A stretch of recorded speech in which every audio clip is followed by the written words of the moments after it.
feel like I should feel like I should feel like I should feel like I should go.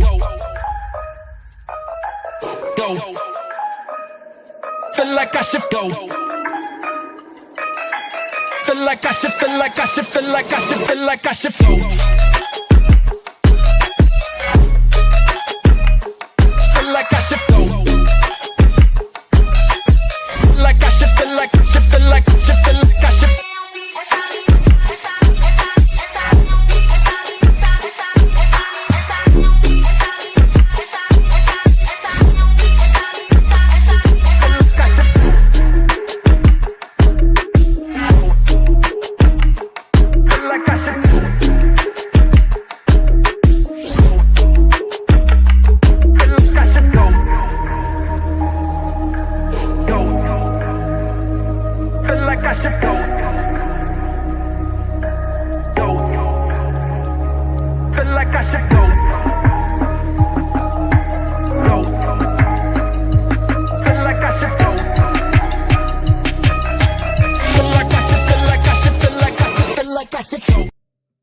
Kamala, you're fired. Get out of here. You're fired. Biden is asleep. Kamala is at a dance party with Beyonce. Beyonce. Beyonce. Beyonce. Dance party with Beyonce. Dance party with Beyonce. Dance party with Beyonce. Dance party with Beyonce. Beyonce. Beyonce. Beyonce. Beyonce. Party with Beyonce. Beyonce. Beyonce. Beyonce. Dance party with Beyonce. Dance party with Beyonce. Dance party with Beyonce. Dance party with Beyonce. Beyonce. Beyonce. Beyonce. Beyonce. Party with Beyonce. Beyonce. Stop. Carry on. Dance party with Beyonce. Beyonce. Dance party with Beyonce. Beyonce. Dance party with Beyonce. Beyonce. Dance party with Beyonce. Beyonce. Beyonce. Hold up. Dance party with Beyonce. Dance party with Beyonce. Dance party with Beyonce. Dance party with Beyonce. Beyonce. Beyonce. Beyonce. Beyonce. Party with Beyonce. Beyonce. Beyonce. Beyonce. He said he wanted help with his book, which I'm looking at right now. He even sent me a copy of it, which is a good read so far, called The Uncivil War, Blacks versus Niggas. And he wanted to have a concept of the book where we basically want to pretty much settle the situation that we have in the black community with blacks and niggas. It's a sensitive topic amongst black people. And where he would normally go to market this book, they didn't want to touch it with a 10-foot pole because of the controversial title alone. So he came to me because apparently I'm that guy that could do the dirty work. I'm not scared to be controversial. So without further ado, here's the premiere of the commercial, his vision, my help in making that vision come to life. Black People's Court.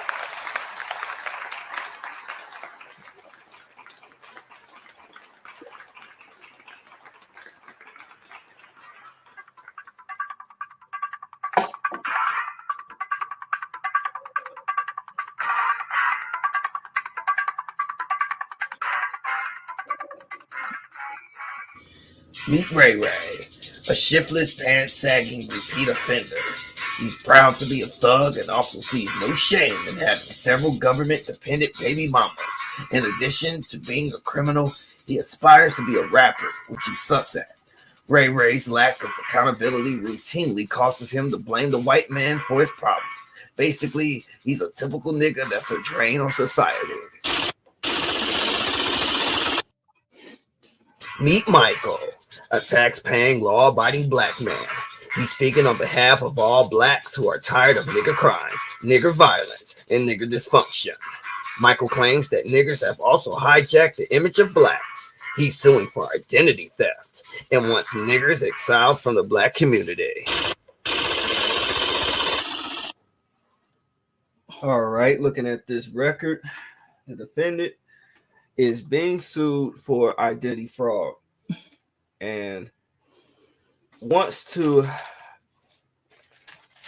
be secured of the actual damage that has been caused by the defendant. And What is that? excuse me, what are you doing in this courtroom? Well, I thought I'm actually here to help support the niggers, because I actually want to make sure that the niggers, succeed because they make our jobs easier. They kill other niggers for us, which saves a lot of bullets and shit like that. And plus, they keep the image of black people down. So, hey, go niggers. Oh, oops. Hey, you darky. Right. Anyway. All right, defendant, state your claim. Well, Your Honor, my nigga, the thing is... All right, I heard enough. Sick of this. You niggas just keep terrorizing the black community with all your niggerish ways. You're robbing, you're stealing, you're selling drugs to your community, poisoning families and everything.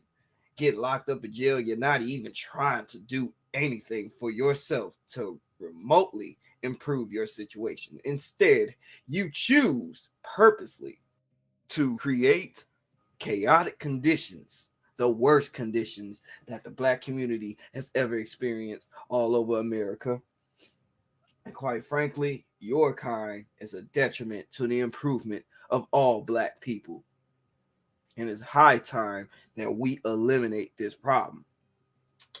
Therefore, I will sentence you and anyone like you to complete exile from the black community for the sake of the black community. Dismissed. Oh, nigga, what the fuck? Nigga, what the fuck you mean I gotta be exiled, nigga? Nigga, the hood's where I belong, nigga. I will have we supposed to be niggas, my nigga. What the fuck, nigga? That's bullshit, nigga. Fuck you, judge, nigga. You a fucking sellout. Fuck all y'all niggas in this motherfucker. Get off me, cop. What the fuck, nigga? This handcuffs hurt, nigga. This is Harvey Living. Was Judge Starks correct? Hey, it's the wrong mic, bro. This ain't TMZ. It's BBC, bro. Was Judge Starks correct to exile Ray Ray and the entire nigger subculture? To me, Judge Starks is pretty on point. I figure if whites can separate themselves from rednecks, blacks should be able to separate themselves from niggas. Okay, I understand that. And what about you? Hell no, we niggas ain't going nowhere. No other community is going to put up with our bullshit or make excuses for us. You know what I'm saying? We ain't finna leave the black community without a fight, my nigga. Holy shit, niggas gotta go. Oh my god. What's up, nigga? Let's go. Now what?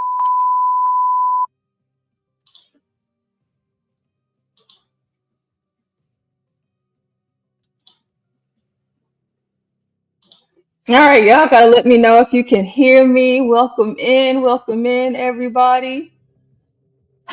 Today, it's going to be a day. I have a lot of stuff to go over with you guys. If you see the title here, it's Busted, Lying, and Missing. BLM. Welcome in. If you guys haven't hit the like button, you should go ahead and do that. Subscribe to the channel if you haven't already. And we're just gonna get right into it. We have so much to talk about, and you know what we love to talk about here at the Urban Landlord, ninjas. And don't we have a lot of ninja business to go over today? Before we get into it, I want to say hello to everyone. I see Tyrone, Richard, Slick Rick, Humble. Now, Humble. Portia sound like she got some Negro fatigue. I do. I was born with it. I was born with it. We have Slick Rick. Hey, he says Portia been hanging out with John Galt too long. No, I've always been this way. We got Ben in here. Who else is in here? I saw 12th Man earlier. Dolmite. Who else? If I missed you. Oh, Jeffrey Epstein. He didn't do it. All right, so let's hop on into it. Now, I don't know if you guys heard about it, but again, busted, lying, and missing. We're going to talk about 11 Negroes that so happened to go missing.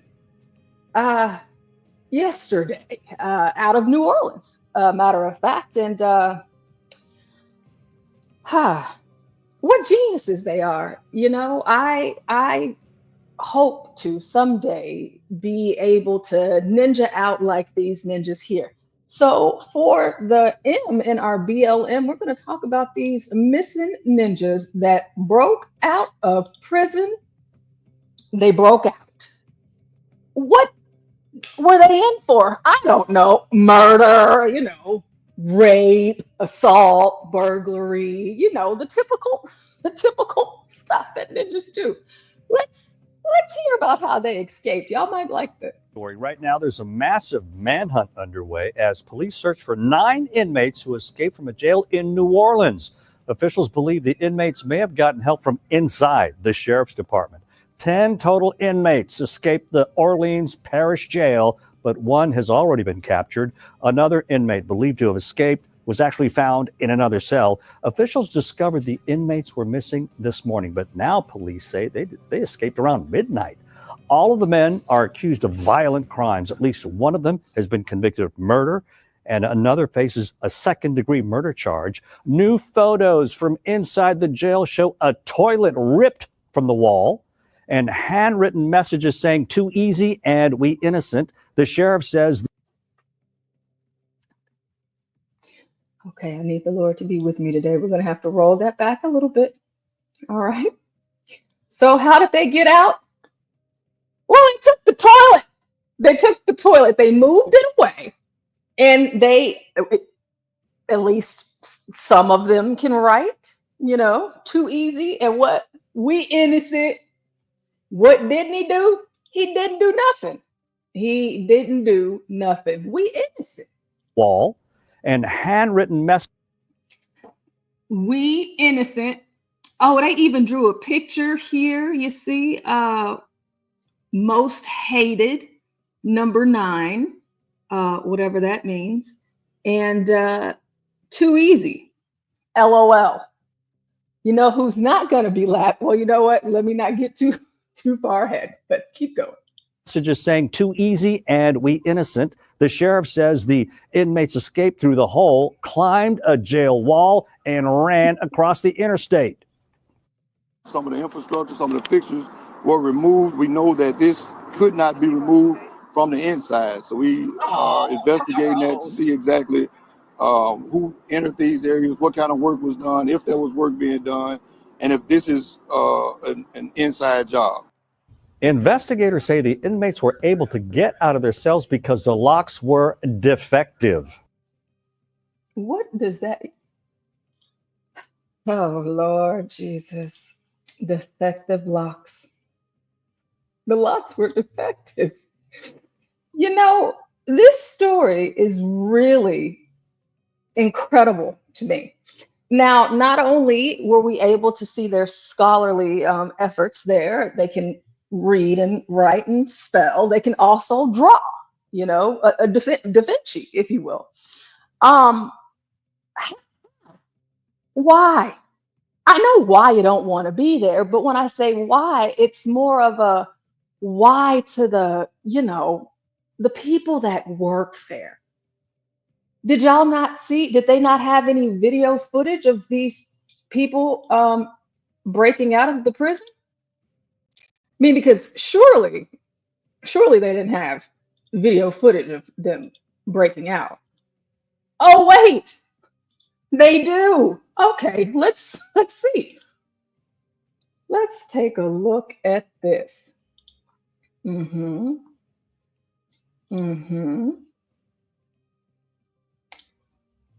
So we have cameras. Whoever wasn't paying attention to them, I don't know.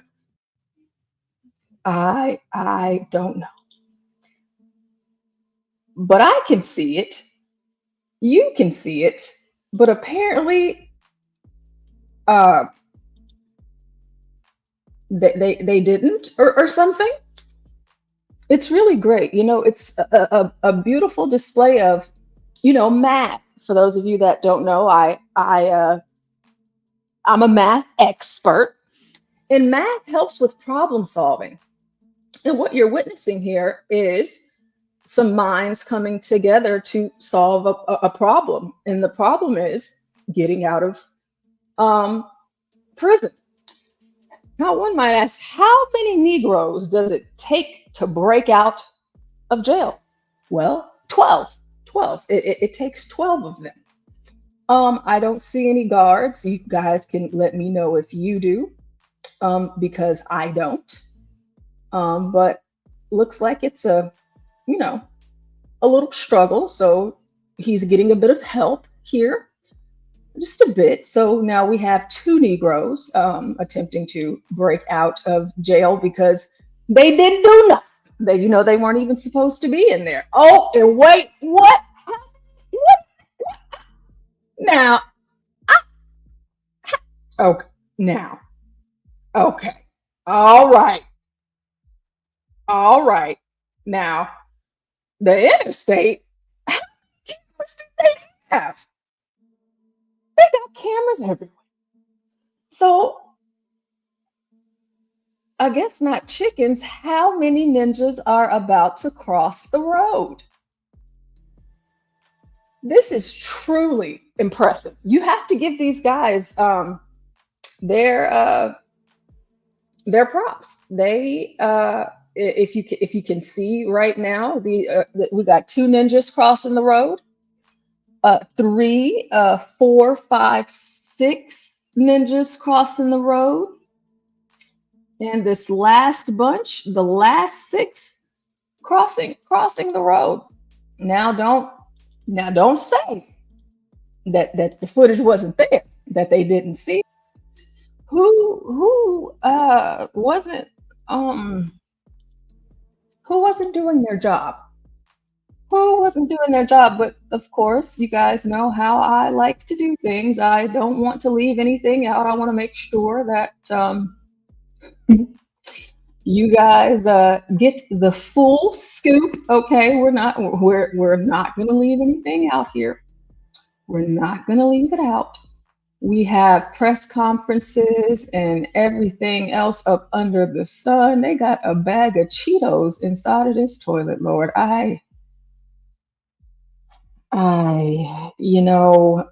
Let's listen to the white lady, because I guess she may sound more believable than me.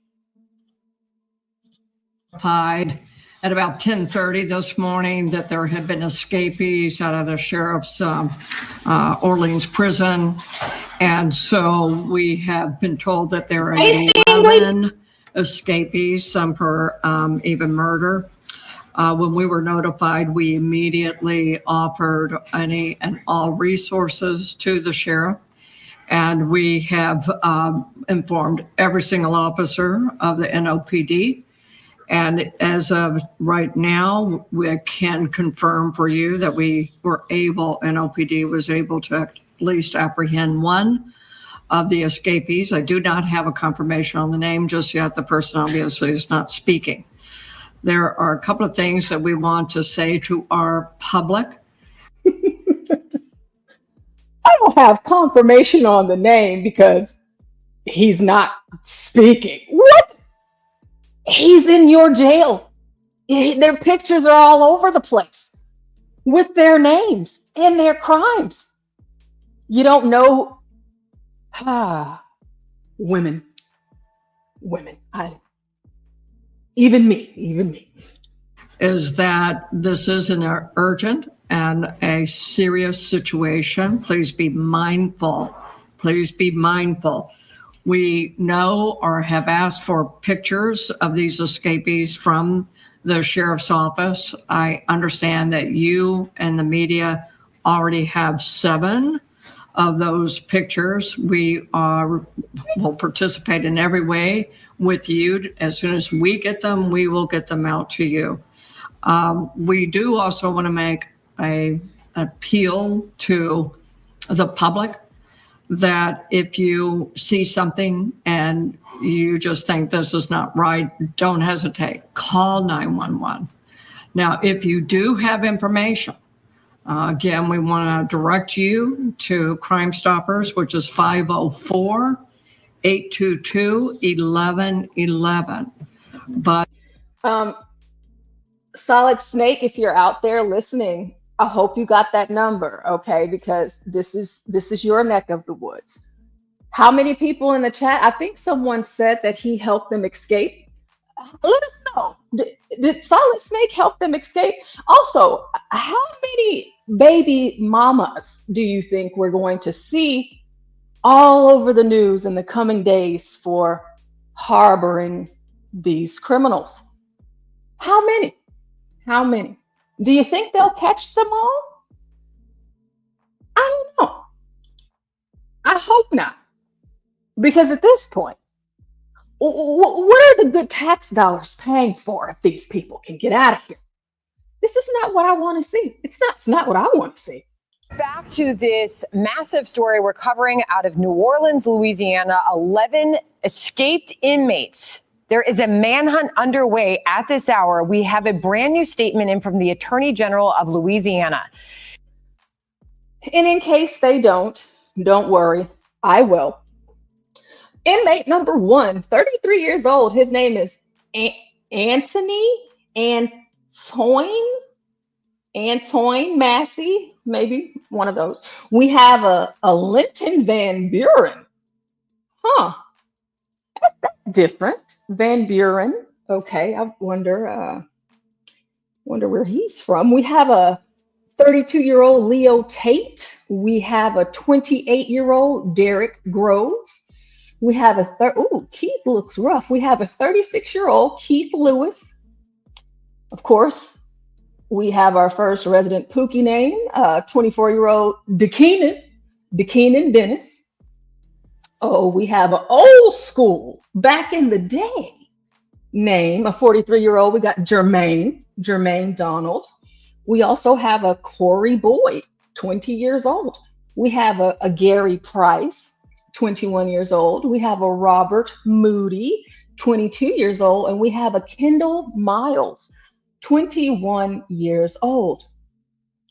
She says, quote, someone clearly dropped the ball and there is no excuse for this. I'm in communication with Troop NOLA and the LA State Police, Louisiana State Police Superintendent, Colonel Hodges. It's all hands on deck.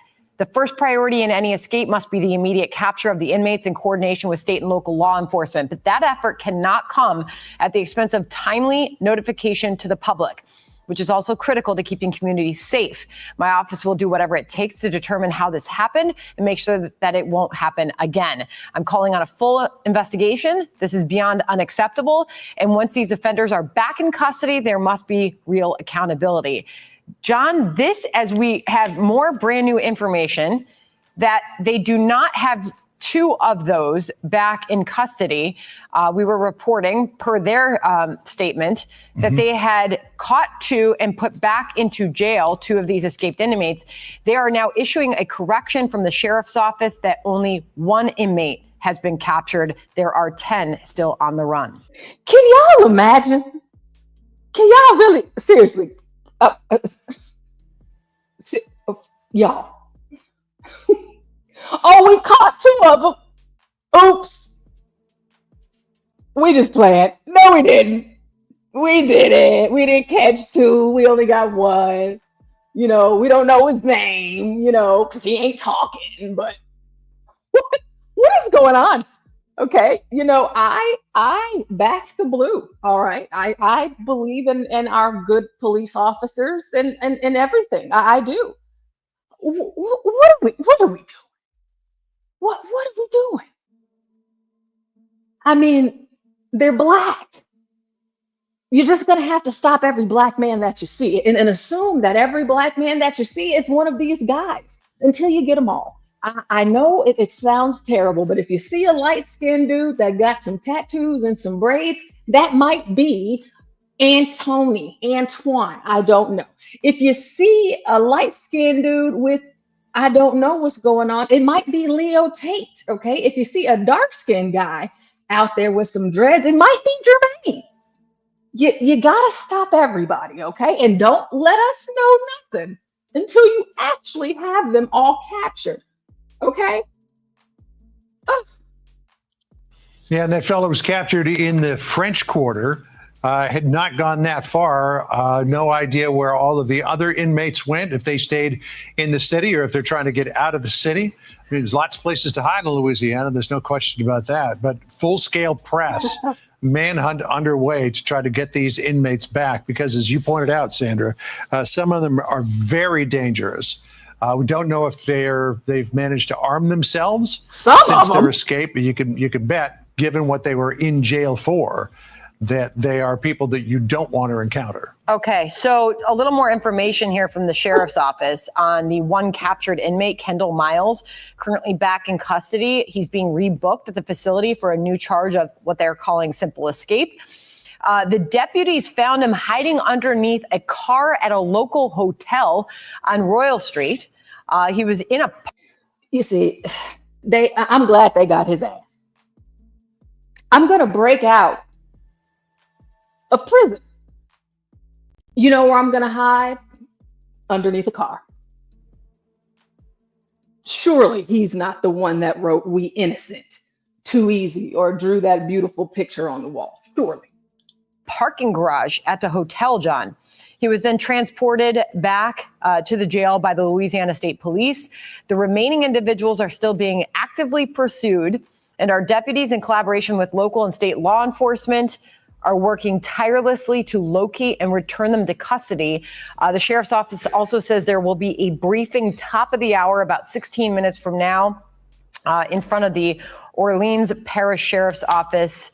That obviously will be a moment where we hope to get more information on the search for these inmates, John. All right, we'll look forward to that coming up in the minutes ahead. Hey, Sean Hannity here. Hey, click here to subscribe to Fox News YouTube page. All right, and I don't even, it's so crazy. It's just like every single day there is a new ninja story crazier than the story from the day before. And, of course, Twitter, all on Twitter, you got these Negroes hooting and hollering, talking about set them free. They're talking about Rodney Hinton again and blacks getting justice for this, that, and the third. And it's just like, do you know what they did? Do you know what they did? No. Do you guys know what they did? Let's find out. Louisiana State troopers from Troop NOLA ended up taking him back to the jail in order to be rebooked on an escape charge. What we have heard from security experts is that police may be looking at how he ended up where he ended up and following his trail as he left the facility in order to get an idea of how others may have done the same, using that intelligence in order to try and find these other 9 inmates, many of them being held on very serious charges, running the gamut from murder to domestic violence charges. You can see them on your screen right there. They are still involved in a very active manhunt at 3:30 in the afternoon at this hour. And the area around, this is Derrick Groves. This is a little bit more about the different offenders that they are looking at right now. You could see that was Derrick Groves, who was just recently convicted. I believe he may be waiting sentencing, which is why he hasn't been transferred to a state facility yet. But this is Leo Tate. Charges against him: simple burglary, possession of a firearm by a felon, drug charges, theft of a motor vehicle. That's what he's wanted for. Corey Boyd, second-degree murder, attempted second-degree murder, aggravated battery, and illegal carrying of a weapon. These are the charges against Corey Boyd. He's awaiting trial. Antoine Massey, charges of domestic battery involving strangulation, theft of a motor vehicle, and a parole violation that will... Now, he looked crazy. He already looks crazy. If you can strangle somebody, you know that person crazy. Talking hands around your neck, and they looking at you right in your eyes, as the life is leaving your body. Crazy people. And you see, you don't need a gun to kill people. You can use your hands. Was recently revoked, I think in March of this year. So he just recently was put back in the jail, and now he is out on the lam right now. Gary Price, charges against him, multiple counts of attempted first-degree murder, aggravated second-degree battery, multiple shooting case, I think, involving him. And Lenton Van Buren, these are the charges against him: second-degree murder, aggravated robbery with a firearm, possession of a firearm by a felon. Jermaine Donald, second-degree murder charges, aggravated battery, possession of a firearm by a felon. Takeenan Dennis, aggravated armed robbery, with a firearm. Takeenan, ma'am. Takeenan. You said, y'all gonna start pronouncing these names right. Illegal carrying of a weapon, false imprisonment, and aggravated battery. Serious charges among many of these people who escaped the Orleans Justice Center last night. Y'all know what they say. He was a good kid, y'all. He was. He didn't bother nobody. He didn't bother nobody. They didn't bother nobody, y'all. They didn't. Why would they? Why would they bother anyone? They didn't do anything.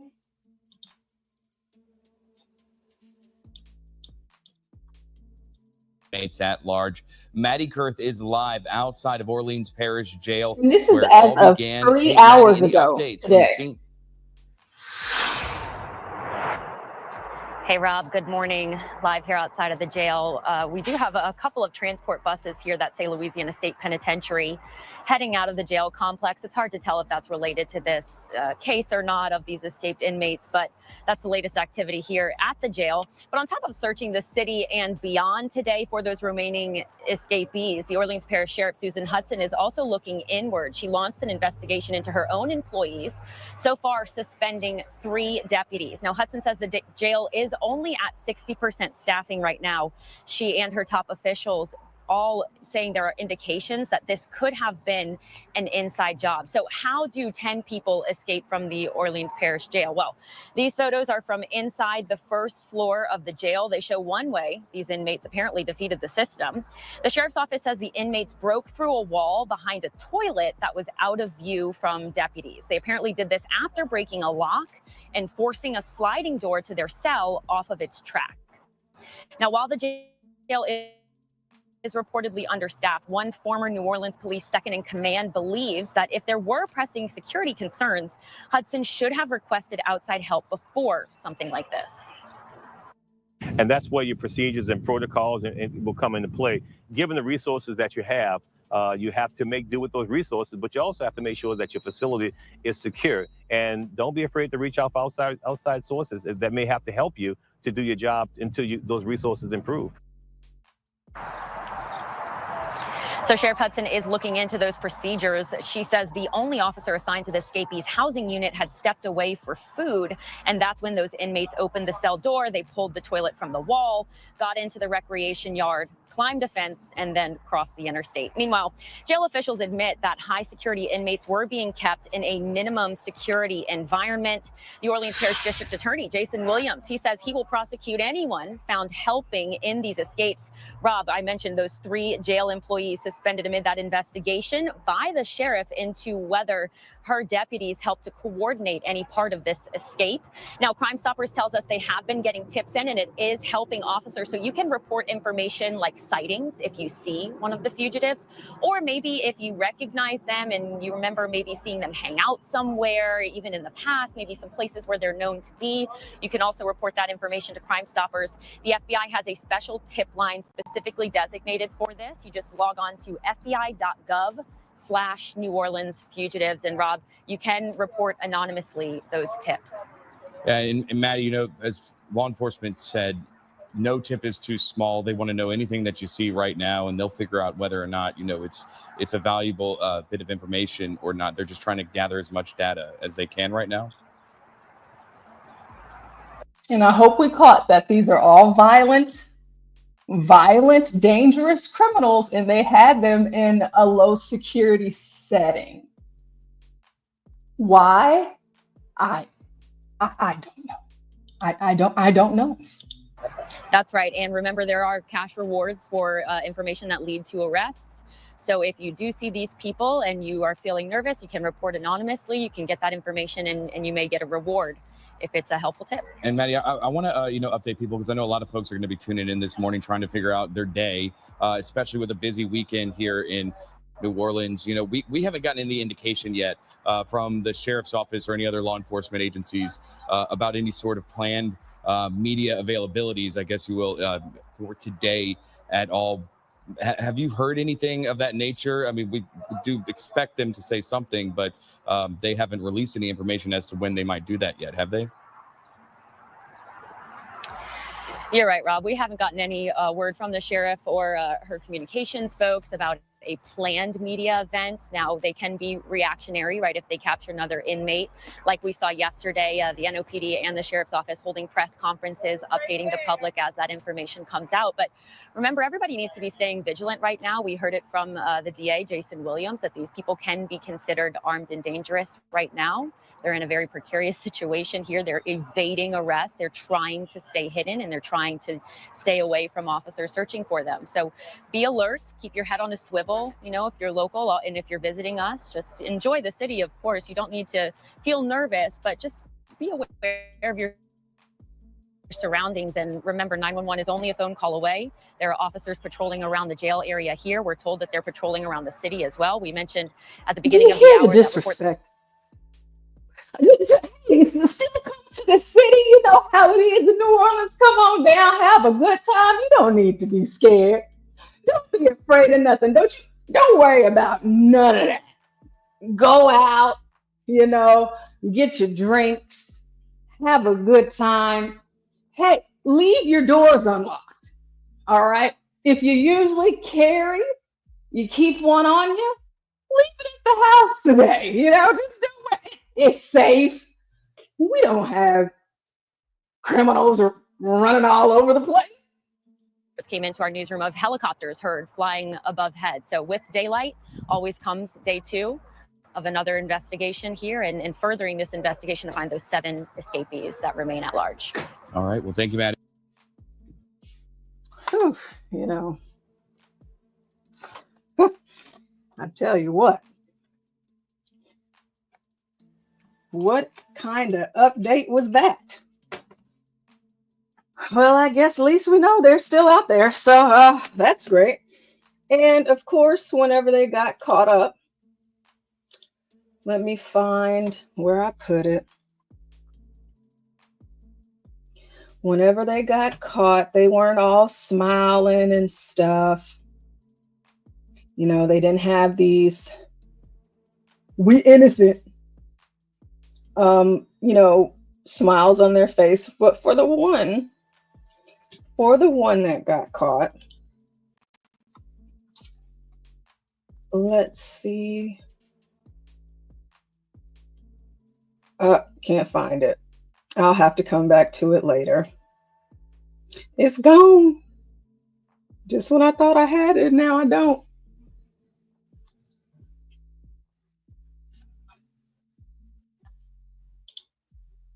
All right, give me 1 second.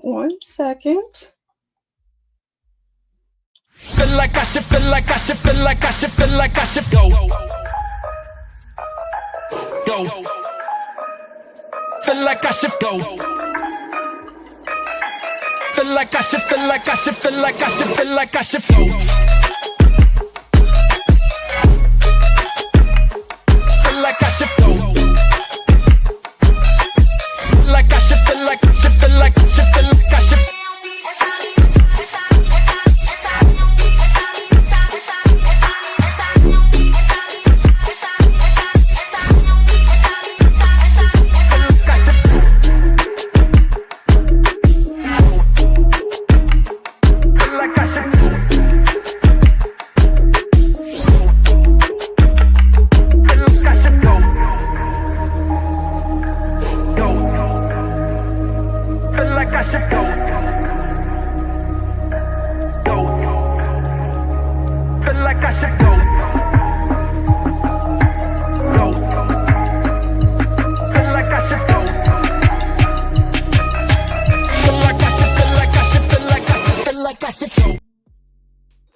All right, all right. And we are back. We are back. If you haven't hit the like button, hit the like button. If you haven't subscribed, subscribe to the channel and subscribe to mine too. Those of you that are watching from my channel, shout out to all of you guys over there, and Rumble and Twitter and Twitch and all of that good stuff. Now, you know, I have to stay consistent. We have to make sure that we update you guys about certain things and, you know, keep you in the loop whenever stuff happens. You may or may not remember Rodney Hinton. Yeah, he was the guy that hit the police officer with his car because his son pulled out his pistol and he attempted or was trying to make the attempt to kill the officer, but the best shooter won, which was not his son. Well, don't let me tell you. Don't let me. Of excessive use of force, physical abuse, and intimidation. This is what Rodney Hinton Jr. is claiming in a new federal lawsuit against Cincinnati police and other members of law enforcement. Thanks for joining. Can you believe this?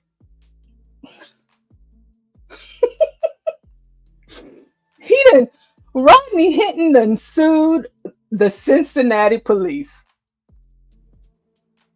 Lord help us.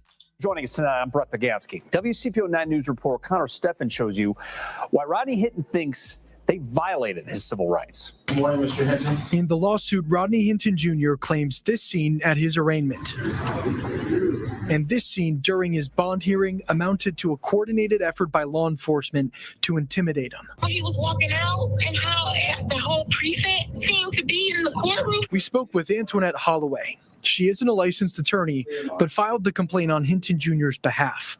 He's representing himself in the matter. So when you got him behind closed doors, we don't know if he's eating.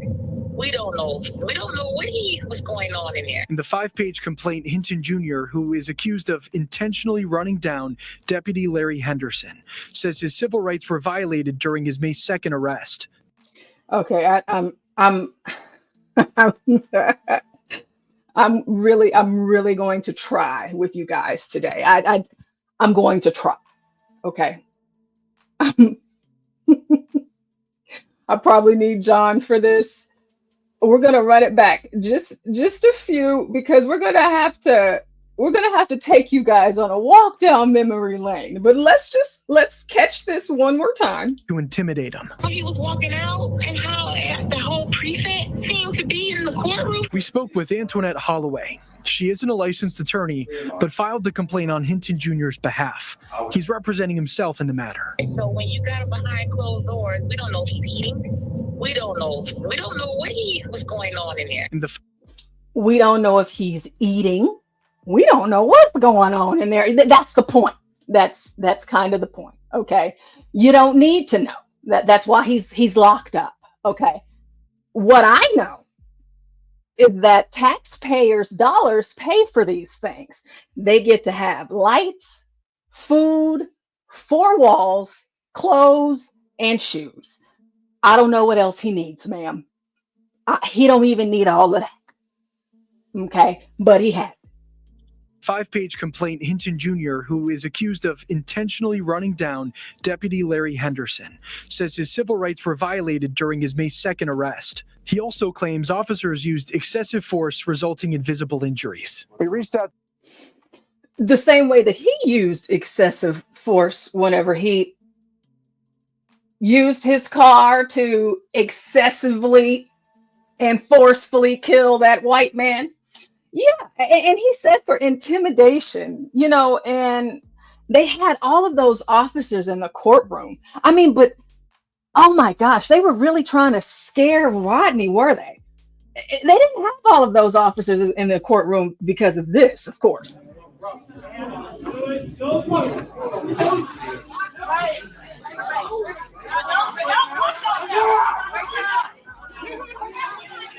It was because of this.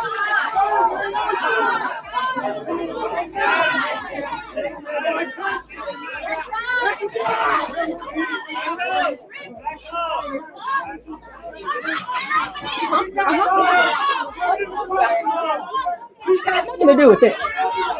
It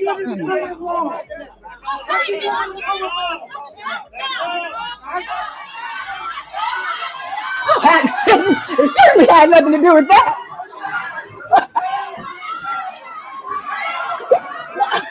Now what? It didn't have nothing to do with this.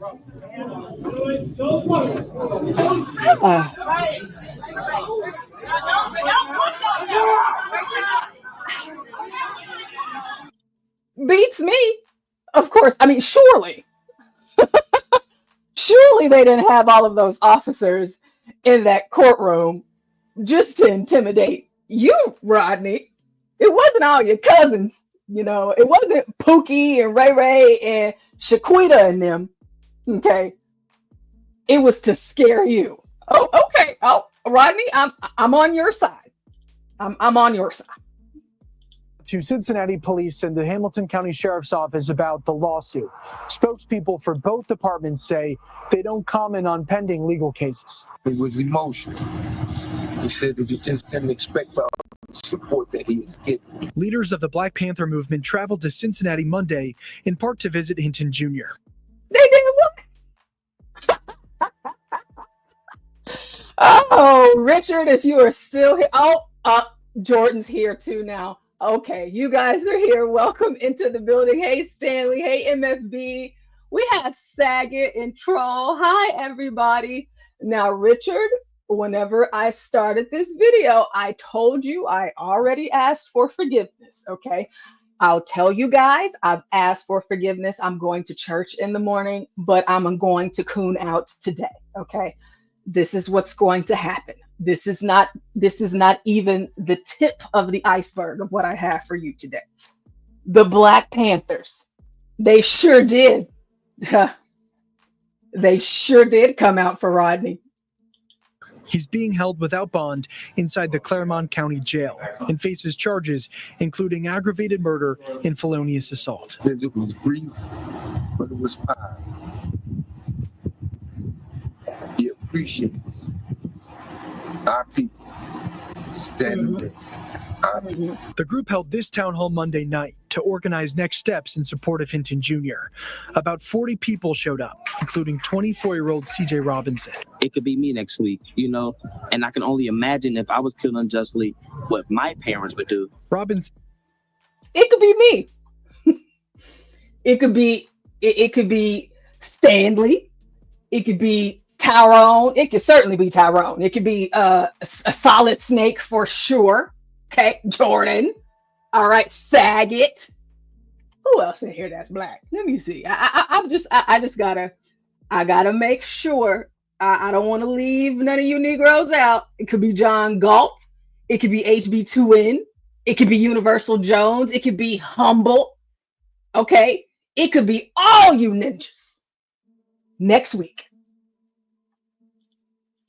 Says he wants police held accountable for the deadly shooting of Hinton Jr.'s son, Brian Hinton. Prosecutors say Hinton Jr. watched body camera video of the incident hours before the crash that killed Henderson. A public statement, you know, there needs to be some consequence. Hinton Jr. could face the death penalty if he's convicted. In Cincinnati, Connor Steffen, WCPO9 News. Oh, man, oh, man, oh, man.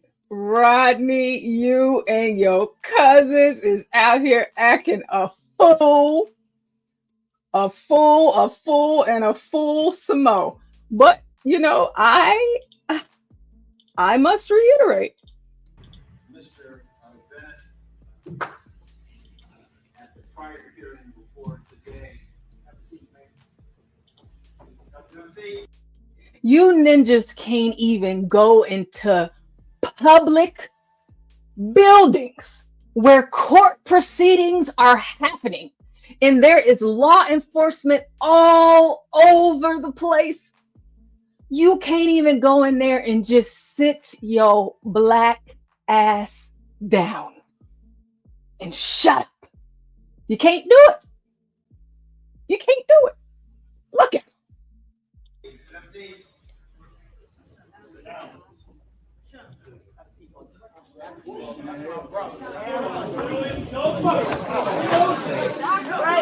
Yeah. You see? Have a seat, sir. Sir, you need to have a seat, sir. Sit down, sir. Please, sir. Sir, with the ninja shades on, the hater blockers, sir. There's no sun in here, sir. Have a seat, sir. Please, sir. Sit down, sir. Y'all saw how fast all of them white folks stood up, all of them white cops. Oh no, you see. And then you heard Shaniqua in the background. Don't put your hands on him. Don't touch him. You see? I need y'all to pay attention. Pay attention. Don't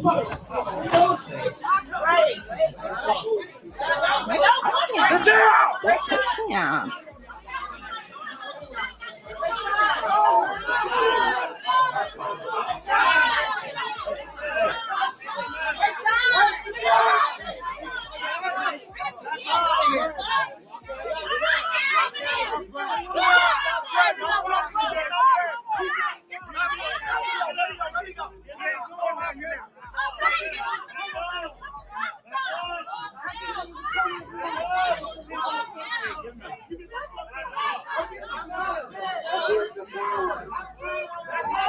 Acting under the color of law. Acting under the color of law. Let me go. Abuse of power. Abuse of power. This is what abuse of acting under the color of law looks like. This is what acting under the color of law looks like right now. Abuse of power. This is what the color of the law looks like in America. Didn't nobody tell him to stand his big old black ass up? No, walking in here in all black like he had a funeral. Walking in here looking like he might be getting ready to go steal a car, you know, like his nephew did. Sir, please, ninja, please.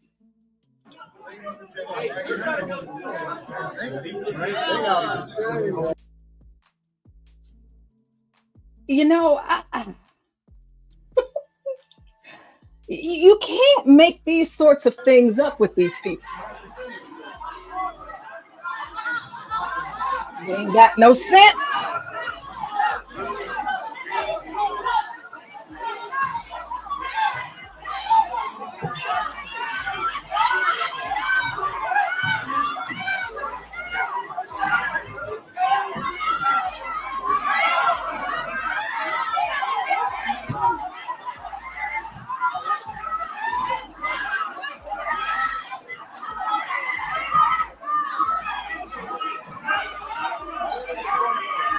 Oh Lord, I tell you, I tell you what.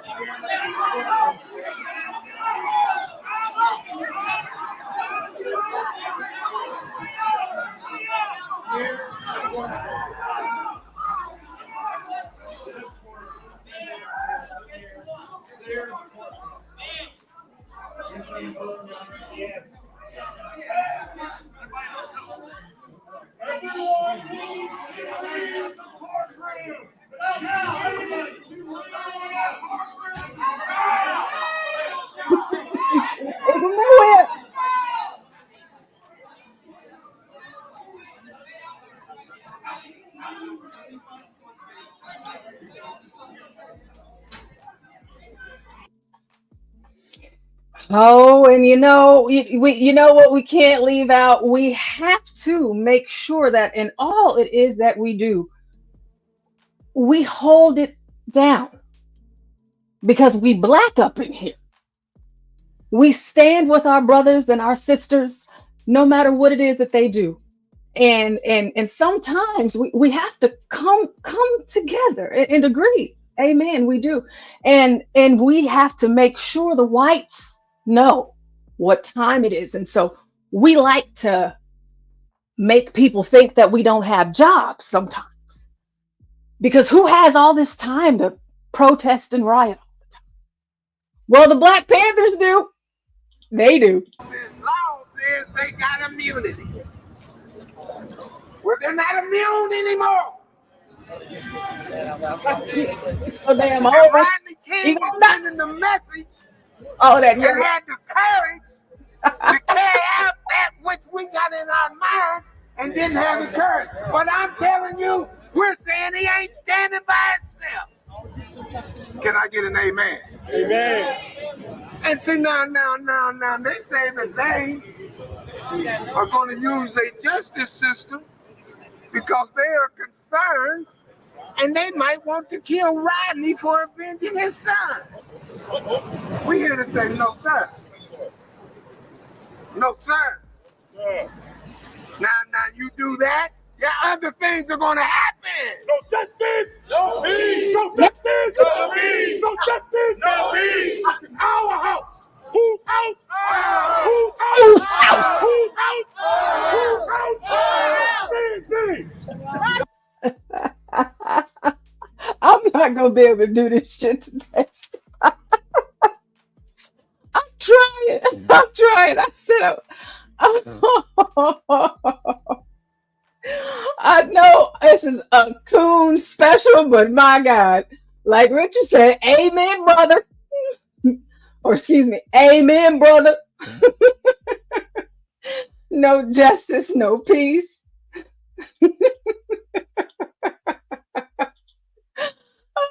Well, Jesus Christ, call on him. I will be trying to do so throughout this show while I am here with you great folks today. Oh, Lord, let's get back to it. You know, no justice, no peace. It ain't no just us. It's just us, my brother. No peace. It's our house. Whose house? Whose house? Whose house? Whose house? Seize me. Rodney Hinton. Seize me. Rodney Hinton. Seize me. Rodney Hinton. Seize me. Rodney Hinton.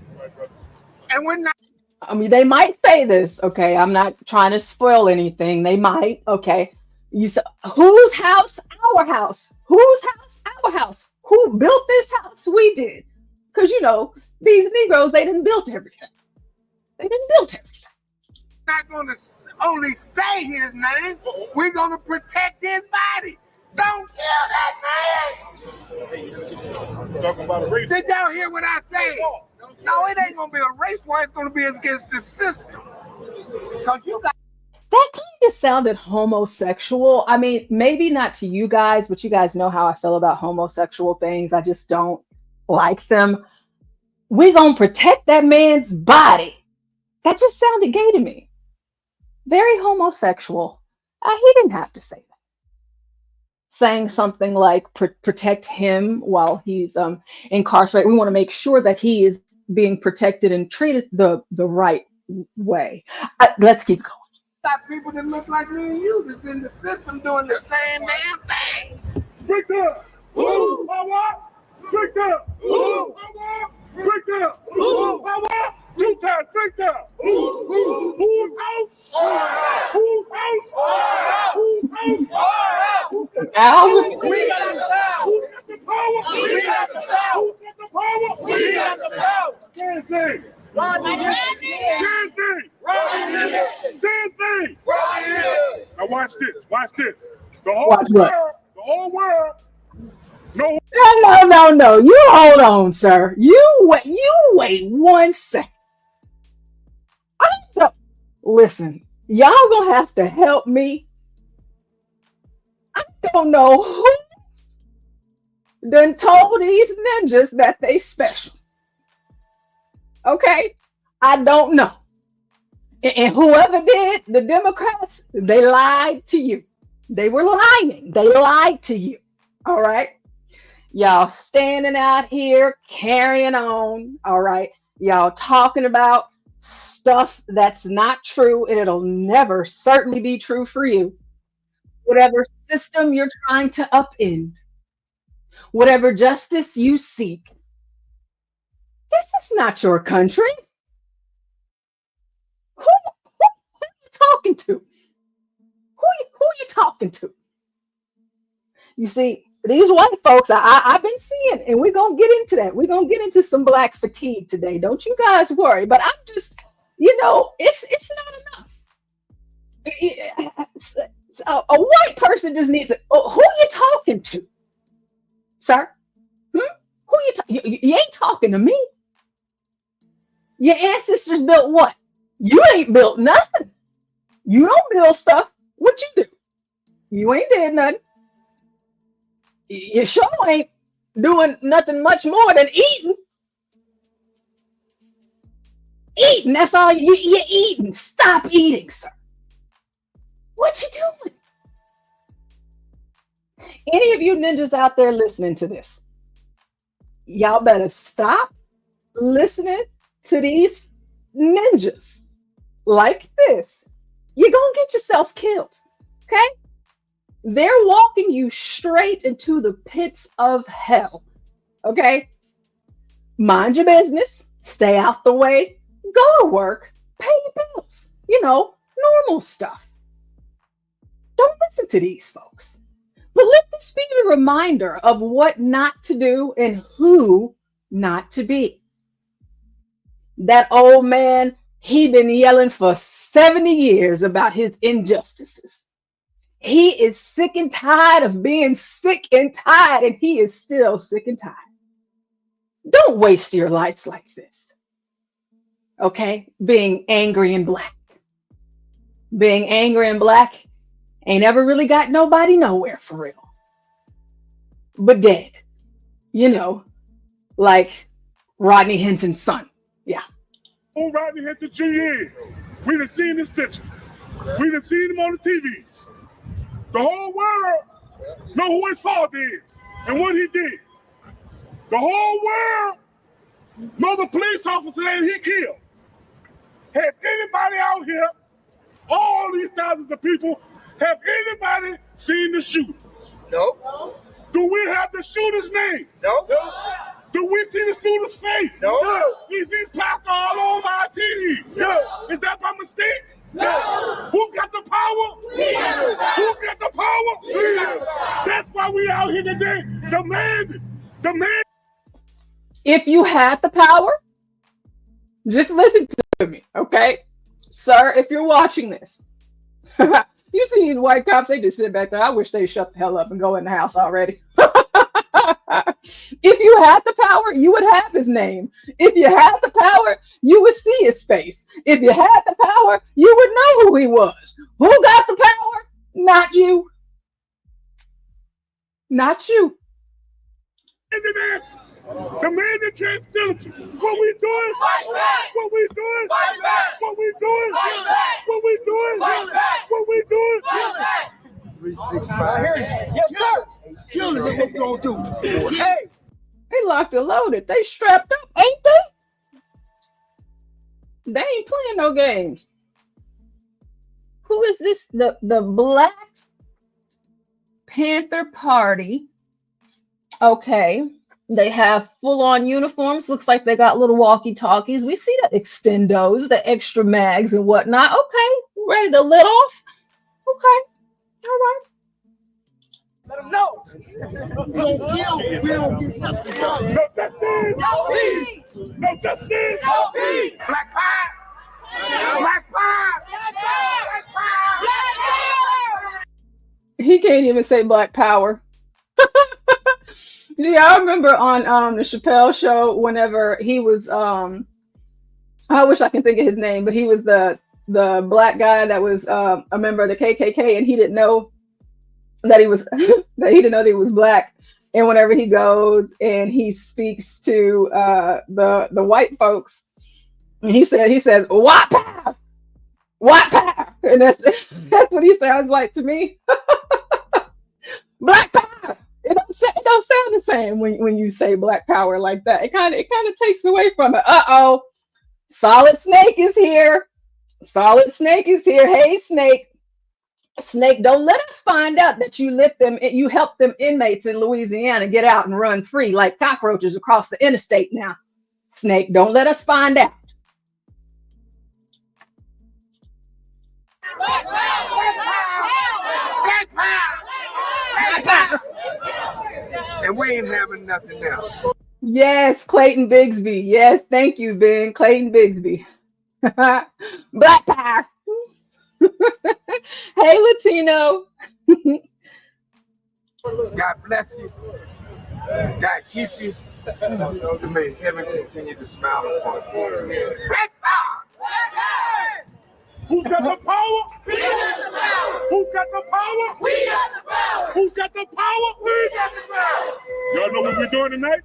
What we doing? We fighting back. Stand up for our rights. Y'all know what we're doing right now? What we doing? We fighting back. What we doing? What we doing? What we doing? What we doing? What we doing? Whose house? Whose house? Whose house? Who's got the power? We got the power. Who's got the power? We got the power. Who's got the power? We got the power. You know they're upstairs looking at you. You know they're upstairs looking at you. Show them what the power looks like. We don't care. You know they got more prayers going on in that building right there than they're doing.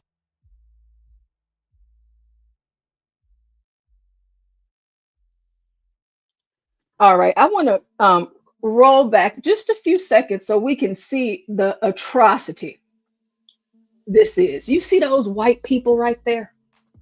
Y'all are the whites that we don't need. You understand? We don't need you. You're not helping. You're not helping anything. What these white folks need to start calling their own sellouts. Ninja lovers. Why are you there? This ain't got nothing to do with you. He killed one of yours. Why are you here? Holding up the black power fist. Isn't this cultural appropriation? What do you want me to cornrow your hair next? What's going on? Why are you here? White people in the chat, explain this. Explain it to us blacks so that we know. In that building right there than they're doing the church house. Break down. Power. Break down. Power. 2 times. Break down. Guess what? Guess what? Rule number 1. Always look up. Because guess what? Oh, Richard. They're looking at you. Always look up at the drones. Because they're looking at you. They're the drones. They know what we look like, but we have no idea what they look like. It's time to fight back. What we need to do? Fight back. Tonight, what we doing? Fight back. Today, what we doing? Fight back. Tomorrow, what we doing? Fight back. Whose streets? Our streets. Say his name. Say his name. Say his name. Yeah, you know, we're going to put some respect on it. Y'all know how to put respect on it? 3 words. Bow, bow, bow. 3 words. Say his name. Put some respect on it. Say his name. Put some respect on it. Say his name. Put some respect on it. Put some respect on it. Put some respect on it. Break down. Power. Y'all better put some respect on his name. Oh, Lord. 2 times, break down. No justice. No peace. No justice. No peace. No justice. No peace. Whose house? Whose house? Whose house? Whose house? Whose house? Whose house? Whose house? Whose house? Yeah. All right. We are here to support Rodney Hinton. Anytime that there is loss of life, we are concerned. But hold on. Did he just lie? Let me see. I need to make sure. You guys can help me out in the chat. Let me know if he just lied to my face. I don't like being lied to. Did he just lie to me? anytime that there is loss of life, we are concerned. Anytime there's loss of life, we are concerned.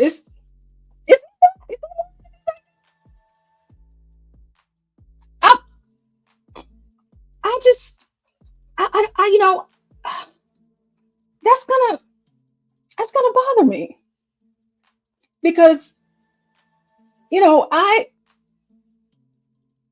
feel like I'm being lied to. Let's see.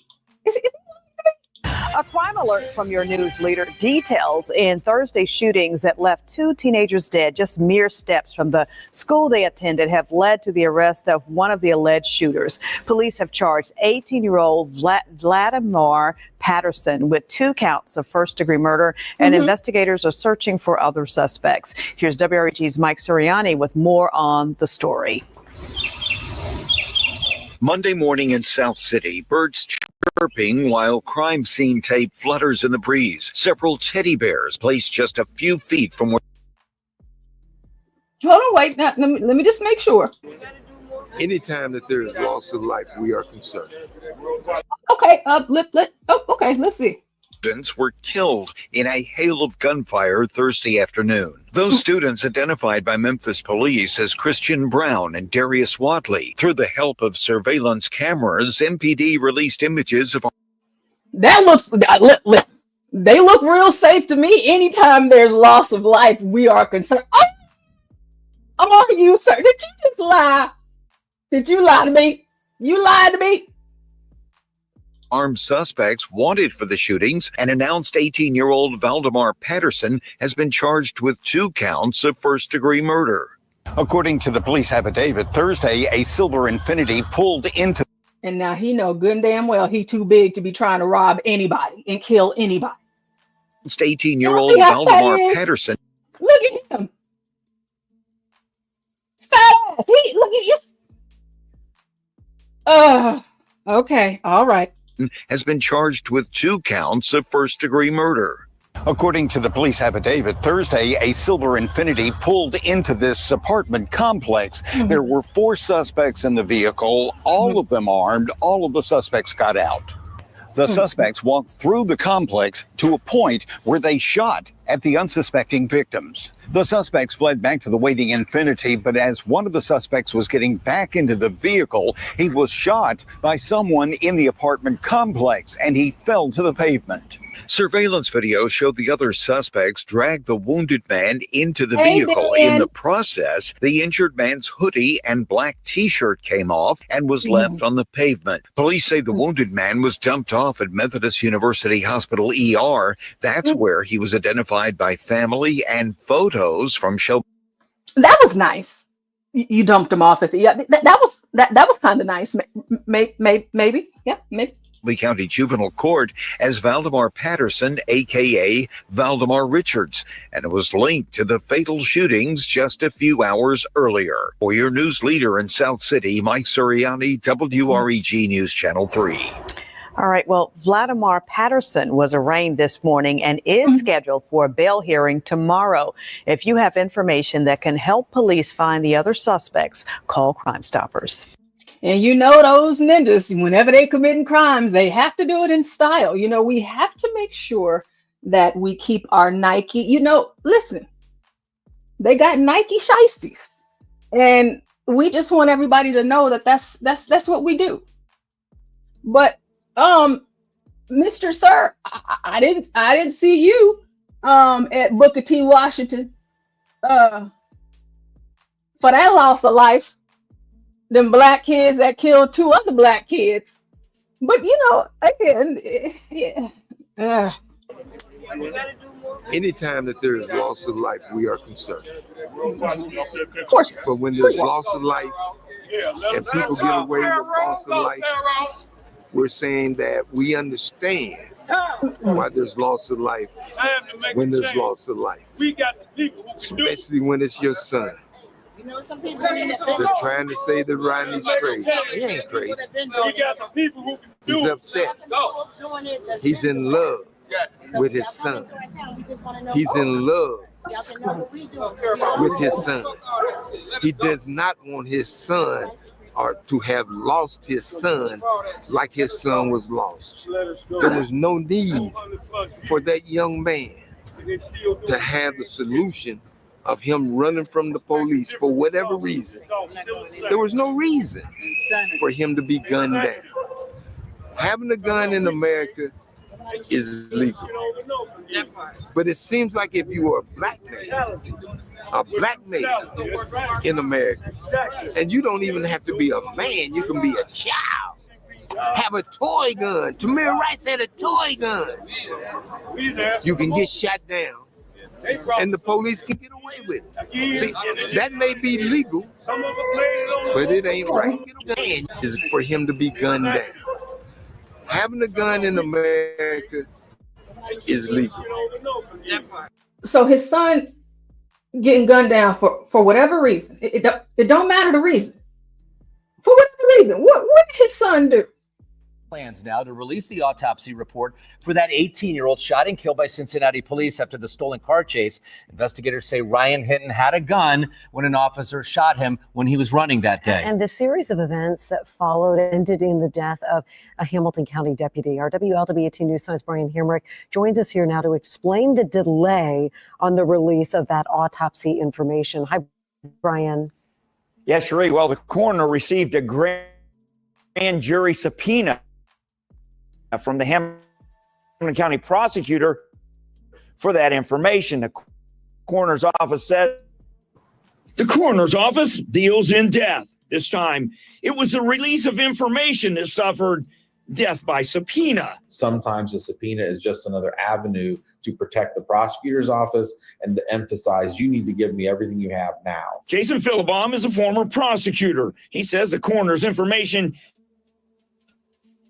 can be key in a case, including this one. I think from the video we know he was shot, but how many times he was shot? Which shot was the one that is considered the one that caused the death? This is body cam as Cincinnati police encounter suspects in a stolen car. He's got a gun. He's got a gun on your right. On your right. Investigators say 18-year-old Ryan Hinton had a gun when he ran from the car. He was shot by police. At the request of police, 2500 Warsaw Avenue between Wilder and Kingston, for a person shot by police. Now, prosecutors are gathering the information to determine if there should be charges against the officer. The prosecutor can make that decision alone, or there's another avenue. A lot of times prosecutors want the grand jury to decide so they can say, this wasn't my decision alone. This was the community that looked at this case and decided that charges should be filed or should not be filed. That's likely in this case, but Hamilton County prosecutor Connie Pillage says she has not made a determination. For now, the information is still being gathered through subpoenas. Yeah, now Connie Pillage released a statement on the subpoena to the coroner saying, this is normal procedure. We want a complete and thorough investigation in which we gather all the information before reaching a decision on how to move forward. The prosecutor has not given a timeline on when they might have that decision. Brian Hamrick, WLWT. He was a good kid, John. He was. He didn't bother nobody. Taking the time, I appreciate it. But it seems like if you are a black male in America, and you don't even have to be a man, you can be a child, have a toy gun. Tamir Rice had a toy gun. You can get shot down, and the police can get away with it. See, that may be legal, but it ain't right. And so we're dealing with a higher power. Our guy says, no, we put you down here to do what's right. And if legality does not line up with what's right, then you do what's right. That's going to open the pearly gates to get you into heaven. And so that's what we're in.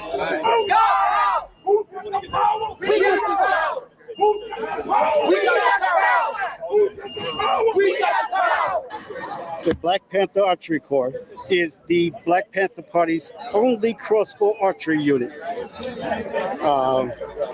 We basically support the Black Panther Party. Oh, y'all see that thing is fresh. This is actually really nice and refreshing to see, outside of, the purposes that they are there. Blacks in archery. That's good. That's a good thing. That's a good thing. We basically support the Black Panther Party with two missions that I cannot go over right now. During peacetime, we support with security details, like today. What else? Archery Corps headquarters is located out of Columbus, Ohio, but we're down here because we got the word.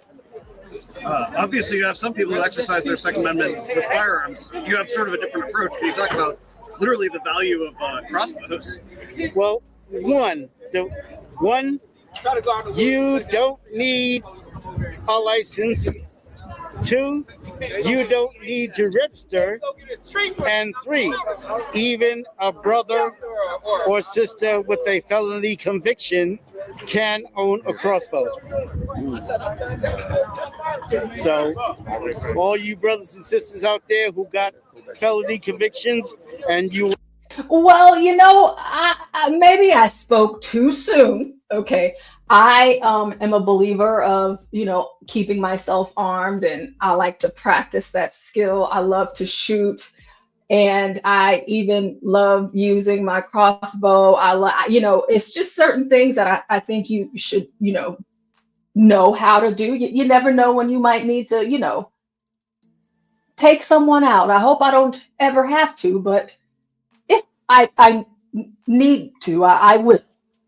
However, whenever you're saying, hey, if you a convict, if you a felon, yeah, you served 20 years because you killed 3 people, you know, 30 years ago, whatever. Yeah, you know what? If you want to, just go ahead and get you a crossbow. You ain't got to register it. You ain't got it's just like, no, I wouldn't frame it that way personally. I wouldn't say it like that. It's just, you know, that's just, yeah, I'm going to have to let that one sit. You want to help out? The Black Panther Archery Corps is for you. Going forward, you'll be supportive of at least a full review and so forth of what happened? I am leaning into the 3 concurrent investigations that are going. We have 3 in this city. So we have CCA, we have the prosecutor, and we have internal. So we're leaning into those. We're waiting to see preliminary review of the video footage. We're looking at all of that. It's all to be reviewed. We do not have all of the facts yet, and so we are awaiting them. But what we have seen thus far are per the collaborative agreement spot on. Do you feel confident, Iris, that the level of protest and frustration, my phrase, it's been measured to a degree, I mean, until all the facts come out, but that could always change in the next hour. Yeah, but you got to know, people are sick and tired of being sick and tired. We've been saying it. I've been saying it for the past 25 years when things occur. And in other cities where you don't see this level of agreement, that nothing. Oh my goodness. I'm not going to retell the story in full. It's been a while since I've told this story, but you know, there's something that really, really bothers me about Black people saying that they're sick and tired of being sick and tired. And I've been saying this for 25 years. Stop saying it. Yeah? Stop. What are you sick and tired of? I don't know Ryan Hinton. I didn't know George Floyd, Tamir Rice, Mike Brown, Trayvon Martin. I don't care that them ninjas is dead.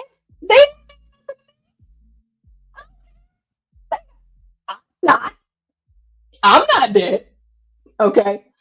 We don't have the same issues. What are you tired of? You sound stupid. You sound stupid.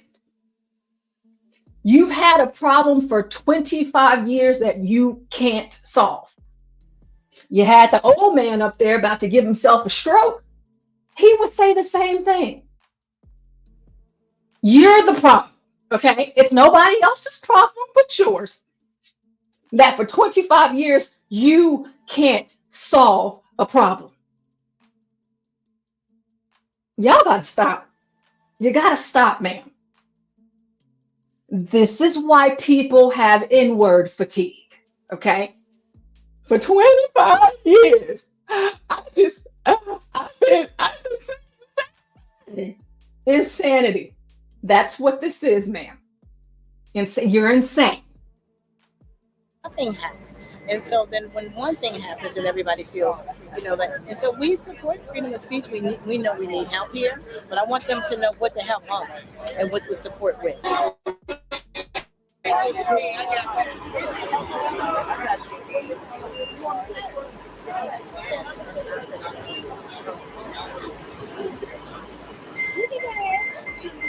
This for Ryan Hinton. There you go. Ready?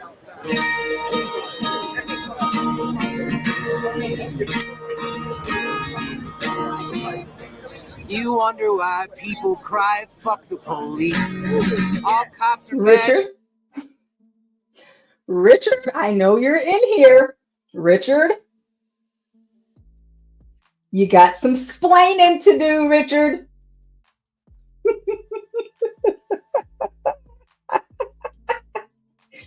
Richard. Wait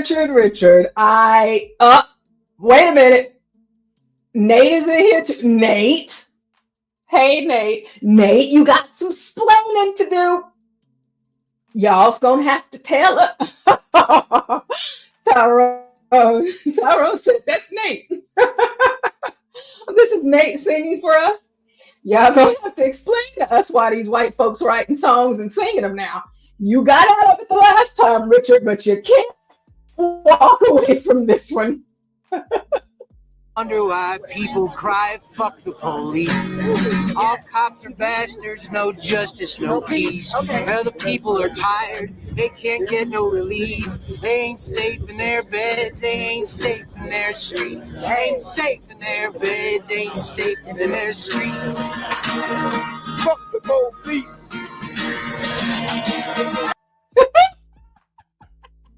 They ain't safe in their beds, they ain't safe in the streets. You know, there's always, you gotta have a good hype man, you know, to go ahead and turn it up and elevate the song, you know. Fuck the police. Yeah, that just brings the whole song. It brings it all together. In their streets. Ain't safe in their beds, ain't safe in their streets. Fuck the police. Before, again, I want you guys to take mine. They ain't safe in their beds. They ain't safe in their streets. He ain't talking about white folks' streets now. He ain't talking about the Asian neighborhoods or nothing like that. The Indians, even little Arabs, or oh wait, this is YouTube. What do you call them? Middle Eastern. Sorry guys, y'all know I'm from Texas, and that's kind of what we call them here. Oh Lord. Yeah, they said their streets, ninja streets. Y'all ain't safe in the beds in the ninja streets, the ninja houses, and the ninja neighborhoods. You're not going to be safe there, okay? Why aren't you safe in your bed? Well, these ninjas, they don't know how to shoot guns. Yeah. And so these bullets, they end up being sprinkled all across the neighborhood. They light it up like the 4th of July, and you're just trying to sleep because you got to get up and go to school or work, or to take your child that's a baby laying in their crib to daycare in the morning before you go to work. Next thing you know, you're dead in your bed because they were shooting up the place. He didn't say our streets. He said your streets. The white liberal always tells you what they mean. You just got to listen. That's all. You just got to listen to them. They ain't safe in their beds, they ain't safe in their streets. They ain't safe in their beds, ain't safe in their streets. Fuck the police. Get it! The dumpster that he hid between, ran for his life, but he died on the scene. And they fired 5 rounds like it was routine. Poor Ryan Hinton was only 18. Ryan Hinton, he was only 18. Hey.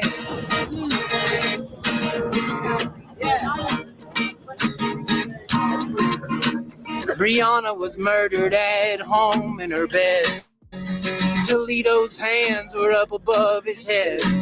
I can't breathe, the last words Garner said. And they knelt on Floyd's neck until he was dead. Yeah, they knelt on Floyd's neck until he was dead.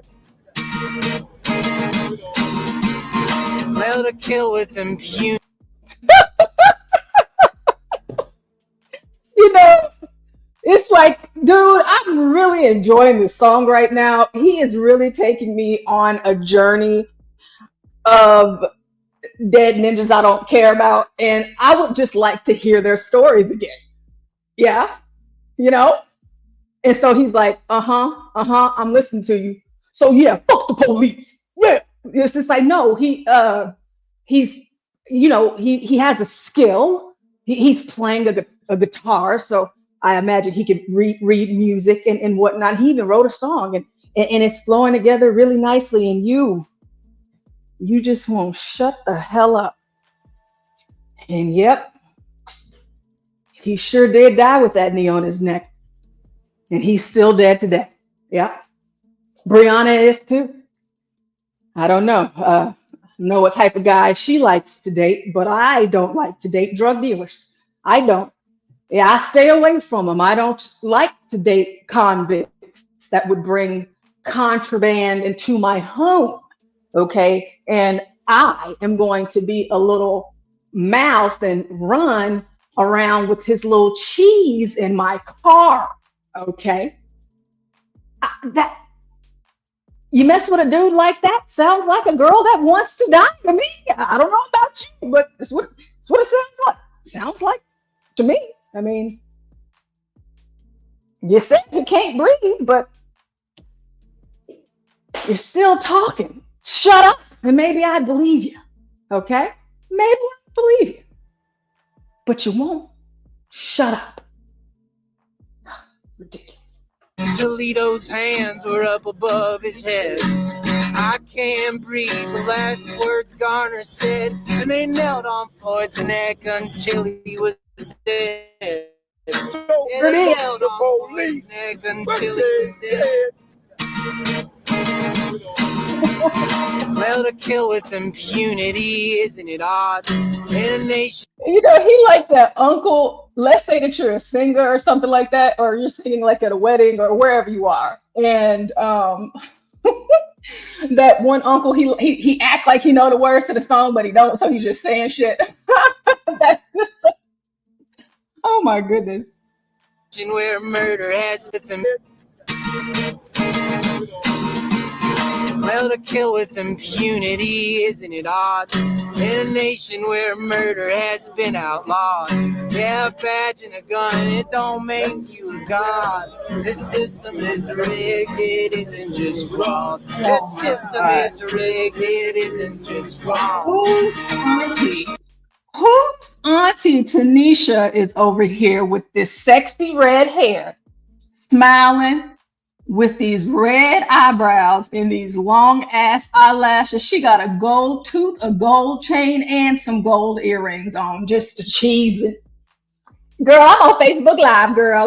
Look, girl, I'm on Facebook Live. We down here at this protest for Rodneyhinton, girl. Oh, you don't know? Girl, he the dude that he killed that white cop. Cause that white cop killed his son. Yeah, that one. Yeah, right. Girl, I'm down here. Yes, we live on Facebook. Hey, y'all. You God, this system is rigged, it isn't just fraud. This system is rigged, it isn't just fraud. So fuck the police. Fuck the police. Fuck the police. And of course, you know it. If you didn't catch it, if you didn't see it, I'm gonna make sure you do. You're out here saying F the police, you hate the whites and this, that, and the third. And what she got on? Right there, we have it. Gucci down, down, down, down, down. You hate these people so much, but you just can't stop buying their shit. Isn't it wonderful? Isn't it wonderful? Oh, America. It's such a great country. Fuck the police. Fuck the police. Well, the list is too long if it's only one name, but it runs on and on through America's veins. Don't make no excuse, don't try to explain. Yeah, we all know the power they kill to maintain. We all know the power they kill to maintain. Fuck the police. Fuck the police. Fuck the police. Fuck the police. wonder why people say fuck the police. All cops are bastards, no justice, no peace. Well, the people are tired, they can't get no relief. They ain't safe in their beds, they ain't safe in their streets. They ain't safe in their beds, they ain't safe in their streets. Let's go! They ain't safe in these streets. Let's go! They ain't safe in these streets. Fuck the police! Fuck the police! Fuck the police! You know, y'all are ruining a perfectly good song that this white man wrote. He's just singing away, and he is doing a fine job. And y'all got gold teeth, somebody else's hair on your head. You got everything going on, but what you need to have going on, and all y'all doing is hipping and hopping around talking about F the police. Fuck the police! Fuck the police! Fuck the police! Fuck the police! Yeah! Hey!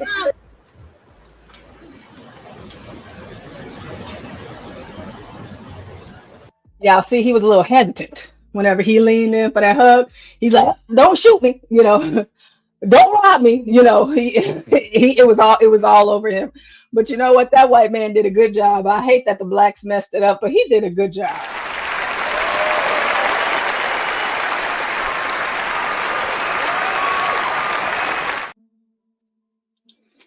Wow, I'm so impressed. So impressed with this guy. I mean, he's braver than me, being around all of those ninjas like that. You know, I couldn't. And y'all know me. Y'all know I wouldn't. You couldn't put me anywhere in a room with 40 ninjas and think that everything is going to be okay. It's not. I'm already scared. But just to remember, Rodney Hinton killed an innocent man. Man worked hard all his life, and he just finally retired. And after being retired, he said, "You know what? I'm going to make some extra dollars, you know, so I can take the wife out to this nice steak restaurant," whatever it was. Okay. Anniversary's coming up. Kids are all grown. I'm just going to, you know, direct some traffic.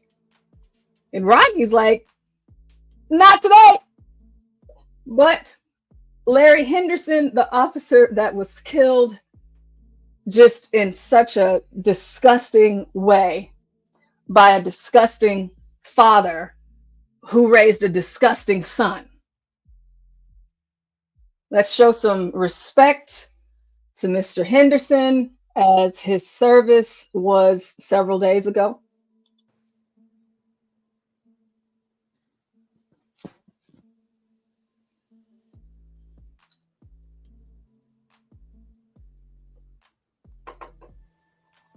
I'll be here, got your wife and your kids, all the other officers.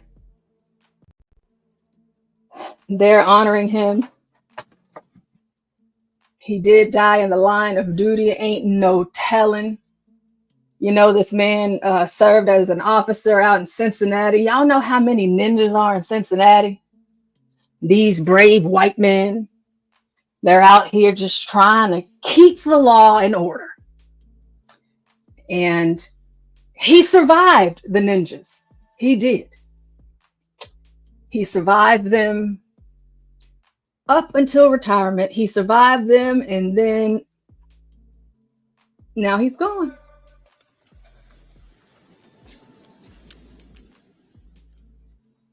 Shameful.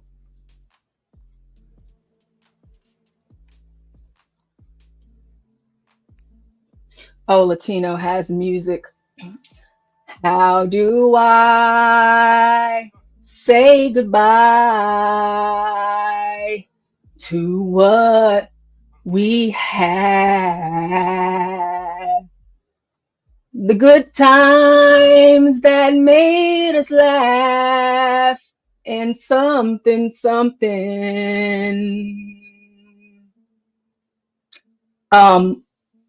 What's the rest of the words?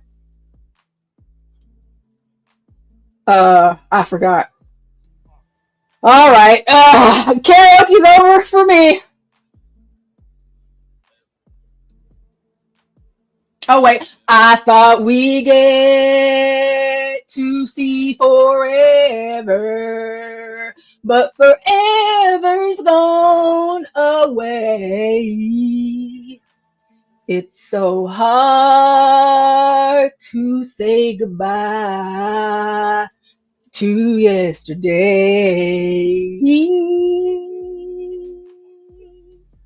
Yes. Thank you. Thank you so much, everyone.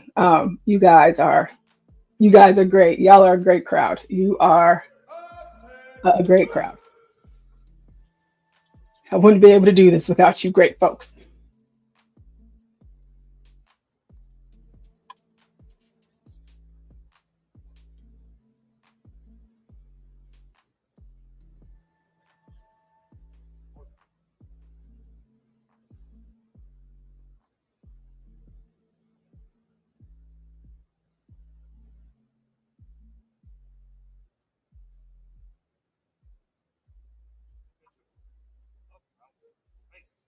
Such a beautiful service they have for him.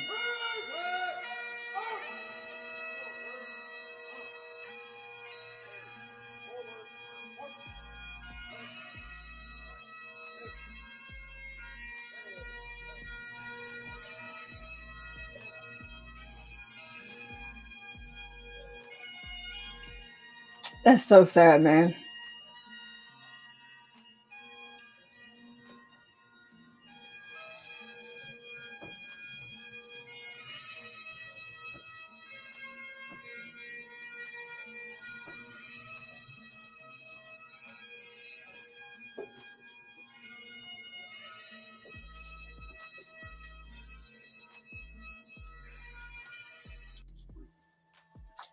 And this is the man. They despise this nigga, huh?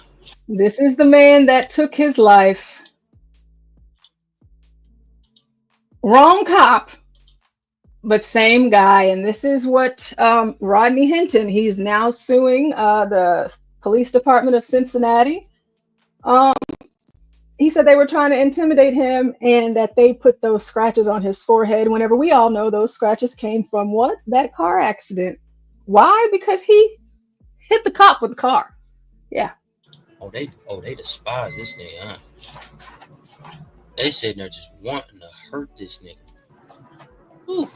This is beautiful commentary from some Negro. Body cameras went on, cuz you finna get a whole nother car crash, nigga. Elevator crash in this motherfucker. Ooh, look at them. They keep on moving their fingers and shit. Okay. Ooh, they don't like this nigga, man.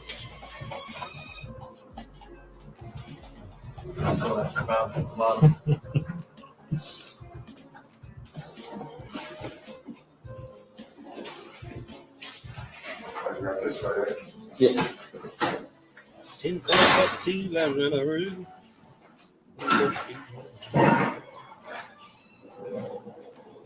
Of course they don't like the guy. He just killed a cop. Cops don't like cop killers.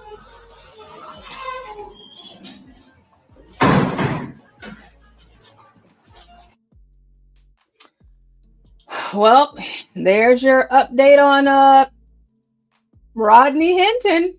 Biden is asleep. Kamala is at a dance party with Beyonce. Beyonce. Beyonce. Beyonce. Dance party with Beyonce. Dance party with Beyonce. Dance party with Beyonce.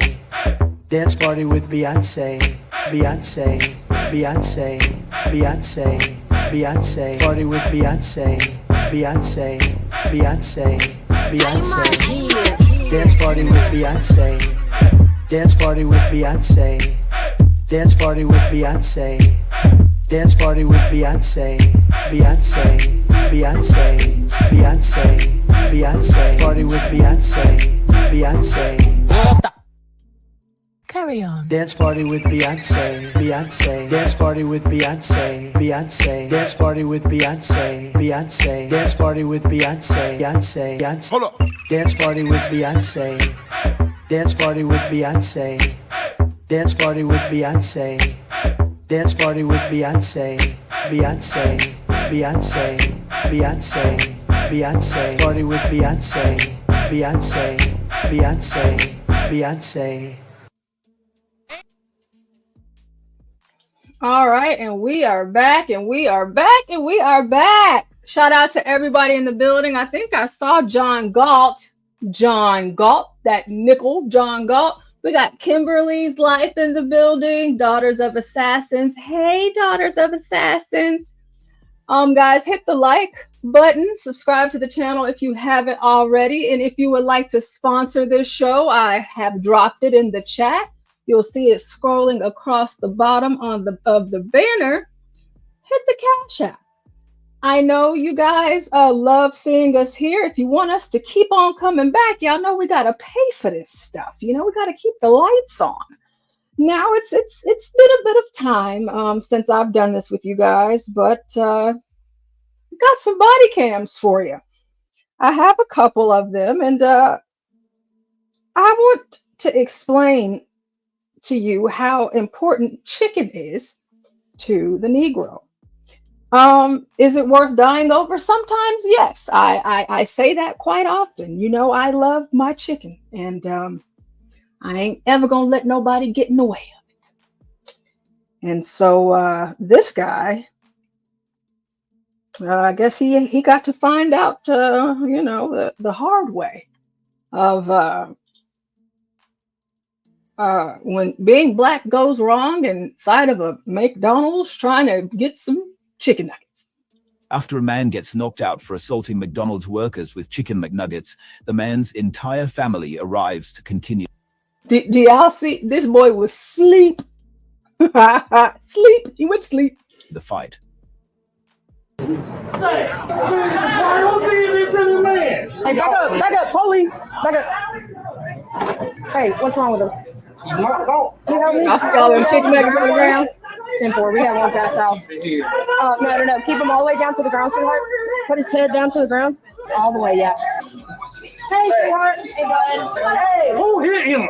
Hey, everybody, hush, and we'll get to investigating. Don't even have an attitude with me right now. Y'all called. So no. Hey, relax. Hey, sweetheart, relax for me. That is a white woman with N-word fatigue. She said, I ain't even got no time for no attitude. Y'all called us. Y'all called her. She ain't lying. Y'all call. Y'all ain't have to. Y'all call. Now, who hit him?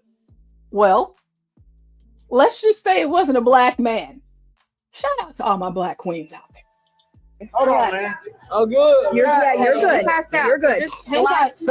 I'm good. Shut up. I mean, tell your sister, shut up. I'm good, man. Hey, bro. You passed out. No, I'm good. No, Okay. All right, you want to sit up? That's fine. All right, just, hold on. You passed out, baby dog. Take it to me. I'm good. You are gonna lose your balance. Can you sit for just a second? Yep. Sit. I'm good. Sit. Bro, I'm good. Sit. Yeah, please let me up, please. Hold on, you passed out, dude. No, I'm good. I'm good. No, you're not. You were passed out when I got here, so have a seat. I'm have a good, gas on your man. head. You got EMS on the way. You need to get checked out, dude. Get me up. You see, and this is why I believe that police officers shouldn't be in areas where black people are present. Hey, they don't want your help. Stop trying to help them. We just saw this man. He was asleep. That lady knocked the piss out that man. He probably pooped on himself a little bit too. Out of there. Just gone. Now he's come back to life and he doesn't want anyone's help. Leave him alone, lady. Leave him alone. I'm going home. No. Have a seat, dude. Have a seat. Have a seat. Y'all straight, bro. Have a seat. Y'all good. You got blood on your man and you passed out, okay? Not can in I the just one of my his officer? nose and Can you tell me your name? My name is Travion. I'm straight. Oh, then you had on the man. Sorry. Hey, what happened? Somebody out there saying they didn't see anything. Saying what? They didn't see anything. Okay. All right, I need somebody to talk to one of the employees. He was passed out right here with blood. So, I mean, he's got a big old knot on his head. Something happened, and he's passed out right here. So I need someone to talk to somebody right there. Did any of y'all see what happened? Okay, so let's get into our Shaniqua number 1, and then we're gonna have our Tasha. We might have a Kanisha, a Lawanda, but one thing they might have is some hair that doesn't belong to them. That's for sure, and some eyelashes that look like cockroaches or wings, like they're just gonna fly up out of the place. Now let's see if these young ladies are going to behave the way young ladies should. Do y'all think they're going to behave the way that nice young women at work should? Let's find out. Okay. Do we know where that pregnant lady is? Do we know where the pregnant lady is that he attacked? So he attacked her? Yeah, she's been in here doing the most. Okay, so who beat him up? Do we know? No. Okay. Okay, where that lady, where your sister at? Ooh, right here? Oh, what's going on? You okay? Yeah, I'm all right. You don't need an ambulance or nothing? Okay, so you know this dude? I don't know him. He just came in. I guess he's talking with him. So he's like, I ain't going to rest. I get my money naked. So I walked up to him. I said, stop being disrespectful to him. I guess one of them get his naked. He do them naked to him. Oh, I'm sorry, guys. I just realized that white people watch this show too. What did she just say? Basically what she said was, no, I do not know this man. He came in, I believe that he may have been drunk. And in his drunkenness, he started to get a little irate over the chicken nuggets, and he just couldn't behave himself. He didn't have proper self-control. He threw him at who? You threw it at me. Did anyone else see him throw the nuggets at you? Yeah, the camera. Can you pull the camera up for me? I can't put. I'm not a man. Who can pull it up? Can you pull the camera up so I can see him throwing the nuggets at her? You can have a seat on a chair. Hold on, let me bring a chair to you. We definitely need to get you checked out because you passed out. At least let EMS look at you, okay? I'm all right, though. I'm straight.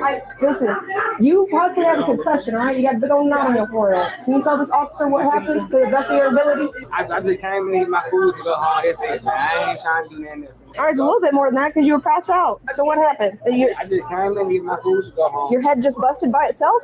So after he threw the nuggets at her, because he's in the wrong, who knocked him out after that? One of the employees did. They want to see the camera. You on your way? On his way. He said he'd be in my 15. Okay, so he threw the nuggets. So after he threw them, he stood there and kept cussing. He was still going on and on. He would not shut up. So he was cussing. He would not leave. And he was cussing the pregnant lady. Yes. And then Buddy put a hand on.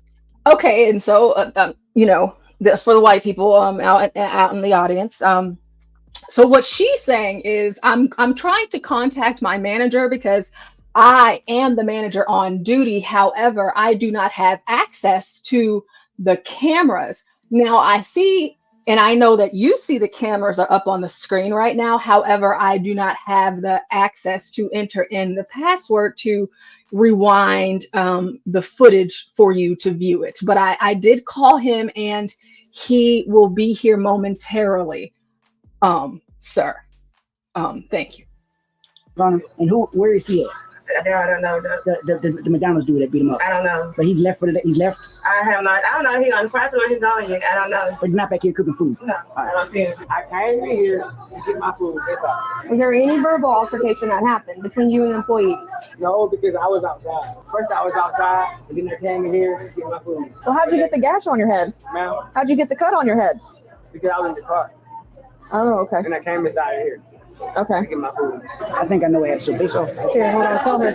Ferguson.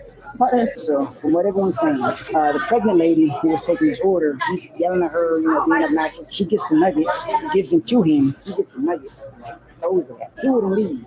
So at some point, one of workers from back here came around. They got the fight in, but the McDonald's guy won. And that's how he wound up busted up. So it looks like he was the primary instigator. Yes, he initiated everything. All right. So we got, and I'll get, the manager's on the way to report the surveillance. Yeah, but he's about 15 minutes away. But we got, disorderly conduct on him, simple battery.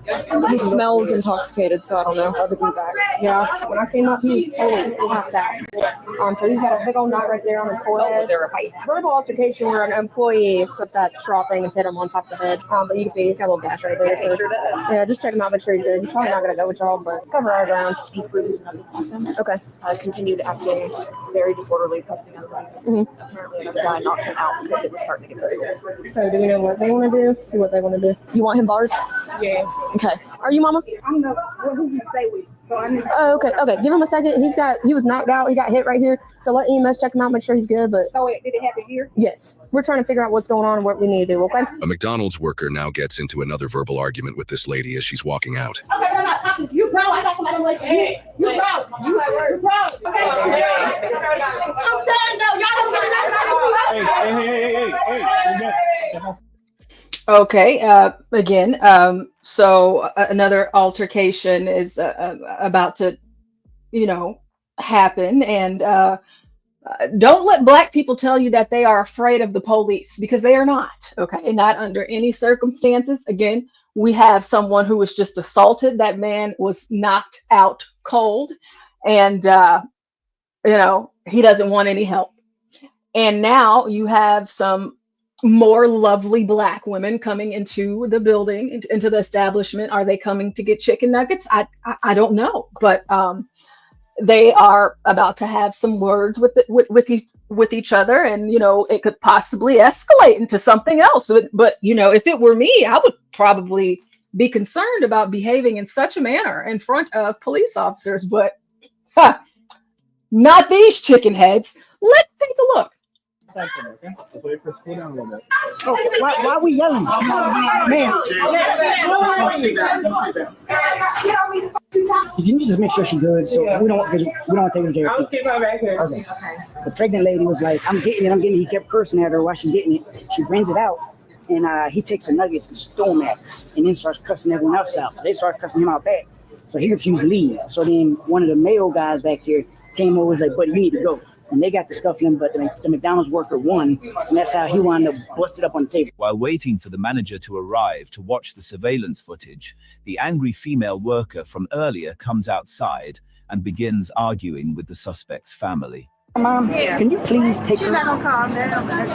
If she don't calm down, she may wind up going to jail. She don't care. She haven't got a record. So I'm telling you, she ADHD. She's not gonna calm down. You can't take her home somewhere? She works. All right, and there we have the mother of the two daughters that were inside, and one of the daughters is pregnant. They're saying that he assaulted the pregnant lady, although she was aggressively trying not to give him his food. And so then in their little confrontation, he throws the chicken nuggets, which were the ones that we saw in the back, and then she threw some back at him and she knocked him the hell out. She did. Yes, she did. And so now their mother is there. Her mother is there, and she too has sexy red hair with eyelashes that will take her to the moon as well. And she lets you know, you're not going to be able to get her to calm down. She already got a record. She has a record, sir. And she has ADHD. Is she taking her medicine? I don't know. Should she? Probably not. With her attitude, Adderall is not going to make her better. It's only going to make her worse. However, let's meet the mother. Hey, she's got to go for disorderly conduct. She'll shut him out.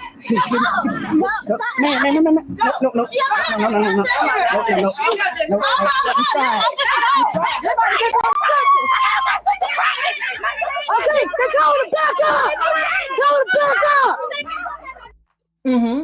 Okay, so we see they're acting a fool. Okay, she's pregnant. She knows she's pregnant. We see she's pregnant. They've said that she's pregnant however many times. Is that going to stop this bitch from fighting? Of course. Why would it? Of course not. Of course. But she's pregnant, though. She was just ready to, give somebody a 2 pieces of biscuit. But the moment that the officer puts their hand on this woman, you want to now cower in, pull her away and say, oh, she's pregnant. Oh, God, she's pregnant. Oh. No, I'm sorry. Everybody get more attention. Okay, they're going to back up. Go to back up. Okay, what you locking me up for? He begged you. Okay, you begged me. Hey, Williams. I'm not fighting you at all. Y'all get him out. Get him out of here. I just generalized you. Go. Y'all need to go. Where? That's the manager. That is the homosexual man right there. He's the manager. Okay. And she's talking. The officers are asking them to leave. Can you just like, where do you think I'm going? Nowhere. Of course. Yeah. Why would you leave whenever someone is asking you to leave politely, Carmelo Anthony? Why would you leave? Just say. You know, and just keep on tearing everything up. Just keep on. Do you want to ban him? I want him barred. Get him out of here. All right. He wants you barred. Hey, he wants you barred. You can be barred if you don't leave. Hey, right now. Leave. I'm not fighting you at all, though. I'm not fighting you at all. Yeah, outside the car. Out of here. Come on.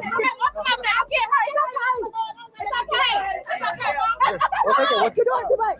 You're doing too much. She's talking. Yo, man, I'm not fighting y'all at all. She's gonna pet you down.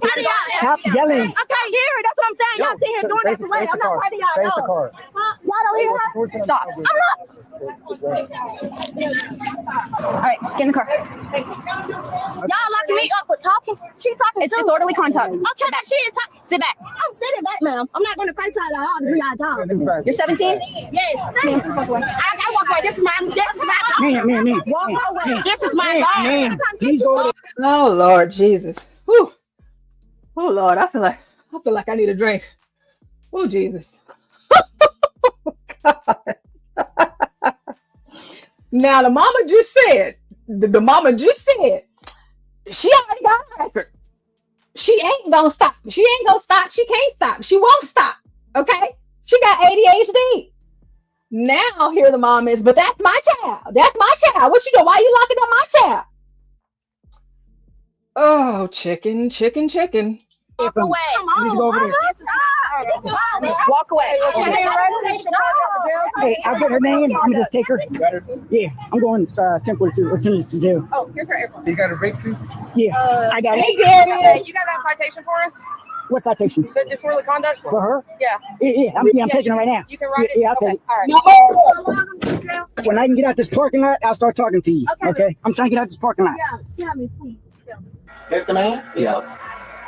Right here should be fine, just so I can see. They talking crazy. Y'all can see. Yeah. Can I tell you something? But you don't respect me back because I begged you to just relax, control your emotions. We come to work, we don't want to put them up in handcuffs, but work with us. I want you to sign on that citation for disorderly conduct, okay? Thank you. So where is it? And see, again, this is another reason why I say, I mean, here we have on the screen Juneteenth. Y'all aren't in Texas. I'm so mad at Joe Biden for that. It's a Texan thing. Anyways, you try to help these people. You can't help them. You can't help a ninja. You can't. You just got to leave them alone. They don't deserve help. And this cop is about to just sit here and just try to give her some words. She's not going to listen, sir. She's not. She can't. She's a mammy. She's not going to listen. Okay? You're just wasting your breath, but let's hear him waste it. So with what we saw on video surveillance, he was throwing food at the employees. He almost went behind her. That's why an employee hit him, because it's about to turn physical between him and the employees. So that's when he got hit. So he's getting charged with the disorderly conduct because they instructed him to leave. He didn't leave. So he just got to go to court for that. It's just a citation. Overeating, brought his food to the house. So he came here looking for food, but his food was delivered to the house. And I think that's why he got upset. So that's what started the verbal altercation, and then it almost ensued into a physical. And that's when they hit him because they're just like, hey, bro, like, we gave you multiple times and you're coming over here trying to be physical. He's just going to get cited because we could have charged him with simple battery for throwing the chicken nuggets at the girl, because that can still be considered simple battery. But to make it easier tonight, and with what's going on with him, I said disorderly conduct, call it a day. And he's just going to be barred here, so he can't come back to this McDonald's at all. And he's barred from here for 2 years. Whenever he comes home, just remind him of that so he doesn't go to jail for a super criminal trespass. Okay? Okay. All right. We got 1 million people out there. We got a crime scene. We got a dude bust upside the head. The EMS lady is saying, I'm taking him to the hospital. And you up in here, we was good. We was taking him to jail.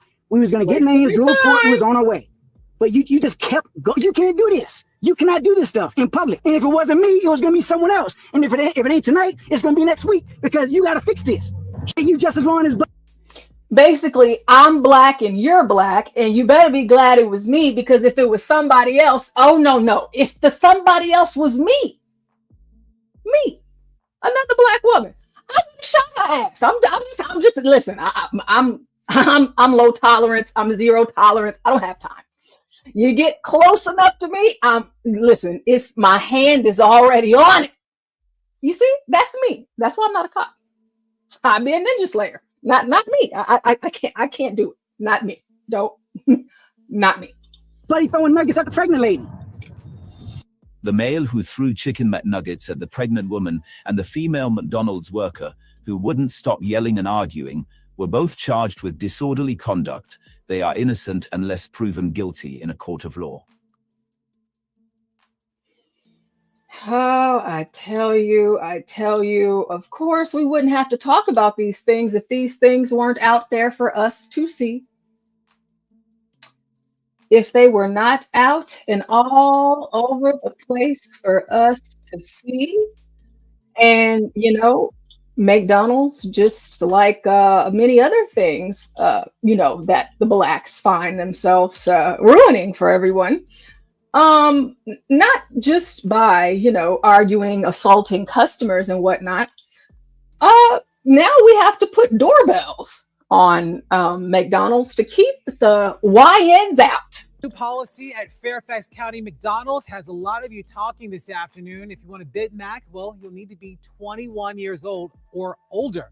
The McDonald's on Franconia Road near Thomas Edison High School now has a sign on the door telling customers that dine-in service is only open to customers over 21. Our Just Honor reports that the restaurant blames student violence.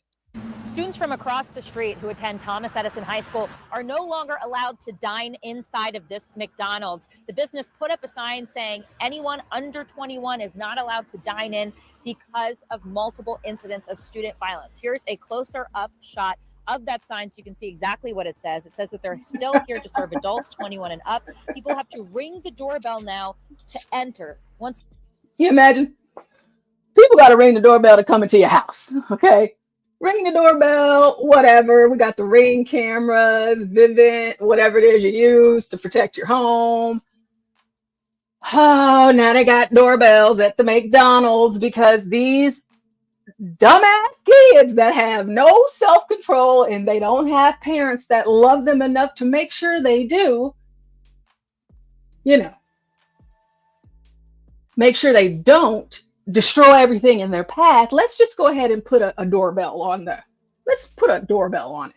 Yeah, let's like ding dong. Are you over the age of 21? Do you have an ID? You can't come in here. They not trying to go to the club. They ain't trying to buy liquor. It's just McDonald's, but let's keep going. Again, saying repeated incidents of student violence. It says this McDonald's location is temporarily closed for dine-in to anyone under the age of 21. It is unclear exactly how long that policy will last, but I do want to mention that Thomas Edison High School is one of 2 schools in Fairfax County Public Schools that has those weapons detectors now. The other one being West Potomac, which was the site of that stabbing incident between students that happened just a few weeks ago, and also has that weapons detector here. So multiple incidents. They not just fighting, they're stabbing as well. Carmelo Anthony. They just got knives, they got guns, they got fists, they got feet, they just, you can't control them. Okay, you can't help these ones, okay? You can't do it. Incidents in this county of student violence, again, now impacting this business. We caught up with one neighbor to see what they think about this new policy. Signs at times, it's a little ridiculous that they have to put a sign up because kids can't behave. I mean, that's a shame. I feel bad for the business. Shame the kids are in that situation. Why they're not better disciplined, or they should know not to fight. They should. We've seen it working here. Sir, not ninjas, okay? Ninja kids, they don't know how to not fight. And I'm sorry that the McDonald's that you've been going to for the last 30 years has to now have a doorbell on it. But if you continue to go there, at least you now know it will not be infested with these little mosquitoes, okay, bothering you and buzzing all over the place. At least you have that. At least you have that. Here. At least you have that. Now, just when you thought maybe, Portia, what else are you going to talk about? There's not anything else that you could talk about that could get any worse than what you've shown us already. But whenever you got to go to work, you see, like I'm off on the weekends, but I'll be at work on Monday, and you don't really want other things to interrupt your day while trying to go to work. Especially when you want to be on time. So if you're someone like myself, you're going to start your morning early. You're going to get up at about 4 a.m. Okay, you're going to go and work out, get your stuff together, and then head out to work. Okay, so you can make sure you're there on time. And if there's something going on in your neighborhood, you're going to check your mail, check your email, check the notices on the doors that they put out. Hey, it might be a parade. And you won't be able to exit the apartment building from this way. So what we encourage you to do, if you have to leave to go to work this weekend, we encourage you to park outside of these bounds so that you may get to where you are going. Plan ahead. And we've been letting you know, for a couple of months now. So you should have still maybe made arrangements. I don't know if that's what you guys would have done. It's what I would have done, but let's see what she did. I apologize for the inconvenience. I'd be happy to call you a taxi.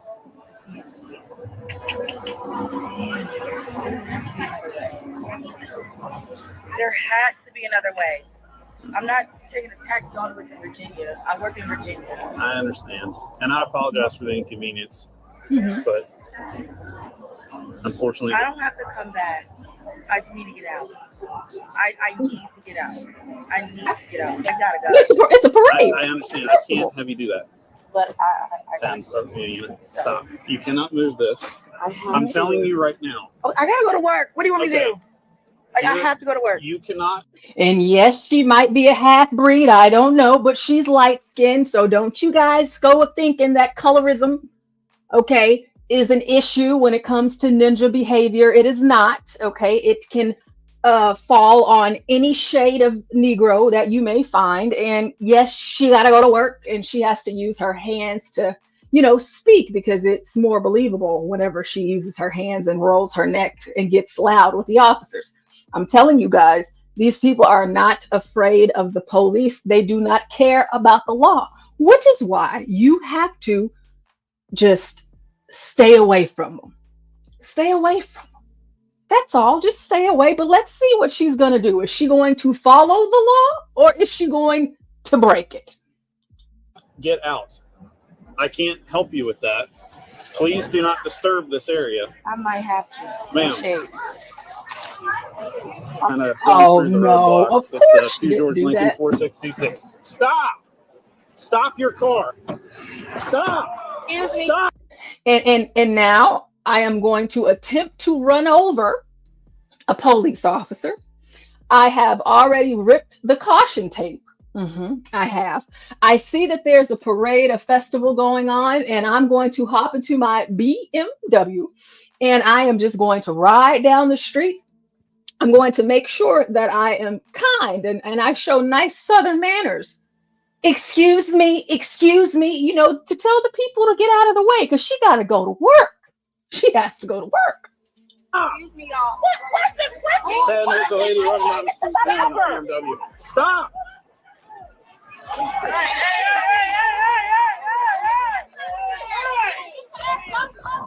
We're at 6 now.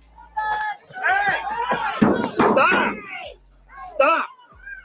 Get out of the car.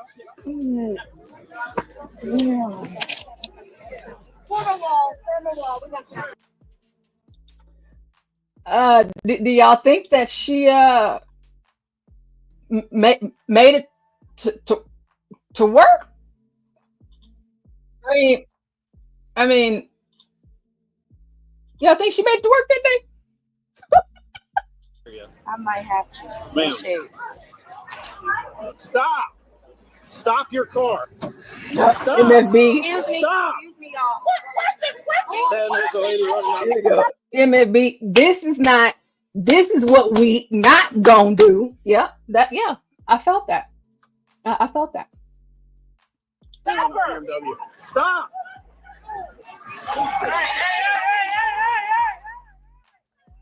We begin tonight with the shocking moment police stopped a woman who was driving through crowds at the Main Street Festival in Laurel. Fortunately, no one was hurt, but tonight that woman is now facing several charges.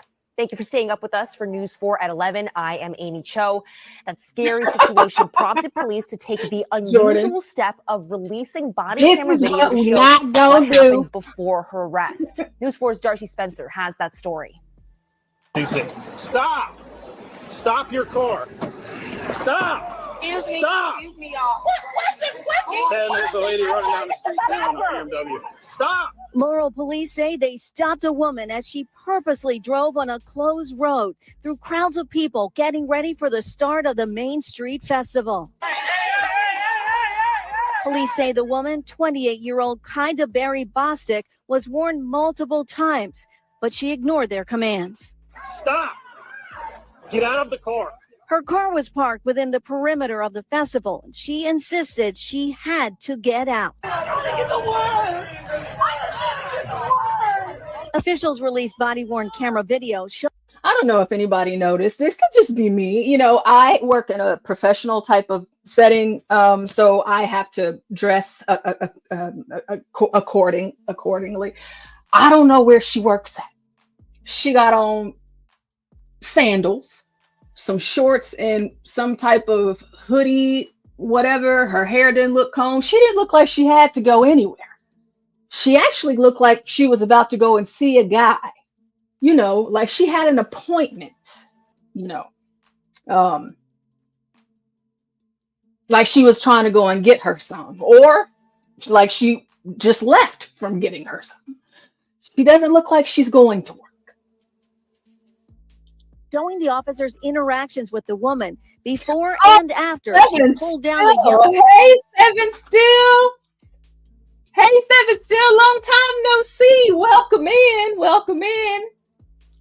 What did Dan say? Ain't nobody got time for that. She ain't got time for that. Hey, Ignorant.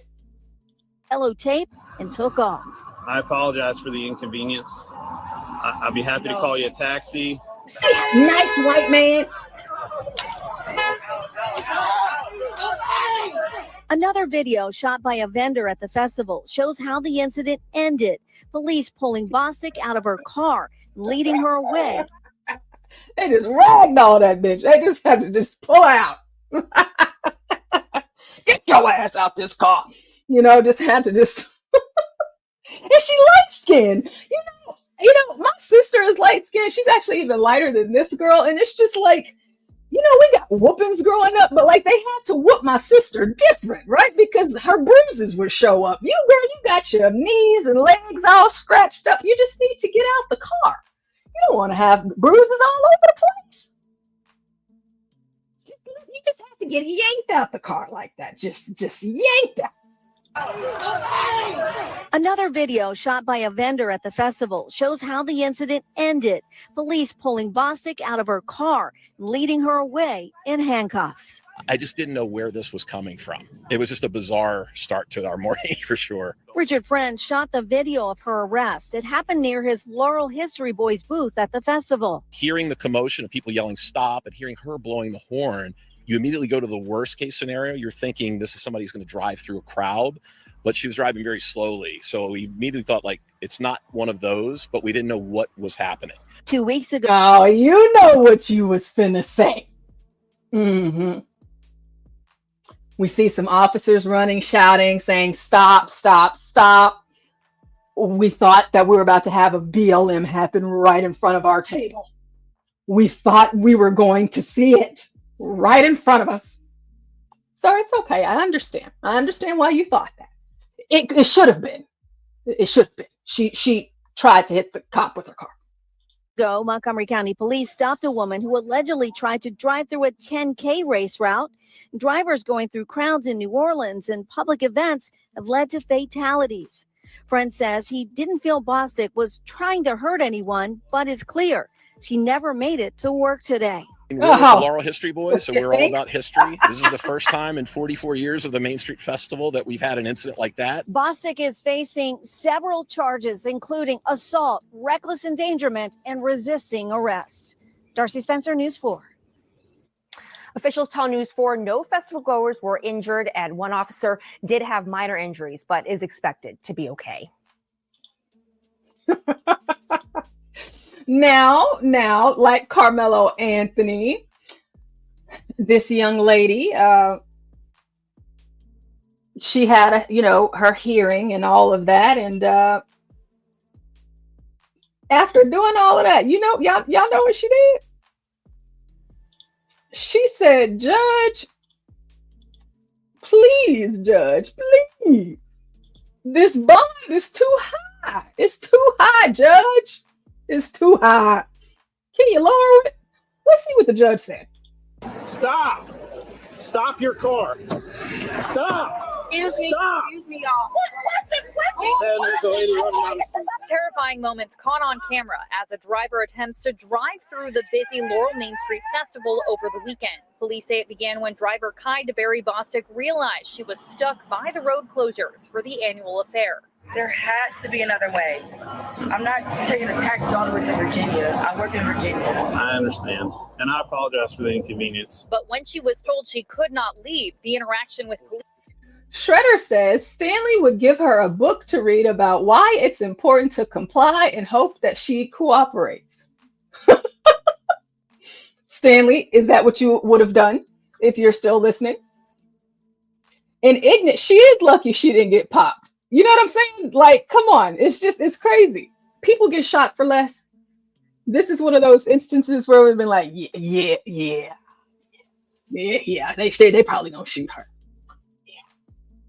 Police quickly escalated. Oh, I gotta go to work. What do you want me to do? Like, I have to go to work. You cannot get out. I can't help you with that. Please do not disturb this area. I might have to. Ma'am. She made it a lot worse than it needed to be. In the video where DeBerry is behind the wheel, a woman is seen pulling a child out of the way and other festival goers trying to get her to stop. WMAR2 News is told the officer was also injured but is expected to be okay. Deputy Chief of the Laurel Police Department, Mark Lazinski, says there is no excuse as signage and public messaging leading up to the event show the road will be blocked off for hours. Her behavior was so reckless and so dangerous. It's a miracle that we're talking about what we're talking about now, signage, as opposed to what could have been a tragic event here in the city. After her arrest, police say DeBerry continued to resist officers and failed to take accountability for her actions, laughing at one point and telling police, quote, "I don't see what I did wrong." The festival brings out 10,000 people every year. Lazinski says they'll be reviewing what worked and what didn't this time, as is normal practice after a large event, so changes could be coming. One thing that I wouldn't change is how our officers responded, not only to this incident, but to the propane tank blowing up earlier in the morning, and just the heroic, courageous, efforts that they put in to keep our residents safe here in the city. On Monday, a judge denied DeBerry bond. She is facing 6 misdemeanor charges, including second-degree assault, reckless endangerment, and resisting arrest. A court date is scheduled in July. In Laurel, Blair Sable, WMAR 2 News.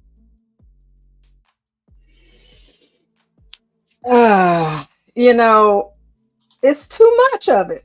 It's so much. It's everywhere you go. You can't stop seeing it. You can't unsee it. It's just, one story after the next, after the next, after the next, after the next, after the next.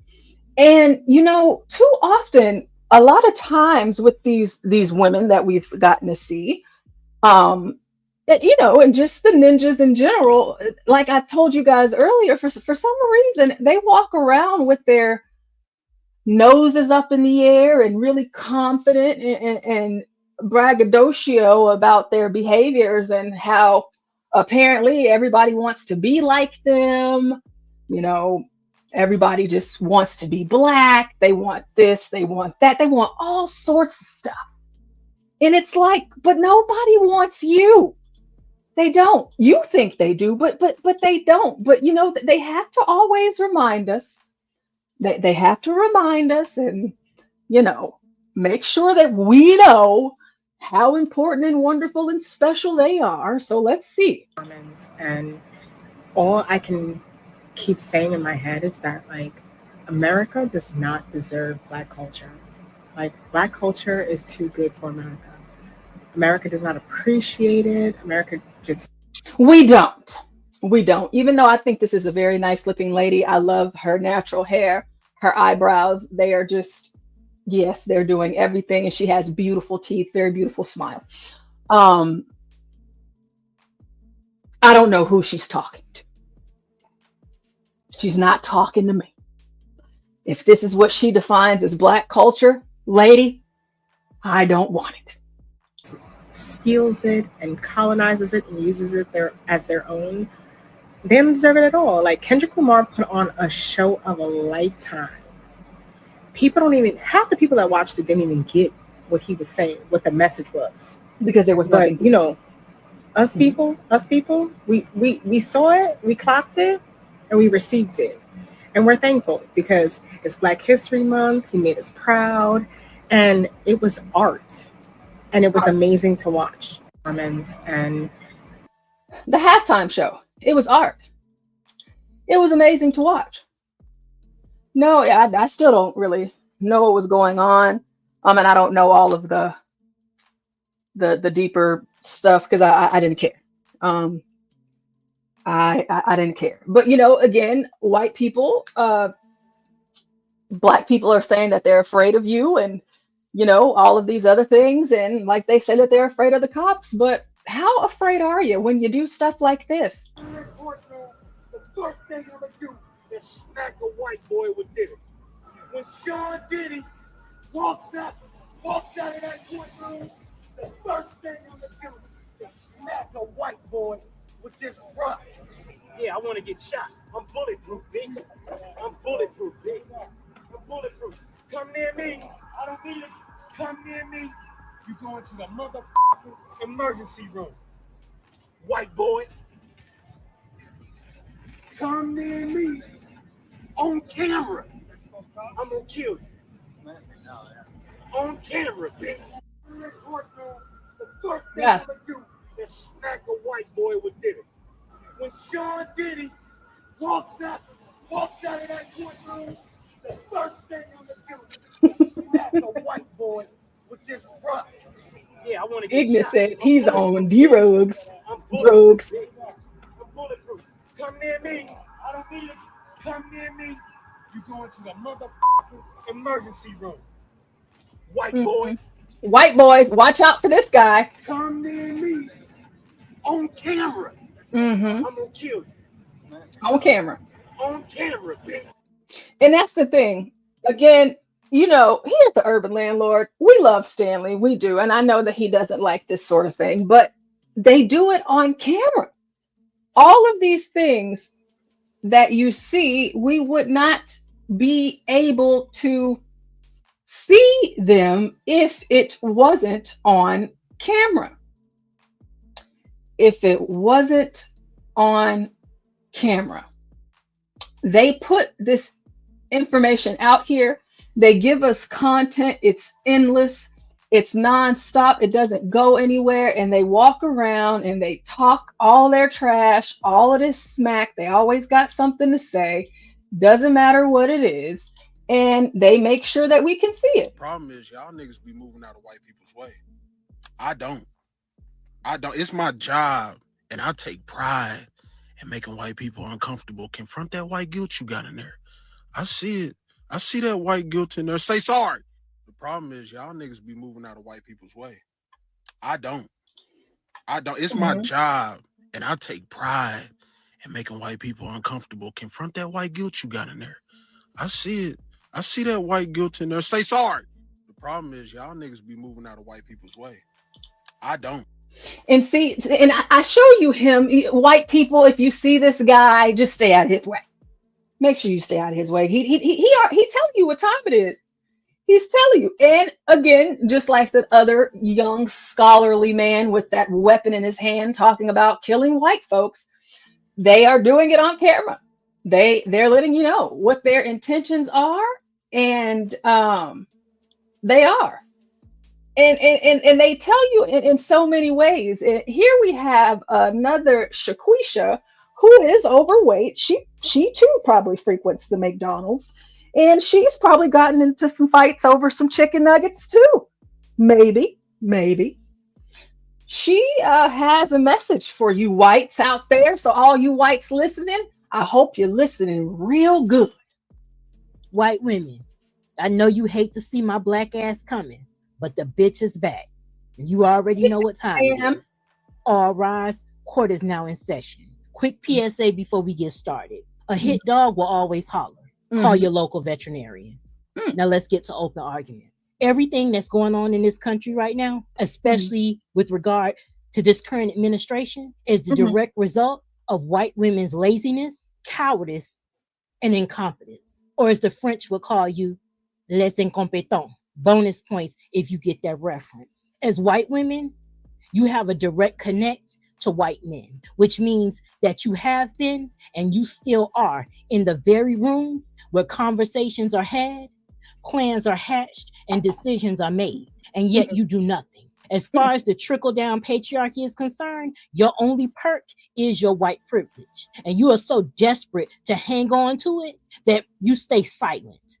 And instead, you choose to ride the coattails of the very white men that's taking away your fucking rights and are actively working to take away your freedom. And yet and still, you manage to possess the fucking caucasity to walk around like you Mary fucking Magdalene. Meanwhile, you just gave white men the keys to the very fucking kingdom that they've been building this whole time in front of your face. White women are not rooted in reality nor realness. You're rooted in perception, which aptly explains why you're so selfish, self-centered, and self-serving. And it is because you are rooted in perception that you don't like confrontation and you don't like being called out. Because upon doing so, the fallacy that you've created for yourself is immediately destroyed.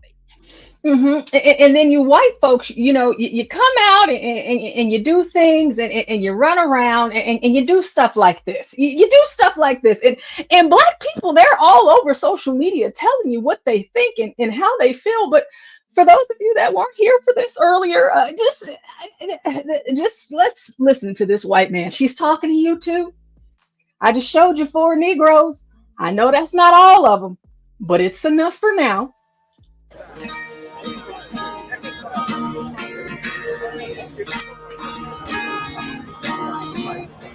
You wonder why people cry, fuck the police. All cops are bastards, no justice, no peace. And other people are tired, they can't get no release. They ain't safe in their beds, they ain't safe in their streets. They ain't safe in their beds, they ain't safe in their streets. Fuck the police. Get it! The dumpster that he hid between ran for his life, but he died on the scene. Yeah, they fired 5 rounds like it was routine.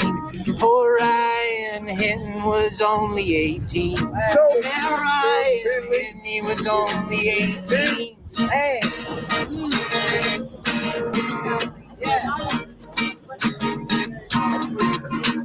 Brianna was murdered at home in her bed. Toledo's hands were up above his head. I can't breathe, the last words Garner said. And they knelt on Floyd's neck until he was dead. Yeah, they knelt on Floyd's neck until he was dead.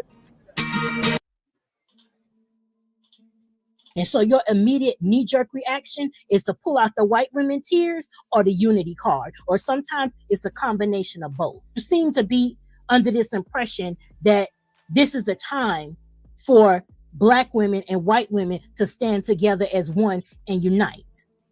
So my question to you is, as it pertains to said unity, which Black women would you like to unite with? Is it the Black women such as myself? No. That you're so quick to call loud, aggressive, and ghetto whenever we assert ourselves with you? Or we say or do something that you don't like or understand, even though it wasn't meant for you in the first fucking place? Is it the Black women that you call welfare queens, knowing full well that the largest recipients of government assistance are white? Hey, Shaquafala. Hey now. Slow down. We're not there yet, okay? We're not there yet. Don't you go talking about the welfare queens. Not yet. I'm running a show here. Don't you try and steal my shine, Shaquafa. Hey, Rocco. We gonna talk about these welfare queens. Hey, you hold on. You hold on. White? Is it the Black women that you report to HR because we don't say good morning to you? Or smile on command to appease you? Okay, all right, okay. You all must understand. I have a strong hate for ninjas. You know I do, but I am still Black. And I must say that in the mornings, when I get to work, which is why I try to get there before everyone else does, so I can close my door.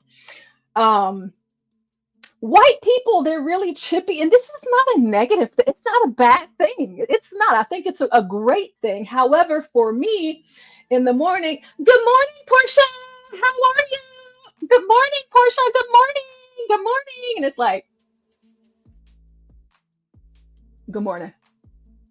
I'm not ready yet. Like, cause it's like I'm up and I've been up for a while. I told y'all I get up at 4 o'clock in the morning, but it's just not right now. Not right now. But she didn't smile, and it's just like, oh, hi, good morning. I don't know what it is. It's just sometimes I need more time. So whenever she said that, I felt it. Or tell you what we do on our weekends off, because that's our personal fucking business, and you're not entitled to that information? Is it the Black women that work in retail and customer service that you not only berate, but falsely report to management and corporate because you don't get the refund, discount, or level of service you demanded, oftentimes resulting in us losing our livelihoods? Is it the Black women, the overqualified Black women in corporate America that you consistently lie on, sabotage, and still? You know, it's really incredible. Seeing these, we got Daniel Nixon in the building. Hurrah, baby. What's crazy is, again, I don't know what it is about Black folks that makes them think that white people like wake up in the morning and their first thought is them. Throughout their day, they're thinking about Blacks. Whenever they go to sleep at night, they're thinking about Blacks. Whenever they're, paying their bills, going on family vacations, taking the boat out on the lake, that they're thinking about Black folks. Listen. The only reason why they're talking about you right now is because they're tired of you. But they aren't thinking about you like this. It's just, even to me, the gall, the audacity just to sit up online and like post this kind of stuff. It's just, they don't care about you. want you to go away. That's it. Promotions from? Because you know your mediocrity would not get you the position otherwise? Is it the same black women that you treat condescendingly the moment you don't get the immediate praise and gratitude you seem to think you're entitled to? Is it the black women whose style and aesthetic you carbon copy only to repackage and rebrand it as something you invented? Is it the black women whose content and creativity you still fucking-bate and profit millions of dollars off of it? All the while refusing to both credit and compensate the very black women you stole from. Are those the black women that you would like to unite and stand as one with you? As far as divisiveness is concerned, you hypocritical assholes are the common denominator, and you always have been. White women are the creators of exclusivity, and by extension, division. For centuries, up until present day, white women continue to orchestrate the plot and then immediately pretend to not understand the plight. You are not the victims you're desperate to be. You're the perpetrators. This case is not closed, but court is adjourned. Have the fucking day you deserve. Ooh, sister girl, sister girl, sister girl. You know, they just can't. They can't. Tropes. Tropes. They can't help themselves. You know, they just have to make sure that you know it all, you hear it all, and everything else. Now, there are some things that I do want to make sure that we talk about, because I know I've seen it in the chat. I know some of you guys are thinking about it, and you've heard what you've heard. Maybe you've not heard enough. I'm not going to spend too much time on this because this is John's lane, and he knows far more about it than I do. And I don't want to sit here and act like I am all in on it, because I am not.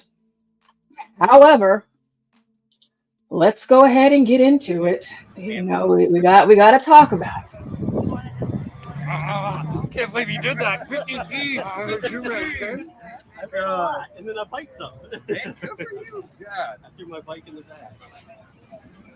Can't believe it. Yes, yes, yes.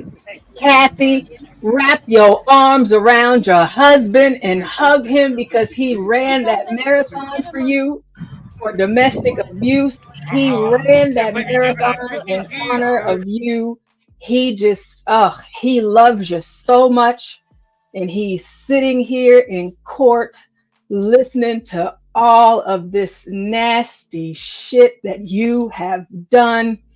And he is being as strong can be. You got folks outside protesting, standing in line for Diddy. And the thing is I'm really not mad at it. I still to this day do not know why he is in court. He just sounds like a nasty dude doing some nasty stuff. And hey, you had grown people doing what grown people want to do. And hey, just ain't none of my business. Hey, why do you feel that way? So these are all paid protesters. You can get $20 an hour if you wear a t-shirt. You gotta speak up. She just got recruited, right? I refuse. You said no. No. It wasn't worth the 20? No, but like he told me that it's for a Diddy coin, so I'm not really sure what that is. Yeah, they just tried to pay me $20 to wear a free fucking shirt. Stop. I could tell, because the lady right there, she just kept convincing me to go wear a shirt, and I'm like, I'm that's what. So just $20, and if you need $20, all you have to do is wear a free puff shirt. And you said no. Yeah, I said no. Did they say how many hours? $20 an hour. And she told me she got paid like $60 yesterday for standing out there in 3 hours. Oh my gosh. Yeah. $20 an hour. So if you are in New York and you need some gas money, if you need a couple of dollars so you can get yourself some eggs or some groceries, or if you need $20 so you can buy yourself some weed or whatever drug you like, or even some alcohol, you can go to the courthouse where this trial is being held at currently, and you can make $20 an hour. Something called a puffy coin, some sort of Bitcoin, some sort of cyber money, whatever that stuff is called. You can do it. And as you can see, people are, because, you know, times is hard out here. And you want to make sure that you are, you know, standing out in support of, there you go, cryptocurrency. Thank you, Richard. That you get your money. Yeah, okay, I guess so. Oh. Hey y'all, it's Lauren LaRosa. So we are here at court. The day is over. It's been a long day. Normally I check in with y'all, but I couldn't do that today because if I left the courtroom, I wouldn't have made it back in court to hear the testimonies. We got through the jury selection. We got through opening statements from both sides, the defendants and the prosecutors. And we also heard from 2 witnesses. Now, I just turned my phones on, and already the headlines that I'm seeing are people talking about the male escort, what was claimed by the male escort, right? There were claims of who made who urinate on who, whether Diddy, Cassie, who told who to do what. There were conversations about jealousy between Cassie and Kim Porter, and this being just a toxic relationship, and, you know, domestic violence and assault being things that Diddy is willing to own up to, but trafficking and all the other things being things that he is not willing to own up to. There's a lot to break down from today. It was very detailed. Now let's get into the whole peeing in the mouth by the escort. So on the stand, the prosecution did allege that Cassie is going to testify that Puff allegedly had made a male escort pee in her mouth. That is what they alleged in their opening statements. There was an escort that got on the stand as a witness. During this testimony, this escort talked about being made to pee in Cassie's mouth. But this witness says that it was Cassie who asked him to do that, and that Puff was watching, and honestly, that was stricken. Like, the jurors, when he got into, like, because he was speaking directly about Cassie and the fact that Cassie allegedly asked him to do it, and that's why he did it. And he was saying that at first he didn't know how to do it. Like, he was just like peeing like he normally pees, and that Cassie, along with Puff, was basically telling him, like, slow down, like, don't let it all come out at one point, like you know what I mean, like you're really peeing. And then that one line I just said about him saying what Puff and Cassie said to him together about that was stricken from the jurors. Like, they're not even allowed to use that, because his original conversation around this was Cassie asked him to do that, allegedly, and that Cassie was like the mastermind behind that. Cassie is going to testify, and that's going to happen this week. To be honest with y'all, I wouldn't be surprised if it happens tomorrow. So the prosecutor's opening statements are being picked up, but there was a witness on the stand that changed that whole story. After leaving today, I feel like when we hear the conversation. So you have a lot of different people, because this is not being, you know, there's no video of any of this, but I have thought Cassie was trash since she, you know, came out with this. I do not feel remorse for her. I have no feelings towards her emotionally at all, none whatsoever. I think that she is a nasty, nasty woman.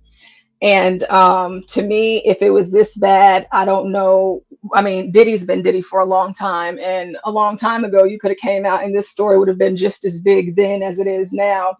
But you were doing all of these things. But the one thing that I have paid attention to slightly, just because of another content creator that I listen to and I watch all of their content, this cross-examination with Cassie, and they made Cassie read all of the text messages, and I'm like, man, this is some nasty shit. Like, I mean, yeah, again, whatever you do in your bedroom, it's your business. And I'm more frustrated with the trial just because it's like I'm knowing stuff that I wish that I did not know. Like, I didn't need to know any of this. Like, this is none of my business. Whatever it is that y'all are doing, I'd rather not know it. And because it is so graphic, it's so visual, it's like, bro, like,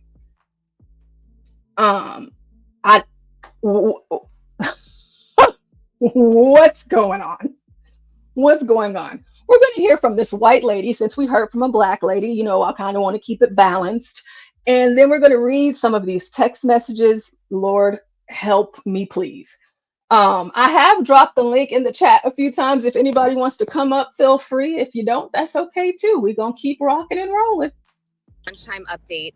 Cassie on the stand, her first day of cross-examination. And I don't want to say it's super intense because Diddy's lawyer, Anna Estevea, she's doing an amazing job at being very gentle. I mean, Cassie and her have exchanged a few laughs while she was on the stand, which I thought was pretty incredible. And additionally, there's a lot of explicit graphic text that we're seeing from Cassie to Diddy and vice versa. And Estevea is saying, look, if you don't want to read these, you don't have to, which I thought was really nice. Also, when Cassie answers and it's kind of a yes or no question, Estevea isn't like, it's yes or no. She's being very, very calm and very kind. Now, what we saw like right off the bat here was a conversation via BlackBerry between Diddy and Cassie about 2.5 years into their relationship. And remember, at this point, Cassie testified during direct that he had abused her. She didn't want to do freak offs, you know, all this stuff. And she actually said that he said, you know, I miss you already. When do you want to FO? That was Diddy. And she said, I'm always ready to FO. And again, this was August of 2009, about 2 years into their relationship. They talk about when it would be best for them. And then they talk about getting an escort involved. And then we see a text message that says, I can't wait to stare at your BBD. You guys know what I'm talking about. And again, lawyer did not make her say it out loud. BBD, it's usually the other one. Hey, Ignat. Little Queen, Portia, Mother Earth, Goddess, the universe, peace, Queen, peace. How are you? I'm cool, man, blessed and highly favored, man. Wonderful. What do you think of Cassie and Diddy? Well, I think Cassie is hot. First off, that's my disclaimer first. But she is a freak, all right? She's the freakiest type of freak, all right? This lady wants you to go in her buttocks and then go into her other, you know, her whoop-de-wop. So it's kind of, I mean, if you're dealing with a guy who likes butt juice and likes playing in guys' mud holes, you gotta be a freak, you know? I wouldn't let her kiss the kids. I wouldn't let her taste the food. You know, she would only get plastic forks. She's a demon, you know? She's a monster, honestly. Puffy's just a freak, all right? A guy named Puffy, come on, what do we expect? I'm expecting him to walk around with a pink dildo in his butt as a butt plug. That's what I'm expecting. Oh, excuse me. Hold on. Ignat TV, everybody. Jesus Christ. He said she can't kiss the kids. She can only use plastic. Yeah, I'm back. Gotta throw it away. Yeah, I just think she's a weirdo, you know. Puffy, the guy's clearly a freak. I mean, he's Puffy.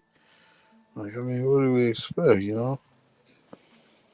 Anybody with that head, his head is small. Anybody with a small head, you're a weirdo. All right? I go for black, white, I don't care. You have a tiny head and you're a man, you're a creep. But yeah, I don't think they should charge people for that, man. It's like, let's be honest, like guys pay for hookers to come from Miami to New York all the time and just stay a weekend and then we ship them back out. So that's technically trafficking now. Because I met her on Instagram. I said, hey, I got $300. You want to catch a flight and drop that neck? And they like, oh, yeah, why not? So it's like, come on. Like, I mean, I don't know. That never happened, by the way. Federal government. That never happened. Well, you have here in one of the screenshots that was shown in court, and this is Cassie to Puffy. I miss you already. He says, me too. She says, when do you want to freak off? LOL. He says, LOL, I'm just going up to change. Or no, maybe it's her. I don't know. I have an iPhone, but even in this moment, I'm going to read some others. However, I'm always ready to freak off. LOL, LOL. You tell me the day you choose. It can be whenever. Name the night. Now we're going to get more into some of these messages between the two of them. They are disgusting. So yeah, these aren't my words. This is the court. And I believe that the defense is doing a spectacular job. Diddy has some incredible attorneys. And I believe that the way that they're buttering her up and being nice, as we heard the white lady say that we were listening to, how nice they're being to her, complimenting her and doing all this other, just to get her a little bit closer to, saying all of the things that she said. Even whenever they told her she didn't have to read the messages, she did. So anyhow, the defense presented Ventura with a 2010 message she sent to Combs that showed a sign of fracture in their dynamic. Ventura read the email in court. That's not being in a relationship with someone that you love and are in love with. I am really hurt by the way you deal with me. I don't need your money. I need some attention. The defense reads Combs' messages to Ventura about participating in freak-offs. In August of 2009, Combs asked his then girlfriend, when do you want to freak off?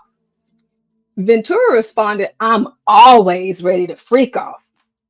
After she returned to the stand, the defense questioned Ventura about her tattoos and complimented her by calling her very beautiful and charming. You see, buttering her up. The defense asked Ventura to read sexually explicit text to Combs out loud in court. In December of 2009, Ventura responded to a sexually graphic email from Diddy. She wrote, I like that. I wanted, and I want to give you the same. I just think that I have to trust you beyond it just being sexual. Do you know what I mean? So she read that in court, Portia? Yes, she read it in court. It had to be about 48 boners in there. Oh, God. Oh, gosh. It just seems so nasty. But, I mean, guys are guys, and I guess girls like her are girls. The judge was probably rubbing one off while she was saying all this. It's getting kind of nasty here. Yeah, and this is one of those freaky books. So. She says, in order for me to be more open with things we do in bed, I need to feel safe, like home, like this is my husband, and this is the only man that will ever have this aggressive sexual side of me.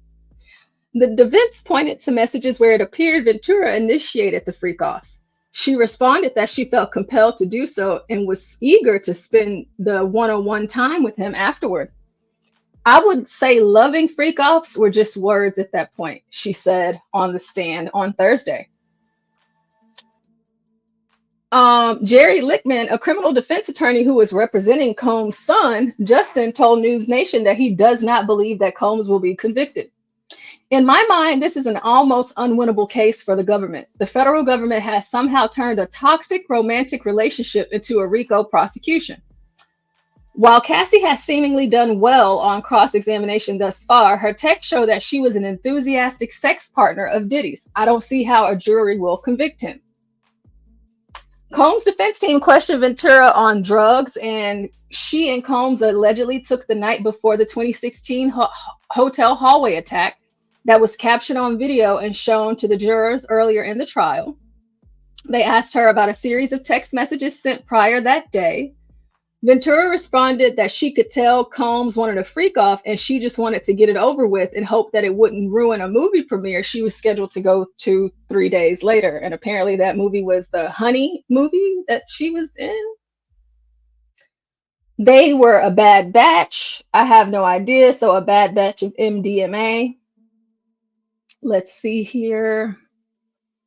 Ventura says she watched Combs have sex with other women, perhaps 4 times throughout their decade-long relationship, and said Combs told her it was a part of the rapper's swingers lifestyle. The defense asked Cassie if freak-offs were a part of the swinger lifestyle, to which she replied in a sexual way, they're very different. She said that Diddy was addicted to opioids, and then his defense brings up Cassie's drug use. So they're saying, hey, Cassie, listen, I hear you, but what about you? Cassie told the jury that Combs once Yeah, that's instructed. crazy. Oh, go ahead. I said I agree. They like, yeah. What about you though? We know he's in. What about you, buddy? It's crazy. Right. Cassie told the jury that Combs once instructed drug dealers in LA to stop delivering drugs to her. At some point it happened, she said. Cassie said Combs had recommended that she get help for her drug use, but later stated Combs only wanted Ventura to use drugs with him and not with friends. So she's saying all of these things about, drugs and how he made her do this and do that, but she was addicted to drugs herself. It got to a point to where Diddy was like, he had to tell every dealer in the city, if I catch any of y'all selling her something, y'all gonna have to deal with me, because I don't want her using drugs, because she has a problem. She needs to go and get help. So again, while they're buttering her up, trying to make her feel all good and nice and sweet on the inside, it's still like, no. She was still doing her own thing. She was still doing her own thing. Cassie may take the stand next week, even though she's 9 months pregnant. So here are the A-listers mentioned in the trial so far. That is why there's a sword that I must fall on, and it seems strategic that the prosecution called 2 witnesses prior to Ventura's testimony. After a back and forth between the defense and prosecution, the judge told Combs' team to finish up their questioning of Cassie on Friday morning in order to leave time for the prosecution to ask their questions. The judge did not rule out that she does not have to come back to court next week. So there's some of that. Let's see. She said that when the freak-offs were over, she would feel just really empty and she felt gross, adding that she felt like she did her job. Cassie said that Combs threatened to release footage of her participating in the freak-offs. She was concerned it would make her look like a slut. Well, because you are. She feared the release of the sexually explicit material would be career-ending. You didn't have a career to begin with. Okay, you had your 2 songs and that was about it. Prosecutors asked Cassie if she attempted to fight back against Combs. Cassie said she initially tried to combat Diddy, but said fighting back could escalate the attacks further. So that's some of that. We'll have to come back over here to Twitter to get, more of the stuff that, they try to keep away from you on other things. So let's see here. I'm always ready to freak off. Cassie texted Diddy again. She said to Diddy, I can't wait to watch you. I want you to get real hot. And then she says, me too. I just want it to be uncontrollable. Wow. Beast. She's a beast. That's the caucus inside of her. And so then it says, Mr. Combs taught you how to do oral sex. She said he did. The attorney says, look at this. Tell me when you're ready. Can you read it? And then Ventura said, you can read it. It's making me laugh. It's from 2007. The attorney said, you wrote, I feel protected. You're sweet. So she's literally in the courtroom on the stand reading this. And so she's like, it's making me laugh. So she's smiling at text messages, like reminiscing from, wow. And her husband's man, that's nuts. That is nuts. That is nuts. I think that's her white privilege right there, because she knows she involved and she ain't gonna take no accountability. She gonna act like, hey, that wasn't me doing texting that. I was forced to text. I want this hot to see you sleep with a man tonight. I want it to be hot. I want you to go inside his peanut butter jar. Yeah. Extra hot and oily, baby oil down. This is unbelievable. It's degrading. Her mother should be ashamed of her. Her father, her husband, and her children. She has daughters, and apparently she's pregnant with a son right now. So the judge says, you wrote, I see that Carrie is better fitting for you. I'm hurt that you think I'm malicious. You're very important to me. And then she laughs. And then the attorney says, what were you trying to convey? She said, it's like a journal entry. You had a tattoo of Mr. Ryan Leslie's initials on your body, right? Cassie says yes. The attorney says, how many tattoos did you have then? And so there was an objection of relevance overruled, but let's keep it moving. Cassie says 3, the one on your arm, no regrets. Well, I wonder what the tattoo on her arm is. Is it of Diddy? Is it like a Diddy tattoo and she doesn't regret it? Okay, we have here. Hold on, wait, we're waiting for it to pop up. Is it going to? Okay. No, okay, I'll just read it One as thing is. is, Cassie, you got 40-something million in a civil suit. Mm-hmm. What else you want? I know, like she got all of this money. Like, so what else do you want, right? Because it's just like another thing that I love about the defense is the fact that it's like, dude, like Cassie, you look crazy out here. Like she had freak offs without him. He wasn't even there. She would set this stuff up and do it all on her own. She would have, you know, the baby oils and all of this other kind of stuff. She was 19 when she met him, but I mean, she's about to be 40. So, and you spent 11 years of your life with him. I mean, at some point, if it was that bad, you think that she would have left. It's not like he wasn't seeing and entertaining other women anyways. But in this text message, it says, I love our freak offs when we both want it. I want to freak off right now. I want to have fun with you. Let me know if you want to have a late night. Jules is available. If you're not into that, no problem. We could just do a thing. Love you back. If you're not super horny, then what the F? Horny? Of course I am. Of course I'm horny. Ugh. She's just, you know. I think she got a book out about all the freaky stuff they did. Hold on, wait. This says new court documents reveal Cassie's husband FaceTimed her while she was in the middle of having sex with Diddy. That's crazy. And that just made me think of something. Alex Fine speaks out because I saw something in the headline saying that he spoke out after her testimony. I just want to say, honestly, I don't want to reach the level of money to where I want to watch my girl get fucked by some guy. I don't want to. I'm good on that level. You guys can keep that money, okay? I'm at the level where I want to be the one sticking my dick in her only, okay? I'm not trying to share my lady. Yeah, and I don't like butt juice and shit everywhere, so I don't want to get up there. They're saying you can't get up to a certain level unless you let somebody live around you. Brown eye. I don't know. Well, you know, he was her personal trainer that Diddy was paying for her. I mean, it just makes it worse. I'm pretty and sure. So I'm pretty sure he was involved in some of them too. I mean, at like least he gave Diddy a blowjob. Look at him. Look at him. Look at his lips. I mean, come on. This guy's clearly a mook. You know what I mean? Well, let's see what. Apparently, he broke his silence. So let's see what he said. Oh, hold on, wait. Let me reshare just in case the sound isn't on for us. Let's see. Cassie's still hot. I go.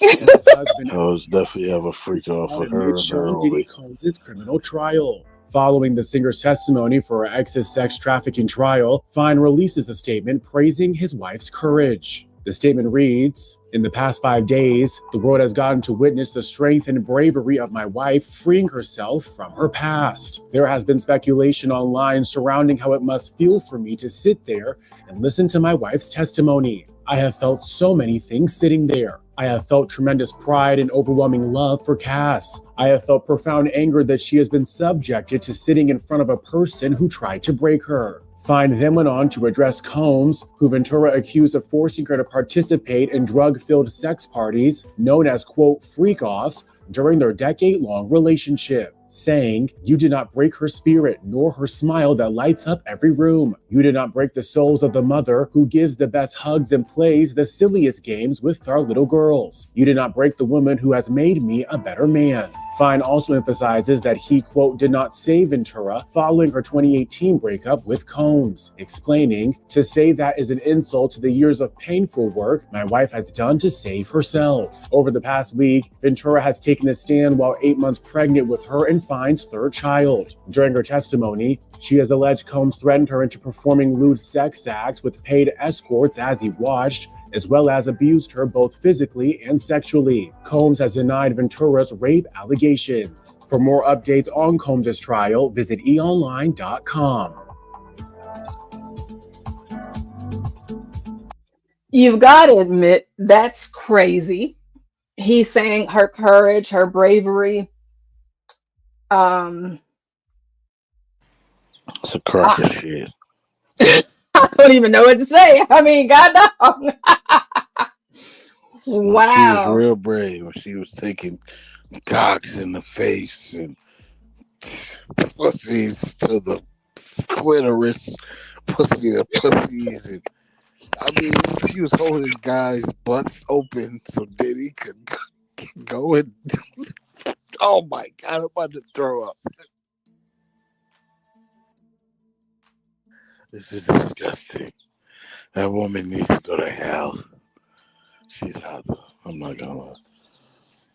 That guy definitely right there is a fruitcake. He looks like he's in a band called Too Fruity for You. Look, I mean, come on. This guy definitely, he has lipstick on. Come on. This guy just sucked the guy up in the parking lot probably. Like, what are we doing? Come on, forget about it. She just is lost. She's still dating guys that like guys. Come on, baby girl. What are you doing? You having kids by these freaks? Well, you did say you wouldn't let her kiss you said that, you wouldn't let her kiss the kids, but he just talked about her hugging the kids and giving the best hugs. She gives the best hugs and everything. I mean, probably a hug, but that's about it. I had to rub her horse juice off on the kids. And I just don't want it. I don't know. She ain't got no kids with Diddy? No, none. Oh, she panicked. Yeah, all that screwing. What? Diddy could what? It's a lot of screwing. And she didn't get a kid out of Diddy. No, 11 years they were together. No children together. And that guy's claiming God's kids. So the attorney says, Mr. Combs, want to freak off one last time? What did you write? Cassie says, I don't want it to be the last time. I want freak off for the first time. No further questions. That's how she concluded. That's how the defense concluded. So after they broke up, you want to freak off one last time? And she was like, I don't want it to be the last time. Essentially kind of saying like, I want it to be forever. That defense just really cooked her. I thought that they did a fine job, making sure that we all know that. Man, I heard people say she got Stockholm Syndrome. She didn't know what she was saying. She was begging for her enemy to attack her. I'm like, yo, these people are crazy. They're making up all these scenarios for horror. Let a hoe be a hoe, man. Right, and it's just like, she's fine with it. Her husband's fine with it. Like, so this ain't got nothing to do with Stockholm. This is just her. Oh, here's another one where it says, Cassie said, I would receive many calls from Diddy if I wouldn't answer my phone. Saying in the beginning of the relationship, she was jealous over him because he had many girlfriends, saying that she was too young to understand that Diddy would say things like, no one else, it's just us. Whenever he would be upset, he'd say, I'm Diddy. That Diddy would get physical if she were to make a face saying she's acting like a brat. She was 19. That is true. Text messages read in court. Defense attorney Diddy asked Cassie if she wanted to have a freak off for the last time. She says she wanted to have it for the first time for the rest of their lives. Yeah, Cassie's kind of cooked. Just this defense alone, I think that it's just going to get the whole thing thrown out in the wash. Because what it's doing is it's just showing that she was a willing participant. She was, you know, finding people. She was bringing people. She was doing all sorts of stuff. It's not like, let's see what Myron has to say. He's been pretty popular. I'm really not interested in the guy, but maybe he's saying something interesting. So next message, number 8, August 7, 2009. Cassie sends explicit messages to Diddy, okay? And then Diddy says, I can't wait to watch you. Cassie says, I can't wait for it to be uncontrollable. And then Cassie says, I want that dick. And there was even more explicit messages. The attorney didn't even want to read them, guys. I saw them. I could barely make it out, but it was a lot of explicit messages she sent Diddy. And that's why he responded, I can't wait to watch you. Admission number 9, August 7, 2009. Cassie tells Diddy, I can't wait to have my legs cocked behind my head to feel big cock raw in my pussy. August 7, 2009. She sent this to Diddy. I can't wait to have my legs cocked back behind my head to feel big cock raw in my pussy. Anyway, next text message, August 7, 2009 again. I'm thinking about licking those dicks from the balls to the head, then slowly lowering my mouth down on it. Okay, I think we have to pause for a second there. That was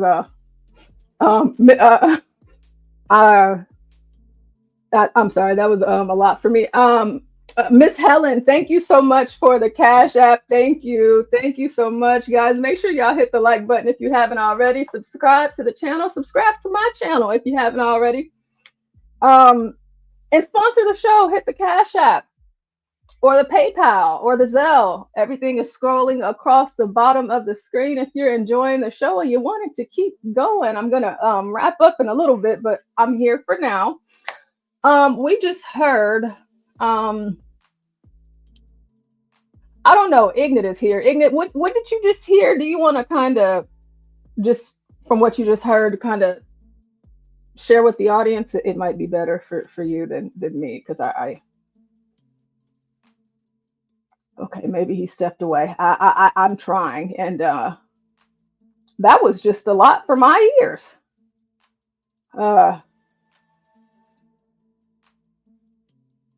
Oh, let me see. There you go. Let's listen to some more. Ignat dropped off. Maybe he'll come back. Okay. Then next piece of message number 11, August 7, 2009 again. Diddy says, I'm so horny. She responds, oh my God, I was about to text you the same thing. Diddy says, how you doing? You're supposed to be seducing me all day, because she didn't respond as quickly as he wanted. And then Cassie says, sorry, LOL, nervous. I want to fuck. Continuing on, August 7th, 2009. Diddy, I'm so horny I can't concentrate. Cassie, so what do I do? Going to Dwayne Reed for candles, take vitamins, eat, and set up the room. So basically, she was getting ready to do a freak off with him on August 7, 2009. Right? They're going back and forth messaging each other. Message 12, August 18, 2009. Cassie, I just deleted our little vid to this off my camera. It was so dope. Referring to a sex video that they made during a freak off. Diddy says, I'm going to do it again. Cassie says, do you have any more pills on you? Now, she didn't know, the defense asked her about this. What pills are you talking about? She couldn't recall because this was from 2009. But it could have been anything. Maybe ecstasy. Message 13, December of 2009. Diddy, dirty talking, all right? Sending her this long ass dirty talk message. I couldn't even write it all down, chat. And then Cassie says, I like that. I need to trust you. I need to feel like it's my man that that sees this aggressive sexual side of me. So Diddy sends her a long message, right? That's all sex talk. This is December of 2009. And then Cassie responds, I like that, but I need to trust you. I need to feel like it's my man that I'm having this aggressive sexual side of. Because guys, keep in mind, at this point, they're doing freak offs. They're doing all kinds of shit. So like to Cassie, she's like, okay, this is where things start to shift, chat, where she doesn't want to be seen as a side chick. And you guys are going to see here in the next messages coming up, kind of where she's going with this. Okay. Because he still has a wife at this point. I think he's with Kim Porter at this point. So she just doesn't want to be an eternal sexual object side chick for Diddy. And just so you guys know, I was looking at her husband during all this shit, bro. Yo, that nigga was, man. Yo, I feel bad for her husband, bro. He was turning bright red at some points during this stuff.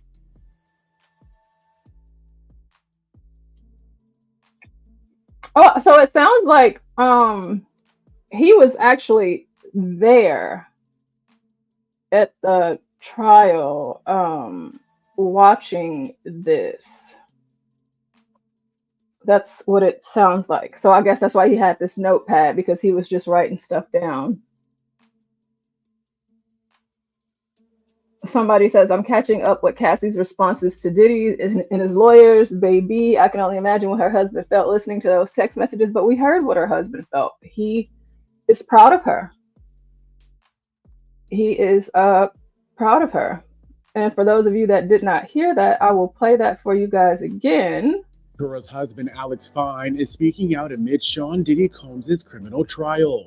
Following the singer's testimony for her ex's sex trafficking trial, Fine releases a statement praising his wife's courage. The statement reads, in the past 5 days, the world has gotten to witness the strength and bravery of my wife freeing herself from her past. There has been speculation online surrounding how it must feel for me to sit there and listen to my wife's testimony. I have felt so many things sitting there. I have felt tremendous pride and overwhelming love for Cass. I have felt profound anger that she has been subjected to sitting in front of a person who tried to break her. Fine then went on to address Combs, who Ventura accused of forcing her to participate in drug-filled sex parties known as, quote, freak-offs during their decade-long relationship, saying, you did not break her spirit nor her smile that lights up every room. You did not break the souls of the mother who gives the best hugs and plays the silliest games with our little girls. You did not break the woman who has made me a better man. Fine also emphasizes that he, quote, did not save Ventura following her 2018 breakup with Combs, explaining, to say that is an insult to the years of painful work my wife has done to save herself. Over the past week, Ventura has taken a stand while 8 months pregnant with her and Fine's third child. During her testimony, she has alleged Combs threatened her into performing lewd sex acts with paid escorts as he watched, as well as abused her both physically and sexually. Combs has denied Ventura's rape allegations. For more updates on Combs' trial, visit eonline.com. Yep, so her husband is seemingly okay with all of this. Now there's one more video that I want to show you guys. And it's about the guy that shot up the Trump Hotel, and it coming out that because people just thought he was crazy, like he was on some sort of meds or drugs or something, but come to find out, he wasn't as crazy as we thought. And for those of you in the back, I am trying to something is wrong with the streamer. I might have to drop off and come back in because it's not working properly for me right now. Y'all have to let me know if you guys can hear me and the videos, because StreamYard is now coming to the time at which it's not doing what I need it to. Oh, Tyrone says, huh, wow, Tyrone. Troll says, Portia, what else her hubby gonna say? Who's the hoe? Use a hoe. DiCapriano, hey DiCapriano says her husband was probably in the court as high as a kite listening to this freak off foolishness. Oh, he seems to be wildly supportive. But I want you guys to check this story out because it's kind of crazy. And I'll be right back. Diddy trial exclusive bombshell. Jonathan Odie, the lunatic that was in jail, saying stuff like this. I had sex with Cassie and Sean. Basically, he would masturbate and tell me what to do with Cassie. I had like 15 encounters, and I heard lots of business. Because what they would do is Sean talks a lot on the phone and on the TV with speakers and stuff, and I was like a sex slave. Has been confirmed to be telling the truth at the Diddy trial. Let's talk about it.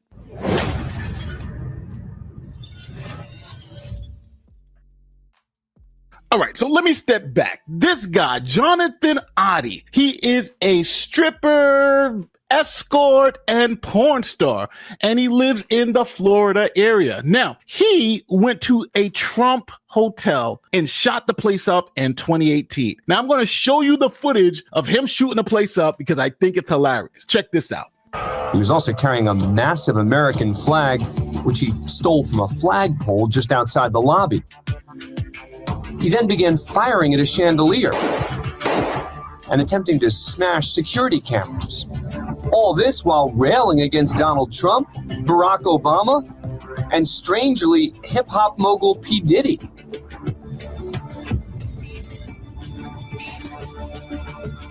Then, after putting on a fresh pair of socks, Odie unfurls the flag across the front desk. But it doesn't take long for police to arrive. Or for the shooting to begin.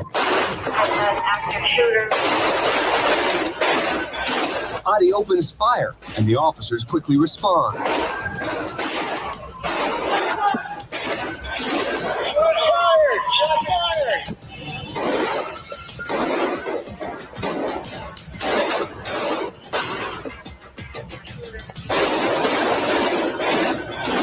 After a barrage of bullets, Odie realizes he's outgunned.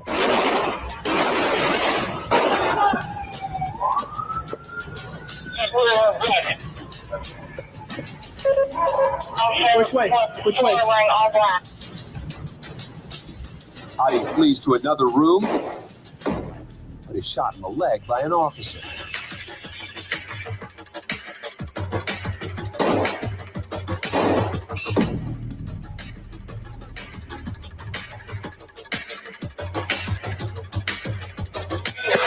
Slow.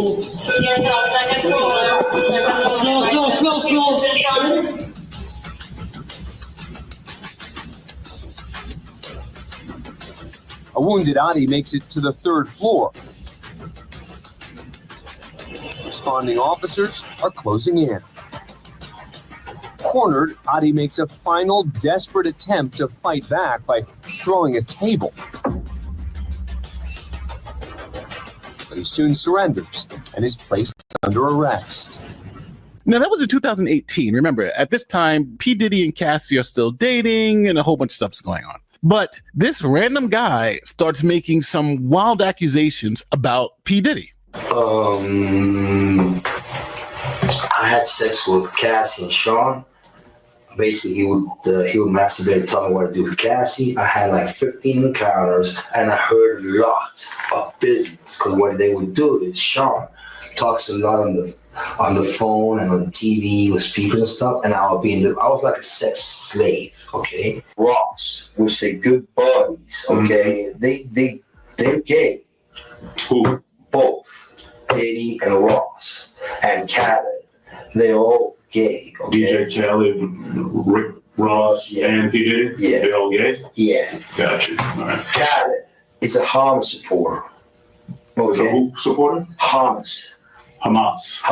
Yeah. Sorry, I said it wrong. No worries. Hamas supporter. Okay. Now, at first, everyone thought this lunatic would just shut up the Trump hotel, was just spewing nonsense. Khaled is gay. Rick Ross is gay. Diddy is essentially gay adjacent, if you want to call it that. But we all thought he was insane until this $5 million NDA showed up with his signature and Diddy's signature on it. Odie says to prevent the recording from going public, that's what he was just talking about, Diddy had him sign an NDA, a non-disclosure agreement, in exchange for $5 million in hush money.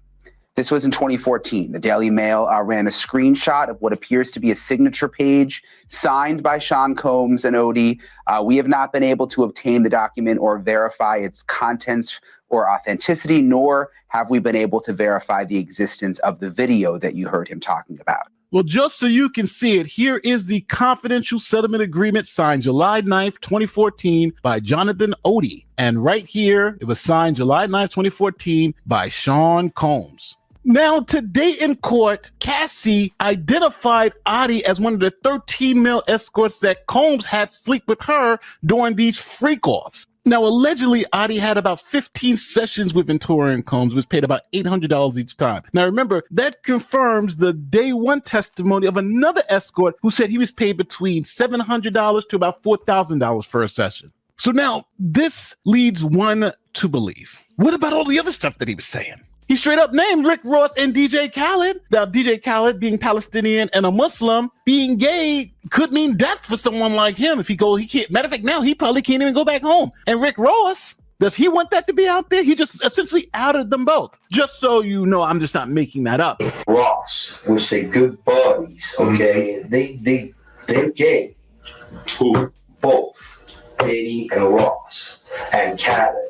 They're all gay. Okay? DJ Khaled, Rick Ross, and P. Diddy? Yeah. They're all gay? Yeah. So now, is that also true? Here's a word from our sponsor, Golden Crest Metals. All right, you know what I keep hearing from people lately? My money's in the market, and I don't trust it anymore, especially after it dropped like a rock. I get it. We've seen trillions wiped out. The dollar is losing major ground. And no matter what thing, this isn't a hype, it's a signal and the move. Get at the comment description.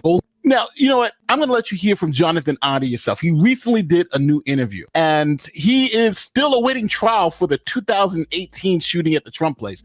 What's it, about 7 years ago? That's a very, very long time. But listen to what he has to say now about his time with the Diddler. And now, in an exclusive interview, Odie opens up to News Nation senior producer Allison Weiner about his claims, beginning with why he's agreed to talk now. Listen to this. I felt bad because I got along well with her, and I think she's a decent person. And unfortunately, I had a suspicion that she was in a situation. Why did you decide to record or video? Because after she passed out, I decided to record that. So in the event anything worse happened, like if she died, or anybody died, it will be on camera, it will be on video, what happened. So I wouldn't be responsible for any of that. So you were beginning to worry about her doing drugs. I mean, like about her dying or him dying or somebody dying from the drugs, and that you would be held responsible. So you brought a video. You brought your phone? No, I had a USB video memory stick done like spy shot. Now, Adi actually goes into why he shot up the Trump hotel. Here's his excuse. Basically, the day the incidents happened at Trump National Doral, I had to take medication, and I'd be diagnosed bipolar, but I wasn't sure I was bipolar, and I had an episode, and basically I've been taking medication every day. I've been stable. I had no issues in jail. I've done excellent behavior in jail,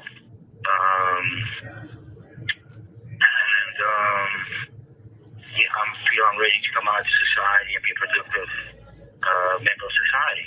All right, I got to just ask you guys, what do you think? Do you think Jonathan Adi was telling the truth about all that other stuff? Now, he did say some crazy stuff in the interview, some very, very, very crazy stuff. But at this point in time, it's like, oh my God, you know, the other stuff he said is for sure true. For sure true. Cassie even said he was one of the favorites. So this is the bombshells are going to continue to explode because there were a lot of celebrities at those freak offs. And we're talking about mini male escorts, mini videos. All this stuff is still around. And when all this stuff eventually comes out, I think people's careers are going to be ruined. But tell me where I'm wrong in the comment section. Tell me, hey, Nate, this guy Adi is a lunatic. None of this stuff is true. I would say, listen, if it's not true, they fooled me like crazy. Again, all this is opinion and not facts. I'm just going off of what I'm seeing. My opinion is based on the documents and everything that I'm seeing. And my opinion is, it seems like Adi was telling the truth about some of this stuff. About everything, who knows? But there are for sure some of the stuff that he said in that interview is 100% true. The stuff about Kyle and everybody else, it hasn't been verified. But right now, he seems to be batting 1,000. So let me know how you feel in the comment section. But my name is Nate the Lawyer. I'm out of here. Peace. Yeah, so that's that happened with that. And yeah, that guy. So if you guys didn't remember, if you didn't know, apparently that guy he shared a bed with them. So yeah. Seems like it's kind of a lot. Well, it kind of is. Yeah, that is crazy. So I just saw a post where it says Cassie let Diddy smash on FaceTime with her now husband. It's crazy that her husband, listen, that's their relationship. You know, whatever that looks like for them, you know, good luck. I feel like again,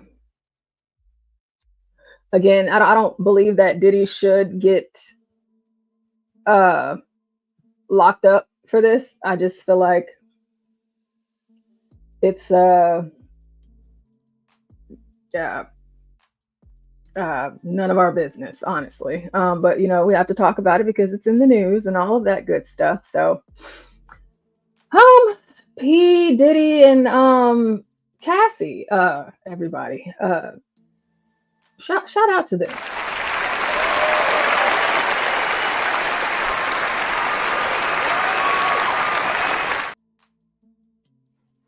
Shout out to them. You know, good luck to them for all of those things that we just heard, and it was disgusting.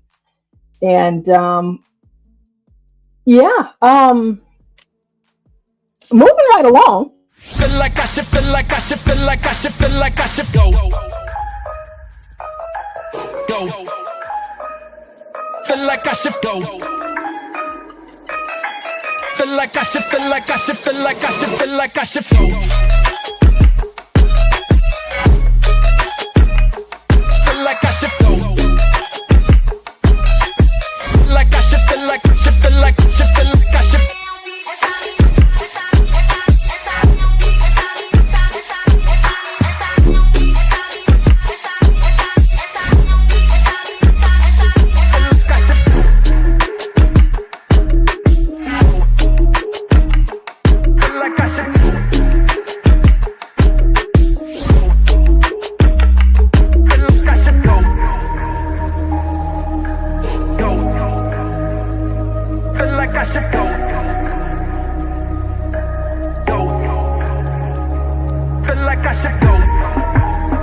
All right, and we are back. You guys be sure to hit the like button if you haven't already. Subscribe to the channel if you haven't already, and subscribe to my channel. And if you would like to donate to the show or sponsor the show, hit the Cash App, the PayPal, the Venmo, whatever.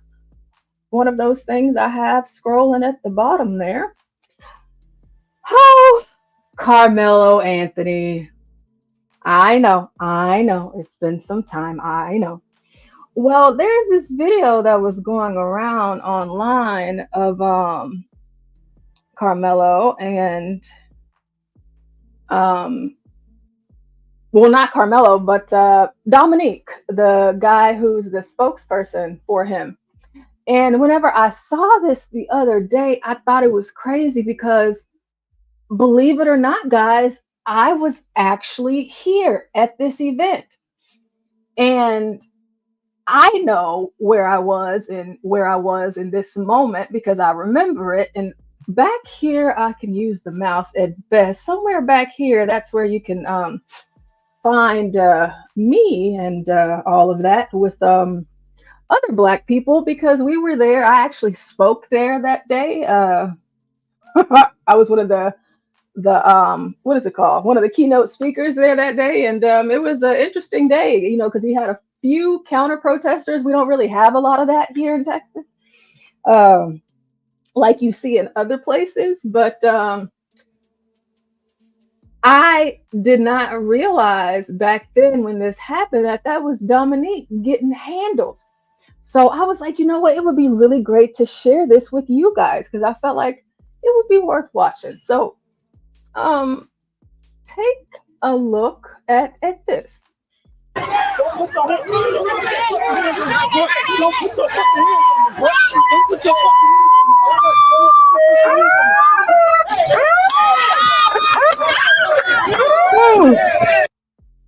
See that? Dominique is all in this dude's face. Now, y'all see that this dude is huge. This isn't a small man. That's a big man. That's a big old big man. And here he is. Get your hands off me, fool. Get your hands off. You ain't gonna touch me, fool. Get your hands. You know, all that he's doing there. And, you know, he had to get told. And it's like, dude didn't even have to like really do much. He just put that hand on his face. It's like, man, you little dude. Dominique is standing on something to bring himself to this dude's level.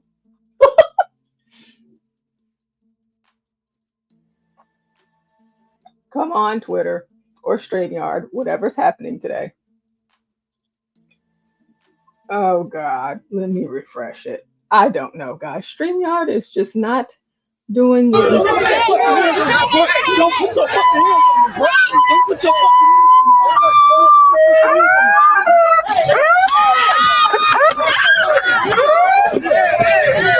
Hey, guys,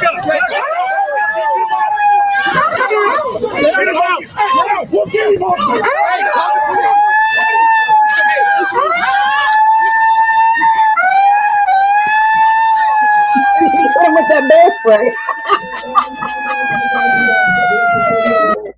Get your ass out of here. Y'all came to the wrong. Y'all came to the wrong place today. Y'all came to the wrong place. All right? I don't know what you thought it was, but this is what it is. You know, you guys, y'all see stuff in other states and all that, and they have counter protesters, and it seems as though the protesters are scared or, you know, they don't give them pushback. Oh, you're going to get pushback in Texas. You better believe it. Yeah, you gonna find out real quick. You slow your roll. Don't get too much dip on your chip. Okay, don't get too much. Look at him. He's chasing him with the foot. I'm gonna make sure it gets exactly where I want it.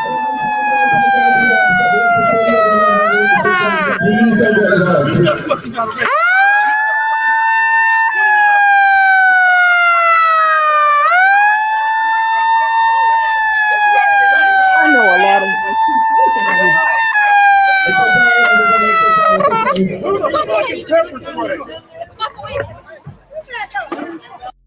Where's the police? We the police. Don't you be out here trying to cause a ruckus now. We out here, we trying to have this rally. We got speakers up here. We got the good folks that done came out here. We're marching. Yes, this is in Dallas. Yes, this is Trump.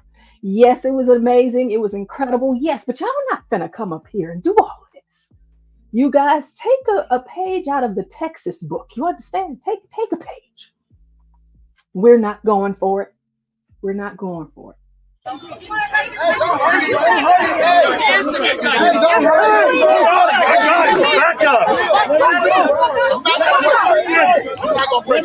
right here.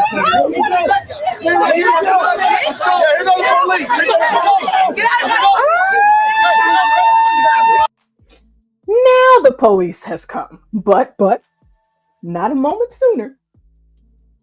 You know, in Texas, we takes care of our own stuff. Do you understand? Oh, I love my state. Shout out to Texas.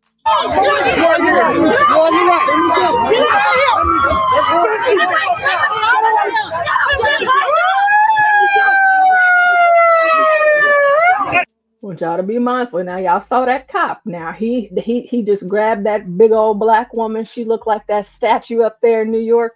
He grabbed her and he pushed her off. I don't care if she black or not. And that's what the cop said. And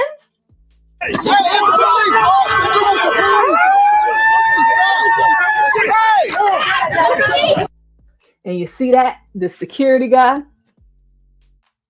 Well, you know, seemingly the security dude, you see he's strapped to the teeth. We got to see the Black Panthers earlier and we understand they were strapped too, but you know, it's just different out here in Texas, and y'all know I'm a Texan, so I got to do my Texan thing. You know, I can't help it.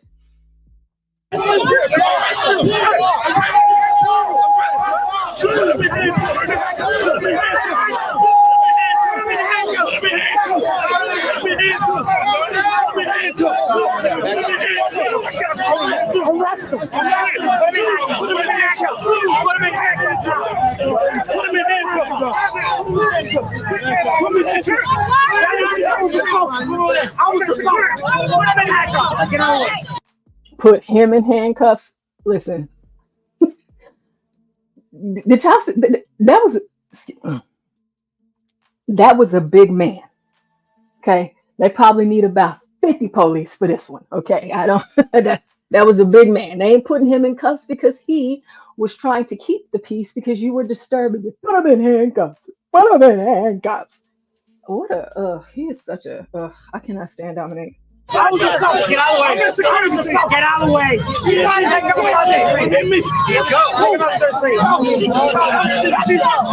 Call Allison and Chief out. Y'all better not put me in handcuffs.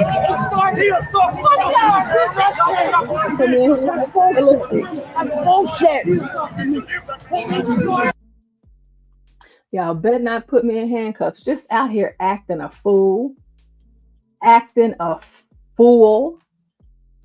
And again, this is who they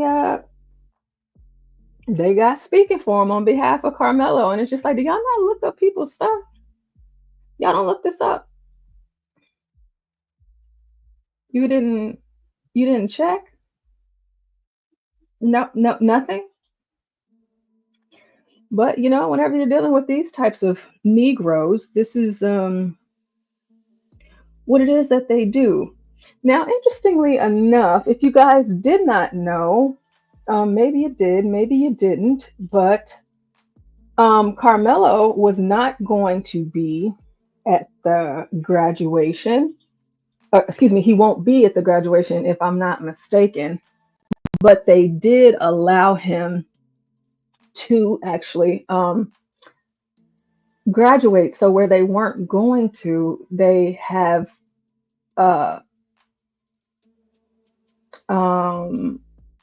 let me see, what am I thinking?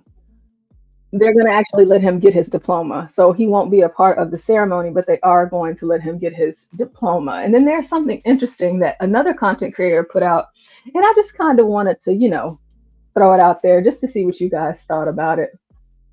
Not to give it any credence or anything, but just to kind of see what you guys think. This is a case that has garnered national attention. At the center of it, two Texas high school students. 17-year-old Carmelo Anthony is accused of stabbing and killing another teen, Austin Metcalf, at a track meet back in April.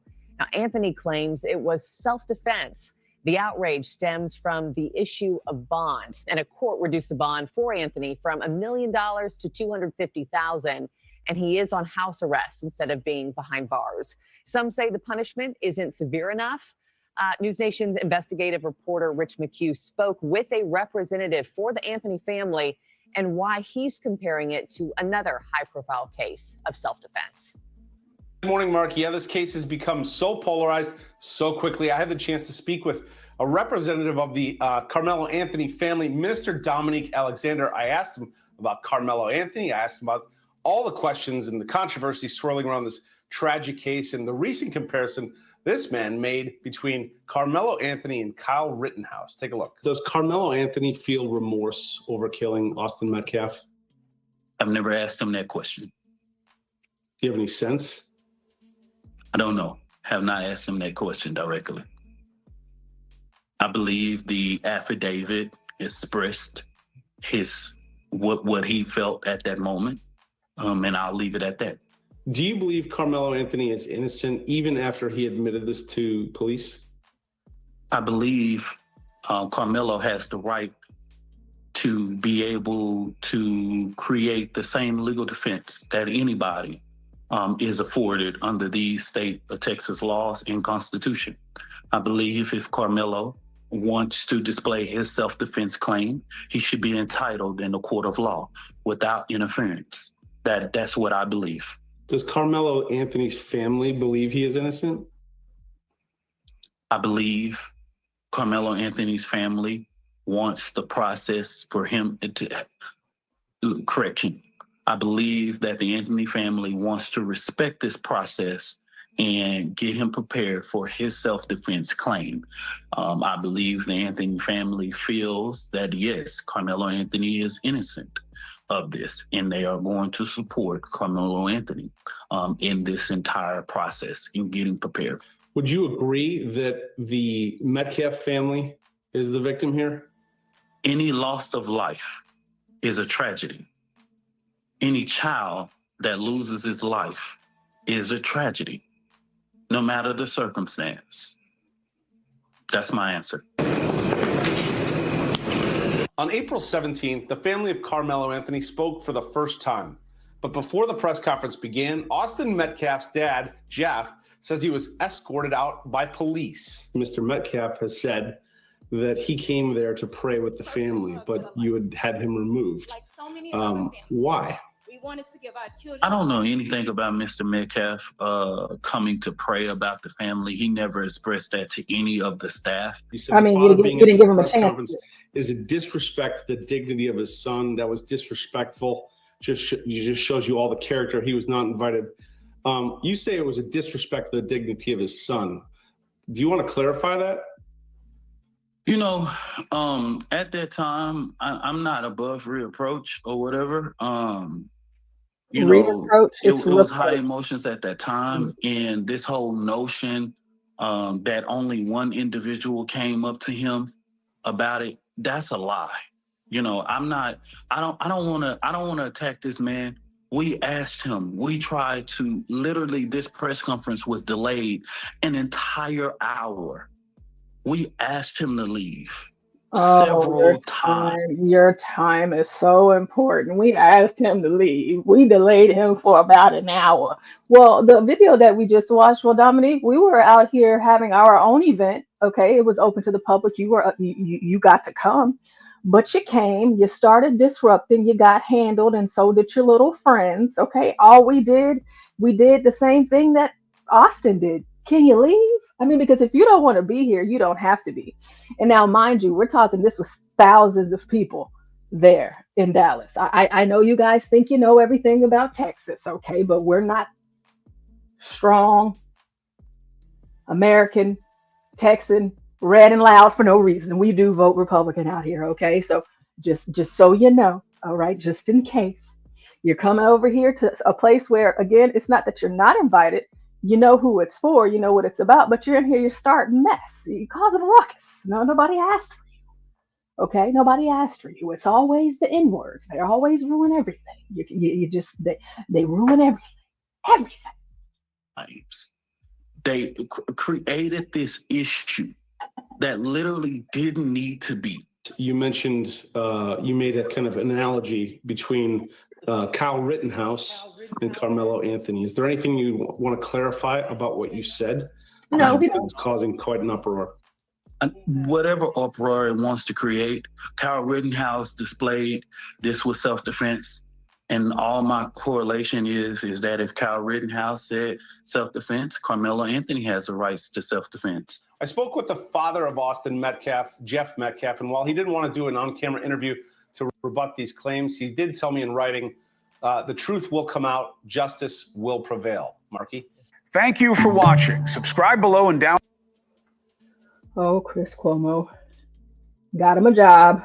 Now, the dad, Jeff Metcalf, he is upset that Carmelo, again, he won't be at the ceremony, but they are allowing him to graduate and all of that, or get his diploma.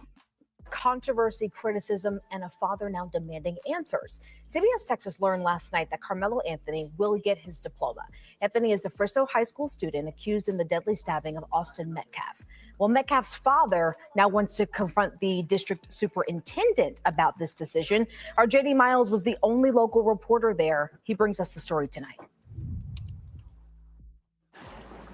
He says he just wants answers, but when Jeff Metcalf arrived at Frisco ISD's administration building, this is what he got. Hi there, can I help you? Yeah, I'd like to come in and speak to someone, please.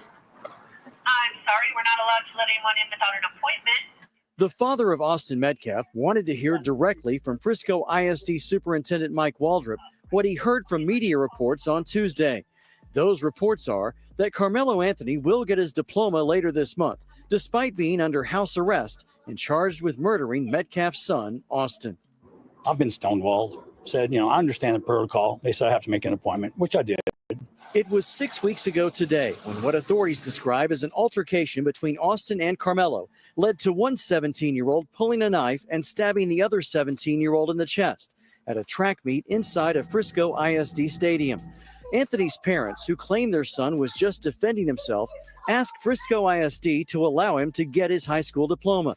Sources say an agreement was reached that would allow that. So I'm just curious on how they arrived at it when I read their own policy manual about what it states for mandatory expulsion and also graduation. In a statement to CBS News Texas, a representative for the Anthony family tells us, "We cannot and will not speak about the agreement made with Frisco ISD that remains confidential and legally protected.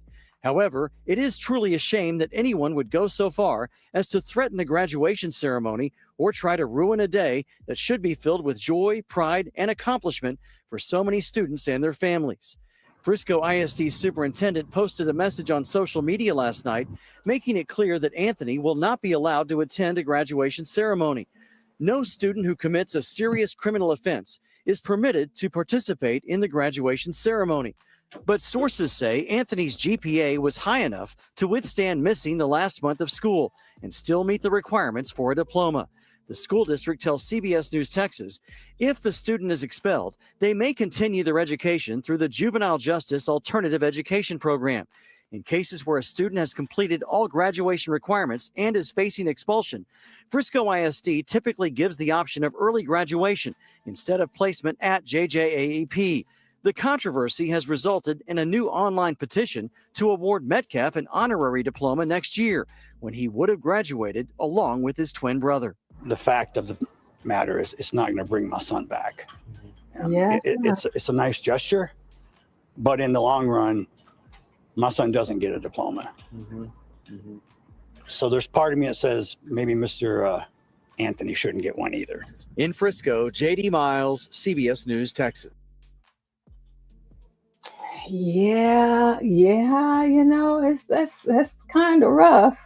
Now, all across the internet, a lot of the white folks, they're upset. I understand. So they have multiple change.org petitions that they've started, and that is to revoke Carmelo Anthony's graduation eligibility. So if you would like to sign that, feel free. I'll drop the link for you. It's whatever you feel. If you feel like you do, if you feel like you don't, I don't even know if the link will. There we go. Yep, it's kind of long there, but yeah. So folks aren't happy, and it does seem like his dad is getting, the cold shoulder. He's not getting treated in the way that he feels he should. But I suppose just wait a little bit. And like the rest of us are, and we will see. Now, there is another content creator. I don't know who this person is. Some guy named Reckless, spelled different. He black. So he has a video says that BLM is devastated after Carmelo Anthony turns himself in jail, admitting he planned the stabbing. Now, I don't know anything about this. This video is from a day, just yesterday, a day ago. And I figured, hey, I'm interested just to see what it is he's talking about. Again, I'm not saying this as this is something factual, verifiable, because I don't have anything to back this up. I just, Richard, I was hoping that you would still be here for that. He black. But we, it's just us just kind of reviewing and seeing what he's talking about here. And he black, so he might be right, whatever it is he's saying. So let's see, because this is something. Give y'all updates throughout the week. I did have to take a break when it came through yesterday. Obviously, literally only got 2 hours of sleep. Had our 4-year-old doctor's appointment, so just took time out. Chill. Y'all can feed 8XDS4. Usually they have a name, but this on there, or you can just find it on X at True J Mitchell. But let's check this video out, y'all. So while Carmelo Anthony's family spends their time trying to persuade public opinion into sympathizing with them, seeing them as the victim, well, looks like that ain't gonna do much, because the police reports are out, and let's just say things ain't looking too good at all. You see, the main points from these police reports are this. Number one, Carmelo admitted to what he did to police directly the night he did it. Now, it says in the report that he was essentially hysterical. He was crying, and he came up to the police and told them exactly what he did. I just want that to sink in for a second. Secondly, he asked if this could be considered self-defense. Not because it was self-defense, not because the people who saw what happened that night claimed that it was self-defense. No, actually, in the police report, it says quite the contrary, quite the opposite. Let me tell you something. This is mainly like when you think deeply about it, and that's what bothers me so much about, and this where it comes into not a right or wrong for so many people. Now, obviously with me, and I'm sure many of you look at it as being a right or wrong thing, but then you have people that are basically looking at the simple fact that, okay, this is a black kid. You have black people. I'm gonna say that. I have black people, and there's white people, there's Hispanics, we go down the line about it. We go down the line about it of, the people that supporting Carmelo Anthony. But you have most, black people. And I say that because, I reach and I get it all the time. I have when it comes to my DMs on Instagram, when it comes to posts on X, when it comes to comments on YouTube, when it comes to comments on anything. I literally had somebody. And the crazy thing is on my TikTok, I literally post my car videos and stuff like that. And I literally had people message me on TikTok, calling me names, calling me this, calling me that, all because this is a black kid, not because of actually of what he's done. Is because this is a black kid, and that's what bothers me. You're not gonna get nowhere in life if you're basing it on race. I'm letting anybody, you're not gonna get nowhere in life. You can't continue to keep on basing things off because this person. Well, you can, yeah. I would like to think that was true, but it's not. You can get a lot of stuff basing it on race in 2025. If you make it about race, you can become rich or you can become dead. And even though you're dead, someone else can become rich and spend money that you'll never get to spend because you're dead. You're dead black. It happens. It's a thing. That's a thing.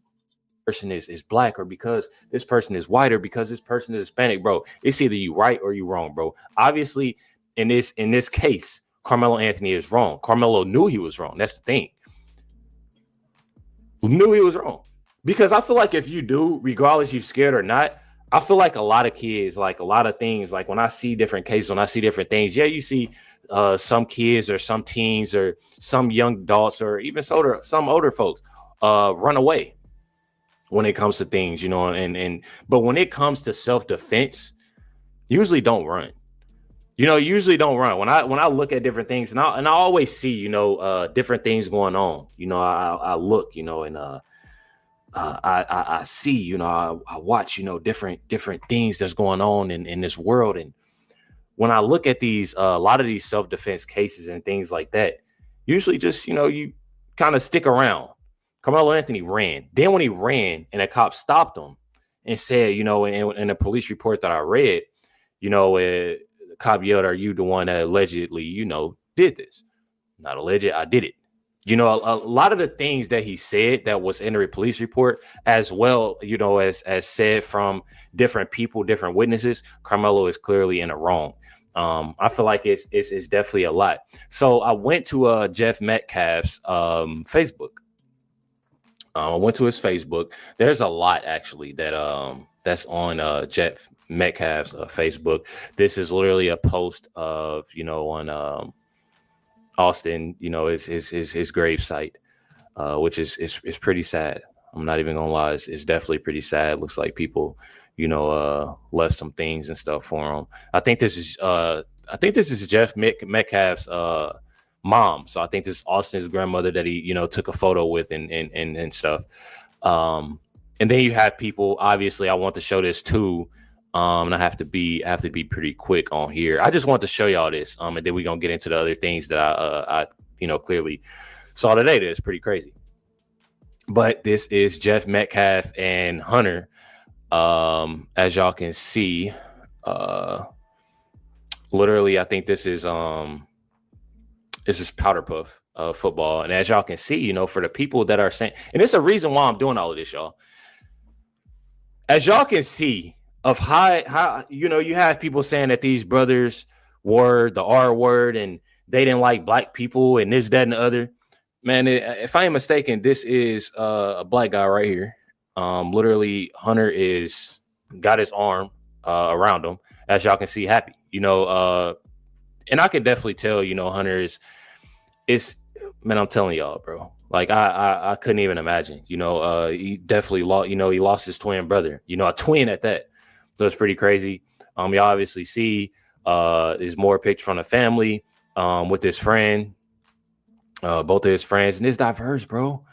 It's not. I'm telling y'all, this is not something. I don't know if she's Hispanic, Indian, or I don't really know. But regardless, it's diverse. So for all the people that's saying, "Oh, Hunter and Austin, they didn't like black people and they didn't like this," and they was no, they wasn't, bro. I'm here to tell y'all, and I'm gonna be that one that's gonna put this out there, bro.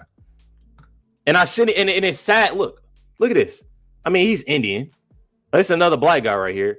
This just goes to show y'all, bro. And it's so sad that I even have to do this. I know people at home like, Rick, you know, I'm telling y'all, bro. It's sad that I have to do this. And I think these are I can't read these shirts, but it's something about Austin Metcalf, and it has like the date and stuff right there, the t-shirts that they have. And I wish that they sold these somewhere. I would definitely put it out there, but you know, to raise money for Austin and his family. But it sucks that I have to do this. You know, it definitely sucks that I have to do this, and that I have to show people more so of, you know, pictures of it being diverse and who, because we obviously know what it is. We obviously know what it is. I'm just doing everything I can, you know, to explain to people and to show people that I'm telling you, this is not a race thing whatsoever. Y'all clearly see it here with these with different pics. Literally Indian, black, two biracial kids. Is white kids, and just look here, black, biracial, Indian, white. It's very diverse. This nothing right here but love. You know, this is nothing but love, family coming together, school coming together, and it's nothing about race, bro. It's nothing about race. Carmelo definitely was in the wrong at the end of the day, and y'all clearly can see that. I mean, it's all right here. Y'all can go look at this. I'm pretty sure this is Jeff Metcalf's Facebook page, and it's pretty open, which I definitely appreciate. Just I do ask that people, you know, Archon, I think he has comments turned off anyways on things, but there's plenty of pictures there. I mean, it's everywhere. But y'all see, this is where things get a little bit more interesting. So you have Carmelo Anthony that is obviously allowed to graduate from you know, his school, literally after unaliving Austin Metcalf. This is Kiera Henderson, which is the principal of Carmelo Anthony and Frisco Centennial, I'm pretty sure, high school. So this is the principal right here. Then you have I want to read that first, and I'm gonna go back to this post. But you literally have right here says reporter Sarah. So make sure y'all, like I said all the time, make sure y'all go follow Sarah Fields on X.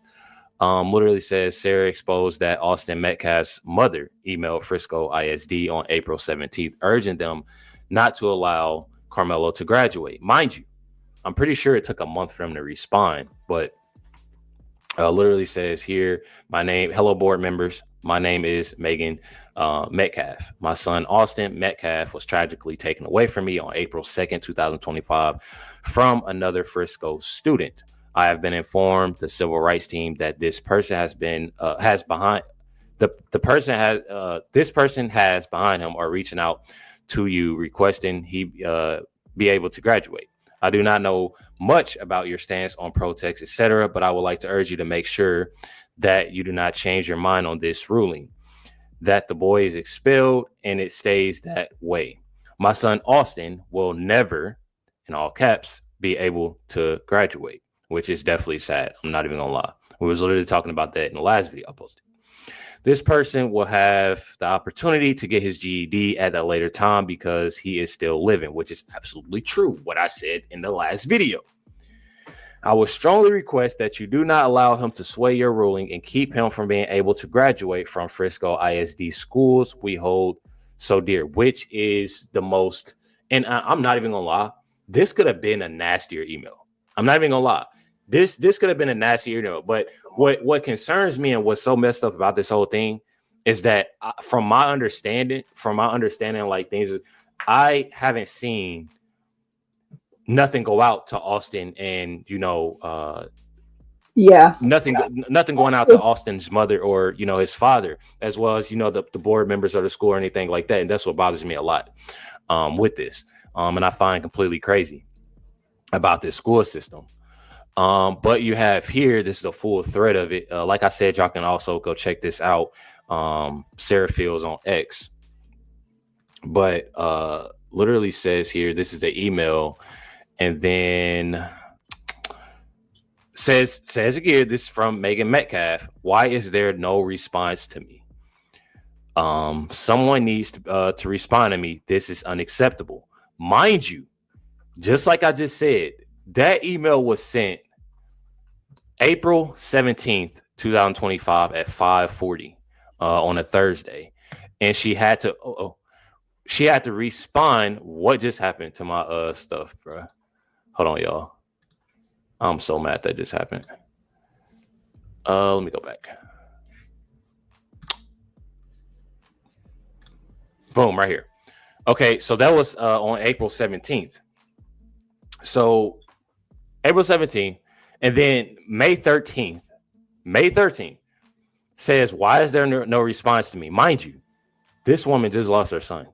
You should be Johnny on the spot, bro. Johnny on the spot. Yeah. Matter of fact, I'm gonna be real with y'all. It shouldn't even be no emails. It should be phone calls. Okay, let's call her. One thing about it, I love emails. I love emailing people, but with something so. But like the thing is like, okay, it would be one thing if they weren't reaching out but they actually are. They're reaching out. They're making that attempt. You know what I mean? They're like, hey, this happened, to my child. Obviously, you are aware of this situation.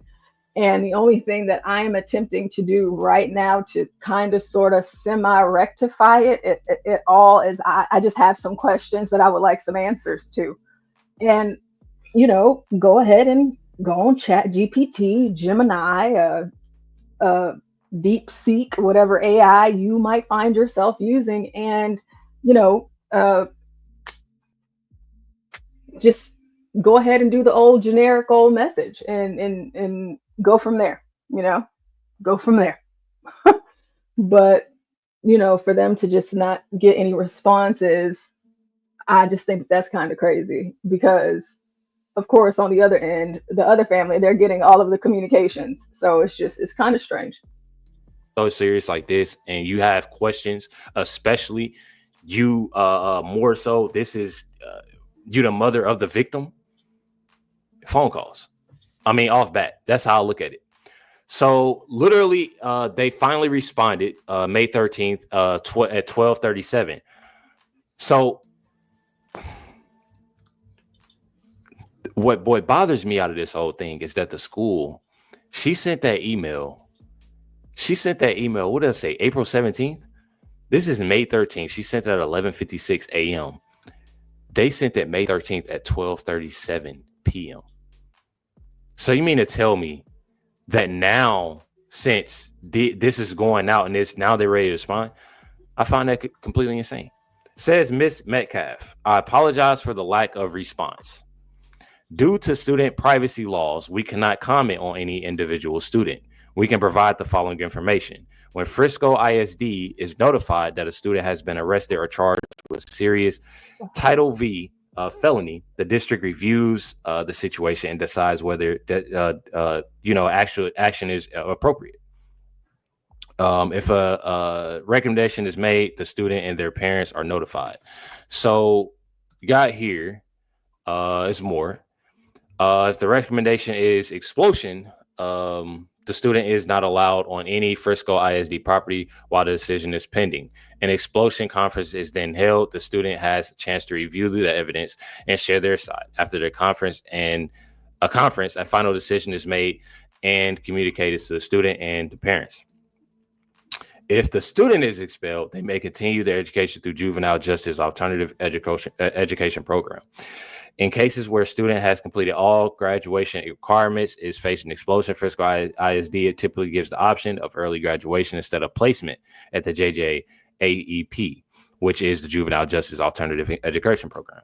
By law, once the student meets all graduation requirements, whether at their home campus or the JJAEP, they're allowed they are eligible to receive a diploma. However, students who are expelled or who choose early graduation instead of attending JJAEP are not allowed on Frisco ISD property during that time. And this was says respectfully, Mike Wodrip. Like I said, honestly, look at this, and I do have to say that is absolutely disgusting coming from this school, and how they're treating everything. I'm not even gonna lie. I find it completely insane of how they're treating everything and what they're doing. I can't get my links back, and I actually had another link that I wanted to show y'all. So I'm gonna try to share this actually to my Mac. Seeing I don't know what happened. I'm not even gonna lie. Let me see if I can share this to my Mac. Okay, so this is another thing that I had to show y'all. So it says here, this is posted from Jake Lang, I'm pretty sure.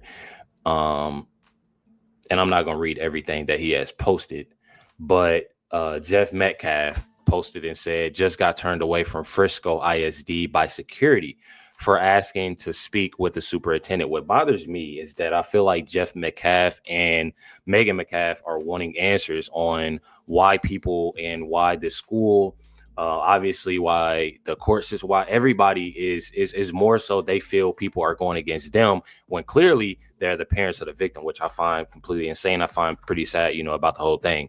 So I made an appointment for Monday at 8:30 a.m. That's the first appointment they had open. I offered to wait all day today for 15 minutes of his time, but he was unable to spare any time for me. See you on Monday. So coming up, Monday. One thing about it is that hopefully it is more answers when it comes down to it, which obviously they're acting like, and the way that they're putting this is not good. I don't like what they're doing. I don't know why they're doing it at all, and it's definitely pretty sad. It's definitely pretty sad. You want to know what's crazy? I literally just struggled trying to get that link, and like all of my links just popped up, and I just noticed. That is pretty weird. But y'all see it here. It's pretty messed up. How everything is. It's pretty sad that, this mother, as well as, the father, Jeff and Megan, lost a son and still not really getting any type of justice. One thing about it is that, like I always say, God definitely sees all. And I definitely feel, for them. I definitely pray that things get better for them, that they get justice, because it is sad, regardless, anybody that's commenting, anybody that's talking crazy to me, bro, deep well in your mind what's wrong and what's right. I'm tired of hearing people saying that this was self-defense, that these brothers were the aggressors and this, that, and the other. Regardless, it's a whole bunch of questions on why Carmelo acted the way that he acted, brought the knife, everything about it. I found it completely odd. And I also found it completely disgusting that people are making this more so, a race thing. And it's clearly not. It's clearly a right or wrong thing, however you look at it. And clearly Carmelo is in the wrong. Carmelo's parents need to stop playing victim like they always do. And have they been, you clearly can see that. You clearly can see that. Like I said before, they don't know who their son is. I've said it before. They clearly don't. Because if they did, it'd be a completely different change. It'd be something to where, like I said before and numerous times, that this would be more of an example. This would be more of an example of what not to do. And like I say, definitely, for, Black teens saying that this is what they're making it out to be, and for teens in general, of what not to do, so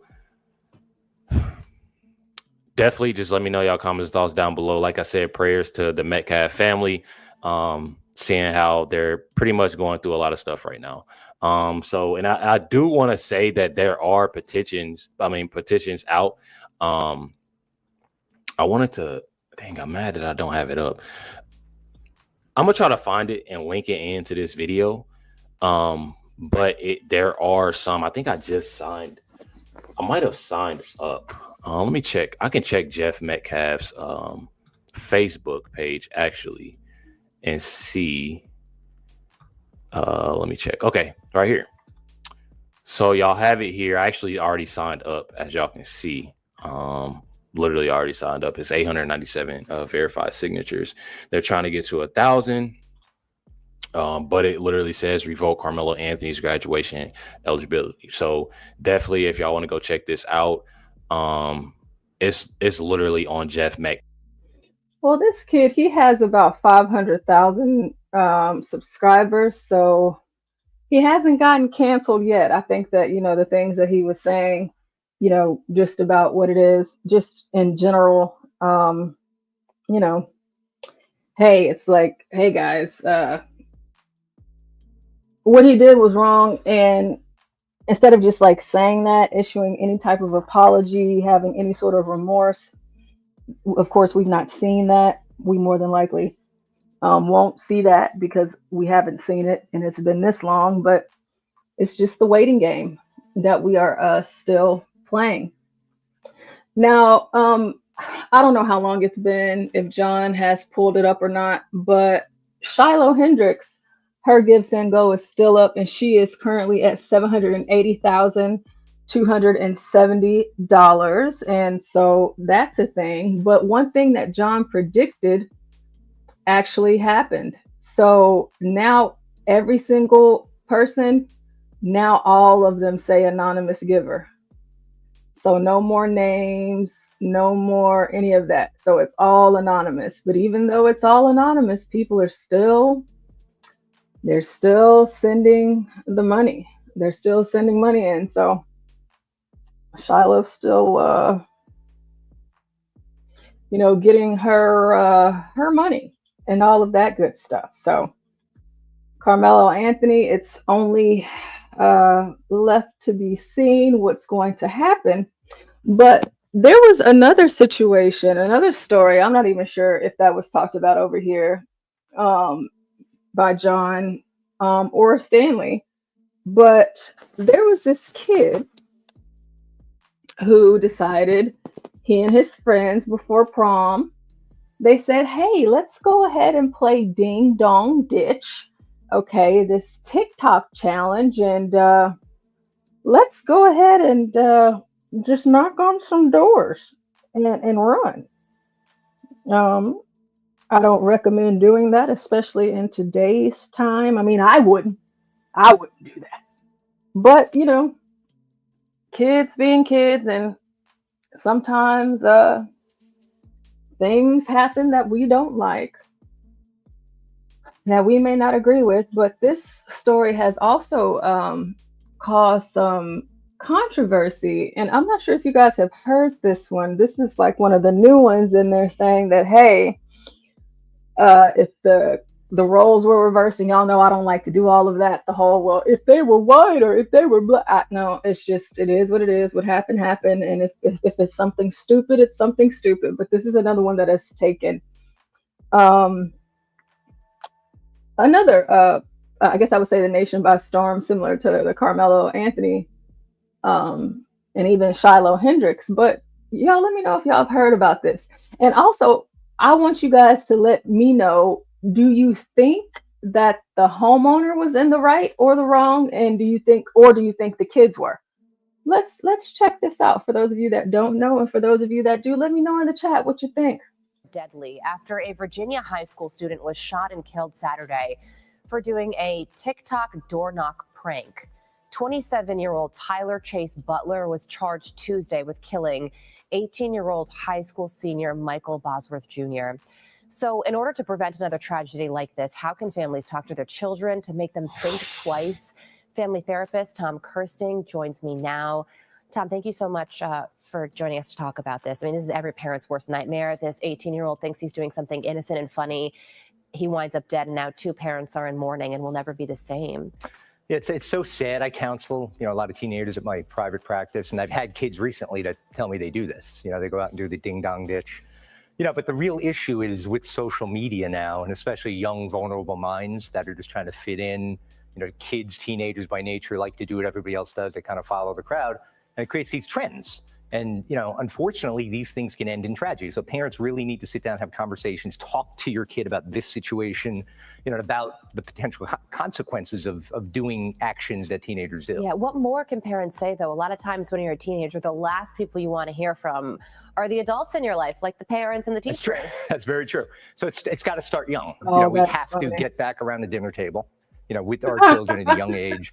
Raise them the right way, raise them with values, have deep, meaningful conversations with them so that we prepare them when they reach adolescence, Ben, back in my day, that's what we called it too.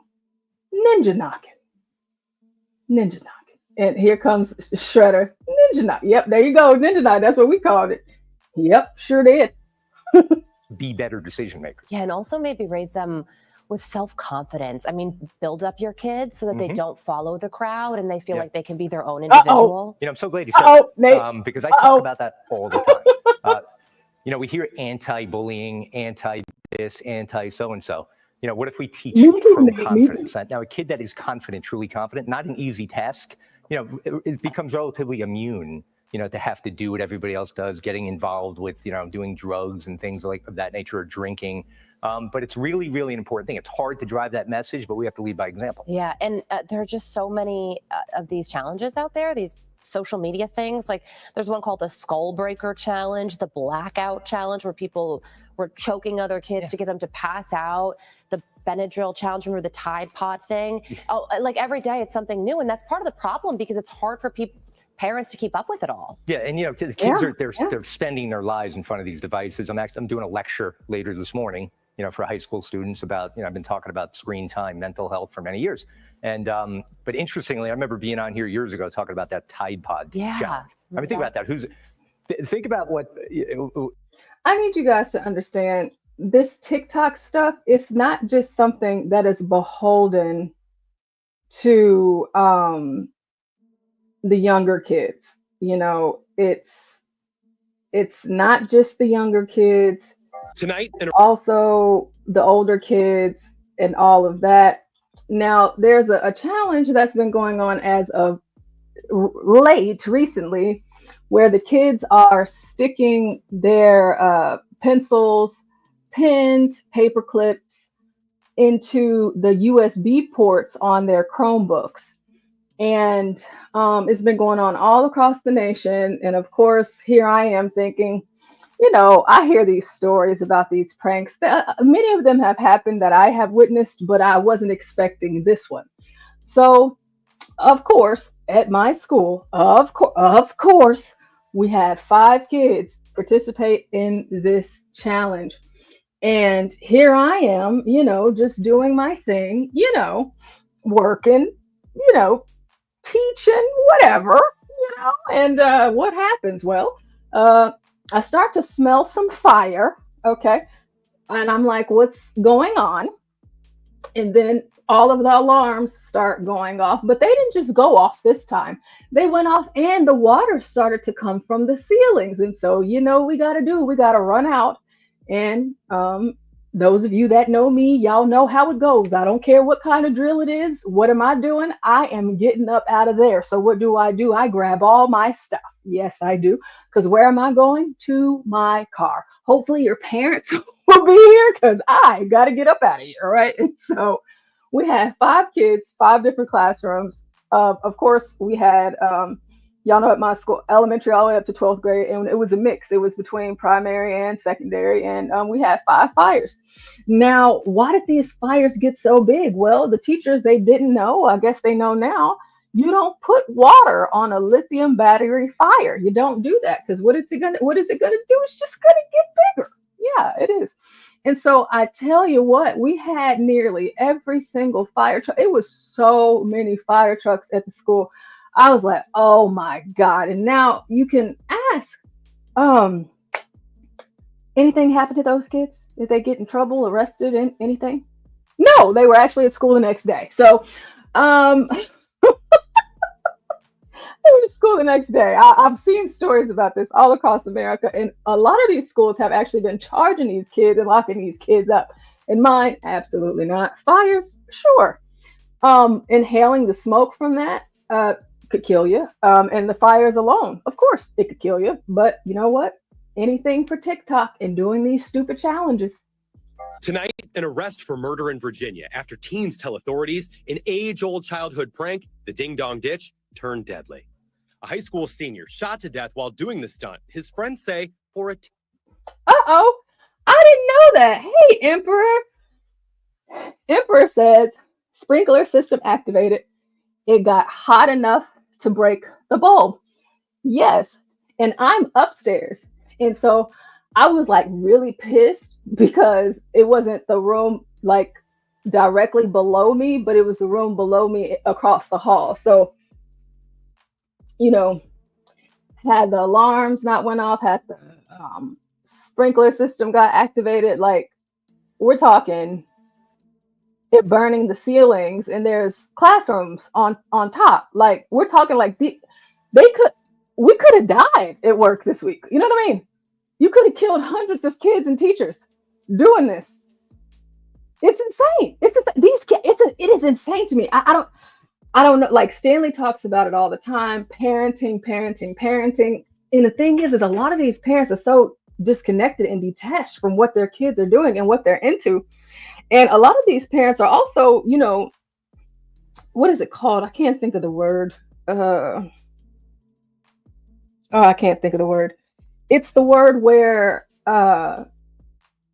you're like, not my kid. my kid wouldn't do anything like that. Gosh, I wish I could think of that word. It's like they're oblivious, or I wish I could think of the word, but it's like it's essentially not my kid, not my kid. No, yes, your kid, your kid, your kid. And then Emperor also says, where's it at? Firefighter here. Thank you for your service, Emperor. That is awesome. That is awesome. Let's see. Oh, Jordan, stupid.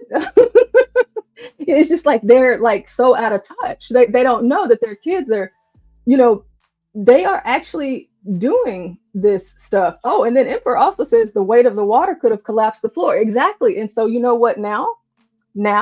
Typically over the summer, I'm one of those workers where I go up to my job and I get everything ready. We have to switch rooms every year. Why? I don't know. It kind of irritates me, but hey, I like to get my room put together, and I just like to get everything ready for what's to come. I don't like to procrastinate. Okay.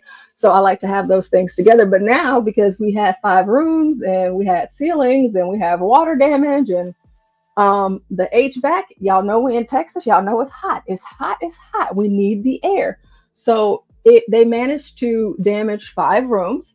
They managed to blow out the whole entire HVAC, and between the fire and the water, the building will be closed up until the very first day of school. Isn't that fun? Oh, kids, gotta love them.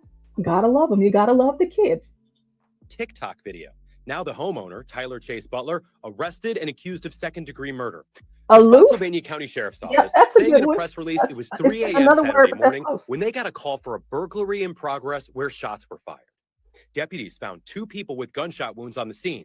18-year-old Michael Bosworth Jr. was transported to a local hospital where he died just hours before his high school prom. His stepfather telling me he was a student athlete who played lacrosse, football, and wrestled, now gone.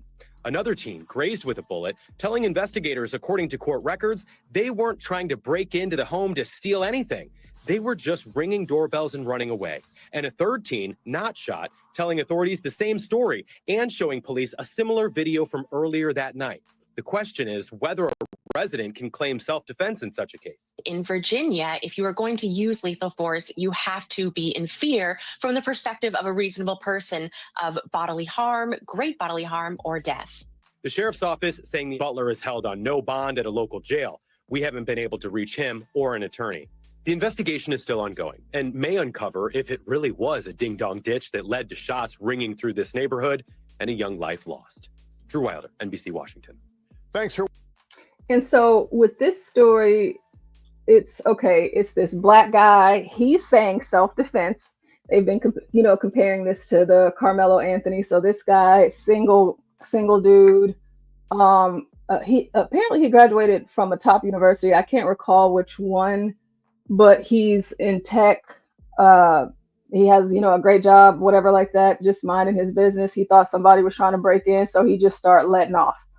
So, but of course they're saying if it was a white guy and he shot and killed, shot at 3 black kids and one of them died, that it would be a huge race issue. Like I said, I don't really like to go into that, not for this scenario, but if I felt like somebody was breaking in my house, you already know what I'm doing. So that's just me. That's just me.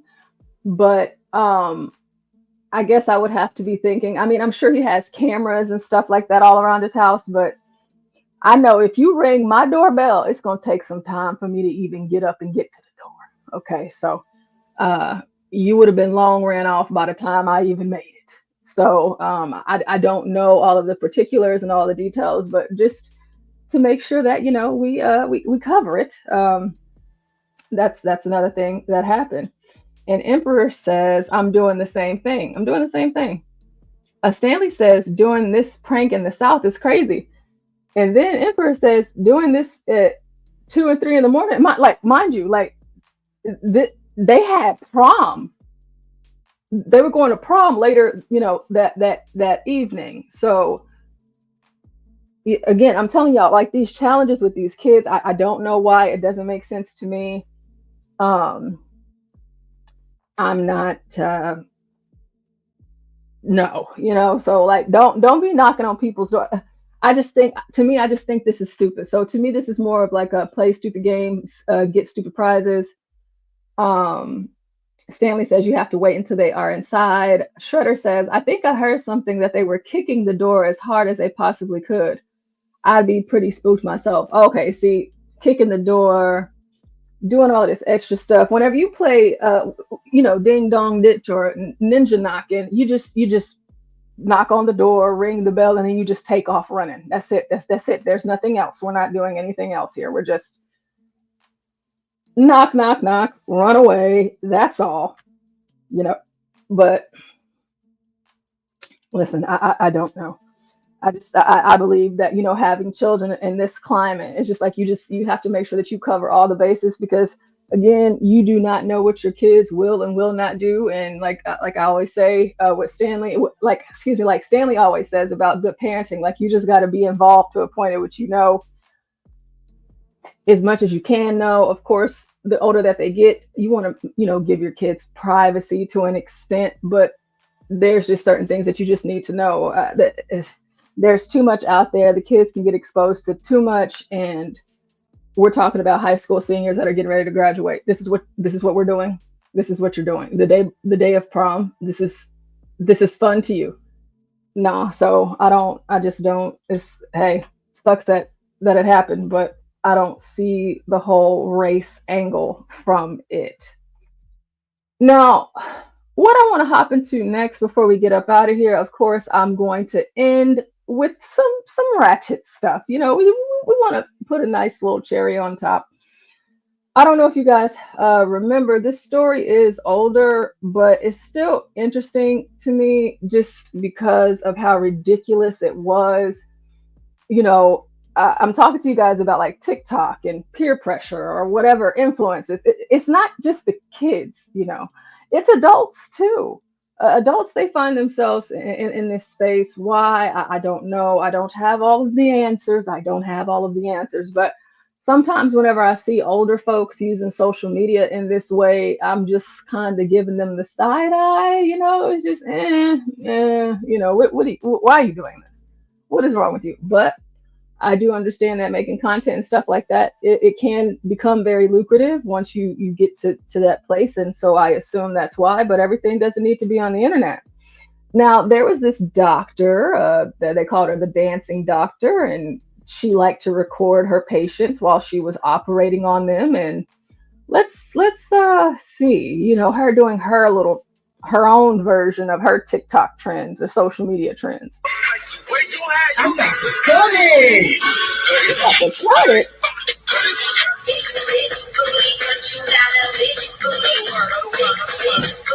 Like the nurses,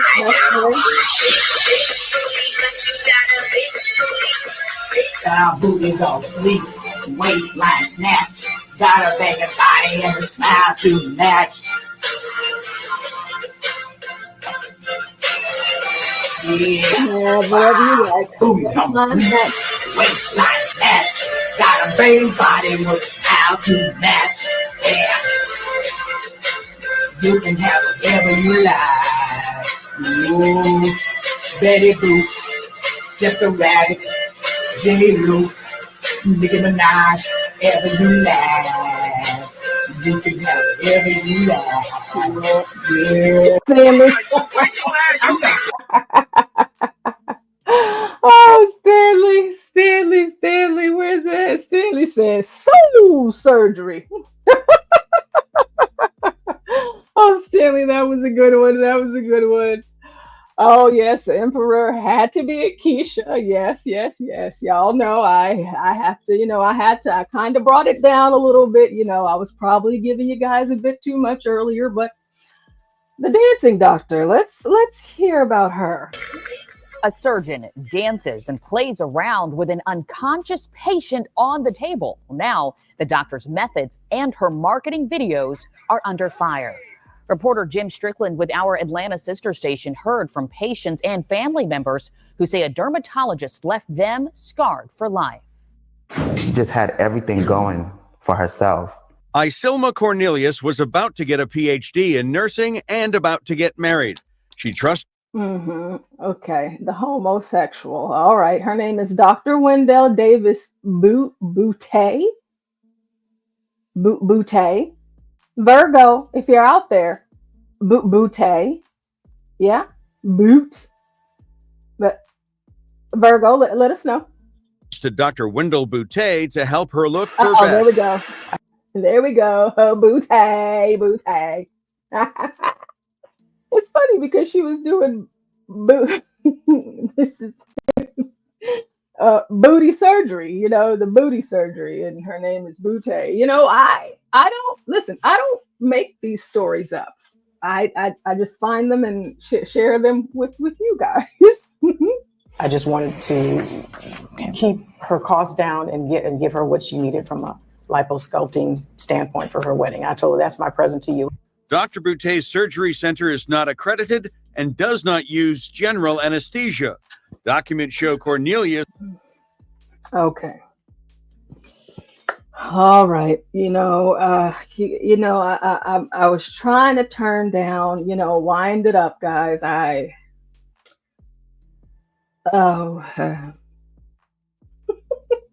Jesus Christ. It's not accredited. It's called a surgical center. It's not accredited. You're not using your general anesthesia as you are supposed to do. Ma'am, Boutte, we're not in Haiti, okay? We're not in Jamaica. We're not in Africa, okay? We're not in, listen, I know a lot of people go to these places like the DR. So we are in America, okay? So if you're going to be doing this, posting it all over social media and everything, I get it, I guess. However, make sure your stuff is right. Maybe. But maybe I'm wrong. Maybe I'm wrong. This was under for 8 hours on a cocktail of drugs anchored by propofol. We have a patient that doesn't have a heart rate. Is this person in cardiac arrest? Yes. And what happened? Oh, hey, Happy's in the building. Hey, Happy girl. I hope you're doing good. Good to see you. And prior to this, she was in surgery. Cornelius's son OJ saw Dr. Boutte in the ER. The doctor really made it seem as if like she was gonna be okay. She just made it seem like it would be fine. Isilma Cornelius isn't fine. She never got married. Permanent brain damage has left her in need of constant care. A recent settlement is confidential, but part of Dr. Boutte's deposition speaks volumes. Are you aware that her life care plan is in excess of $13 million for the care that she's going to require in the future? No. Boutte also testified Cornelius got no refund and, in fact, got a bargain. Until now, I really wasn't even thinking about what she paid or what she didn't pay because I did $20,000 worth of work for $11,000. Attorney Susan Witt has sued Boutte 3 times. She is still getting up and going to work every day and making a great deal of money and subjecting patients who are none the wiser to her unsafe practices. Witt commissioned this day in the life video for the Cornelius lawsuit. These videos were an issue in that case too. Dr. Boutte's own YouTube marketing, featuring patients knocked out, buttocks are bared while they're under. I'm about to cut it. In one, she's singing and cutting. Boutte's posters call her the #1 female cosmetic surgeon in the Southeast. She's settled 5 malpractice cases in just the last 6 months. 4 more are pending, including theirs. It's more like Freddy Krueger cut my stomach. Mitzi McFarland and her sister, Christine Dolly, drove here from Alabama, drawn. You see, that's where they went wrong. Okay, that's Boutte. She has these videos online. Black lady. She already had all these other malpractice cases, and y'all drove up from Alabama to get your little mommy liposuction, whatever. And now you're talking, well, Freddy Krueger. Well, you should have thought that when you first saw her videos online. What would he do? It's not like she wasn't showing you what she was doing. She had the whole that cut it. that song while she's cutting into someone's body. I mean, what is wrong? You know what?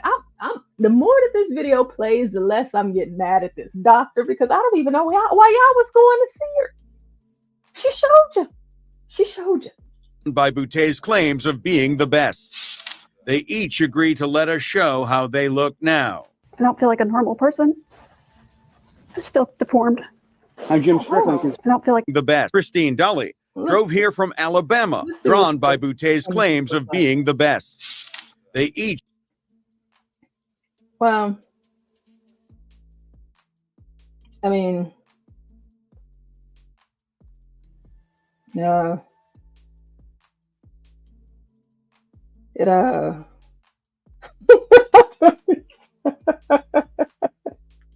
mean, it doesn't look normal, you know.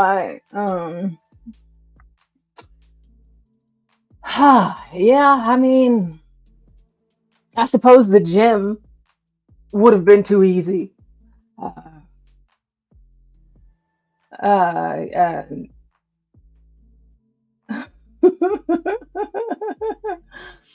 Oh goodness gracious! Lord. Each agree to let us show how they look now. I don't feel like a normal person. I just feel deformed. I'm Jim Strickland, consumer investigator for Channel 2 WSB Television. She had declined a sit-down interview. So I'm coming here to ask you if you have anything to say about the lawsuits against you or the YouTube videos posted online. Dr. Boutet, why is Ms. Cornelius suffering brain damage, ma'am? Has Dr. Boutet ever apologized? No, she never did. That was Jim Strickland reporting. He says Dr. Boutet's attorney declined to do a sit-down interview, citing pending litigation. The state's Composite Medical Board's website says Dr. Boutet is fully licensed with no public orders against her. I mean,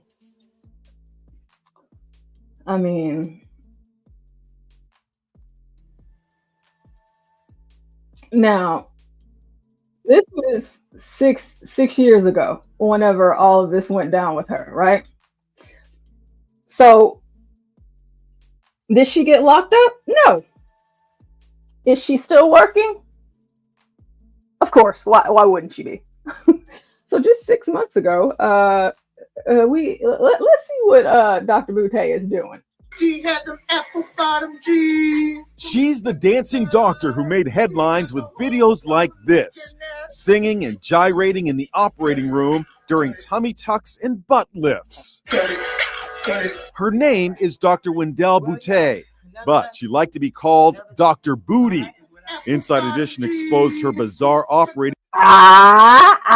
You see there? I said it earlier. Okay. Terrible joke, but I said it earlier. Boutet, but she wants to be known as Dr. Booty. Now, y'all did see in that last video the homosexual son talking about his mother. Of course, you could tell she was like kind of elderly, like her gray hair and stuff like that. I'm trying to figure like what tummy tuck or booty lift she's trying to get. But you know what they say, you know, I guess 60 is the new 20, and the grannies want to be outside. They want to go outside. So,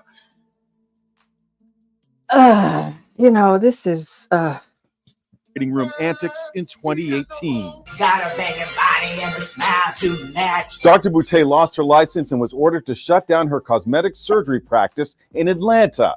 Now she's back in the beauty business under a new name in another state. She's now calling herself... Oh, God. Oh, oh my gosh, is this for real? Are we being for real? Is this for real? So she went from being Dr. Boutet, and she wants to be known as Dr. Booty. Now she's Catherine Davis.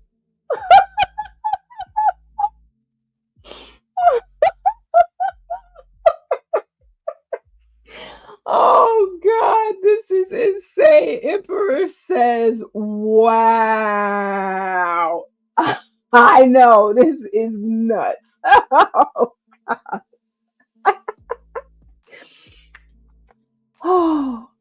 Oh my gosh, I wish I had some wine for this.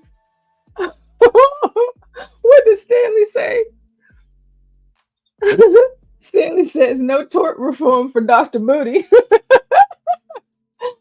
Just hear Stanley up here right now with all his Stanley, he tells the best dad jokes. He really does. I love Stanley's dad jokes. Palomino says, give me a white name. Palomino, I know. Catherine Davis. Uh-oh. Stanley says, like Palomino. Nate says, Atlanta asked to Kathy. Yep, Kathy. She should have her license rescinded. Oh, Nate, she did. So she did. So this video is dancing doctor works at clinic after losing license. She lost it. So what did she decide to do? She moved to a different state and she changed her name. So I guess that's how you skirt the system. Catherine Davis, and works at the Eden Medical Spa in Austin, Texas. Oh, the website describes her as a retired Oh God, not my state. Oh God. Not in Texas. Girl, let me write this down. Where's my pen at? Let me write this down, because we're gonna have to make sure you ain't doing this to my Texans, ma'am. I'm not going for it. I'm not letting you do it. I'm not. We're gonna call 1-800-REPORT-A-NEGRO. What is this? Eden Medical Spa. Okay, Eden Medical Spa. All right, and this is Dr. Booty, who is now under Catherine Davis. Yes, ma'am. I'm going to go ahead and get with your state rep. Okay, we're going to go ahead and do that. We're going to get with the council and, send a letter to the commissioners and all of that. And we're going to make sure that you're not harming Texans, ma'am. Not under my watch. Not under mine. Let me go ahead and, y'all know me. 1-800-REPORT-A-NEGRO. I will snitch on you. Yes, I will and will. I absolutely will. Let's go ahead and share this tab right here. We want to make sure that we get the information. Okay. We want to make sure we know the phone number here. We're going to make sure that we do the work of the Lord. We don't need anybody else getting brain damage. Okay. We don't want that to happen because that isn't good. Okay, it's not good. We're gonna finish this video. Don't you worry. I'm gonna go ahead and check out this website here. About us services. Let's see what are they doing here. We have some Botox, some sculpting here, $1,000, some wellness. If you've been exercising and dieting for what seems like forever, yet you still can't seem to lose that stubborn fat, now there is a solution. I think the solution that a lot of the girls are using these days is that what is it called? It's that shot where you I can't think of it. You guys have to let me know. It's something that the girls are using today. We have facial treatments, okay, fillers, all right, the lips, making the lips big and stuff. We got some IV therapy, some PRP. This is often referred to as liquid gold, on a perfect way to stimulate new cells within the body, drawing blood from patients. Hold on, wait, what is this? Jesus Christ. Drawing blood from patients is the first step in the treatment process. The blood is then processed, separated, and used for treatment. PRP and exosomes have amazing benefits, including stimulating hair growth, reducing scarring, promoting collagen production, and more. PRP is derived from your blood. This concentration of platelets circulates through your blood and plays an important role in blood clotting. Blood plasma and platelets contain many important factors in cell recruitment, multiplication, and differentiation. What is exosomes? I don't know. Let's take a look. One of the most natural methods to induce collagen is through platelet-rich fibrin. Exosomes can be injected as a solution applied by microneedling.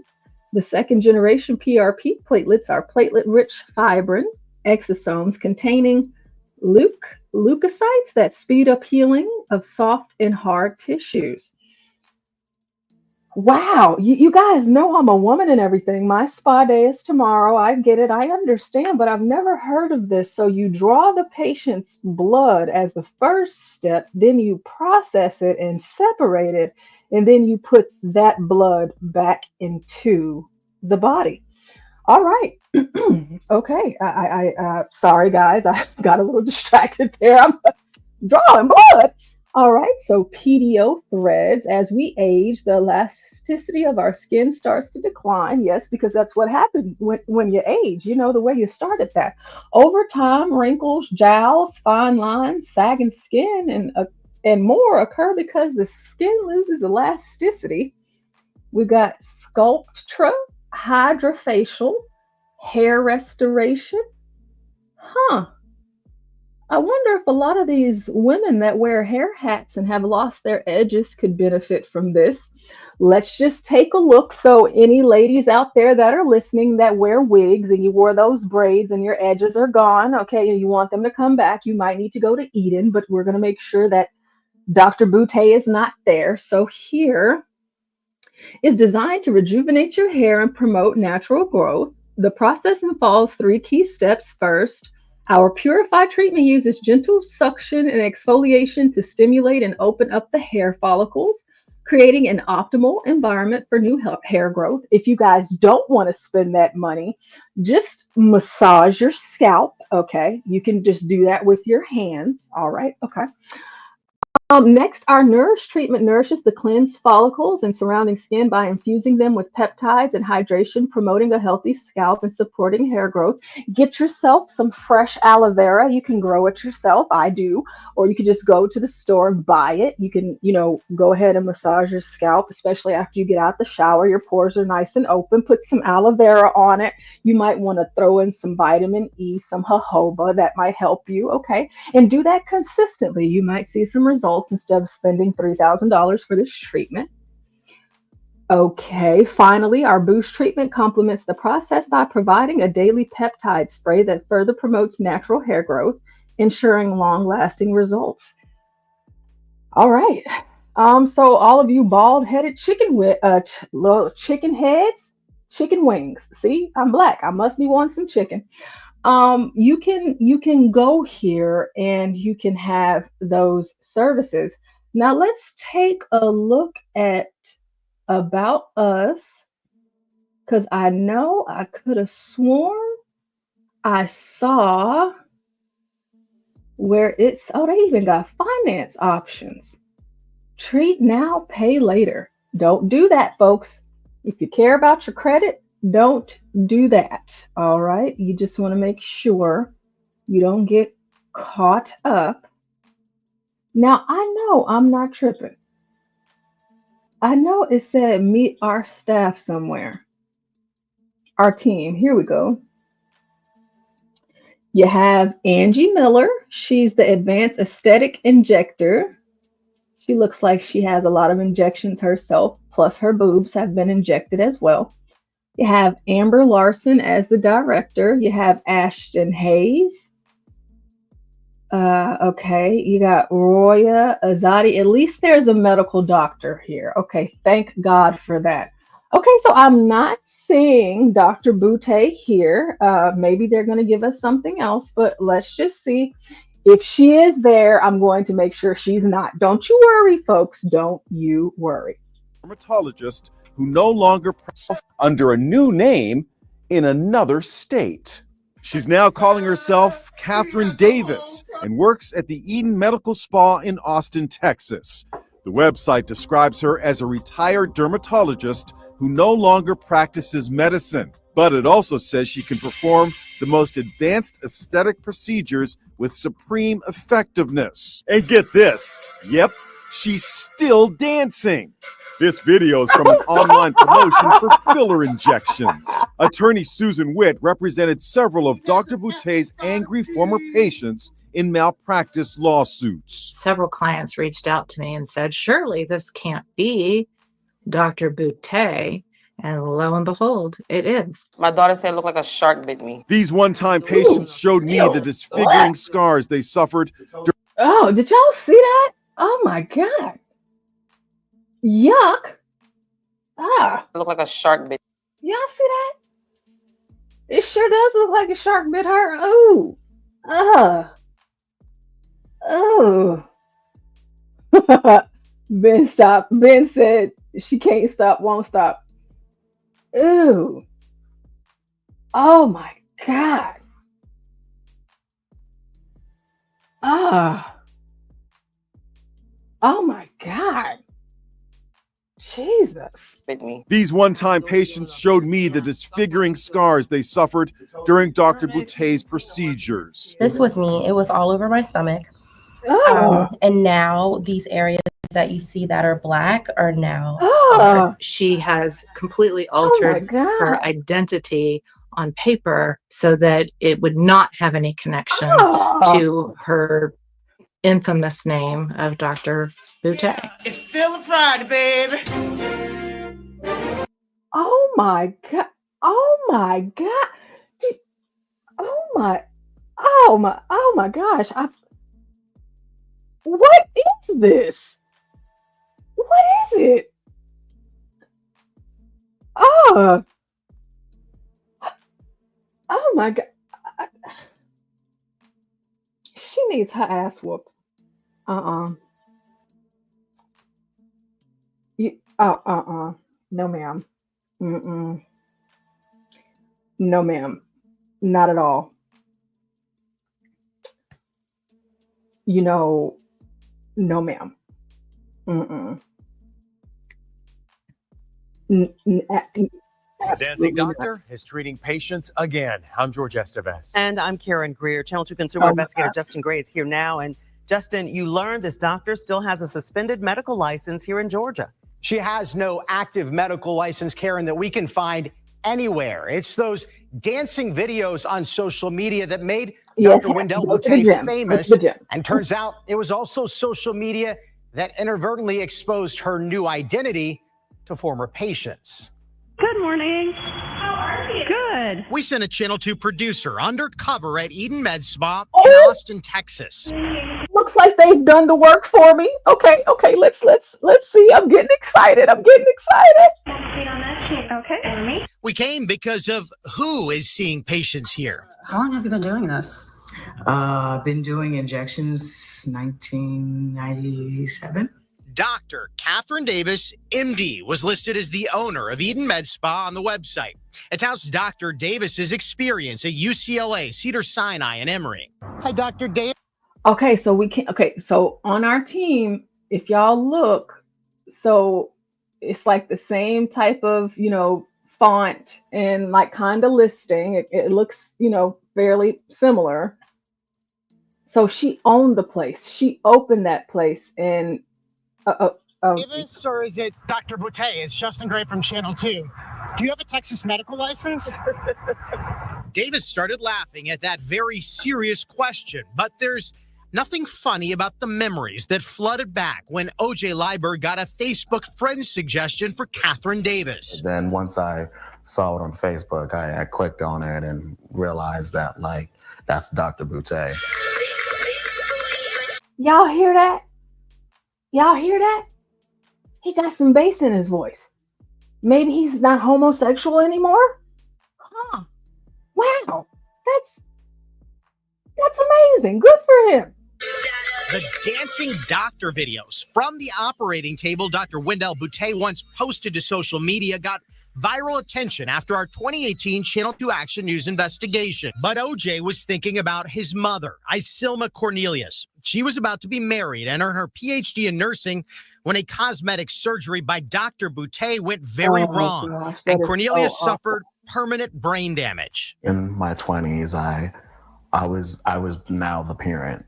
OJ became his mother's caretaker. Well, never mind. Still homosexual. Sorry, guys. False alarm. Every day for 7 years until she passed away last July from complications of those injuries. His was one of a series of more than a dozen malpractice settlements and rulings with Dr. Boutet. Millions of dollars in judgments. The state medical board ultimately suspended Boutet's license. Susan Went represented many of Boutet's former patients in court. Patients, for damn sure, have a right to know your doctor's history. Catherine Davis. I'm not gay no more. I am delivered. I don't like men no more. I like women. Women.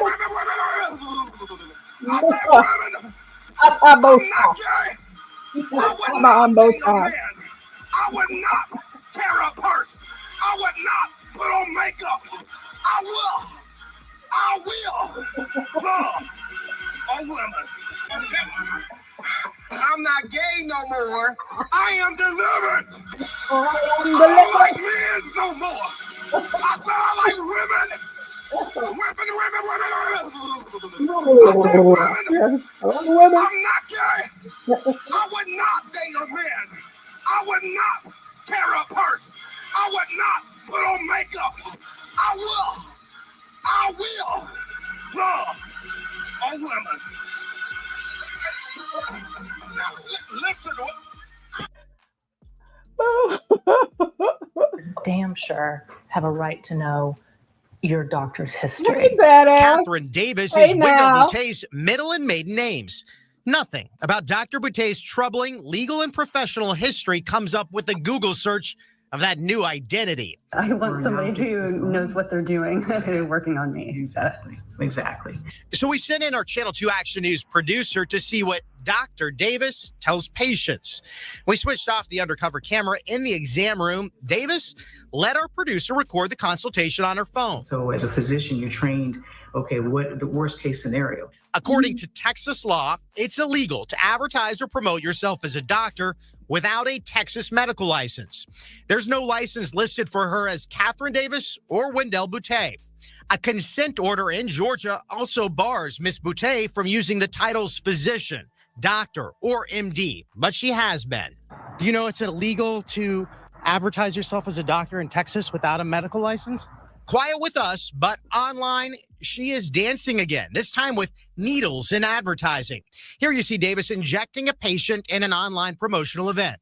In her consultation with our undercover producer, Davis repeatedly referenced her medical.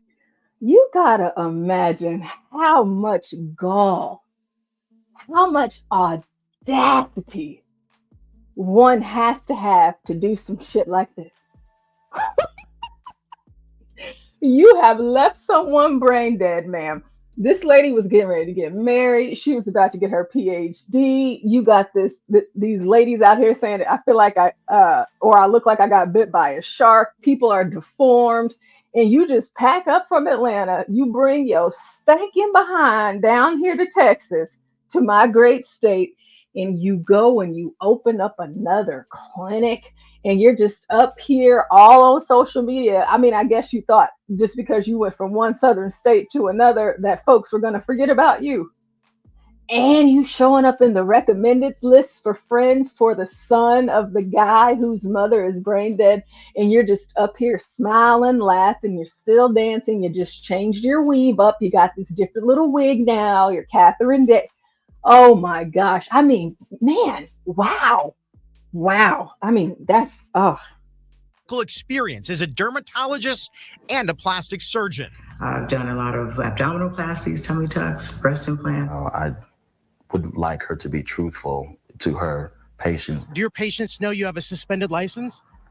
Do you tell anybody on your consultations about Wendell Boutet? You know you guys are harassing someone? That's the other owner of Eden Med Spa, Amber Larson. Oh, wait. There she is. Amber Larson, right on the website. This is the website. Amber Larson. Ooh. Surprise when we called Miss Consultations about Wendell Boutet. You know you guys are harassing someone? That's the other owner of Eden Med Spa, Amber Larson. She seemed surprised when we called Miss Davis Dr. Boutet. Dr. who? Dr. Boutet. Her name is Dr. Wendell Boutet. No, it's not. Yes, it actually is. After we sent questions to Eden Med Spa, the language on their website started changing. References to doctor disappearing. We even watched it happening in real time. Then later it was changed again to no longer show Davis as owner. Yet she's still holding herself out as being a physician who Wow. has all of these credentials, but she's omitting a lot of really important Wow. information. This is what Boutte, or as she prefers, Miss Davis, told our undercover producer about how she went from Atlanta plastic surgeon to a Texas med spa. Pace, and I'm just doing injections. So this is my happy place. This is 58 years old. I'm just kind of like riding it out. Riding it out, she says. The most recent license for Eden Med Spa on the Texas business registration site was voluntarily terminated in August. We've repeatedly asked the Secretary of State in Texas and Eden Med Spa if there is a new license and who is listed on it as owner, but nobody has answered that question. I'm going to get the answer to the question. See, yeah, I told you guys, I wrote it all down. Contact the state rep because I know who to call. All right. I know who to call. I know who to get in contact with. All right. I know how to do it. She's tripping. Okay. This lady is out of line. No, she doesn't deserve anything good to happen to her and everything else in between. Okay. Now, because I pulled up Andrew Caldwell, I just wanted to see what he was doing lately. I'm sorry, guys. I couldn't help myself. Let's see what he's up to these days. And do we think that he's straight still? Do we still think he's delivered? You doing any more reality shows? I know you've done some in the past, right? I have. You working on anything like that? I am working on one more thing, but just stay tuned. How many people have come up to you here or at events like this and say the word delivered? Delivered? Well, I consider that as delivered. Yes, Queen. Shout out to the Queens. He is what? Yes. It made me consider that as delivered. Delivered. It made me rich. Yes. It made me who I am today. Yes. And I'm a household name queen. Yes. It made me rich. It made me famous. And it got me where I'm at today on the radio. So you're okay with that? I'm very okay with that. It's a brand. I mean, I'm a household name. Yes, you are, Andrew. Yeah, yes, you are. You are a household name. Oh, yes, he is rich. Richard says he is gay. He is gay. Juan says, yo, he is gay and delivered. Badass said that he's been delivered to Diddy. Okay.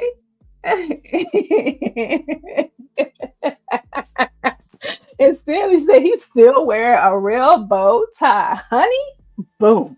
Yeah, shout out to Andrew Caldwell, out here making church great again, one day at a time. One day at a time. My Lord. I don't know if you guys, we just heard about the scheming, scamming, lying Dr. Booty, taking folks' money, really not doing what they're supposed to be doing. But I don't know if you guys have been hearing about other people not doing what they're supposed to be doing. When you go out to eat at a restaurant, you order food and you're not cooking at home. So whenever you go out and whenever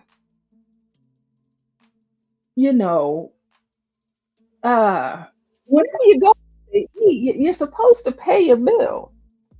And now, if you don't pay your bill and you're going to dine and dash, what I would like to hope is that you would go ahead and make sure that you have all of your belongings. You're not just going to be out here just leaving stuff behind. You didn't pay. You brought a purse. But you dined and you dashed and you left your purse. And so now you got to go back and get it.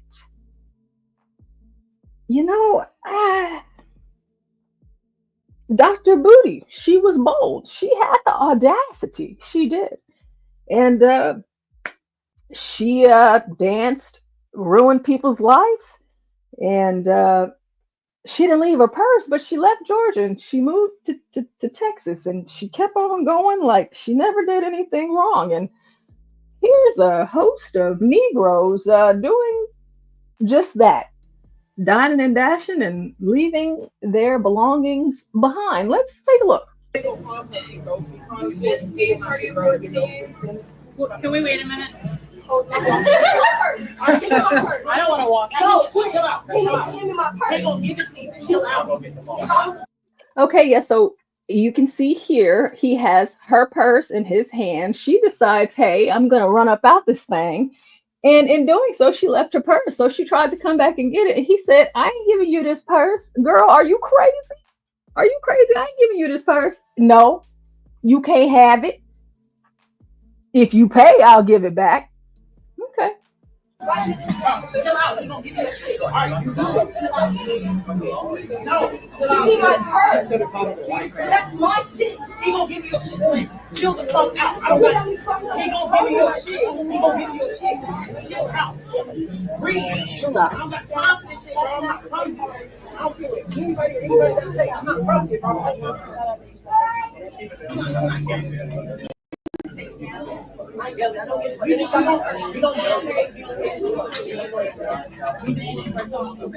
That phone.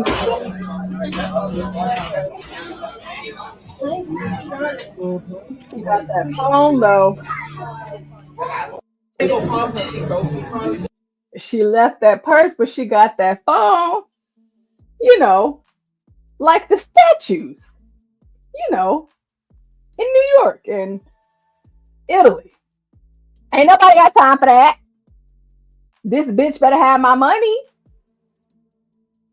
The bonnet statue, bitch, I'm just trying to get my coochie scratched. Sexy red. Mess up my order and see what happens, ho. You know, that just like that. You leave your purse, but you still got your phone. Oh, but it's not just her. You think it's just her? You think she's the only one? Of course she's not. Why would she be the only one? We can't just leave it up to one. We can't leave it up to one. This epidemic of these dying and dashing Negroes. No. It is not just one. Let's see who else is dining and dashing. You're not leaving. You're not leaving. No, you're weird. I just let the fuck you. He weird. On July 15th, 2024, officers responded to a Chili's following a report of a woman having a financial dispute with one of the waiters. My camera's activated. You're not leaving. Activate the camera. I don't know. Because he's hella weird. I don't care. Okay. So you can do what you gotta do. All right, you're not leaving. Do what you gotta do. You're not leaving. Do what you gotta do. Okay. Do what you gotta do, because I am. Because I told him I was gonna get money for it. He said no. So. Okay, he's weird. But you walked out on your bill. How much I owe? What's up? How much I owe? How much I owe? How much I owe? But see, we Keisha, we wouldn't have to be here. Okay? You should have just paid your bill the first time. Okay? You had all of the opportunity. Okay. Don't blame them. Accountability. Let's start with that. Let's try. Will Keisha take accountability? I don't know. Let's find out. Then I'm not gonna do it. I'm not gonna do it. So if we gonna do whatever we're gonna do, we gonna fight it out till the end of the situation worse. He's weird. No. He's weird. I'm not standing here for that shit. Y'all always call like 5 officers for bullshit. It's not that serious. Like, even he know that. You see 5 officers here? Every time I go to jail, it's 5, 6 officers. For what? It could be a simple. Because no, you're weird. I just let the fuck you. He weird. I said I'll give you the money for it. Oh, Shredder. How much I owe? How much I owe? How much much I owe? That you knew how much you owed when they gave you the bill, ma'am. Hey, can she not read? She doesn't know numbers. Well, she just thinks that they were giving her this, envelope, this nice little billfold, whatever it's called, and with a piece of paper in it, and it was just a note saying, "Thank you for dining with us. See you next time. You don't have to pay." Lord help us. She's lying. He said, I said, I'll give you the money. I'm God, I did. On my kids, I did. Nigga, I said, got you. Back to work. Oh God. Oh Jesus.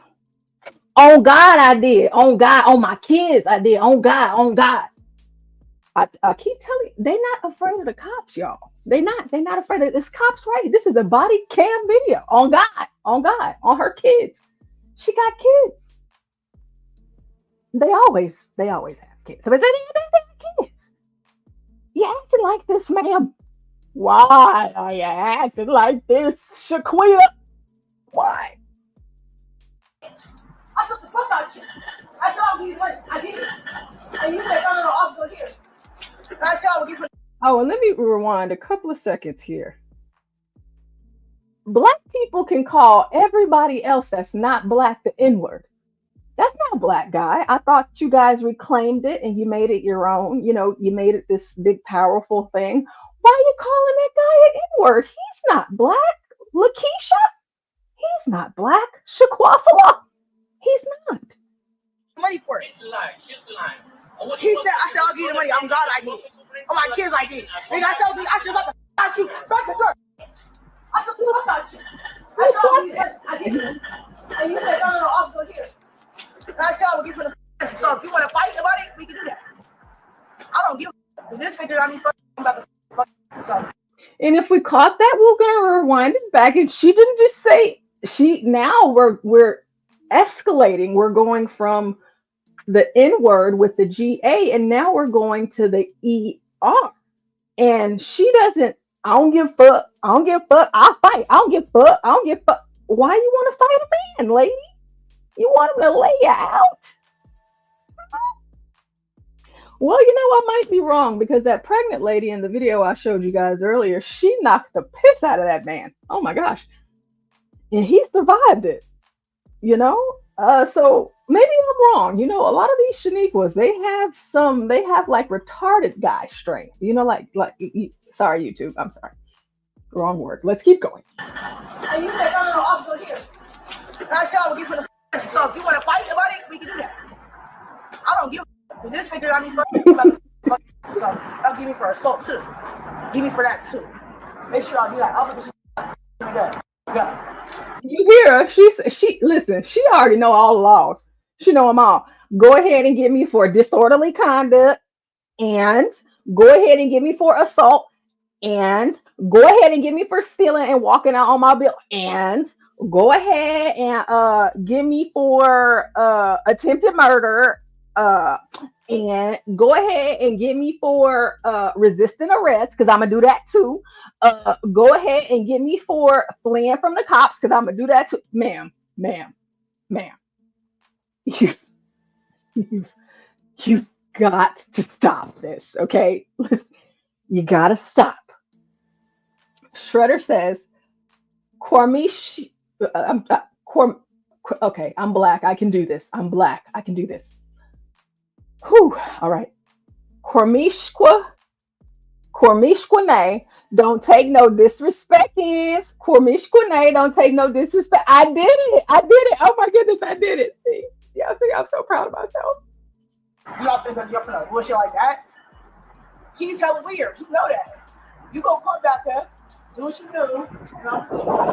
Yes, yeah. How much does she owe you? Listen, let me speak to him.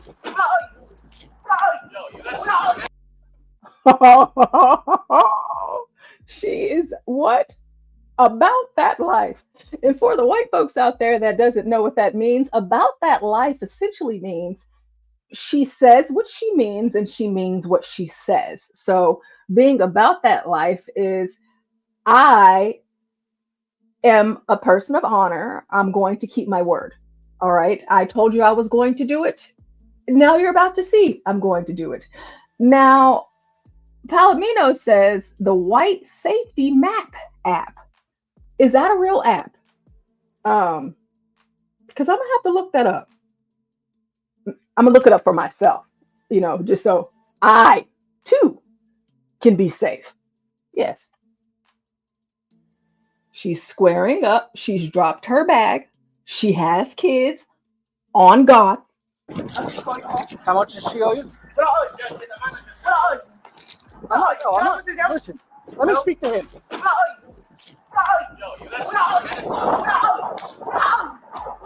You sure? Yeah, you're not gonna hurt you.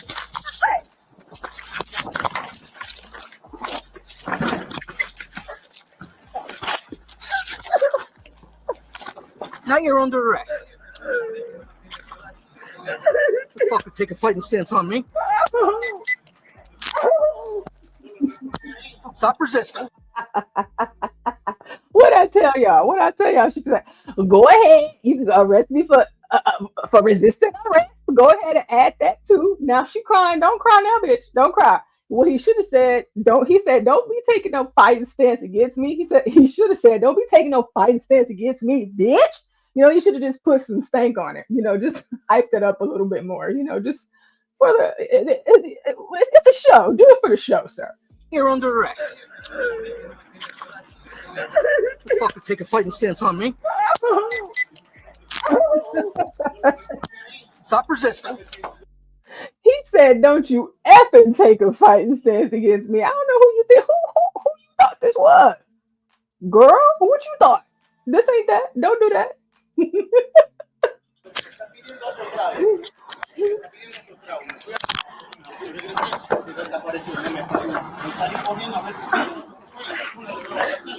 Wait, let me go.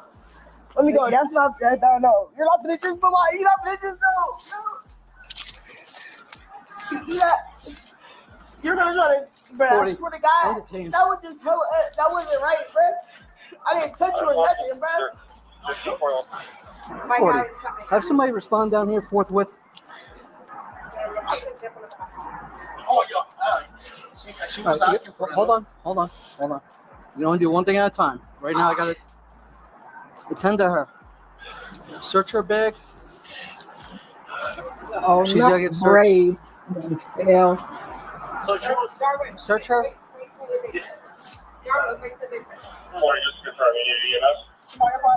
Negative.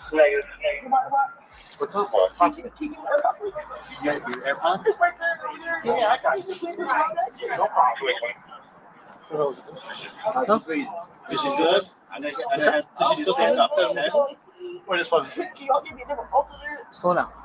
Did she what? Did she steal something? Yeah, she apparently she walked out on the bill or something. So she wanted to go after the guy, the waiter. Took a fighting stance. She was going to go hit him, so I went to put the cuffs on her. And she turned on me. She took me on. Daniel. Resisted him. Oh gosh, bad. Took a fighting stance on me. Just calm down now. You're at one AirPod. Can you put it in my bag? Yeah. I'm gonna do that. Yeah, I'm gonna put your stuff there too, okay? I'm gonna search you. Is there anything that's gonna hurt me? 40. I have enough. Why are they nice to these people right now? Jesus Christ. You could discard anybody else that's coming up. What is it? Yeah, I know. We're just taking that. What's your name? Charlize. You stand up for me. I'll help you stand up, okay? You can sit back down, okay? She's in Red Lobster. I think she ran out on the bill. Is this your silverware? Oh, no, that was Man, what's that? You're not gonna, man. That's silverware. You're not gonna tell me that she didn't only dine and dash, she stole the silverware too. I mean, come on now. I mean, Jesus Christ. You ain't got no, you got kids at home. You ain't got no silverware. This ain't Ethiopia, ma'am. We eat with utensils, not with our hands. What is going on? What is going on? Red Lobster or no? Yeah, Red Lobster. Get his info. Get the manager's info. Are you the girl at the CVS the other day? Yeah. Yeah. I'm the same one. I thought you were leaving town. Didn't I tell you not to steal? Do you want to Yeah, you told me not to I did tell you, right? Yeah. Oh yeah, I like this. You pregnant again? I can go get my Yeah, yeah. You have anything about in your purse? Give me identity. Like 2 cops.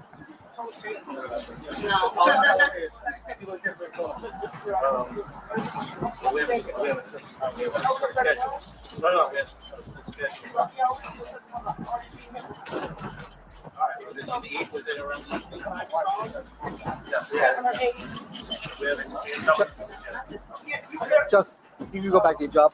I'll take you over. Thank you, Justin. On the book. I don't know. I gotta get the. I didn't even get the whole story. I did a bite, I should just take it. Didn't we talk the other day? Yeah. This will be good. We help you out. I know. Yeah. And now you still calling? Actually, I'm happy because I didn't need to. I could have just wanted that. Listen, I don't know what happened. We were just trying to talk about the fact that I was with you the other night. We hooked you up. We got an agreement. I could have locked you up that night. I know. You still here causing shit on my mother. Are you staying in town? Oh my God. You have to be kidding me. So this is not her first. They know who she is because she's done it before and they thought that she was leaving town. Where's her kids at? There's no way that she has custody of these kids. There's just no way. There's just no way. This is ridiculous. He can get CVS, but I should have just paid for it. So it just walk out and run around because all these people order. Did she pay for any of it? Nothing. She said it was weird. How did she? Oh my gosh.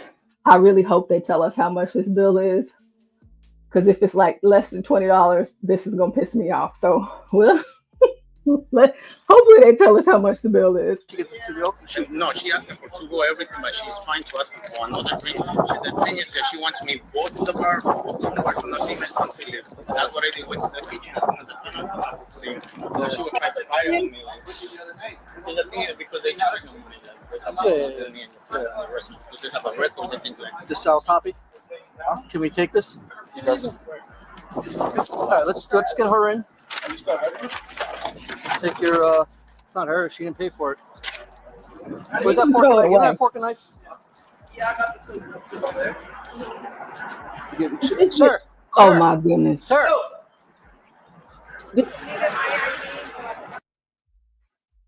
At Chili's, she took the wine bottle too. Oh God. Chili's? At Chili's? I mean, if you're going to do it, go to Ruth Chris or something, okay? Go to Eddie V's. Go to some nice steakhouse, Cafe de Brazil. I mean, something. I know they don't let you take the food at Cafe de Brazil, but try. I mean, something. Chili's? Oh, God. Leave that gentleman near us. What party water in? It doesn't matter. Just call him.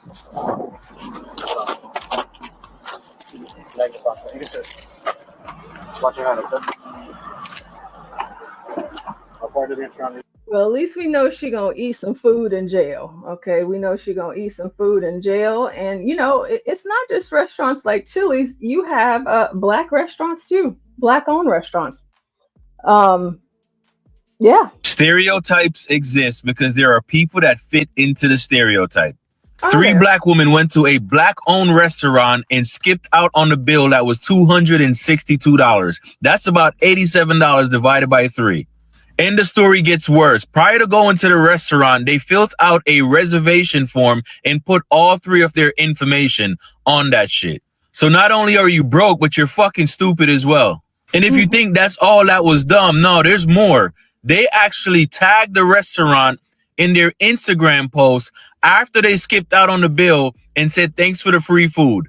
And after being caught and found, they put up a post on Facebook saying the reason why they left is because the restaurant took more than 10 minutes to bring their bill out. And to make things worse, one of the women that skipped out on the bill is actually a business owner. She has a restaurant where she sells tacos.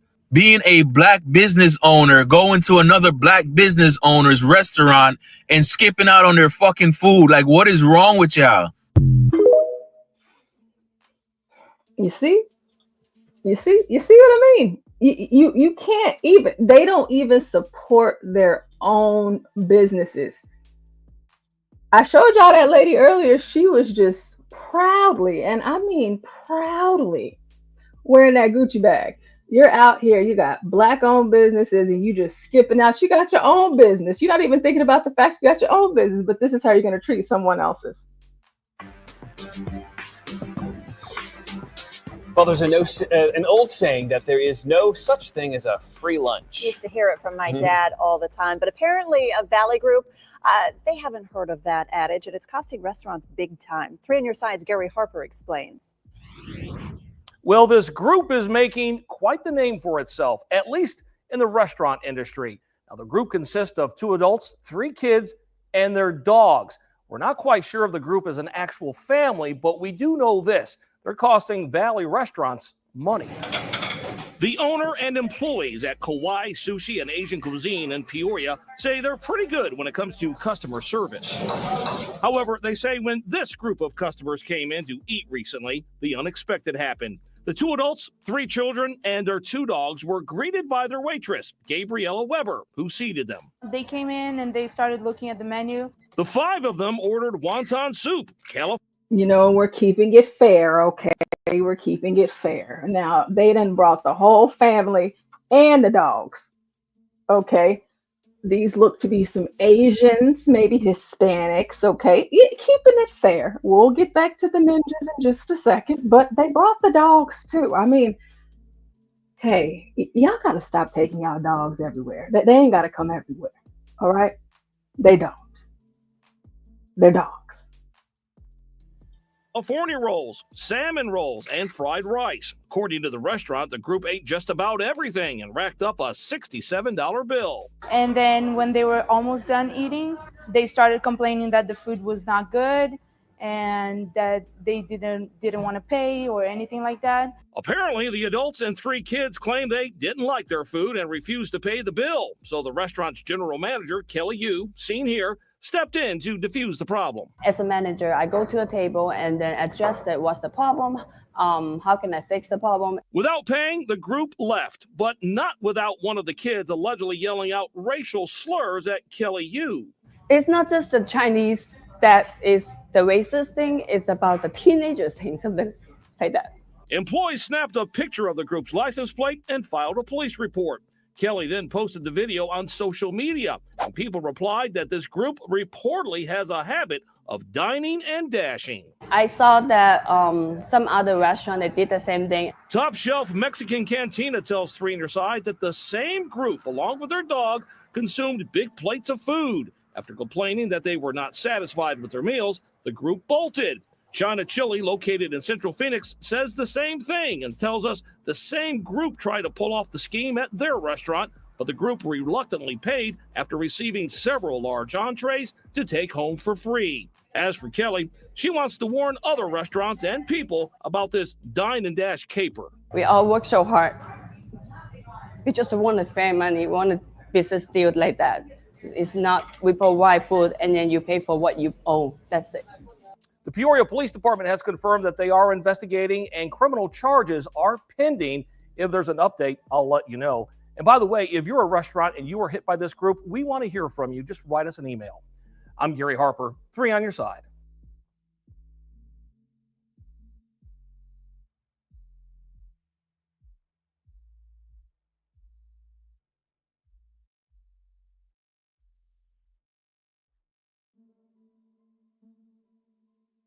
Days ago, 3 women from Rochester, New York were here in Chicago to celebrate a birthday and left behind one heck of a surprise. They decided to dine and dash after greasing their fingers on chicken wings, eating Alfredo, and washing it all down with flights of drinks. The server went to the table. They asked for the ticket to be split. She left from this table behind me to a few steps away, clicked the button. As she left, they got up one at a time and walked out. So let's look at this. You see it, 262 buckaroos. The tab was well over $200 at Soul Vibes, located in the Near North neighborhood, though. They skipped on the bill. They were spotted on surveillance, leaving one at a time within 30 seconds of the server stepping away. One lady you couldn't miss, she was wearing a blue wig. You see her right there. They also forgot that they added information to the wait list before being seated, including a name and number. And to add insult to injury, the trio laughed about it right there on social media, tagging the restaurant and telling them thanks for the free food. Sadly, it's not the first time. The owners own 5 restaurants and have seen an uptick in dine and dash incidents. It's a crime that impacts the owners and their wait staff. Some places do make the servers come out and pay for those bills, but Fab and Soul Vibes here, they don't make us pay for it. That's really grateful because $300, $400 could really break our bank for that day. Labor cost is up 35%. Product cost is up 35%. And I used to say the industry used to be an industry of nickels and dime. Now it's an industry of pennies and nickels. So when you get these dine and dash incidences, you know what I mean? You know, the consumer or the people who are doing this dine and dash might think, oh, it's just $100. Yeah, but it's hurting the bottom line. It's a greedy crime all the way around. Now, we did blur those people's faces because they have not been charged with a crime, but a police report was made. Chicago police are now investigating. If charged, the suspects could face a Class A misdemeanor for theft of services under the amount of $500, punishable by up to 1 year in jail and a $2,500 fine.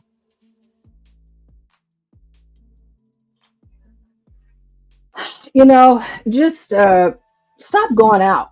You know, if you can't afford it, just stop going. I mean, Jesus Christ. I mean, you done signed up, you done, you know, gave them all of your information. Yeah, Richard, yeah. How's that the server's fault? Isn't it crazy that they take it out of the server's checks and stuff? That's insane to me. I don't get it. I never will. It'll never make sense to me. That's not their fault that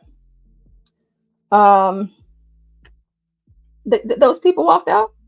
That ain't their fault. Not at all.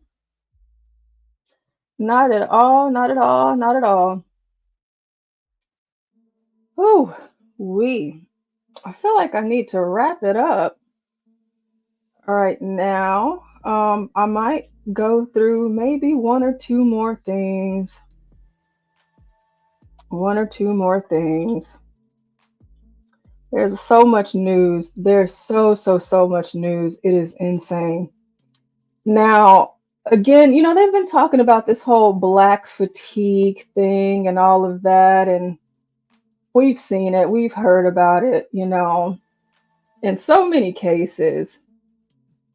And again, the white folks, they've just been posting like crazy about all of it. And I feel like if it wasn't for the good white folks out there on Twitter, I wouldn't know half of it.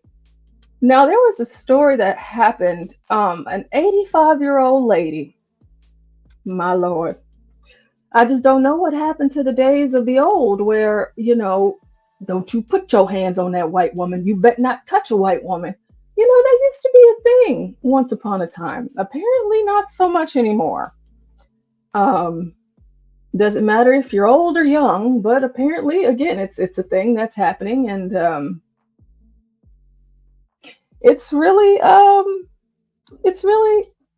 really unfortunate what happened to this old white woman. Vicious attack of an elderly woman near the Mag Mile. Our Jermont Terry live now with the story you'll only see on 2, and we want to warn you, the video is... Oh my goodness. Oh my goodness. Wait a minute. Master Kim, how are you? It is so good to see you. Master Kim is in the building. Oh goodness, we miss you around here. I've been hearing you up there with John. And my name in the chat, let me type it in because I changed my name, Master Kim. It's Lone Star Bell now, but it's still me. It's still me. It's still me. It is so, so, so, so good to see you as always. Welcome in. Welcome in. Master Kim has a long history of dealing with the ninja. Weaves and beauty supplies and all of that. So he is a better American than me because you know what? I stay away from him. But let's get back into it. Vicious attack of an elderly woman near the Mag Mile. Our Jermont Terry live now with the story you'll only see on 2, and we want to warn you, the video is disturbing. Jermont. Brad and Erica, this parking garage off Grand in Michigan is used by drivers, and it also connects to a nearby apartment building. There are cameras all throughout this area, but still, that was not enough to deter this crook targeting this 85-year-old woman as she entered that door. Tuesday morning, this woman in her 80s, walking with a cane, had no idea what the man keeping a safe distance was up to. But before she could open the door to her building, he made his intentions very clear, and is downright painful to watch. Whoa, whoa. Seeing the morning attack for the first time left those who live in the building furious and concerned. First question is why? Why? What? Is she okay? The woman's head hit the ground as the man snatched her purse. What is an old woman carrying these days? Maybe a credit card and a phone that nobody wants because it wouldn't have a camera on it, you know, an older person's phone. If you look closer, the robber dropped the purse. If she was black, though, she might have those little butterscotch candies. They're so good, you know, and I don't ever get any of those unless I'm around an old black woman. They're so good, you know, and they might be good enough to steal for. They maybe not to you, but maybe to me. You know, an older person's phone. If you look closer, the robber dropped the purse while running away. He quickly circled back to get what he stole, and despite seeing the elderly woman lying motionless, he left her alone. I just happened to pull in. I park in that garage. Rupin Demergen saw the blood-stained parking garage entrance and learned about this robbery just before 11 Tuesday morning. That's insane. It's more than just a purse snatching. Demergen and others insisting this speaks to the uptick of crime going on steps away from the Mag Mile and around the corner from his restaurant. I really hope that no one's afraid to walk the streets around here, but I don't think that's going to be for a while. What? What the hell? What is wrong with these people? Are these people inside? Are they crazy? I told y'all about the ninjas that got loose in New Orleans earlier today. I told y'all, okay? And that white woman said, don't be scared. Come on down. You know, go downtown and get yourself a drink, have a blast. Yeah, we have, 12 murderers on the loose. They broke out. Yeah, they got out through that toilet. Yeah, they sure did. We saw them run across the interstate. Sure did. But you know what? Don't be afraid. Don't be in fear. This black man just walked up to an 85-year-old white woman. This is somebody's granny right here. Okay, her husband probably passed away a few years ago. Her kids probably don't visit as much as they should. Whatever the case may be, she's just minding her 85-year-old business, trying to get into her apartment and go home. And this random black man just comes and slams her to the ground. Her purse is around her neck. He leaves her there. Could have killed the woman. And then he runs off and leaves the purse. These are stupid criminals, you understand? So he has to come back and get it. And here you say, well, my restaurant is just up the road, but hopefully people aren't scared to come out the house and leave and come and eat at my restaurant. What you mean? Are you crazy? Listen, telling you people, stay strapped at all times. If you are not in a state where you can't be, I would encourage you to move. That would be the best advice that I can give to you. There is not anywhere that I go where my guns don't. Do not mess with me. I promise you, I am the worst one. Don't mess with me. I will kill you. Okay? I will. I'm not thinking about it.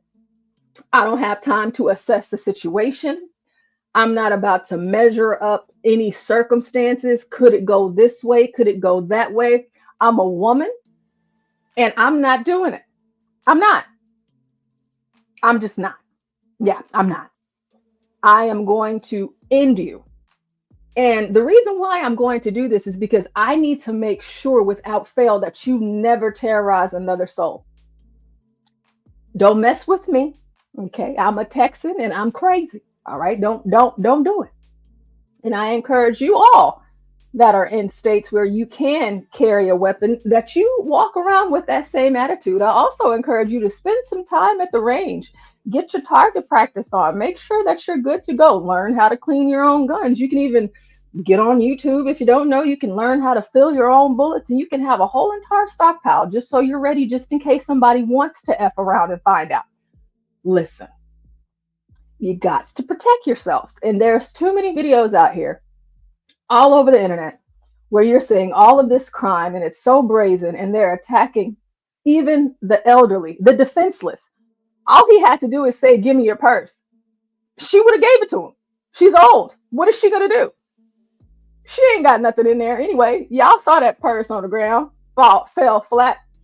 And he says she might have a credit card. She ain't got a credit card. She got a checkbook, sir. She got a checkbook. They still writing checks.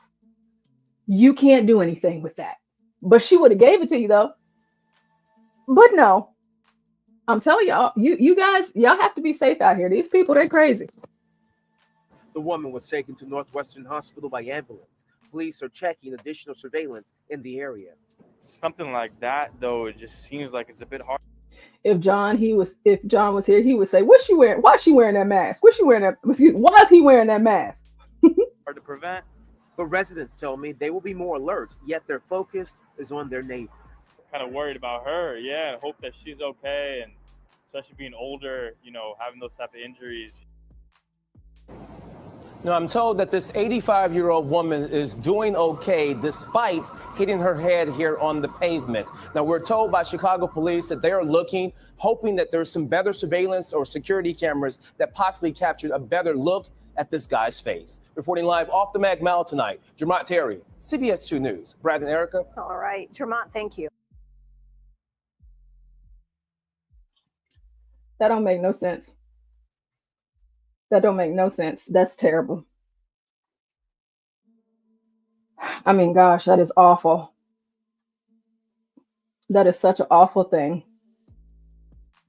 I mean, wow. You can't even get in a car accident today. You can't even get into a car accident good. This is how crime is going in a lot of instances. Old white lady walking home, just minding her business. She gets taken out. Thank God she's okay and that she did not die, or she hasn't died yet. Things could change, but hopefully she will be okay. And then you have, hey, you might get into a fender bender. You might have a car accident. Sometimes people, they get out and they argue and hoot and holler and carry on and whatnot. And then I guess sometimes you might get raped, that might happen to you. So man raped a woman, hurt in car crash instead of taking her to the hospital. Yeah. So, screw 911, screw the hospital. This is what I'm going to do. This is how you're going to pay me back. Look at him. Look like he crying, tears in his eyes and whatnot. Looking a mess. Fort Lauderdale, Florida. And of course, this is a terrible state to do something like this. As many stories as we hear out of Florida, a lot of times I really don't know why we do. Because Florida is a cool, kind of crazy state like Texas, and you'll get got. But here's another instance of a woman who was not strapped up. And she should have been, because this would have been right on time. Right on time in this instance. So let's hear about it. We have an article. Fort Lauderdale, Florida. Police arrested a Fort Lauderdale man on a sexual battery charge Thursday in connection with accusations from an acquaintance in 2023. Brendan Lee Jones, whose name is alternatively listed in official records as Brendan or Brendan Lee Jones, is accused of raping the woman on September 15th of 2023 after the two had gotten into a car crash and she was hurt. According to an incident report from the Fort Lauderdale Police Department, the woman, living at a Lauderhill homeless shelter, called the city's police department to report that she was raped somewhere behind the KFC. You know, Negroes and their chicken, they might not be eating it, but they can't be too far away from it, even when they're committing crimes, at 3100 West Broward Boulevard. The police officer said they found no evidence of sexual assault there. However, court records show Jones, 40 years old, lives 3 blocks due south of the restaurant in the Melrose Park neighborhood. According to the report, the woman told officers in an interview that Jones, whom she knows as the drug dealer twin, had picked her up from a food store near Dillard High School, and as the two drove, they were rear-ended. A friend of Jones picked them up after Jones fled the scene, and Jones refused her request to be taken to the hospital, police said. The two men had to pick the victim up out of the vehicle because she was in pain and immobile, the report states. Police said the two drove back to Jones' house, even though the victim said she told them to take her home if they weren't going to take her to a hospital. Authorities said she fell asleep in Jones' bed and awoke to him raping her, despite her telling him to stop. No means no, fellas, okay? No means no. The woman told police that Jones made comments like, "I can do what I want, and open your effing legs, you made me crash my car," according to the report. Police wrote that through tears, she told detectives she felt helpless during the rape. Sorry, YouTube. Authorities said Jones' DNA turned up in a grape kit evidence processed in 2024, leading to his eventual arrest on Thursday. The Florida Department of Corrections records show Jones has served time in prison. Of course, he has a record for robbery, selling cocaine, and escape. You know, missing. Like the title says, busted, lying, and missing, like the Negroes in Louisiana. As of Friday, Jones was being held in the Broward, Maine jail on a $150,000 bond.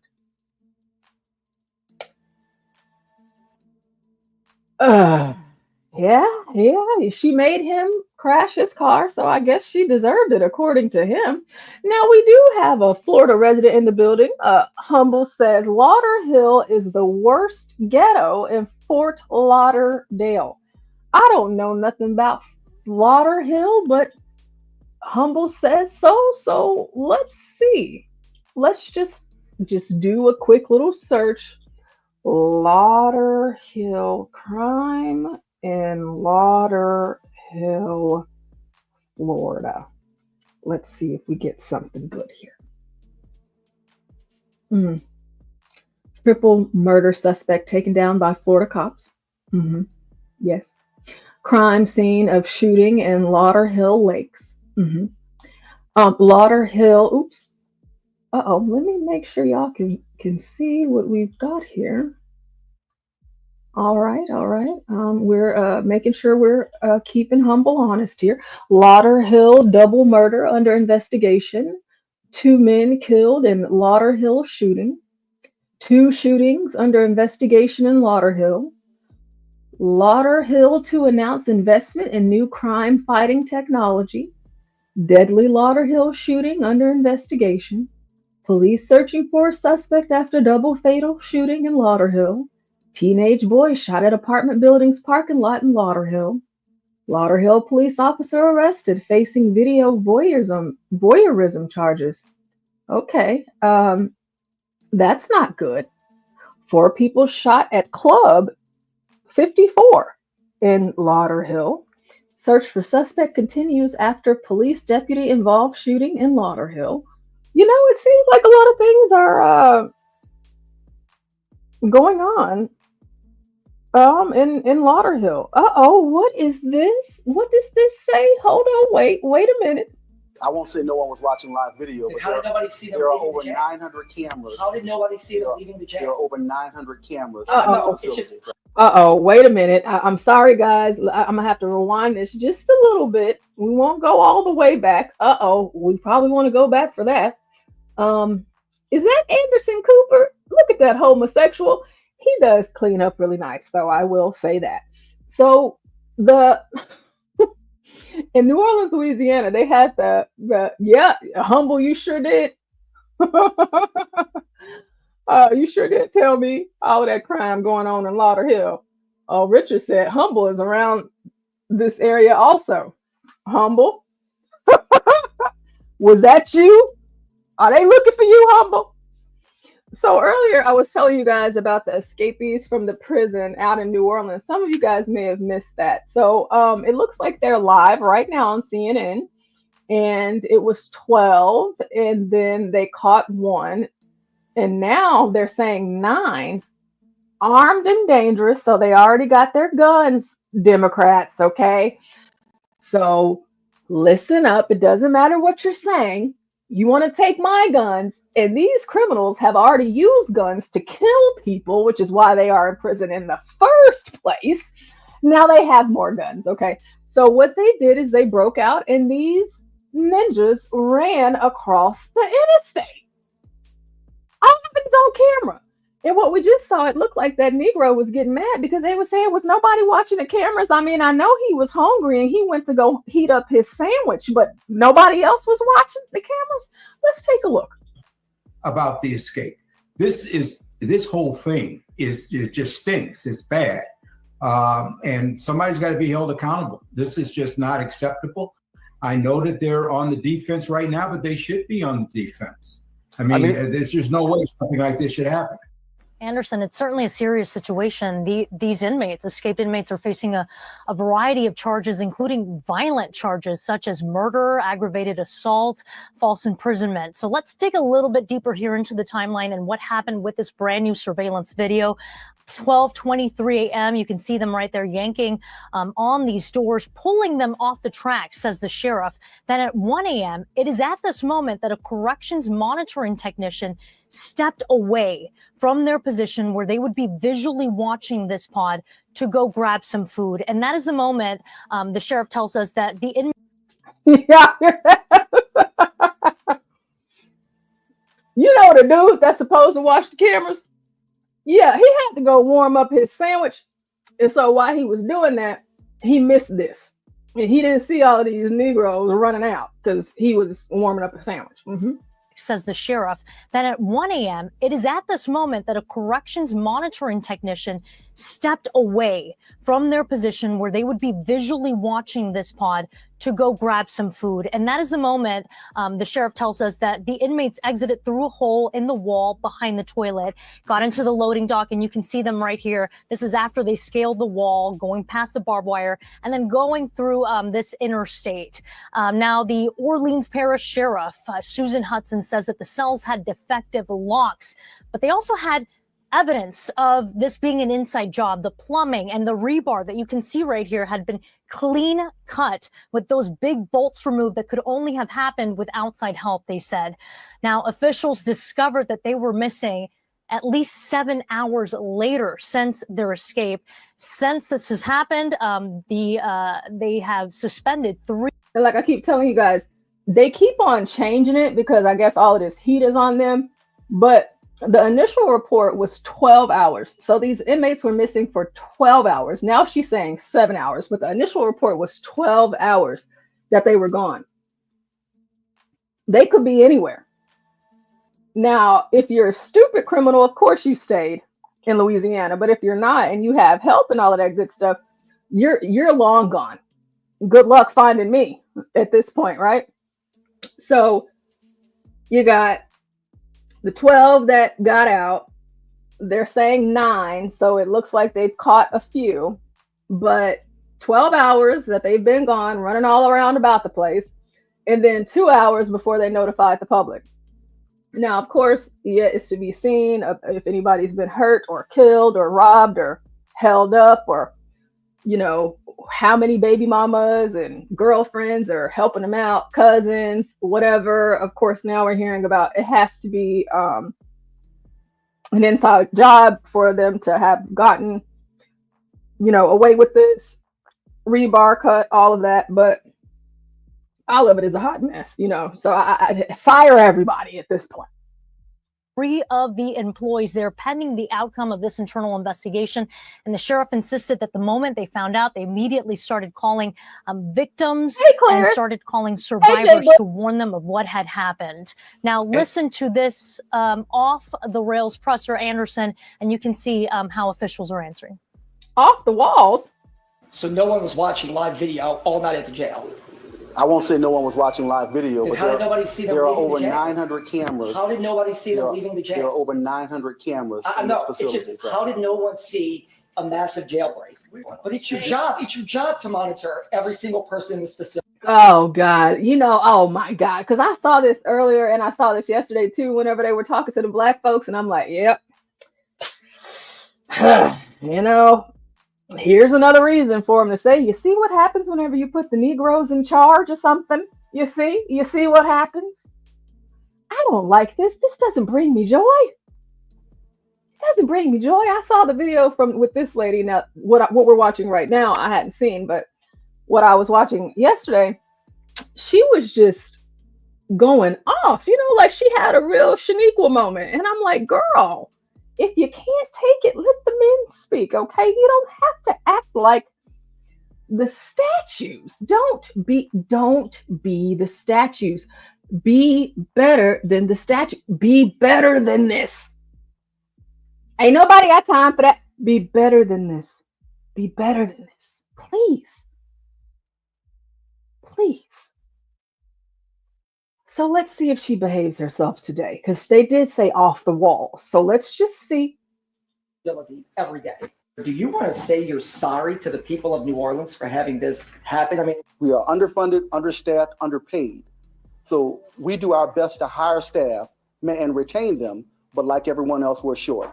Okay. Wow. Okay, Ninja, please. Okay. I'm understaffed and underpaid, but I still get up every day and go deal with y'all little Pookies and little Ray Rays, okay? All right? Just because that is the situation doesn't mean I'm not going to do my job. So they're trying to confront you and ask questions, right? They skipped over Shaniqua, so I think it's safe to say that she did the same thing. So they just had to go ahead and cut that up, because you know you got to protect black women, because black women are the most unprotected women in the United States of America. We understand. But, sir, whatever policies, whatever laws, whatever to fund the police, that is to include these correctional officers and what have you, whatever y'all got going on, y'all need to try to get together, go to your council meetings. Y'all need to talk about funding, reallocating the funding, putting it where it needs to be so that you guys are properly staffed so that stuff like this does not happen. These aren't low-level criminals. These are all dangerous, violent criminals. Every last one of them. I don't have time to hear you tell me about what understaffed and underpaid you are. Go and get another job. Go and get another job. The best thing that you can do right now for that community and for the rest of the country that might be face to face with one of these ninjas on accident is take accountability and say, hey man, listen, we messed up. We dropped the ball here. Okay. We dropped the ball. We don't know how it happened. All of this is new. It just happened yesterday. We are conducting an investigation. Yes, he walked away. He was wrong for that. He shouldn't have done so. If he was going to do so because he was hungry, he should have called someone else up so that they could watch the cameras, whatever the case may be. But getting defensive about it, it's not going to make you look good. It's not going to make you look good. It's going to make you look crazy, because you look crazy to me. I mean, Chief Ramsey, it's kind of remarkable. I mean, he's saying there's 900 cameras. If there's no one actually watching the cameras or watching the video feed, then that seems initially. Isabel said that it just happened that this person allegedly got up for food at the exact same time that this jailbreak occurred. What stands out to you about this, Chief? Well, first of all, that timing's awful suspicious. I mean, you know what I mean? I've told you guys this, and I will keep on telling y'all, don't get mad at us for talking about it. Don't get mad at us for talking about it. Because all of this stuff is out there for us all to see. Y'all keep on giving these white folks reason. You keep giving them all of the reason to sit here and question your level of competency. Are you capable? Are you qualified? Was this DEI? See, the type of black that I am, I'm not giving you no room. Not for me, I'm not. I'm not going to be up here talking about ninjas and this is how I'm living my life. I got all of these ninja tendencies and ninja behaviors that I just uplift throughout my day. No, I'm not going to give you a reason. And if I do give you a reason, I guess I'd be like the black lady that we watched earlier. I'm going to record it, put it on camera, and you're going to know. I told you guys earlier, I mean, Jordan typed a very difficult name in the chat, and I said, I don't know if I'll be able to make it, but I'm going to try. I'm black. I can do this. And I was able to make the name out. You know, I survived. Okay. I did it. I even told you guys about chicken. Sometimes I think chicken is worth dying over. Would I kill somebody over some chicken? I don't know. I haven't been in that position yet, but I might. I love chicken that much. See, hey, you have to admit certain things sometimes. But when you messed up, you messed up. Okay? You got to take the L. Hold it, own it, and keep it pushing. What else can you do? But evading it as if no one has anything to worry about and it's everybody else's fault but yours, this is where the ninja continues to fall. You're not going to get better coming from this. You're not going to come up above this with this type of behavior. This is ridiculous. You know, you leave to get food at the same time these guys decide to escape. I mean, that is by itself tells you that something is just not right. Exactly. There's no way they could have done this without help from the inside, and they probably have some help on the outside once they got out. I wouldn't doubt that at all. They've only caught one so far. There was a 7-hour gap from the time they actually escaped to the Jesus Christ. Listen, I showed you guys this earlier. We're at 6 hours. So maybe 5 hours ago? Or maybe it was at the top of the show I brought this. I can't even remember at this point. But we were watching a live cut from earlier where they said they caught one. Excuse me, they said they caught two and they had to come back and say, oops, my bad. We only caught one. And of course we don't know his name, so we can't let you know who it is because he ain't talking. What you mean you don't know his name? Well, we got their pictures and their names. Why don't you know his name? You can't look at the picture and then find his name from the picture. I mean, what are we doing? What are we doing? And here we are. This is live. This is CNN live right now. Yeah, I rewinded it, but it's live. So you're saying it's 7 on the loose. On the screen right here, you got to say 9. We don't know. We don't know. You got this attorney here saying, hey, what? They caught one. What is going on? Y'all have to get it together. Truly. Seriously. And I hate that these people look like me. I do. Y'all always talk about how you got to work 10 times harder. You built America. You did this, you did that. Well, you, and whatever it is, especially whenever the cameras are on you, I don't care what it is.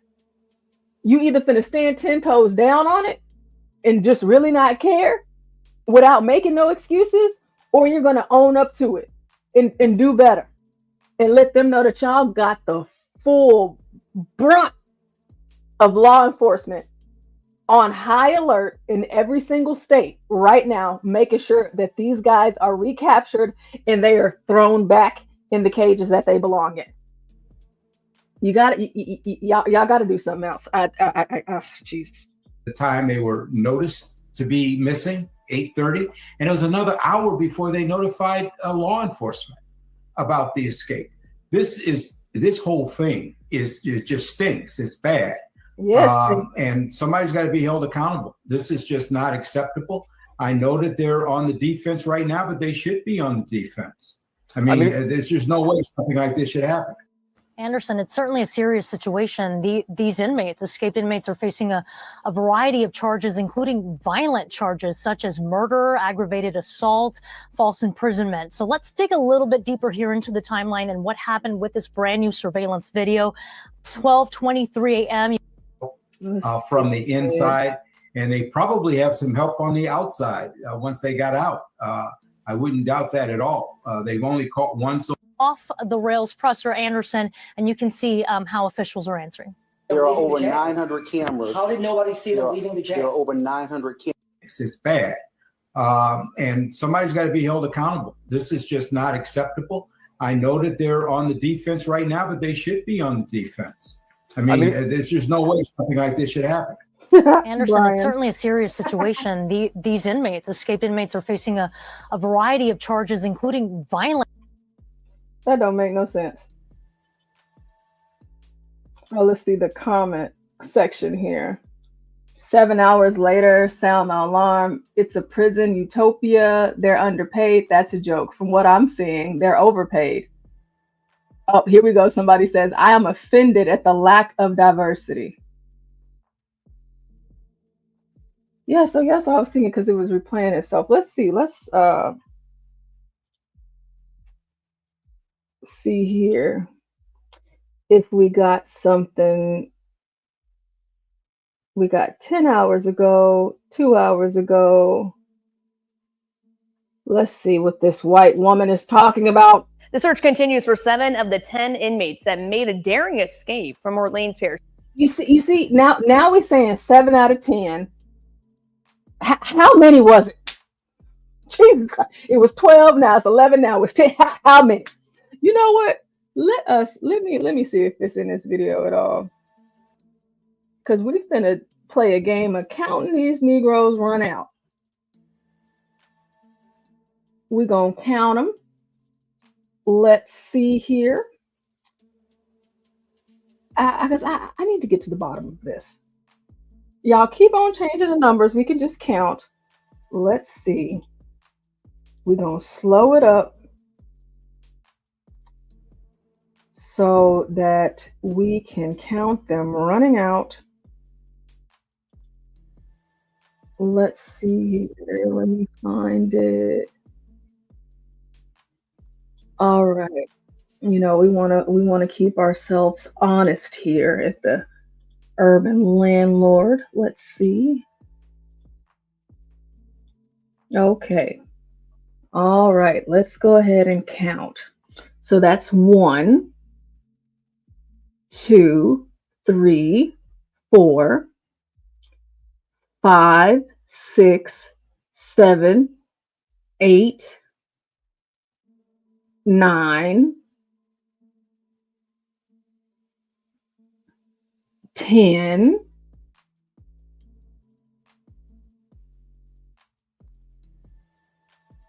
'kay, so it looks like it's 10. So now we have the number. Okay, now we have the number. It was 12, then it was 11, and now it's 10. Okay, so just to take the stress away from everyone else, we just counted. It was 10. The search continues for 7 of the 10 inmates that made a daring escape from Orleans Parish Prison early Friday morning. Today, the search continues for Antoine Massey, Corey Boyd, Gary Price, Leo Tate, Jermaine Donald, Lenton Van Buren, and Derek Groves. All 7 men are considered armed and dangerous, and if spotted, you should call 911 immediately. And if you know where any of these men are, you can leave an anonymous tip by calling Crime Stoppers at 504-822-1111. You could be eligible for a reward if your tip leads to their capture. And right now, 3 of the 10 escapees have been captured. Kendall Miles was found on Friday morning hiding under a car in the parking lot of the Hotel Monteleone in the French. Told y'all, stupid. I'm going to break out of prison and I am going to hide underneath a car at a hotel. That's what I'm going to do. You know, you know what? You know what? That's probably what I'm gonna do next. Let's keep going while I pull something else up for you guys that you might find interesting. Quarter. Robert Moody was captured and was taken into custody Friday evening in the 3500 block of 2nd Street in Central City after a Crime Stoppers tip. And DeKeenan Dennis was captured just a few hours later after being located on Dale Street in the Gentilly Ridge neighborhood. And some of those captures of those inmates have been caught on camera. WGNO's Ashley Hamilton spoke to the person who recorded the moment one of them was recuffed. The manhunt continues for Orleans Parish Jail escapees following what Sheriff Susan Hudson calls a security breach. Video of the first escapee, Kendall Miles, being arrested in the French Quarter was captured by Dawn Uze. It's shocking, disturbing, and we don't feel safe. She says it all happened so quickly. Very frightening, but we had no idea that this was escaped inmate. It was FBI, NOPD. They had someone captured in front of the Mont Leon, and it appeared as if the subject had jumped out of the automobile. High police presence was steady in New Orleans East. It's where law enforcement captured DeKeenan Dennis Friday night. Anthony Jackson says, with the area being so big, he has already began telling people to lock their doors. As a New Orleans East resident, we have the largest population. So the East would symbolize the criminal. You see, you listen to this black man. Don't you be listening to that white woman that told you not to. Don't worry, everything is safe and fine. You listen to this black man. He's telling you, because you know what? He knows ninjas. He knows what time it is. You listen to him. He knows what he's talking about. Hide in plain sight. I can go by a loved one, lay low, and my chances of getting caught are very likely slim. He hopes that once all inmates are recaptured, Sheriff Susan Hudson will be able to upgrade the jail, pointing out the recently passed millage. The voters made their voices heard when they voted for the millage to pass. So any resources, as we clearly seen with the security brief, is that we need help. And we need resources to tighten up that jail. As the search continues, Crime Stoppers have upped the reward for tips leading to the capture of the remaining inmates. We saw success from that. We have one apprehension because of your tips. And we're just going to, again, encourage you to see the team behind us. All information is being vetted. Federal, state. So again, with Crime Stoppers, you're going to be anonymous. Ashley Hamilton, WGNO News. And like we just said, the reward has increased for information leading to the arrest of any of the remaining Orleans Parish escapees. State police say the ATF, in collaboration with Crime Stoppers, is now offering a $5,000 reward in addition to the $2,000 reward from Crime Stoppers and the $5,000 reward from the FBI. Oh, Lord. You know, we'll see if these guys are clever enough. If they are. Who's to say that they are? I guess we will be finding this out. But what I want to show you guys, if I can find it, because I'm still looking for something that I can actually show here.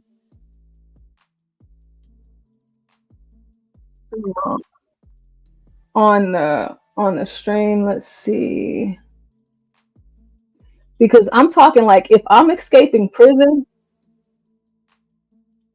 I'm trying to escape like Richard Lee McNair. I'm trying to escape like Ted Bundy. I'm like, if I'm escaping the moment that I get out, do you hear me? The moment that I get out, I'm changing my identity. I'm cutting my hair. Like, you know, the one guy, he got like tattoos on his face. You need to get some makeup. I understand you're a man. Get some concealer, whatever it is called, or foundation for makeup, whatever the stuff is to put on your face. Cut your hair. You know, change the way you dress, maybe the way you speak, like whatever it is, like you just are changing up everything about yourself, and you're just basically not ever getting caught, right? Because you are doing things the right way. Let me see. This one might be okay.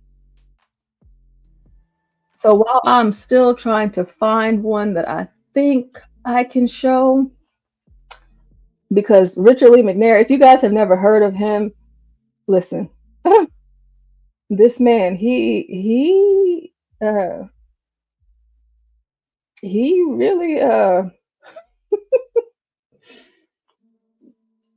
he really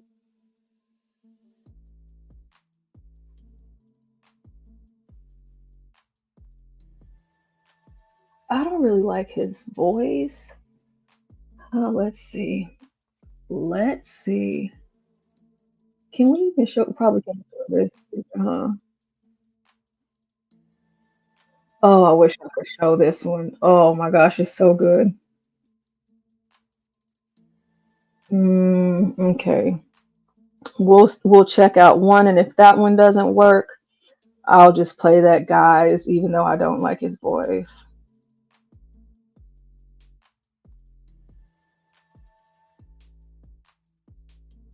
Okay, let's see. Let's give this one a shot. Welcome or welcome back to Twisted Minds. Today we're going to be talking about Richard Lee McNair, the man who has a legal record that would leave most professional criminals completely speechless. Sin, yes, I do have it thought out. Not that I'm a criminal or anything. But if I were, where did it go? She says, Portia seems to have thought this out, huh? Yeah, I mean, because if I was a criminal, if I'm breaking out sin, I ain't trying to get caught. No, ma'am. You ain't catching me. Not me. You know what? Because I want to make sure that I can show it, because this one might be, let's just watch this other guys so y'all can hear what this dude did and how he did it. It was masterful. It was just brilliant. We won't listen to all of it, but we're just going to get an idea, because this story is very, very, very interesting. And I'm just thinking, like, if I'm going to escape, this is how I'm going to do it. An inmate at United States Penitentiary Pollock was found dead on Thursday. Authorities say at around 12:40 p.m. yesterday afternoon, 36-year-old James E. Horn was found unresponsive after a fight between multiple inmates. Responding employees began treating Horn with life-saving measures. EMS services were called, and Horn was then transported to a local hospital where he was pronounced dead. The FBI was notified, and no employees or other inmates were injured. The public was not in danger, according to a news release. Horn was sentenced by the Western District of Missouri to a 180-month sentence for carjacking, discharging a firearm during a crime of violence, and felon in possession of a firearm. He was in custody at USP Pollock since April of 2024. What's up? What it do? Welcome back to the channel, man. We had 21 subscribers, I believe, 21,000 subscribers. Man, I want to send a little request. Technically, it's pronounced Pollock. I ain't gonna get into no etymology lesson, but it's really pronounced Pollock. But we're gonna say Pollock because that's what everybody call it, right? Pollock. So we're gonna go back to USP Pollock, a federal prison with a notorious reputation, okay? Now, anybody who know they prison history, so to speak, know that Pollock is a highly dangerous jump, but I'm gonna just give you the facts as opposed to my opinion. And a lot of my homies, they done been there. A lot of my homies done got, charges there. Some of my homies have lost their life there. It's a dangerous place. Some of my homies have lost their life there. It's a dangerous place. I can't say that enough. But let's just get into Pollock for people who don't really know what's up with it, because today I'm going into some of the wild things that have happened in Pollock, specifically escapes. When people talk about federal prison, you don't hear people talk about escapes a lot. Either they not talked about on the news or they don't want to talk about it too much, but there was a vicious escape that occurred in Pollock. But I'm gonna give y'all a little bit of the history on Pollock. The United States Penitentiary Pollock is a high security federal prison located in Pollock, Louisiana, about 15 miles north of Alexandria. It is part of the Federal Correctional Complex Pollock, FCC Pollock, and houses some of the most dangerous criminals in the federal system. The facility is operated by the Federal Bureau of Prisons, they call that the BOP, and is known for its history of violence, strict security measures, and past escapes and escape attempts. Now, going into the construction of it, Are they supposed to be fighting? Is that fighting? I ain't never seen no fight like that before. Are they fighting? He looked like he drowning in the pool, in the swimming pool, and it's not landing. It's not landing. Well, let's keep going. People who are interested in the history of this prison, it's not one of the older prisons, but it's definitely one of the more violent prisons. So USP Pollock was opened in 2000 as part of the BOP's effort to expand high security federal prisons to house an increasing number of violent offenders, a lot of them from Washington, D.C.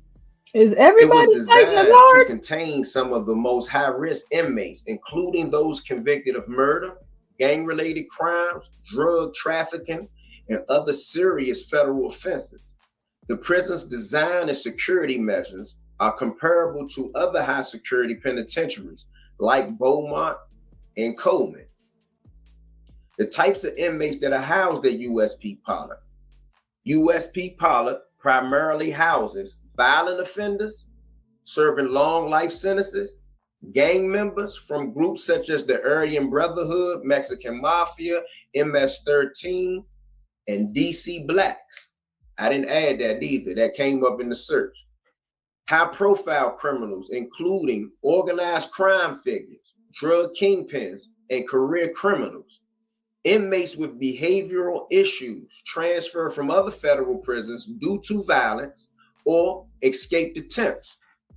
The facility also has an adjacent minimum security satellite camp that houses nonviolent offenders, typically those with short sentences or good conduct records. Just to add a little sidebar, when people keep saying Meech went to Pollock, they was not talking about the penitentiary. They was talking about the FCI. They was talking about the lower security joint. Now, history of escapes. Despite being a high security facility, USP Pollock has witnessed several escape attempts, proving that even the most secure prisons can have vulnerabilities. That's what this video is about today. Some of the notable incidents include the 2006 Richard Lee McNair incident. Now, before I go on to just reading it, let me tell you what I know. Now, this dude, Richard Lee McNair, I'm not gonna say too much because I took notes for y'all. But Richard Lee McNair is what you call an escape artist. He can find a way to get out of pretty much any place other than one of them jumps like ADX. Now, that hasn't been done yet, but I'm not gonna say it's impossible, okay? So Richard Lee McNair had a job at facilities, if I'm not mistaken. They had these jobs and these details. And as he got to USP Pollock and he began to work, he devised a plan. Now, it's not going to go into the details, but I read some of the things in the case where he stacked up these mail bags and basically hid himself under it with some type of tube that he created to breathe out of. Like, you know, a person uses, let's say, scuba diving gear. You know how you're in the water, but you still had a tube and you could breathe. So he made some type of tube like that. And the COs that were moving the mail bags out of the institution actually rolled him out of the institution, transported him to another location where it was some type of warehouse. And then when they left, he eventually left. But let's just get back to what the media says, okay? So in 2006, Richard Lee McNair, a convicted murderer and a known escape artist, successfully escaped from USP Pollock by hiding inside of a mail bag. Again, it was a stack of mail bags. He disguised himself as a prison worker. I don't believe he disguised himself either. They said he had a job working in this area, tricking guards into loading the bag onto a truck. Once outside of the prison, he cut his way out and fled on foot. McNair managed to stay on the run for 18 months before being recaptured in New Brunswick, Canada. So this dude, who's from somewhere in the northern part of the United States, had escaped from somewhere like North Dakota, I believe. We're gonna go into it. This is the east side of the West Cell House, 3rd floor, where Richard Lee McNair was housed in cell 88. What kinds of things was he allowed to keep in this room? He was in college classes. He worked for the Inside Times newspaper. So he would have had newspaper material in here, article material, and layout material, some of it in here. But once he escaped from the United States Penitentiary Pollock, which we call Pollock, right? He stayed on the run for 18 months. Can you imagine how he got out of Louisiana, how he crossed the border from the United States into Canada, and then continued to move and maneuver through Canada? All right, so let's get back to it. We're going back. Again, no, see, now these white folks now, 18 months. It may not be forever. Now, there are some stories of forever, but, you know, they're not all in America, but we want to keep it, you know, kind of close to the time. So he done got out, and he didn't just get out, he crossed the border too. And this is in the 2000s. Okay. He got out, crossed the border. He living a whole entire different life and everything. You know, he's calling him like the escape artist, con artist, whatever the case may be. If I'm breaking out of prison, good luck. Good luck finding me. Okay. Good luck. I'm certainly leaving the country. I'm going to try to get out of the country to a point to where, like, I'm going to a country where I can't be, what is it? Extradited? Is that what it's called? Like Russell Simmons and what's his name? Tom Hanks. You know, I'm in, where they at? Where is that place? Oh my gosh, where's Russell Simmons living at? I hate whenever something is on my mind and I can't think. Is living where? Indonesia. He's in Indonesia. You're not getting me. I'm getting up out of here. You know, like what Diddy should have done. Diddy, you already knew what time it was finna be. You should have got up out of here. You got your own jet. You got all of the resources. You should have been gone. You can have your freak offs in Indonesia. Okay. But hey, let's keep going. The USP Pollock and other escapes. Oh, and just to be clear, the Richard that we are talking about right now that escaped from prison, it's not this Richard here in the chat, guys. It's not Richard. It's not him, okay? Escape attempts. So in 2013, there was another attempted escape. A group of inmates attempted to escape, but they were caught before they could breach the outer perimeter. Due to the prison's heightened security measures, the attempt was unsuccessful. Then in 2020, they had an escaped attempt of 2 other inmates. In January 2020, Patrick Walker, a convicted killer, escaped from USP Pollock by impersonating his cellmate. So this is not an attempt. This is a real escape. He escaped US Pollock by impersonating his cellmate during a transfer process. He was captured shortly after his escape, but his ability to slip through the system raised concerns about security flaws. You may say, how does that happen? Now, remember, when U.S. Marshals or correctional officers transport people, sometimes they don't know the individual. There's been many escape attempts from less secure institutions where people trade armbands or take an armband or take an ID. So what this person did, this person had the guards, whoever was guarding him, believed that he was another inmate and he was released. By the time they realized that they had made a mistake, he was already gone. So this is more like, you know, he worked an administrative move to trick them to release him. But this guy, Richard Lee McNair, he used some hell of an innovation. Not that that wasn't innovative, you know, that take a lot of moxie to do that too as well. USP Pollock remains. Now, I know he's going to get into it, but whenever y'all find out how he escaped the second time, listen to me. This is the type of time I'm trying to be on. All right. I'm creative to a point to where, like, y'all not even finna understand what I'm about to do and how I'm about to do this. It's crazy. One of the most dangerous and well-guarded prisons in the federal system, with an extensive history of violence, gang activity, and escape attempts. The prison continues to house some of the most notorious criminals in the United States, maintaining its reputation as one of the toughest high security facilities in the country. Now, they have another story that follows up behind the story about Richard Lee McNair, and I'm just give you some of this, okay? And they called this, I didn't make this up, it's called Lip Balm, Air Vents and Mail Bags inside Richard Lee McNair's infamous prison breakouts. Richard Lee McNair's name may not be as widely known as some of history's most notorious escape artists, but his feats remain the stuff of legend. A master manipulator and a quick thinker, Richard Lee McNair's name may not be as widely known as some of history's most notorious escape artists, but his feats remain the stuff of legend. A master manipulator and a quick thinker, McNair managed to break out of confinement not once, not twice, but 3 times. Each escape more daring than the last.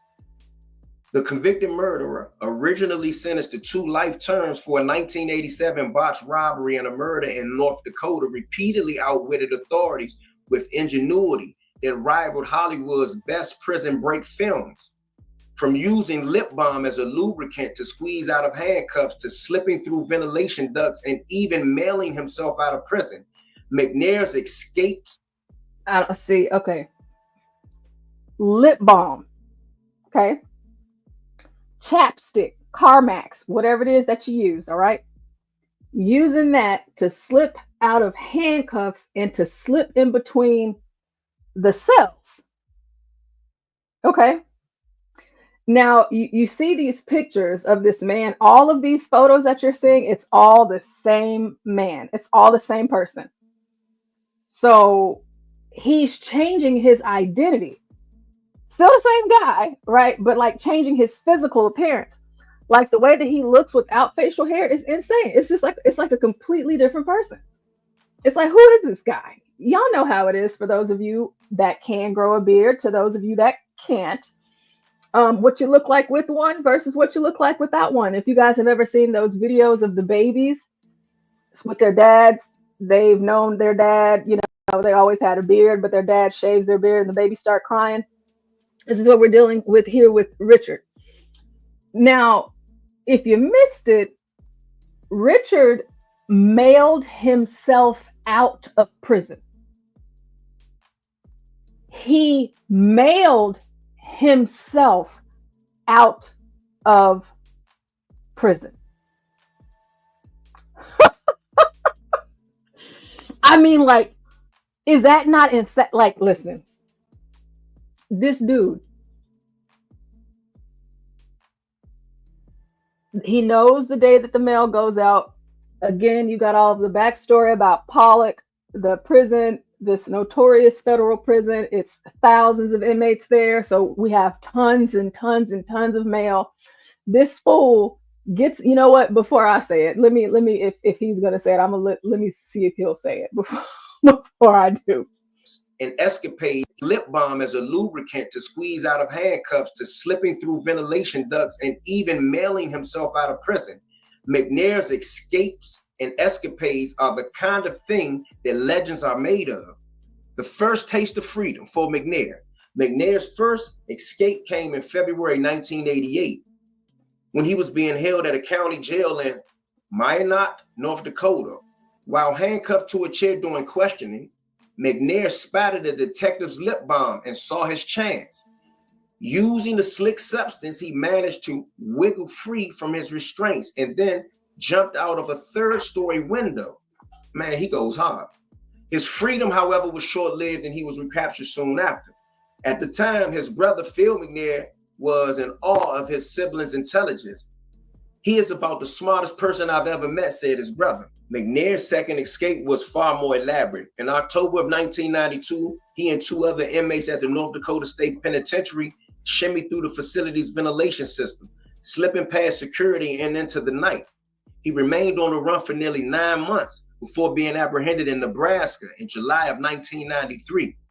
Authorities, recognizing the serious... Now, you know, how you gonna get caught in Nebraska? You know, you got to think about places like this. So any of you Negroes out there that are thinking about committing crimes, all right, and you so happen to get locked up, okay, and you manage to escape like those 10 prisoners in New Orleans did yesterday, go to Idaho, okay, go to Montana, go to South Dakota or North Dakota. You know, just go out there where nobody's minding. All right, folks, they just minding their business. You know, they just doing their own thing. It's plenty of open space. It's not too heavily popular. Go somewhere like that. That out of all the things that Richard did, Richard, Nebraska? How did they find you all the way there? How? But, you know, you know what? Even though that's advice that I gave, that would probably be advice better served for whites, because whenever you stick a black person in a place like Montana or Idaho or the Dakotas, people might start asking questions. Who is that ninja? Who is that? He's supposed to be out here? he must escape from prison. Yeah, he might be a criminal. You know, so I think that advice is probably better for non-blacks. Let's keep going. Risk that McNair posed, transfer McNair to a maximum security facility in Louisiana, which we call Pollock, but it's USP Pollock. They sent him there like this was going to stop him. The escape that made history. That's what the newspaper headlines read. McNair's most audacious breakout came in April of 2006 from the United States Penitentiary in Pollock, Louisiana. This time, he smuggled himself out in a stack of mail bags, bypassing security as if he were just another parcel being processed for delivery. Once outside, McNair blended into his surroundings and made his way toward freedom. His ability to remain calm under pressure was put to the ultimate test when a police officer in Ball, Louisiana stopped him as he jogged along train tracks. Wearing only shorts and a tank top, McNair managed to talk his way out of a potentially dire situation. The officer, who had called in a description of the escaped inmate, even told McNair he matched up with the suspect, but McNair kept his composure. And that's what you ninjas got to do. Stop making yourself so obvious. He jogging along the train tracks. He done shaved his face and everything. He matches the description, but you know, I'm just on a morning jog. You know, that's not unusual. White people jog all the time, everywhere. You know, they climb up mountains, you know, they reach the peaks, you know, they are going up and down hills. They're running with their kids while they're, you know, pushing strollers or, you know, with their dogs. The white folks are always running, you know, and if it's raining or if it's snowing, it doesn't matter what's going on. That's what he's doing. And he's just keeping it cool. Oh yeah, somebody escaped from Pollock. Okay, yeah. So you say he looks like me? Huh. Well, I mean, I am an average white guy, so I can understand why you would think that, you know, that maybe it's me. Yeah, 6 foot, just white, brown hair, blue eyes. Yeah, no. Well, thanks for letting me know. Gosh, you know, yeah. Is he dangerous? Should I be concerned? Yeah, I have to let the wife know. I'm gonna have to go ahead and get home and tell her, you know, just so I don't want her going anywhere by herself until you get this guy off the streets. Just keep it cool. Be chill. They ain't gotta know what they ain't gotta know. He snuck out in the parcel, in the mailbag. So when I was telling you guys, thousands of prisoners, he's at Pollock. These heavy old mail bags, whatever it is that's being sent out, you know, and it's not just the mail from the prisoners, whatever the prison is sending, you know, the staff, whatever. They just picked him up in this bag, put him in the mail truck, and he just went on. Went on like it was nothing. Gets stopped by a cop. The cop calls it in. He lets him go. You got to keep it smooth. Like the suspicion with the smooth talking demeanor that ultimately led the officer to Nate. Yep, Nate, that is true. We all look alike. Yes, you do. And that's why Richard managed to do this. Okay. And he did it successfully because all white folks look alike. Thank you, Nate. I didn't say it. Nate did. Nate did. Shout out to Nate. let him go with a simple warning saying, be careful, buddy. It was a mistake to get. Oh, again, just y'all, you know, we have the whites in the audience keeping me honest. I'm always running with my dogs. Yeah, I'm my neighbor. There's a huge hill where I live. I'm talking the hill. Listen, I'm gonna make it to the top one day, but that's just walking. I ain't running up it, not right now, but I will eventually. But my neighbor every day, him and his dog and his wife, his dog and his wife, they go up and down that hill like 20 times. It's just like, wow. And I just sit looking through my front window like, wow, I'm really impressed. You know, good for you. These white folks, they are always out with their dogs. They're always exercising. This is good. This is not a bad thing. But this is why this is believable, what Richard did. And that's why the cop let him go. Gave McNair a head start that stretched across international borders. eluding capture in Canada.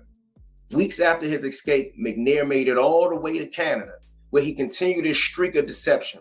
When Canadian law enforcement stopped him in a stolen vehicle, he managed to flee, once again slipping through the cracks. But even McNair's luck had to run out. In October 2007, more than a year after his escape from USP Pollock, the Royal Canadian Mounted Police caught up with him in New Brunswick, Canada. This time, he was behind the wheel of another stolen vehicle. When officers moved in, McNair tried to bolt once more, but he was tackled to the ground and taken into custody for what authorities hoped would be the final time. A criminal mind like no other is what they wrote in the headlines once they captured McNair this last time. They caught him. They caught him. And now one of the most infamous, we're going to take it all the way back. Everybody should know who this is, but he was cunning. He was cunning. He was cunning with all of those women he killed. He even represented himself in court, sure did. And he escaped too. Yeah, he did. More than once.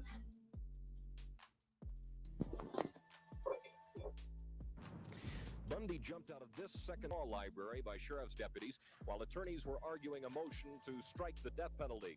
Witnesses say he left in a hurry. However, nobody saw him open the window, and he escaped. Kind of low. It's kind of low. The volume is low. Let's see if we can get something a little louder. A little louder. You know, Ted Bundy jumping out the window. He jumped out the window at court. Y'all ain't locking me down. I'ma jump out. Catch me. Like, whenever this stuff happens, you know, it's just like, gosh, why can't you Negroes just be chill about it? Of course, I wouldn't do anything. Like, I'm an attorney, you know, I'm looking ahead, you know, I have a whole life ahead of me. Unfortunately, you know, they got the wrong guy. They got the wrong guy. Guilty as hell. You got the wrong guy. Yeah, Tom. Yeah, it wasn't me. Yeah, sometimes you just got to be cool like that. You got to be cool, and we're going to compare this to, of course, the Negroes in Louisiana and other Negroes whenever they are being interrogated, and we're gonna look at the difference. Pleasant killer I've ever interviewed. No man is truly. He was a pleasant, thoughtful interviewed. He was the most pleasant killer I ever interviewed. You see, you want to be pleasant. Be pleasant.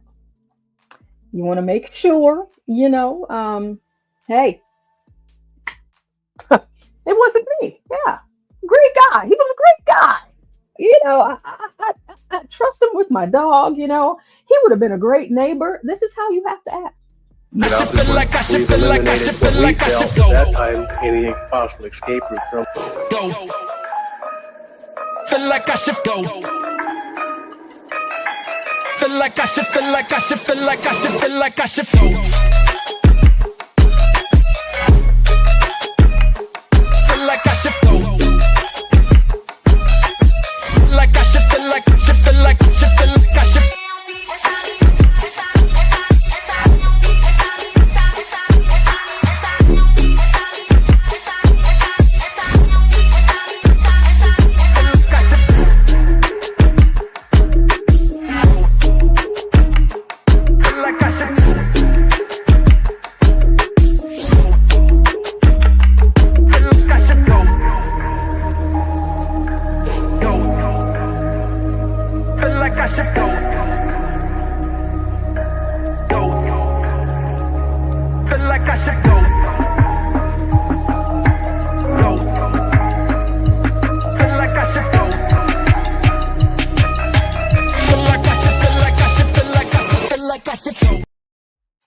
Can you guys hear me? Y'all gotta let me know if you can hear me, because my audio got disconnected, and yeah, so let me know. Palomino says Bundy felt like he should go. He did. You know, I guess that's another great reason to lose weight. Maybe. He lost all that weight just so he could fit through the ceiling, just so he could get the hell up out of there. Okay, thank you guys. Thank y'all so much, because I was worried. I was like, oh no, oh no. So just a quick recap for those of you that weren't here or if you missed it. We were talking about the most notorious escapes from prison, and because of what happened with the 10 inmates from New Orleans. We'll look tonight at surveillance video of that big escape from a New Orleans jail. 10 men, including several charged with murder, broke out early this morning after dislodging a toilet and slipping through a hole in the wall at the Orleans Justice Center. The words "too easy, LOL" were found scrawled on the wall near the hole. The escape wasn't discovered until a routine head count hours later. The sheriff acknowledging numerous infrastructure, staffing, and communication failures. 3 jail employees have been placed on leave. We do acknowledge there is no way people can get out of this facility without there being some type of lapse in security. There's no way. It's almost impossible, not completely, but almost impossible for anybody to get out of this facility without help from the outside. So far, 3 of the men have been captured, but the other 7 are still on the loose. U.S. Marshals are helping with the manhunt, the FBI offering a $5,000 reward for tips that lead to their capture. So I guess if you're broke and you need some money, that would be the way to go. Now, StreamYard has been tripping. Let's see if it works with Latino. Hey, Latino. Portia. Oh, okay. We can hear you. We can hear you. Now let me pull you up. How's it going? It's been a shitty day. What happened? So the electric work I put in my bathroom, for some reason, I don't know now, it's not working. So I've been trying to rewire this shit and still can't get it to work. So I'm gonna have to call somebody to come and deal with this shit. You know what that means? Money. Yeah, money. Well, if you have any tips on those 7 prisoners that are still at large, they're offering $5,000. So shit, you might be I wish one of them comes to my community. Yeah, you can get one of them. Easy come up. Right. Shit. I wish we had what you guys have in Texas. Call a migrant. Yeah, man. I would call 5. I'll get 5 migrants get caught up real quick, man. Cash Yeah, out. in Texas, that's the $750. Yeah, five of for them. each one. I can let me. Yeah, I got about 10, and I'm telling. I know that they're illegal off top. I know. Portia's like, I'm trying to think about their families. Times. Let me go through some bad times. They'll find out out about their families. Let me get this $750 real quick. Yeah, but those prisoners, man, if they really don't want to get caught, the best way not to get caught is always stay close to the ones searching for you. So, for example, if the police station, move next to the house next door, because they would never expect you to live there. Oh, okay, I see. So stay near. Yeah. Okay, all right. See, I'm not the only one giving advice, guys and gals in the chat on how to, break free and stay free. Okay, it's not hard. Maybe it is. I don't know. I've never been to jail. I've never been arrested or anything like that. I'm not a criminal. I'm just saying, if I was. Only if I was. Now, Stanley says, what? Thanks for that wisdom chiefy, dear. Wisdom chiefy, dear? Yeah. Stanley, are you going to have to help me with that one? You're going to have to help me out with that one. Same. So I do have... Oh my goodness, it's just so much stuff. It's so much. I guess I can do a little bit of politics. I was going to do an interrogation video where this, oh goodness gracious, Lord help us all. You know, the opposite of Ted Bundy. You know, they act a little bit crazy, but I'm kind of trying to see what happened here. And just because I just saw the video, I don't have time to do all of the extra research. We're just going to have to watch someone else talking about it. And I know, hold on, wait, the female cop, rewind it. Oh, that's what Stanley's talking about. Let me see. I want to make sure. Let me see. Whatever she said. Yeah, so how many prisoners were they? 12? 10. I had to stop and count. Yeah, because I was counting too. I thought I counted 12. It looks like the beginning Or maybe, of a freaking Michael Jackson maybe, video. maybe I can't count. You know, I slowed it down real good and I counted 10 because at first the first report said 12, then it went to 11, and now it's 10. But then it was 9. I don't know. I counted 10. So this is what Stanley's talking about. He was talking about the wisdom that she gave. So let's see. I want to make sure we address what Stanley said. We do acknowledge there is no way people can get out of this facility without there being some type of lapse in security. There's no way. It's almost impossible, not completely, but almost impossible for anybody to get out of this facility without help from the outside. So far, 3 of the men have been captured, but the other 7 are still on the loose.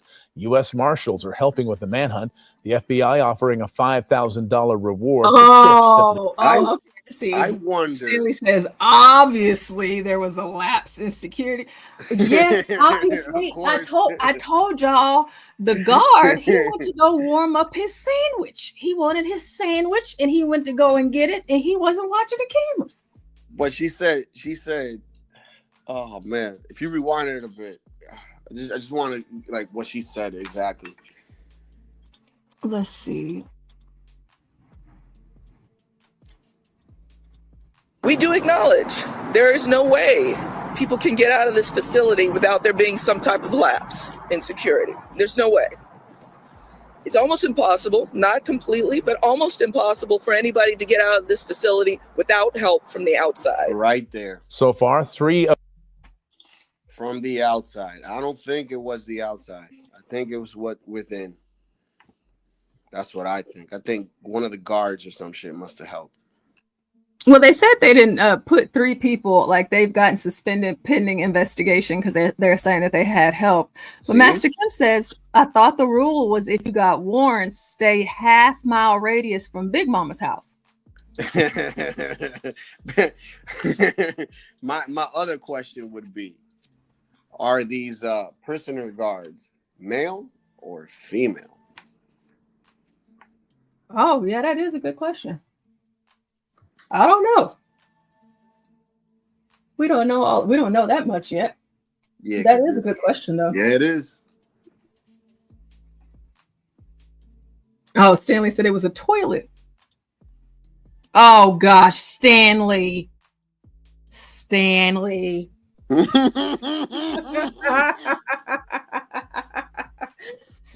said it was a toilet American man installed.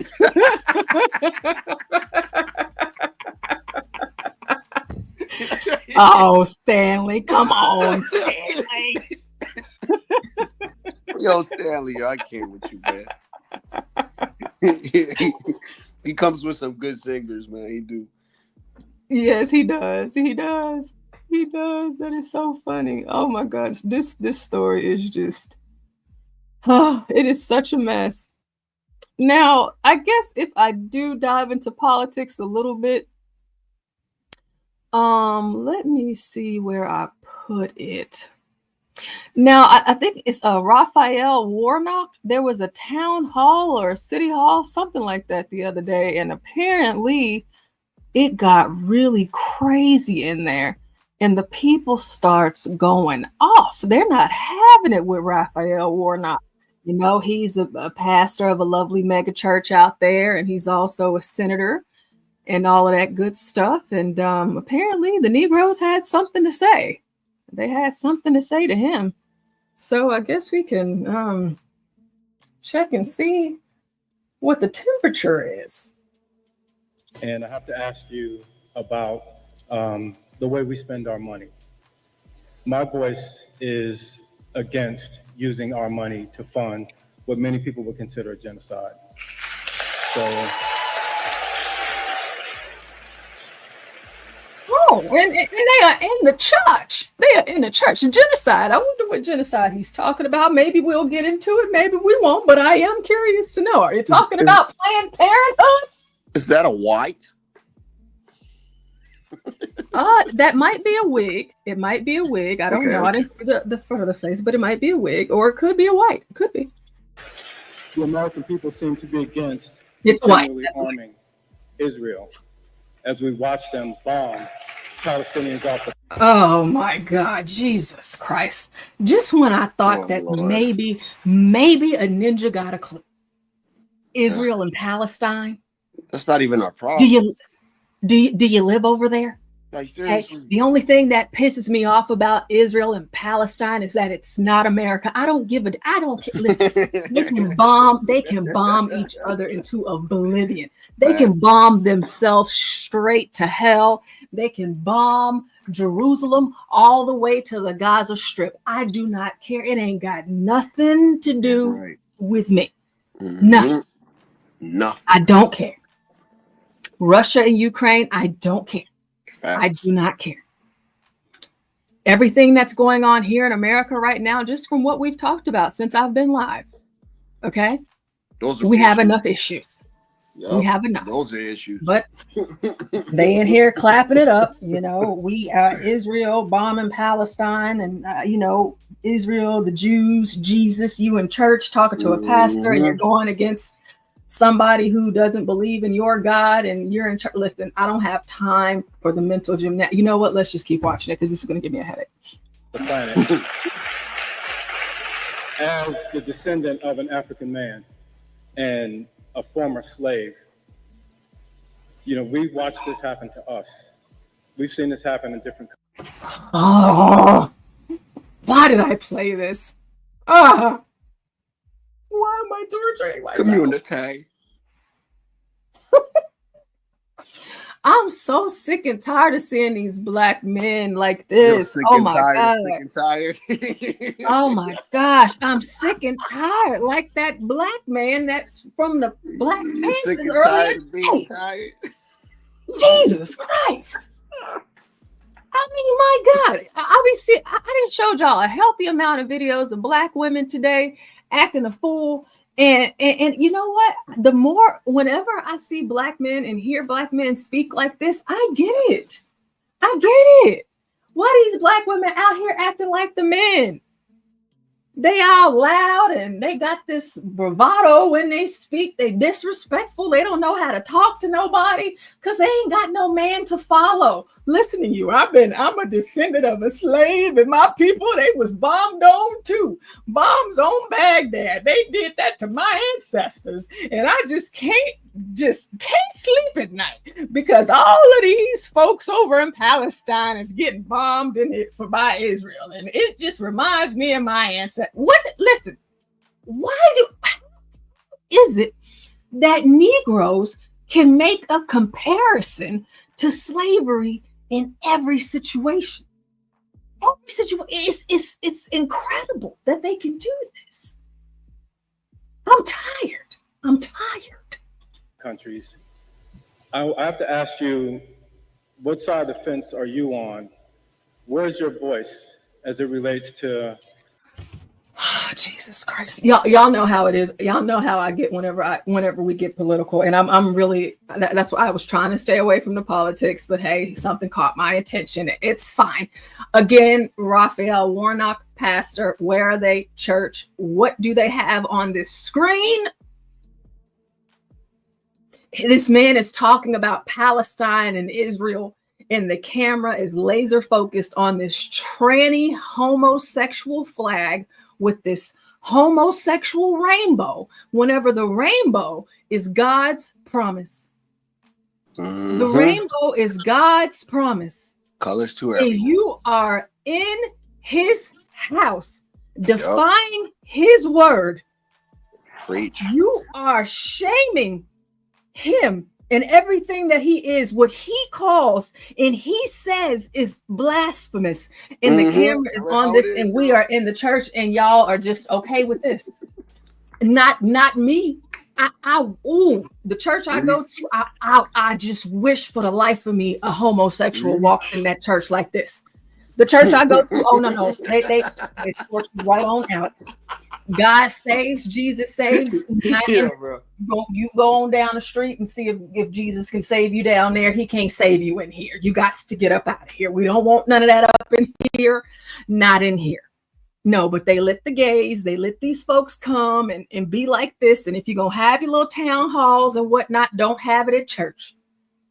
Y'all going to stop playing with God. Stop playing with him. Stop playing with him. Amen. And then you're doing it while this guy is speaking about it in two countries where both countries, they not down with none of this. What are you doing? What are we doing? Stopping the continual arming of Israel. We've seen Palestinian children being blasted. And not only that, even with a ceasefire, we see more and more approvals of arms. You know what other children we're seeing getting blasted? Little black ones. Yeah. Yep. Every day. Every day. We're seeing them get blasted every day. Every day we are. Every day. Preach. Hey, you ain't finna come in here and try to make me a believer. I ain't switching parties. You ain't changing my mind. Talking about these kids in Palestine getting blasted. You know how many kids die every day getting blasted by other little black kids? Yep. Don't play with me. Stop playing with me. Stop playing with me. What? Being sent over and over again. So Israel's relentless. And so I have to ask you, what are you doing? Where are you on this? You know, what specifically are you saying? What is he supposed to do? Thank you, sir. He's a senator of the United States. So, what is he supposed to do? He's a senator out of Georgia. What is he supposed to do? Oh, Lord have mercy. I mean, he's not just a senator, he a pastor. I mean, he's a business owner. He got like apartment buildings and stuff. What is he supposed to do? He's going to send out javelins. He got other stuff to do. What you want him to do? I'm on Raphael Warnock's side for this. I know he's gonna say something crazy, but still, this what he's supposed to do? Listen.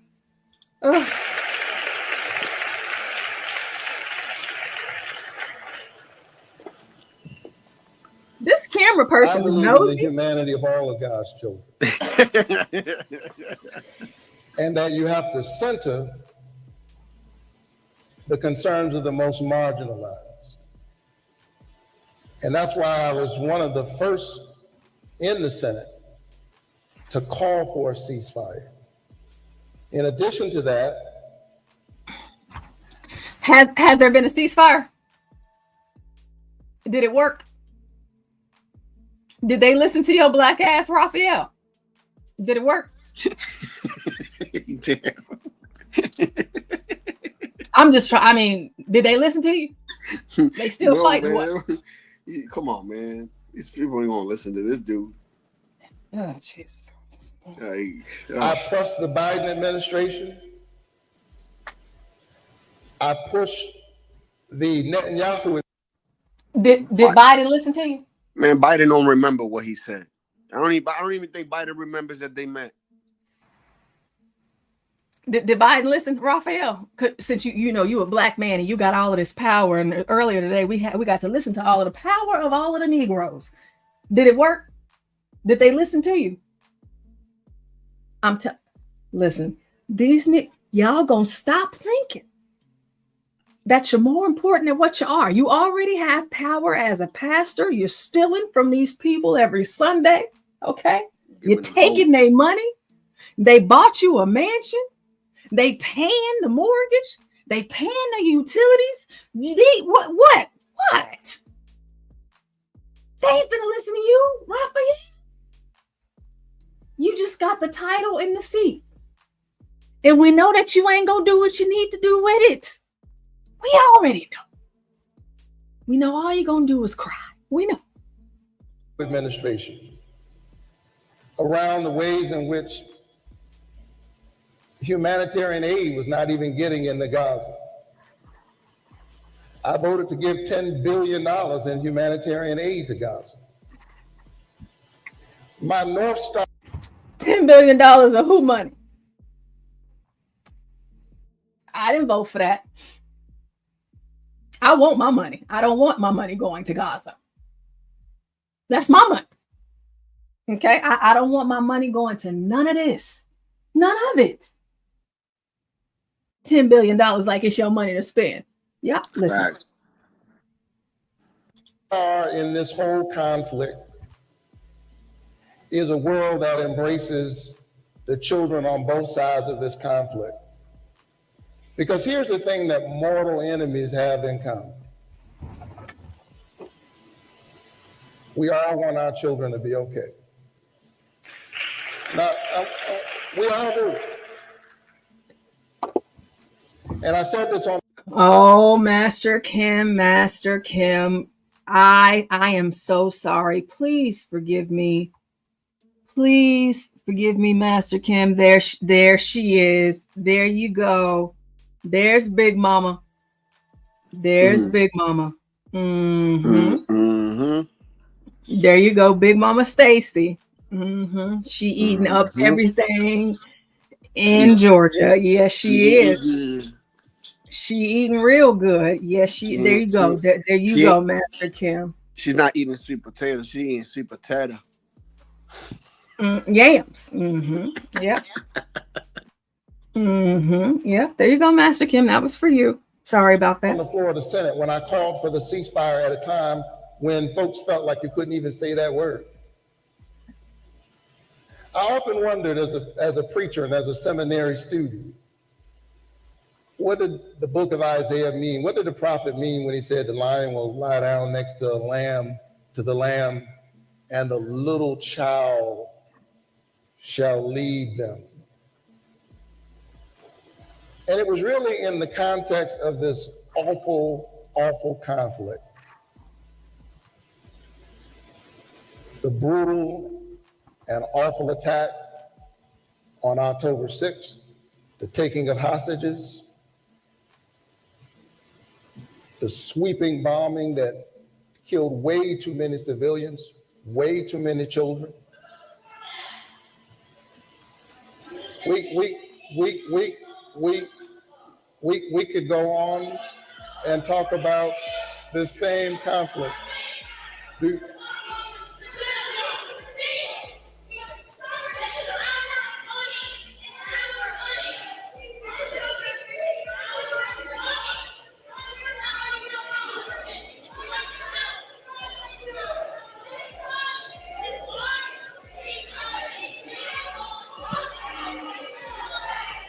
So, all right, thank you. So hold up. Thank you.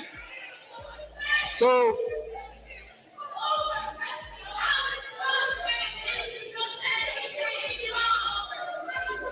all right, let's continue. Thank you. What crawled up their snap? Thank you. We're going to go ahead and continue. Thank you so much. We're going to go ahead and continue. Thank you. We're going to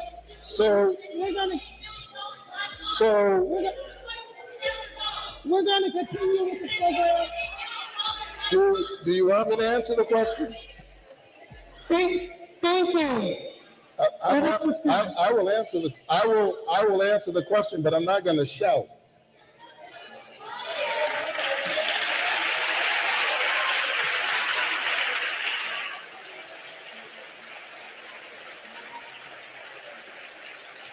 No, sister, I respect you. Listen, I respect you, and I will answer your question, but I'm not going to shout.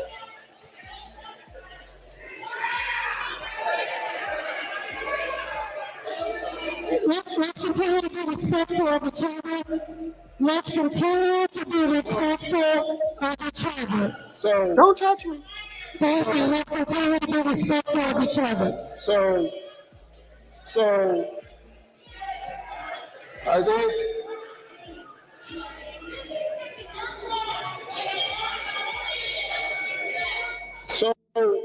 Listen. I have to tell you.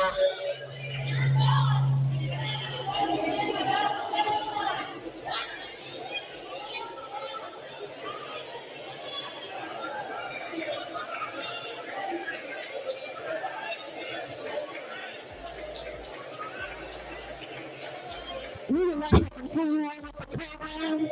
We have a lot of questions to cover today, so please be respectful of each other. Ooh, I know this ain't got nothing to do with what they talking about, but I know I've heard this a lot on this channel. Men talking about women with short hair. One thing that I absolutely love is a short haircut that is just doing everything right. This lady, whoever did her hair and who cut her hair, they did a good job, ma'am.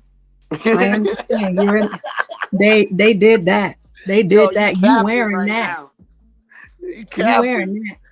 I'm serious. I love all of that. But you know, in Atlanta too, I too, you guys remember, I'm still in New York. I have flown and drove to Atlanta to get my hair done. You have some of the best stylists in the country out there in that hair. I don't even know what they were saying because I was looking at her hair. Ooh, look at that. Oh man. Yo, Stanley's coming.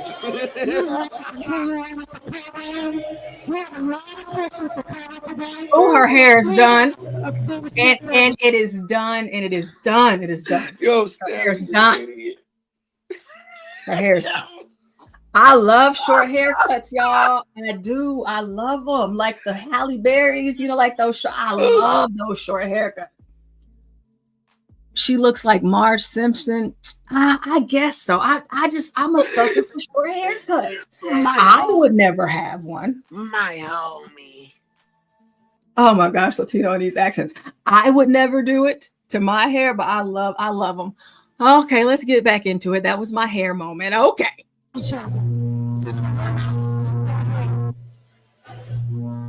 need to do something with now this other one. Now this other haircut. You see the other lady. I didn't like hers. Oh yeah. See, we got our Sunday's best. Y'all see this church hat? Okay, Granny. Richard. She has the butterscotch candies in her purse. She does. Hey, Grandma. Y'all know she makes some good potato salad. It's crazy. Salad. My You know grandmother had the Scotch candies and the peppermint candies in the purse all the time. I ain't gonna ever say no to a granny that reach in her bag and give me one of them butterscotch candies and that little orange foil looking paper. you tell me, but Portia, that candy could have been in her purse for years. I don't care. Years. For real. I'm still eating it though. and I know it's good. And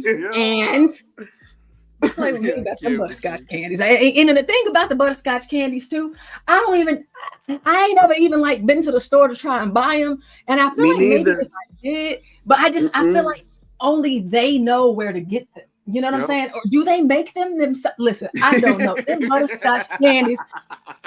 But y'all know I go to a white church now, so they just got peppermints. So, you know, it's not the same, but you know, maybe someday soon, I'll find myself at Marvin Sapp's church. Y'all know I've been talking about him quite a bit. I just want to go for the concert. That's it.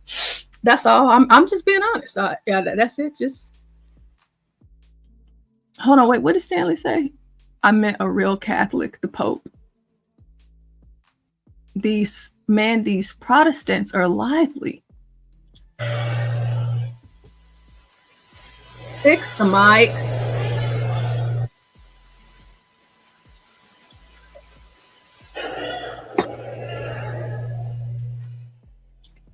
Again, John Galt would say, what's she wearing that mask for? She got a do-rag on. For real. And green hair. And she got a wig on. Well, I guess what you call it? A bandana. Well, that's more like a beanie. Ma'am, I'm not gonna shout over you. I will respond to your question. But even listen, I have to tell you. Listen, I have to tell you. Okay, I think that Stanley is saying that JD Vance is now Catholic. He's Catholic now or something? Apparently. Okay, good for him. I mean, you know, good. Great for him. I hope he enjoyed his catechism as much as I enjoyed mine. We have to decide, as somebody who is an activist myself and who comes from the activist community, you can come and, you know, and express yourself. This is a very passionate issue. Or we can have a conversation, but we can't do both of those things. Wish you would tell that to Jasmine Crockett. Now, what I'm gathering from what we're saying, you mean to tell me, see, and this is why I had to leave a black church alone. I understand he's a senator and they got senator and stuff, all of that in the pulpit and everything like that. I get it. Okay. I wonder if the choir sang, because it looks like they're up there. Maybe this was a town hall and Bible study. Okay.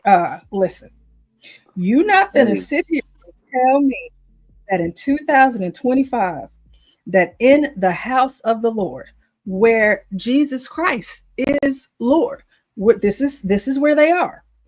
And these people are in here arguing over two groups of people from two countries that don't even believe that. Facts. What are we doing? They don't even believe in this. Where you are, who you're listening to, this pastor, Jesus Christ is Lord. This is where you are, and y'all are in here acting a fool over two countries that don't believe any of that. Portia, question. You think he still passed the offering around? Oh, you know he did. Of course he did. Latino, let's not. Okay, calm down. Okay, we're not going that far. We know. We still in the house of the Lord. It's a black church. They passed them offerings around, all right. I mean, this is crazy to me. It's like it's like, really. I'm telling you, that's I had to leave. I had to leave the church. I had to leave the Negro churches alone. Y'all playing with God, and see, I can't be playing with God like that. Not the way that y'all be playing. I ain't. You know, it's one thing to just go ahead and defy him, but in his house, oh no. No. I don't play with God like that. I ain't got that kind of heart. I ain't doing all of that. I mean, we can do one or the other.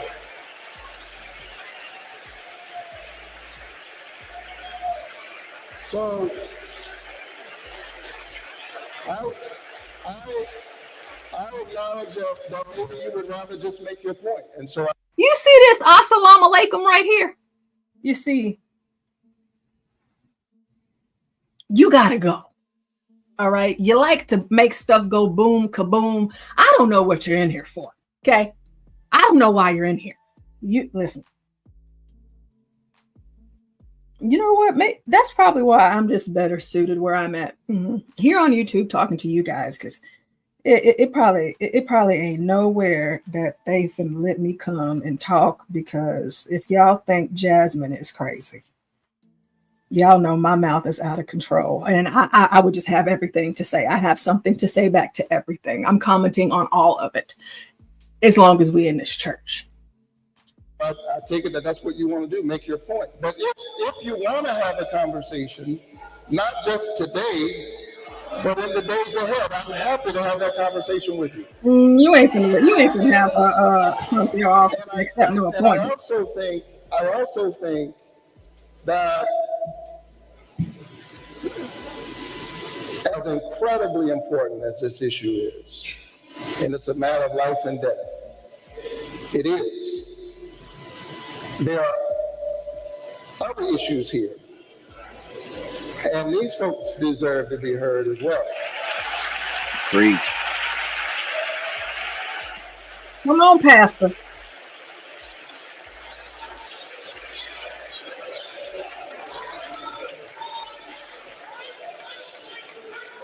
Can somebody control these women?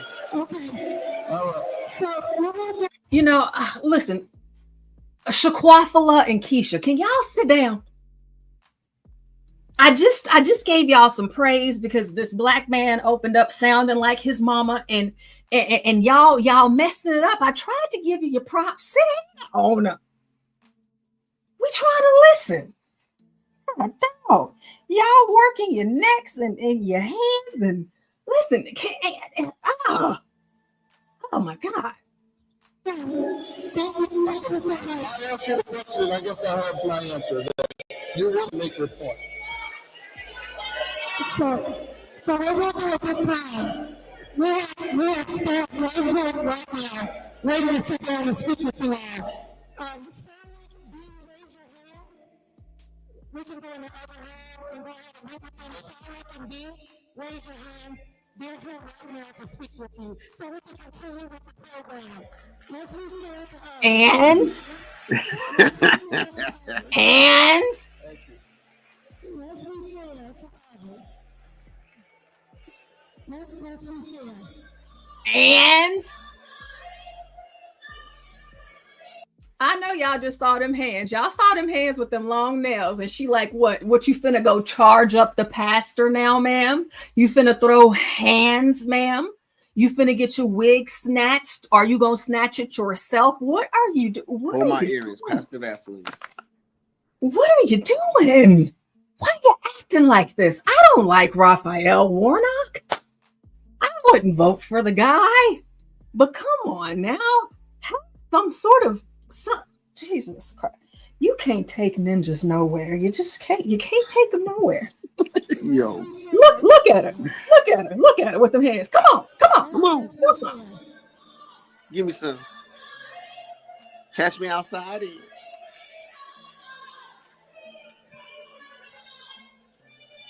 And statues. The golden one is funny, man. Ain't nobody got time for that. Mm-hmm.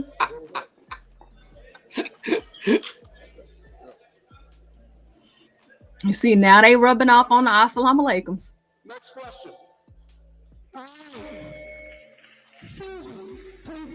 Let me tell y'all something right damn now. Right now.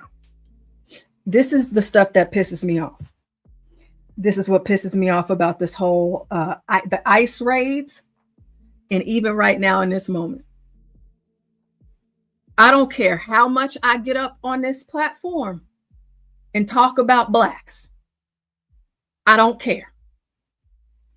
What you will never, and I mean ever, you will never, ever see me do what this woman is doing right here. It ain't enough love in my heart. It ain't enough compassion for nothing.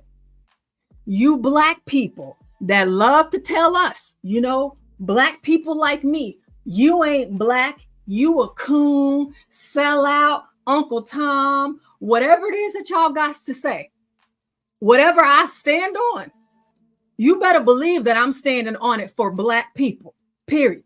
Not ninjas. I ain't got time for y'all. But what I'm not gonna do, I know the issues that plague Black America. I see them. We watch them. We talk about them often. I'm not about to be anywhere standing up, acting a fool, crying, hugging, doing nothing over another group of people. That certainly ain't got nothing to do with my position here in America. I ain't gonna do it. I'm not doing it. You want to sit here and talk about all blackity black, this, that, and the third, but you don't stand on your own positions for your own people long enough for people to believe you, to take you seriously, because here you are in this church with all of these people standing for something that ain't got shit to do with you, and it certainly ain't got nothing to do with your people. Your positions aren't valid. What you fight for is not real.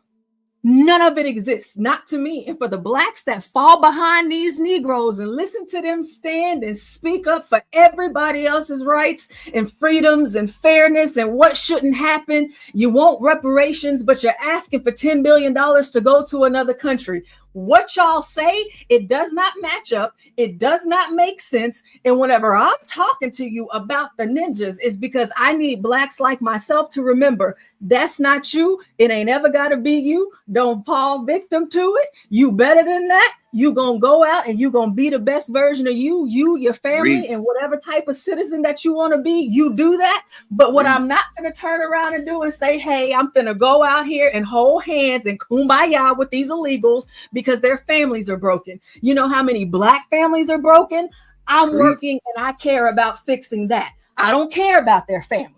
Oh, well, these kids are being blasted. What did I tell y'all? It's black kids being blasted every single day in America. Y'all ain't talking about none of that. But you up here hugging and you acting a fool behind these people that ain't got nothing to do with you. I cannot stand, oh my God, I cannot stand these people. It's the priorities. And y'all sit here. And y'all sit here day in and day out and try to sit here and tell us how black we aren't. Please believe the only people that don't know that they ain't black is y'all. We know that we black. Damn. Okay, we understand that. So we move the way that we do because we are black. Y'all come out here, you're screaming, hooting and hollering for these people. Listen, they ain't doing it for you. They don't care about you. Your Black Lives Mattering, they're not out here for you. They're not at these schools trying to make sure that your kids are getting the education that they deserve. They're not out here trying to hold hands and kumbaya because your daddy got convicted. He was charged wrongly and he just sitting in a jail cell and your husband gone, your daddy ain't there. They ain't out here for none of that. These food deserts that y'all talk about that y'all have, even though we know that you guys like to rob, loot, steal, and kill. They not out here trying to make sure that y'all keep all of these resources in your community. They are not going to stand in line for you. They are not going to protest for you. They are not going to town halls to speak up for you. Right. They're not. Nope. For another country, 3,000 miles away. What's wrong with y'all? You know what? I think it's time. I've been trying to hold it, but this just pissed me off. I cannot stand this. This angers me. It frustrates me every single time I see stuff like this. Y'all really want people to believe y'all, take y'all seriously, hold you to some kind of level. I'm not going to hear you preach to me about somebody else's shit whenever I know that my people got a whole lot going on. But you know what? Since we're talking about church and pastors, Pastor Manning, can you tell us, can you explain to us what we just saw, Pastor Manning? Let us know. Pastor Manning, we need you right now. Please intercede in this space. Jesus, let them come through. Pastor Manning, tell them. Ask God to help us because only God can help black people where they are. Black people had Africa, that big old continent over there. They never built one boat that was seaworthy. Not one. Not one. There's not one monument in Africa, in all of Africa. I know you're talking about Egypt. Egypt is not Africa. No, it's not. Go on, talk to them. There are no great cities that were built. Even before the first colonization of white people coming to the shores of Africa or the slave ships, black men built nothing. No sewer system, no houses above one level, and none of them made out of stone. All of them made out of grass and wood. Black men, before the white man. Three Little Pigs. The worst thing that could ever happen to South Africa was when they gave it to Nelson Mandela and black folk. That was a great, and notwithstanding apartheid was wrong. We all know it's wrong. I'm against it. There should have been some other resolution, though, than turning it over to Nelson Mandela. Disease, crime is running wild in Johannesburg. They're killing one another over there. They're dying of sickness. The government is mismanaged. The people who ran the nation are now leaving the nation because black folk don't know how to run no. Tell them. Let them know. They don't know how, and we need to admit it. I know you don't like it, but you need to stop shucking and jiving. We got a problem. Nigeria produces oil every year, yet the children over there are hungry and pot-bellied and walking barefoot. We got a problem. We got a problem. You talk about the Hutus and the Tutsis. Look what's going on in Zimbabwe now with Mugabe. We got a problem, black folk. And forget about Zimbabwe and South Africa, Nigeria. Look at what y'all have done in Harlem. You can't even hold on to Harlem. You got a problem. Black folk don't understand the world. You can get mad with me all you want. You can say what you, but you can't prove me wrong. Now, I'm not saying this because I hate black folks. I'm saying it because I love you enough to tell the truth. And the only person going to ever help us get out of the situation is going to be God. There's something wrong with the black man's mind. There's something wrong with his mind. He does not understand the world. He doesn't. I don't care if he learned medicine. He doesn't understand the world. He can't even hold on to Harlem. When he was here, he moved out. We got to talk to the Lord. People, we got to talk to God. Got to talk to him. And black women, Shirley Chisholm, Harriet Tubman, Coretta King, one of her boys. Yeah, okay, then we got a black president. But you black women, what's wrong with y'all? Y'all gonna let that white woman?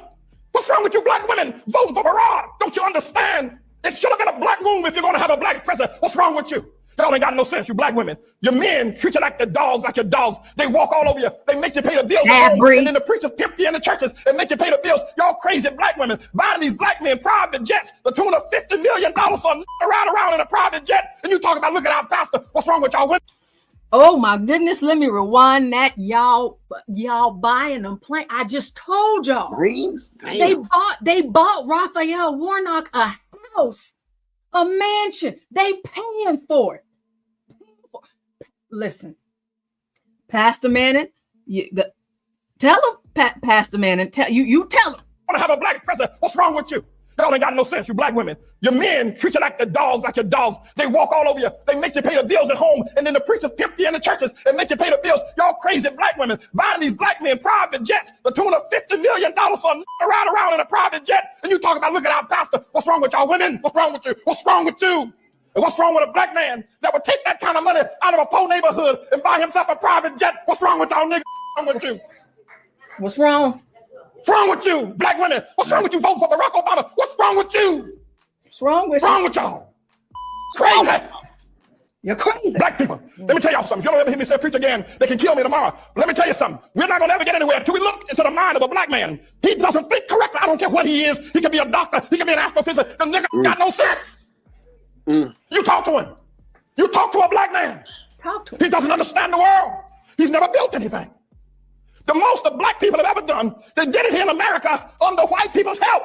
When they were in Africa, they didn't do nothing. They didn't do nothing.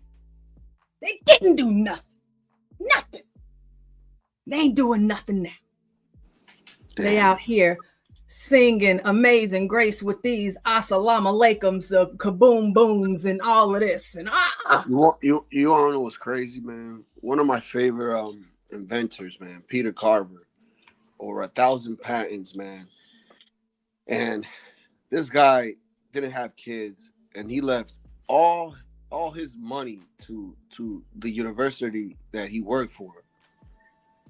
You know, for the blacks, you know, to strive, and it's a damn shame and a damn travesty that he could have given that money somewhere else. Ugh, sad.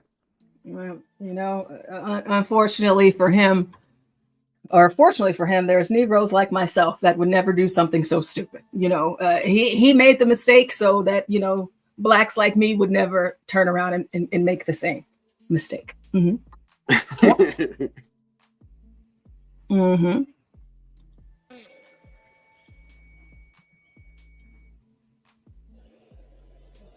Good. Senator Raphael Warnock over here. And this side.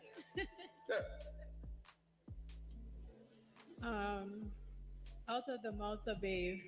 I'm here with my kids. And a lot going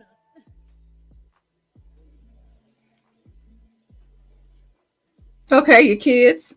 And? 80s baby.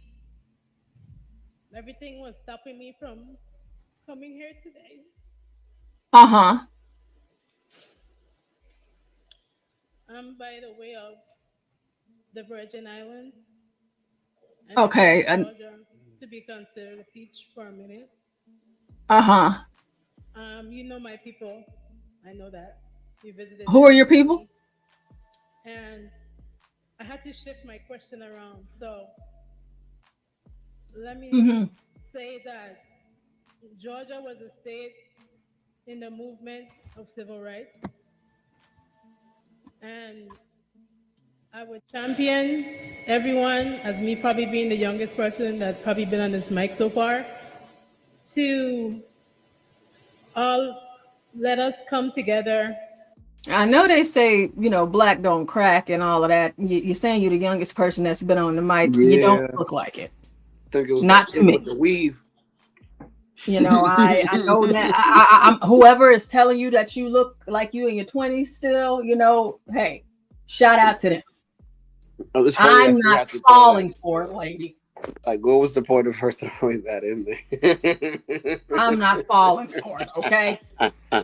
You don't look like the youngest or nothing. Okay? Oh shit, yeah. It's okay. All right. It's fine. You're from the Virgin Islands, you're crying, you got your kids with you. Calm down. Calm down. You got too much dip on your chip, okay? Calm down. And fight for the city of Atlanta and the state of Georgia, for the rights of those that have been put out. Hold on, wait. Y'all see this black lady back here in the back with this green cap on her head? That's a Bass Pro Shops hat. Ain't she cultural appropriating right now? What's she doing with that hat on? Take it off, lady. Take it off. When it comes to tariffs, I've seen the effect of every question that has been answered because I work in a hospital. I've taken care of those with mental illness. I have done a lot. I have also been a witness to the homelessness, to it being presented to me with a number of issues when it comes to what I can do as a person that's experiencing it. I think that we, as Georgians or people in the city of Atlanta, there's nothing that you have seen is what actually is going on. I speak from the heart of it, from the root of it. There was a video. Hey, here's another thing. Y'all gonna stop. You illegals that's coming over here, you immigrants that's coming over here, y'all gonna stop this, okay? You lead with, I'm from the islands, and now you're talking about we Georgians. So either you a Georgian in America or you from the islands. You pick one, okay? Nah, she's from like Georgia in the Middle East. That's what she means. No. She's talking about Atlanta, Georgia. Oh, she said, you know, okay. and it, I mean, Georgia, because of the accent, I thought that. Okay. Yeah, no. All She's from the U.S. Virgin Islands. That's what she started with. So you started, and now you're talking about this. It's gonna be one, or it's gonna be the other. You American or you ain't. Because if you can't make up your mind, you need to go back home and work with the mental health patients in the U.S. Virgin Islands. Go over there. All right. I understand. I get it. U.S. Virgin Islands, Puerto Rico, all of it. I do not care. All right. I don't want to hear it. Where you live, talk about where you at right now. Don't talk about where you came from. Okay. What you're doing, what y'all got going on over there. Okay. Keep it here. I don't want to hear it. I'm getting tired of it. Yeah. I'm thinking that this little town hall going to be about stuff that got to do with stuff that's happening here within the confines of the state, not these additional bonus islands and other countries on the other side of the world. I don't listen. Not today. I want to hear your question. So the question is,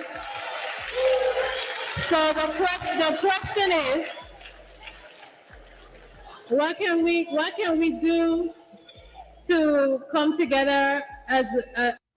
Yes, Stanley, I know. That's I said that. I said that. I said that. I know, Stanley. This Black woman is fighting so hard to be heard about these assalamu alaikums. The assalamu alaikum had to go ahead and help her on out because she just couldn't contain herself. As the people, when it comes to business, those who suffer with homelessness.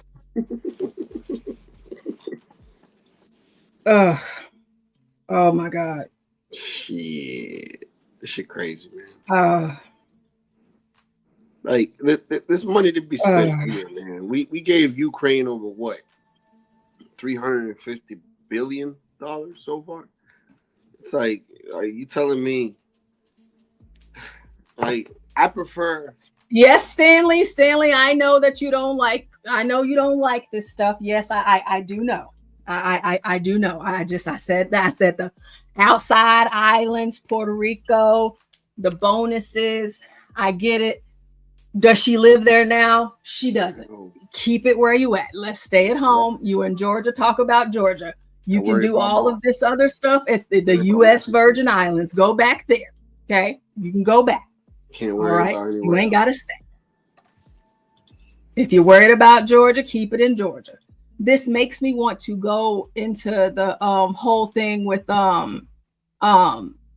what is his name? Mark Lamont Hill on Piers Morgan. I might pull that one up after this. Yeah, I remember. I seen that. Because, you know, just all of these sorry, crying, whining ass black men acting like they black mamas, just out here, just acting like just females, always crying, always whining about something, always trying to pick a fight, always trying to argue. Ugh. These people. But there is another town hall. There is another town hall. Do I still got that pulled up? Let me see, because I was trying to save that. Because I felt like maybe I gave y'all too much, but maybe I didn't give you enough. Because these are the things. Let me see. I know I still have it pulled up.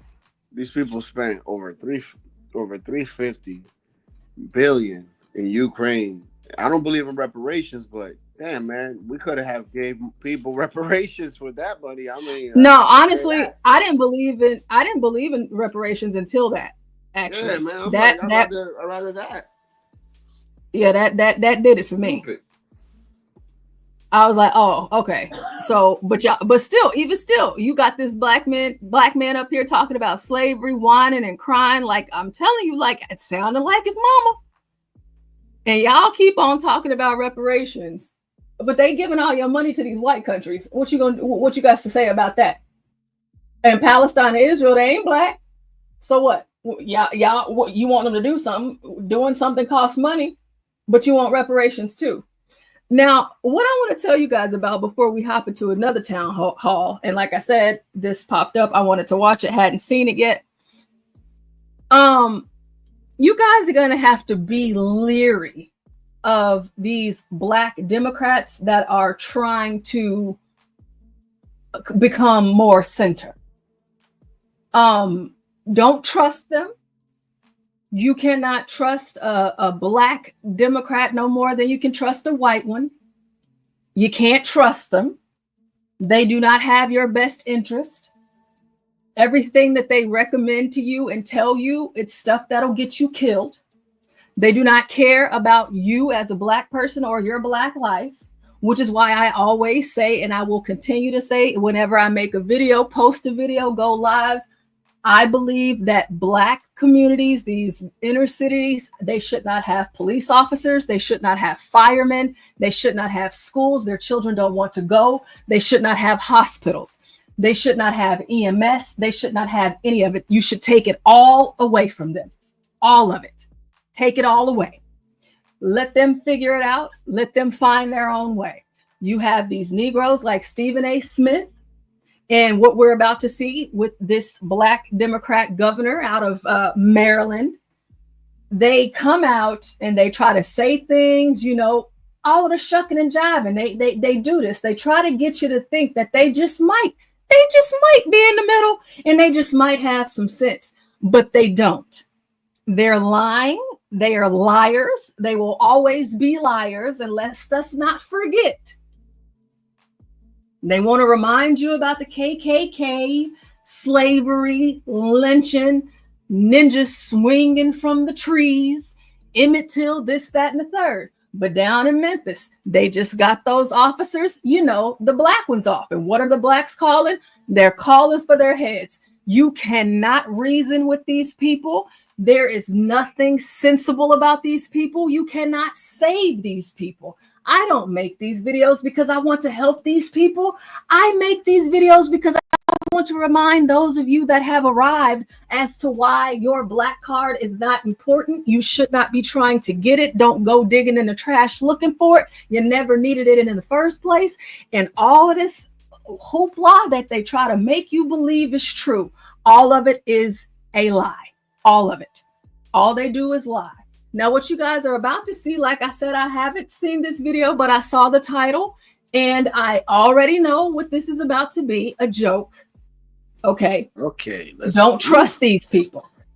Do not trust these people. Listen to them for what it's worth, but you need to be leery and you have to pay attention to their games and how they play them. I told y'all earlier about that white guy who wrote that song, and he said, you're not safe in they're not safe in their streets.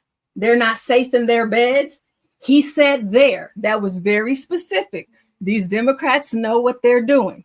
He didn't say in the white neighborhoods. He didn't say in his neighborhood. He's saying where the ninjas are present. You have to pay attention to these people. They tell you every single which way. I tried to have faith whenever this man started on that video of Raphael Warnock in that town hall. And I'm thinking he said genocide. I'm like, of course he's talking about black genocide, self-genocide. Black people are doing their own eugenics. No, he was talking about some people somewhere else. So just pay attention. Pay attention, stay alert, stay vigilant. Make sure that you do not catch the virus, the ninja virus. Don't let it befall on you. You're better than that. Stay away. Ninja virus. Comes to a close, and a bill to create a reparations commission heads to Governor Westmore's desk. We have hundreds of bills. The question now, will he sign it into law? I have to go through, and I will go through diligently, all of the different bills that are in front of me. The bill, which passed both chambers, will create a commission to study and recommend reparations for those impacted by slavery and those who feel the lingering effects of racial discrimination in the state. Reparations, which could include financial payments. This is not a conversation about paying people today, but it is a conversation about what are the appropriate remedies. How many more conversations? You see, do you understand how many more conversations? And for those of you that do not know, Maryland is one of the most wealthiest states in the whole entire United States of America. Very wealthy state. Now, you got these Negroes out here. We know where the issues are. Baltimore, we know where it's at. We know what's going on. We know where the problems are. All right. I would even consider Maryland a second home of mine. I love it out there. I steer clear, of course. You guys know me. I stay away from the ninjas, but Maryland is a beautiful state. But again, conversations. The biggest conversation that should have been had, Pastor Manning just mentioned it. What's wrong with y'all? Y'all voted for Obama. Obama gave you gay stuff, but he didn't give you reparations. And you can say, oh, but he didn't have that much power. Oh, he had power. All right. Obama played God for 8 years. That's what he did. One nation under God.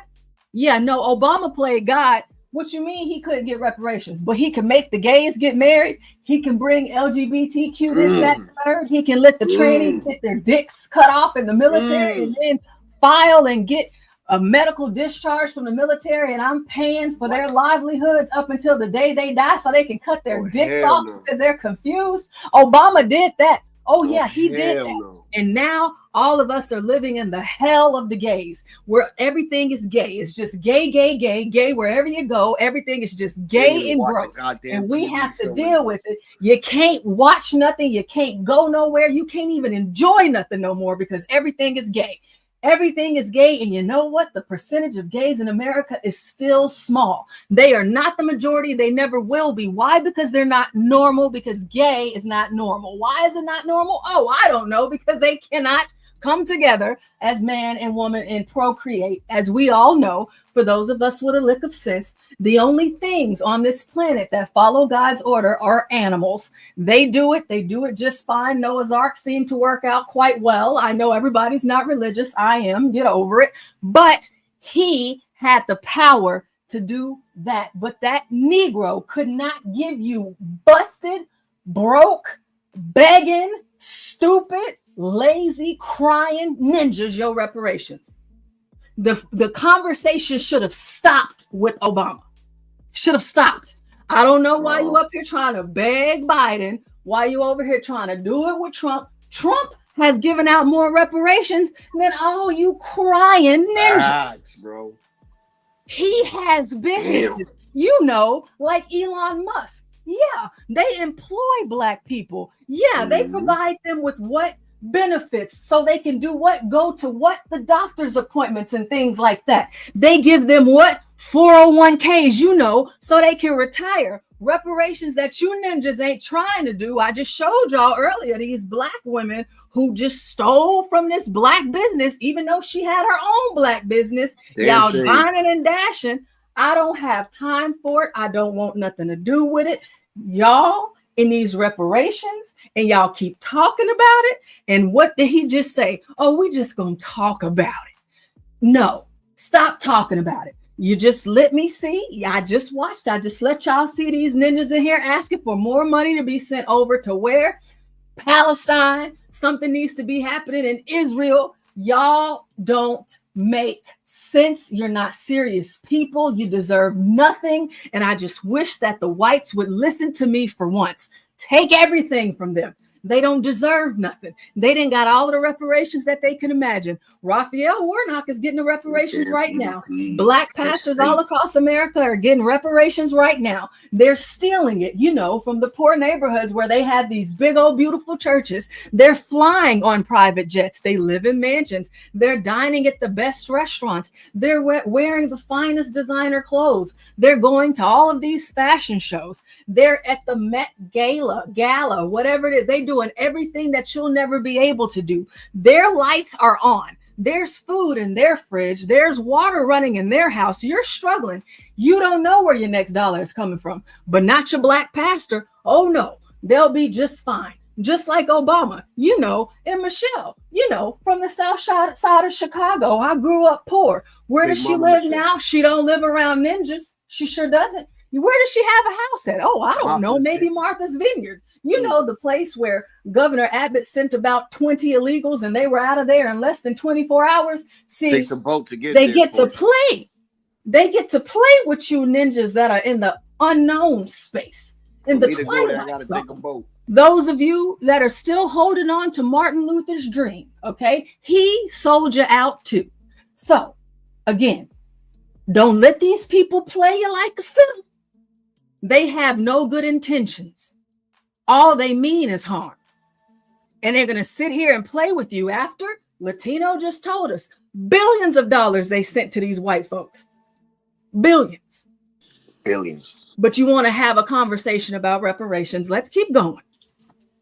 But also, what are the nexuses to the historical pieces of legislation or the historical policies that were put in place in the same halls that we serve in today that had that negative impact? We have a duty to remedy those. What just passed in Maryland is similar to what's passed in other states like California, Illinois, and New York. All of them are volunteer-based. You just really want to tell me slavery and how it's discriminatory and how it's impacting Black people. The governor of this state that's talking about this, I don't know if you guys knew it or not. He's Black. Yep. He's Black, and he went to HBCU, and he is a member of the Alpha Kappa Alpha fraternity incorporated. Just in case you didn't know. Based commissions where people aren't paid, including in Maryland, even though those on the commission could still be reimbursed for their expenses. In California, in 2024, $12 million was budgeted for reparations, bringing up the concern of how do we pay for it here in Maryland, especially given the state's financial challenges. Boy, oh boy, oh boy, oh boy, oh boy. So we got to talk about reparations once again, okay? And last time I talked about reparations, we were talking about the woke Black Democrats in Congress at the federal level introducing legislation to pay out reparations to Black Americans. Now, in that video, I went over why this is never happening, right? And one of the reasons why I said that it's not happening is for a couple reasons, right? First, there are legal issues, okay, in regards to why it's not going to happen, okay? It's not going to overcome the equal protection clause. None of these people have real arguments in regards to how they're going to do it. And when you ask them, okay, how are you going to implement this? When you ask them the tough questions about. And Mayo Monkey has hit the needle on the head before we even got there. We know what time it is. This is his appeal to white voters for the 2028 election for president. We know what this is. The same way that Negro in New Jersey went to go disrupt whatever with the facility where the illegals that are very much so criminals are being held because he's running for governor too. We know the games that y'all play. I mean, gosh, I know y'all took it for Martin Luther King's playbook. We get it. We understand. But what happens on Martin Luther King Boulevard? How are y'all honoring his legacy? Listen, play with your mom. Don't play with me. Who's going to receive the reparations? How are you going to do the documentation? How are you going to make sure that people who are getting the money and supposed to be getting the money, like they were actually affected by slavery and all the things that they're supposed to be receiving reparations for? They don't want to answer those questions because, again, those questions are the hard questions. What they want to do is that they want a virtue signal. But again, when it comes time to answer the hard questions, no. We don't want to answer the hard. Has been exactly what does your resolution really aim for? Is it that Black Americans of a certain economic level, are they being targeted? Is it everyone? So basically, it doesn't matter as to what economic level. It's pretty much all Black Americans. What about those individuals of any race that have a lineage going back to slave America? It doesn't matter. So to be very clear, whether or not a Black Black descendant of American chattel slavery were able to break into the middle class, they are still, and they were able to do that despite the harms, despite the past injustices done to them. So they are not excluded from the reparation and the remedies therein. When we think about who. You know, so let's go ahead and do something really quick. You guys know me. I have to be a little bit extra. Let's see. List the top 20 most wealthy Black Americans today. Just give it a second. Okay. All right. Let's go ahead and take a look here. All right, David Stewart. He is the founder and chairman of Worldwide Technology, a leading IT provider. He has a net worth of $11.4 billion. Does he get reparations? It seems like he has enough money, but you know, rich folks, you know that they say they always want more. We have Robert F. Smith, the founder of Vista Equity Partners, a private equity firm specializing in software developments. He has a net worth of $10.8 billion. Alexander Karp, $8.4 billion. He's the co-founder and CEO of Palantir Technologies. I know who that is because of Get Cracked. Shout out to Get Cracked. That is a half Black Jew. That's a half Black Jew. Michael Jordan. Don't we all know him? The shoes that the Negroes love to kill each other over. Michael Jordan, NBA legend and businessman with earnings from endorsements and a former stake in the Charlotte Hornets. We have Oprah Winfrey, of course, $3 billion, a media mogul with ventures in television, film, and publishing. We have Jay-Z, $2.5 billion, rapper and entrepreneur with investments in music, fashion, and spirits, liquor, alcohol, turn up. Adebayo Ogunlesi, $2.2 billion, founder of Global Infrastructure Partners, a private equity firm. Magic Johnson, he has a son who is a homosexual, and Magic Johnson is the longest HIV having Negro to live in the history of the world. They didn't have PrEP back then for us, but it seems like they had it for him. Tope Watona, $1.4 billion, founder and CEO of Calendly, a scheduling software company. Tyler Perry, I know he says he's not a homosexual, but we know that he is. He made his way dressing up and acting like a Black woman. Medea has a net worth of $1.4 billion. He's a filmmaker and playwright known for the Medea franchise and owning a major film studio. We have Tiger Woods, $1.4 billion, a professional golfer with significant earnings from endorsements and tournament winnings. We have Rihanna, who's pregnant again. Shout out to her and ASAP Rocky. She has a net worth of $1.4 billion. She's a singer and entrepreneur, and she's a co-owner of Fenty Beauty and Savage X Fenty. She is from Barbados. So I guess the pro-Blacky Blacks would call her a tether. She's up there. We got Harriet Tabuteau, $1.1 billion, founder of Axsome Therapeutics, a biopharmaceutical company. We have Sheila Johnson, of course, and her ex-husband, who is also a billionaire himself, and maybe he would be number 16. Sheila Johnson, $1 billion, the co-founder of BET and owner of luxury resorts and sports team stakes. That's 15 very, very wealthy Black Negroes brought to you by the United States of America, because, you know, Blacks don't become rich like that unless they're here. But Facts. According to this, this is not my hair. This beautiful House member is telling you it doesn't matter. You're still going to get it, even though you might not need it. You're going to get it anyways. Let's keep going. Who traces their lineage back? That is, again, a debate that is used to try to silence the rest of this movement. It's a distraction tactic, because what we want to do is instead of focusing on, again, what the system did, who did it, and what the impact of it was, we'd rather get bogged down in, well, should they make $25 an hour, or should they be paid below a living wage, right? Should they have been educated, or if they're educated, does that disqualify? No, they're Black.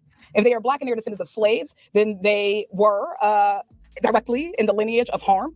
If they are descendant of Jim Crow policies in this country, they are the direct descendants and current living recipients of that harm. If they are living today, then we are still harmed by inequitable funding schemes of public schools. We're still harmed by being Black or brown or poor and living nearer to environmental hazards all over this country. If you are Black in this country right now, you are still less likely. Okay, well, we have a Latino on the panel. Okay. Mm-hmm. What about the Puerto Ricans and the Dominicans that came to America? Of course, Puerto Ricans, we know there are bonus Americans. What about them and the slavery that they endured over there? And, you know, whenever the Dominicans and Puerto Ricans say they're not Black, we can clearly see it's all over them. What about them whenever they come to America? Do you include like them? I said, my great grandmother was African, so she was also in a cage. She was a slave. But what do we do? I mean, where does it start? I don't want where does it end? none of the money. I really don't. But if you don't want the money, the Latino, give it to me. Go ahead. Yeah, I'll give it to you, man. But my question would be, if they do get this money, let's say, would it still change their morale, or would they just would they act more crazy?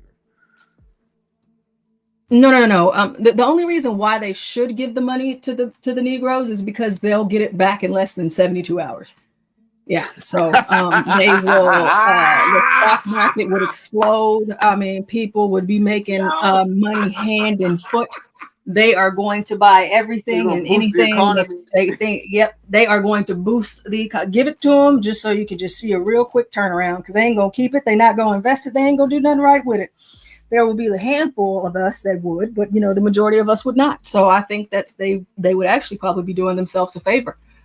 But we know how they would handle this. But let's keep going. To be able to acquire a loan, the interest rates are still higher for Black folks who are attempting to buy homes or go to school. We are still discriminated because of our hair, because of our names, when we go to get jobs. Yeah, so you seen that, you heard that. To buy homes. I'm a 90s baby. Shout out to us. I've bought 3. Yeah, 3. I currently own 3 homes. I have 2 in this state and 1 in another. I guess you say because I'm in Texas and it's a red state and I'm Black, I shouldn't have been approved for a loan. I was. I was. And then in the other states, you probably say certainly, of course. Nope, not. And you know what? Not even 30 yet. Yep. And this is where we are. Just because you have bad credit, and you didn't do the right things with your money, and you can't get a house, that ain't got nothing to do with me. How about all of your cousins, your Shaniquas and Letitias all over the internet posting their Section 8 housing all online? They don't want to own homes. What about that? They don't want to own nothing. They don't. You can't force that on these people. A lot of these people, they're not even trying to go to a bank to apply for a loan to even buy a house. Like John made a good point. I mean, like, there is houses. They say that there's a market crisis, right? But I don't believe that. It's just that people don't want to move into shitty homes and fix them up. They don't want to put that elbow grease. I tell you what, I wasn't moving into a shitty house. I mean, but hey, the house I'm living in currently, this is what it's gonna have to be.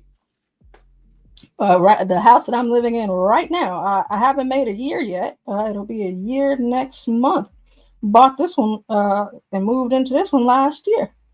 And the one before that, I had bought that one 3 years ago. And the one before that, I bought my first. I was really, really young when I bought my first house, y'all.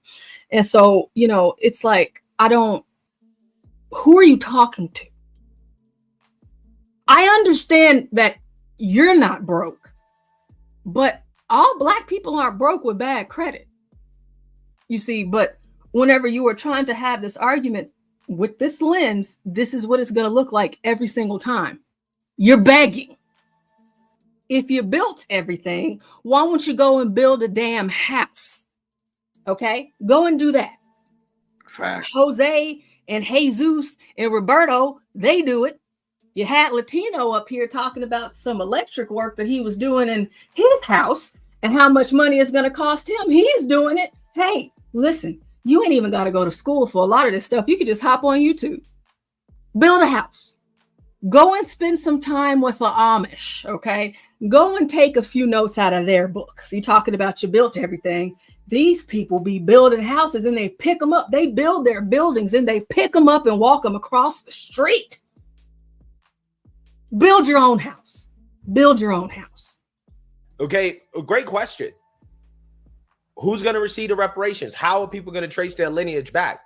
That is a great question to ask, and you need an answer to it because, again, that's going to be a part of overcoming the obvious legal challenge that's going to happen if reparations actually pass, which it never will, right? But if it did, then you got to answer the question of who's going to receive it. Right? How are you going to trace the lineage back? Is it lineage based or is it race based?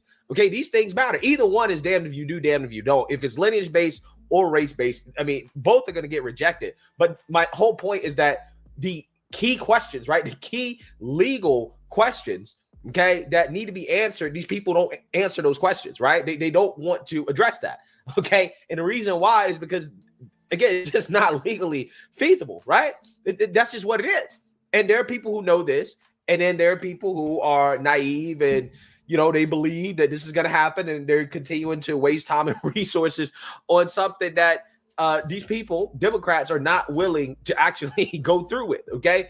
And this story right here is exactly what I'm talking about.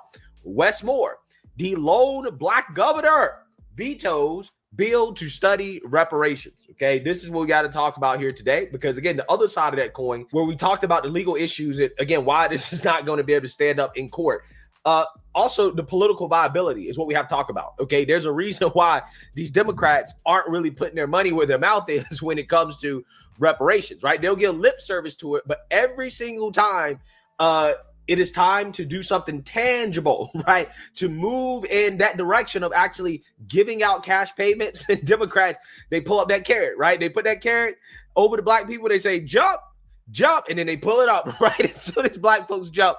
And we have another story of this exact same thing happening, okay? Again, Wes Moore, the governor of Maryland, the Black Caucus, okay, the legislator and Maryland had passed a reparations committee bill, right? A bill to study reparations. Okay, so again, this is what they do. They start with a study, right, where they waste time and resources telling Black people how much money the white man, the evil white government, owes them, okay, for slavery and a bunch of stuff that, you know, a vast majority of Black people alive today have not been through at all. Okay, and then, you know, they eventually again pull up that carrot and say, oh, I mean, honestly, at this point, I'm surprised that this story is out. I'm going to have to go ahead and get on Twitter and see what the Negroes are saying about him and how they're going to cancel him.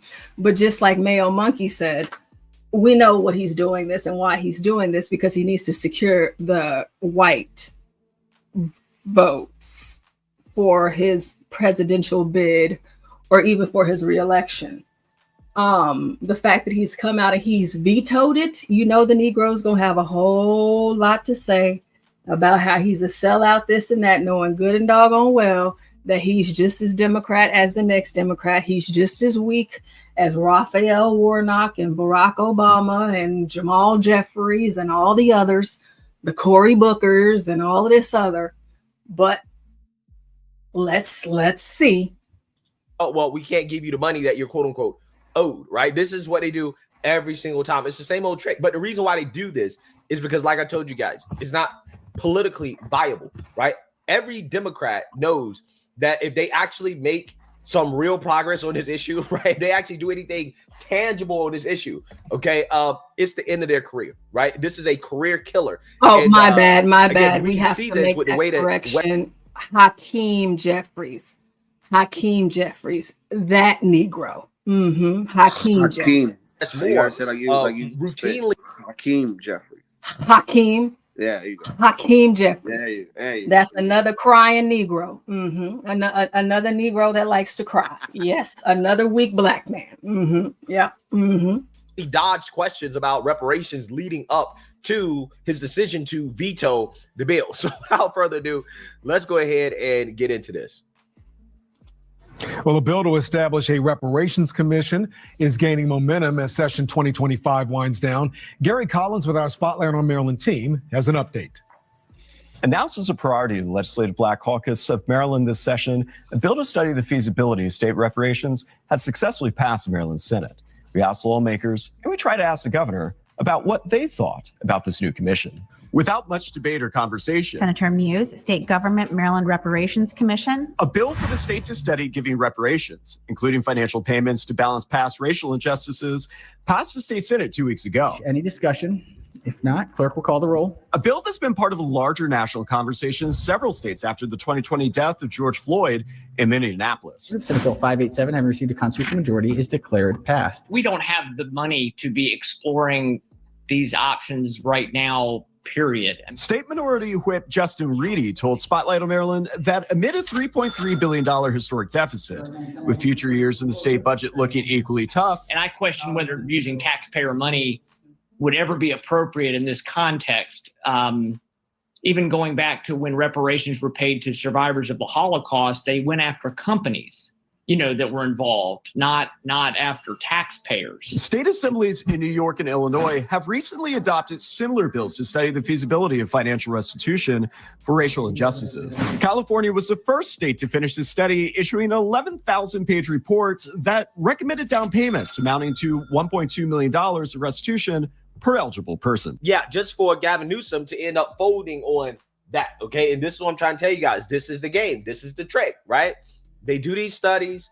They want to get people's hopes up. Oh, we're going to do all of this, okay? And we're going to give you all this money. We're going to do this. We're going to do that. They never do it, right? They never do it, okay? And they're not going to do it. Not at the state level and definitely not at the federal level. The best hope that a lot of these activists have is that some woke town, okay, full of progressives, decide to do something, right? That's the best hope that they have. But it's not happening at the state level, and it's definitely not happening at the federal level. General Assembly. We previously asked Governor Wes Moore in mid-January if he would support state lawmakers' push for reparations. Reparations. Is that something that your administration would support? No, I mean, we're going to work with the General Assembly on a whole collection of different issues, and our focus is economic advancement. Without receiving a direct answer,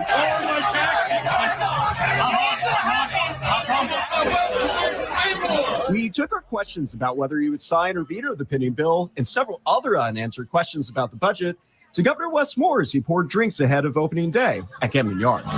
Governor!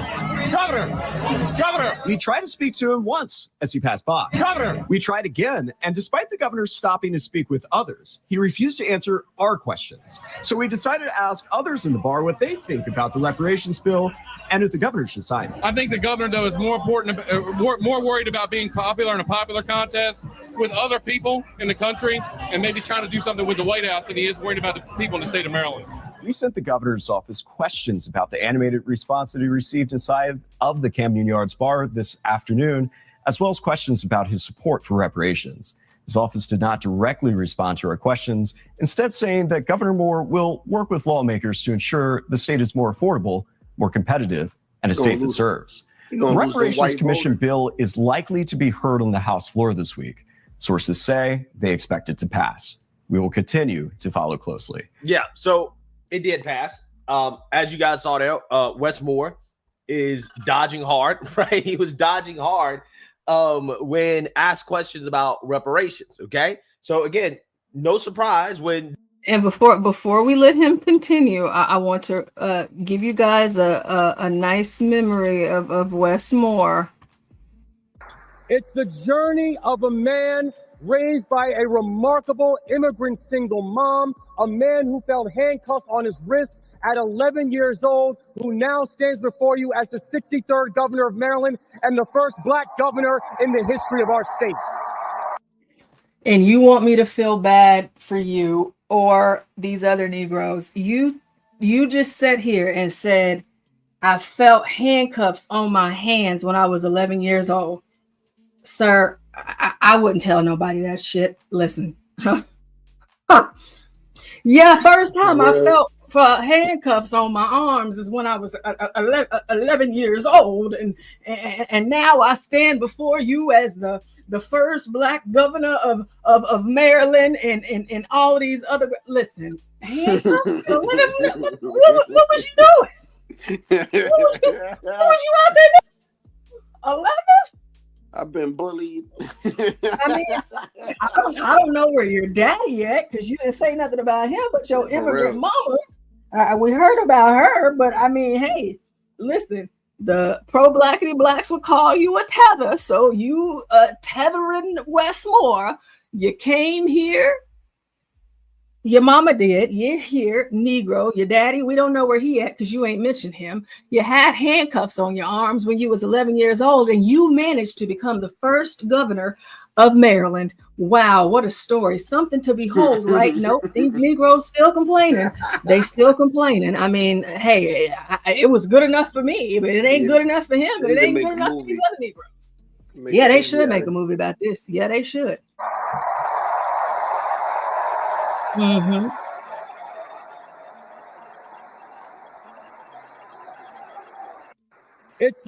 I'm telling you, they be so proud of the wrong thing. Just, hey, you the governor. That's good enough. All right. Mm-hmm. I told you guys, very educated man, went to HBCU. He's a part of a Black Greek letter organization, a fraternity. You know, let's talk about that. Handcuffs when you was 11. So now you letting me know that if Tamir Rice didn't have that toy gun in the park that one day and he didn't get killed by the cops, he could have been you.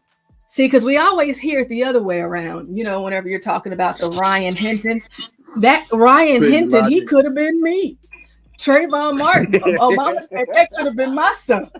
Could have been me. Nope. Well, hey, let's flip it. Let's flip it. If Tamir Rice wasn't out because his parents made him think that he wasn't Black, you know, you got out, you're outside, it's white folks around, you got a toy gun, and because your cousins Pookie and Ray Ray, this is what they like to do. They do a lot of it. The cops pull up and they shoot your ass. Now, if your parents did let you know that you were Black and they told you what my parents tell me, still tell me and my siblings all the time, don't forget who you are, and whose you are. Don't forget. You know, you're Black, you know, just if you want to live, don't forget those three things. So if Tamir Rice didn't do that and all of that, he could have been a Wes Moore. Damn. Rest in peace, Tamir, I guess. The bill actually got to his desk. He decided to veto it. That's right. And that veto was one of 23 the governor announced late this afternoon. In a letter to the Senate president about his decision, Governor Moore said instead of a study, he wants to see immediate action to address racial disparities. He said, given the extensive research already conducted over the past 25 years, Governor Moore believes another study is unnecessary. Instead, he emphasized the need to narrow the racial wealth gap, expand home ownership, and uplift entrepreneurs of color. Moore said he plans to introduce a package of policies in the next legislative session to further those goals. The bill, which proposed creating the Maryland Reparations Commission, proposed various forms of reparations, including financial compensation and tuition waivers. It was supported by the Maryland Black Caucus. I got to pause again because I knew it was coming. Y'all knew it was coming. Tariq Nasheed 11 hours ago says that Jamaican tether Governor Wes Moore pulled the plug on reparations for the state of Maryland. That is a non-FBA nonsense. I know y'all knew it was coming. This tether, he don't know nothing. Tether. Oh, wait. You don't know about 1619? Right. You don't. Yep, right. Exactly. In his letter about the veto, Governor Moore said, quote, "While I appreciate the work that went into this legislation, I strongly believe now is not the time for another study. Now is the time for continued action that delivers results for the people we serve."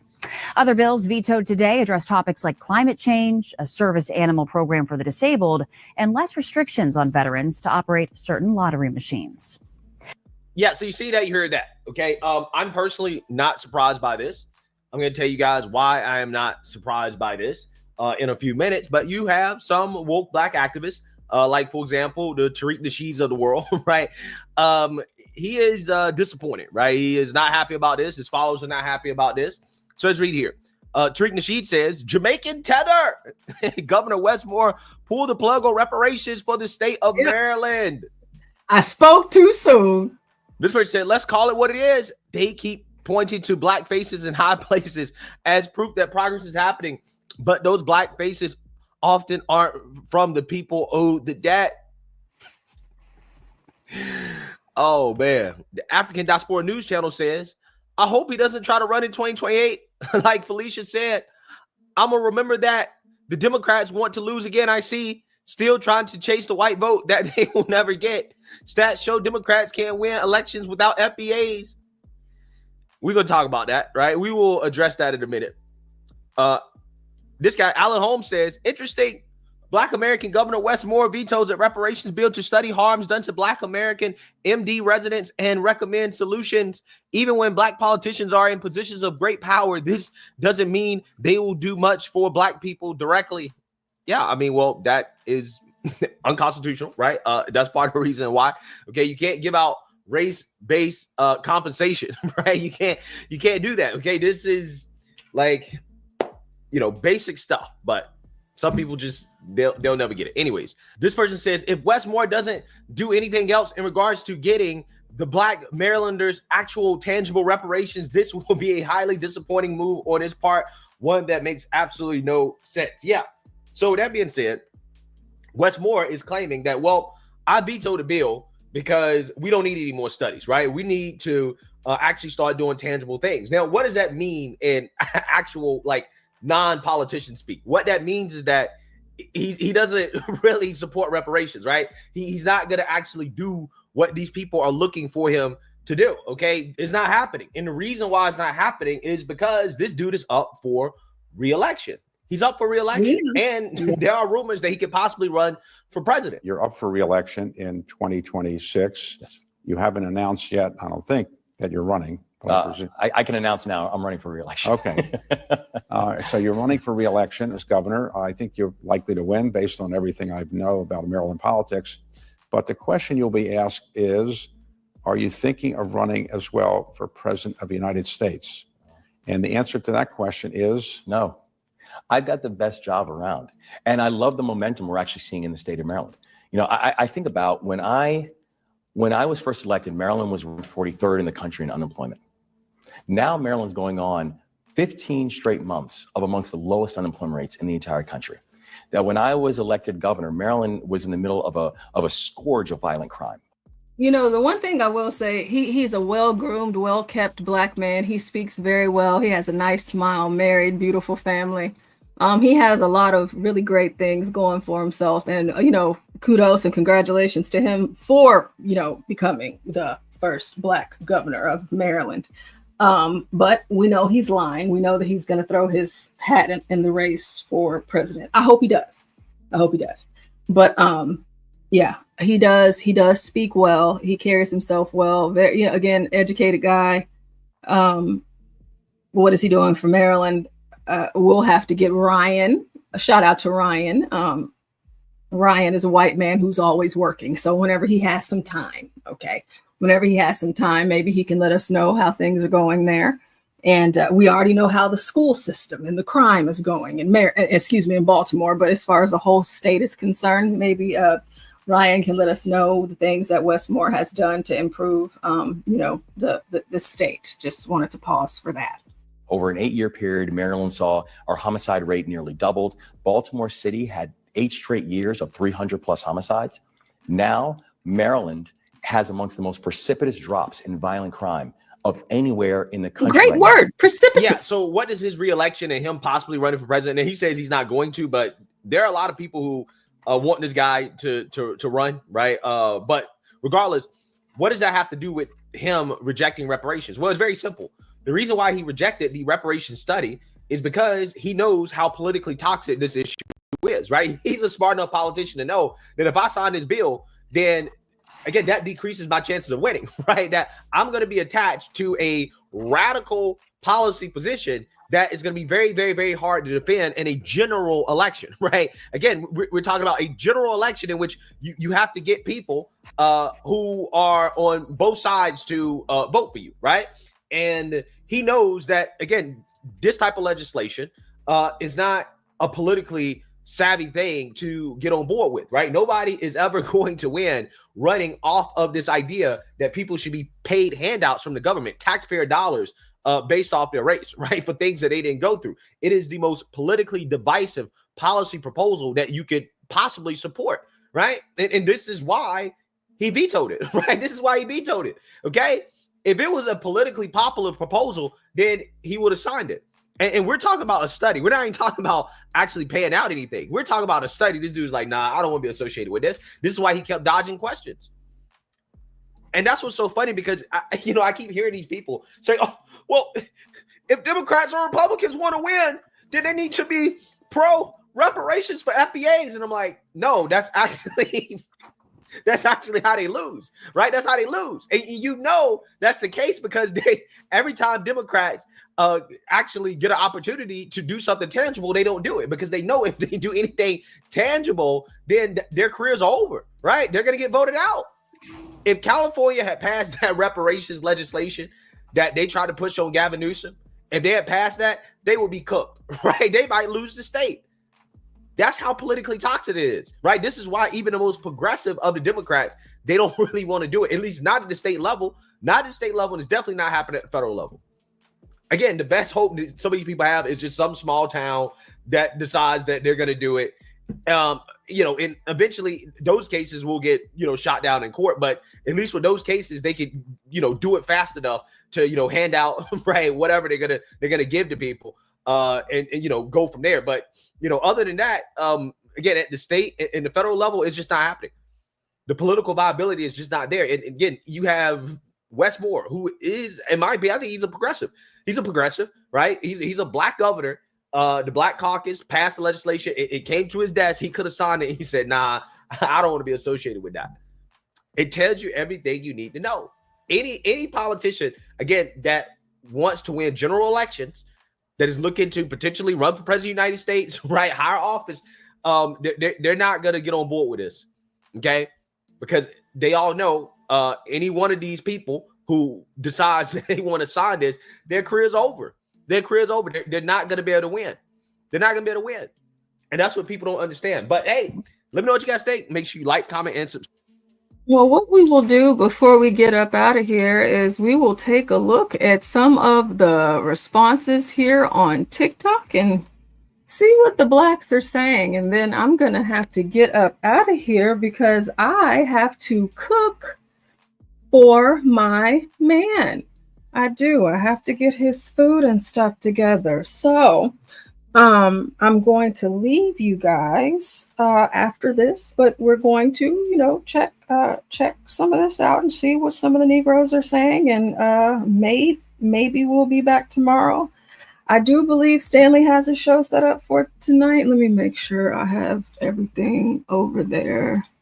I thought that I did it earlier. Maybe I didn't. Sometimes I don't know. I'll be doing so many different things. Let's see really quick before we do that Stanley show. Did I put it up there? Yep, I did.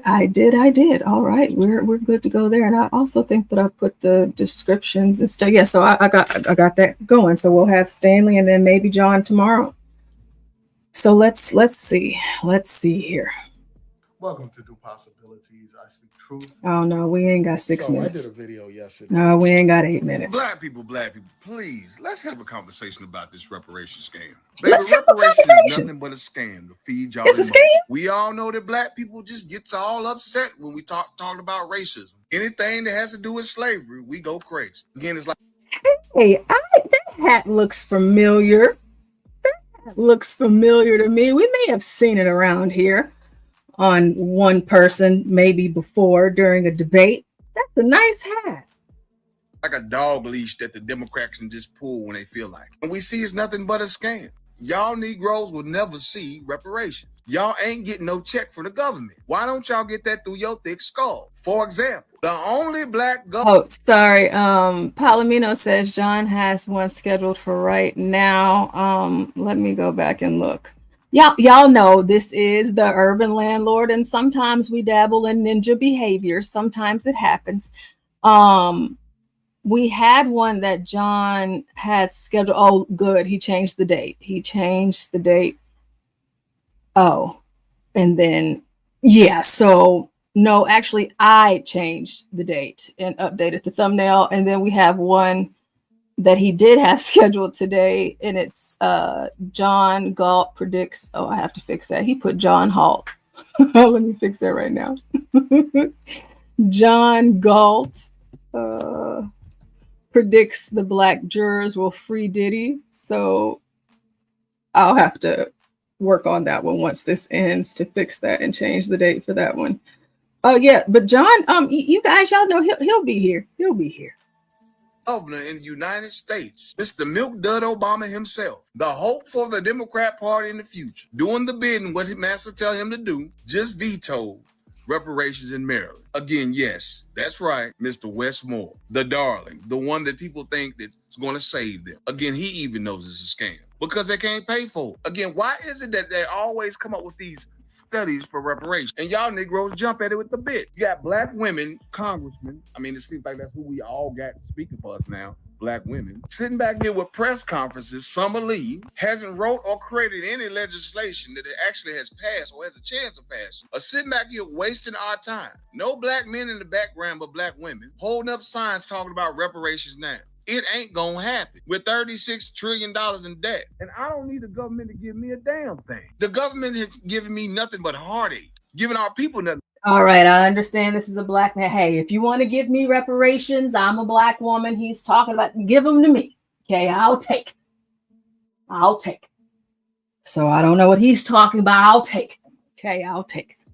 But a heartache has set our people back. Sad that a lot of people in the black community feel like they've made it when they got on Section 8 or Medicaid or disability. It's a flex. And now you're sitting back here waiting for the reparations, using this for a vote, using this to get people's emotions all round up. Again, we got to move past that. That's the victim mentality. And it's nothing but a scam. And they know that. They have no plan, no vision. They don't know what the hell they're going to do for America, but yet they want us to vote for them in 2026. These whack-ass protests trying to storm ICE facilities. Again, they're nothing but publicity stunts. See, it's not about what they say, because they always saying some shit. It's all about what they do. And Wes Moore's already shown. He's going to fall in line like all the rest of the Democrats. For me, I don't care about it. They don't have no plan. How are you going to redistribute this money? Who's going to get reparations? Will biracial people get Well, biracials, yes, that's true. Let's see if we got some So y'all gonna pushback. get enough of voting for these Democrats because they Democrats, or voting for them because they got a brown skin tone. Maryland. You know, I have to say, it's just something, it's just, I mean, we can talk, you know, and I can say what I have to say about these black men that vote Democrat and stuff and how much of a turnoff it is. And it's just like feminine stuff like that. Very sassy, yes, very zesty. But whenever it's a black man and he is just like, listen, no, I'm telling you, hey, listen. The ladies love that. Do you understand? They love that. Now, me, I am a very diehard conservative who votes Republican, and I've never voted Democrat before in my life. For those of you that do not know that, I did at once. I'm ashamed. You should be. I would never date a man that voted for the other side, especially with the way that they conduct themselves. And I'm so glad that I am not with a man that displays any of that. I will say, it's just something about it. It's just like, ooh, keep talking. We listening. What you say? We listening. What you talking about? Okay, you know, they're not crying. They're not crying like the dude was with Raphael Warnock. They're not crying. We don't want to see y'all cry. Okay, I understand men have emotions and stuff like that. It's a hard world. It's a man's world, James Brown. We get it. I understand. But it's just like, man, like, talk about it. Just talk about it. Women like that. Women like that. You know, even these crazy lefty liberal ladies, they like it too. We like a man's masculinity. We like that. You know, Cassie, her husband, he's a little different, okay? But we like a man's man, and she's different. I don't. You know, if I'm Cassie, I don't even want my husband in here. Matter of fact, I'm not even finna be in here because I can't talk like this in front of my husband and expect him to want to stay with me. Listen, I'm just going to be single. If I was Cassie, I mean, they say, I guess everybody deserves love, but Cassie, she is a dirty girl. I'm just saying, it's just something about it. It's a good thing. It's a good thing. Governor Wes Moore vetoes slavery reparations study, citing need for the work itself. Like the work ain't already been motherfucking done, G.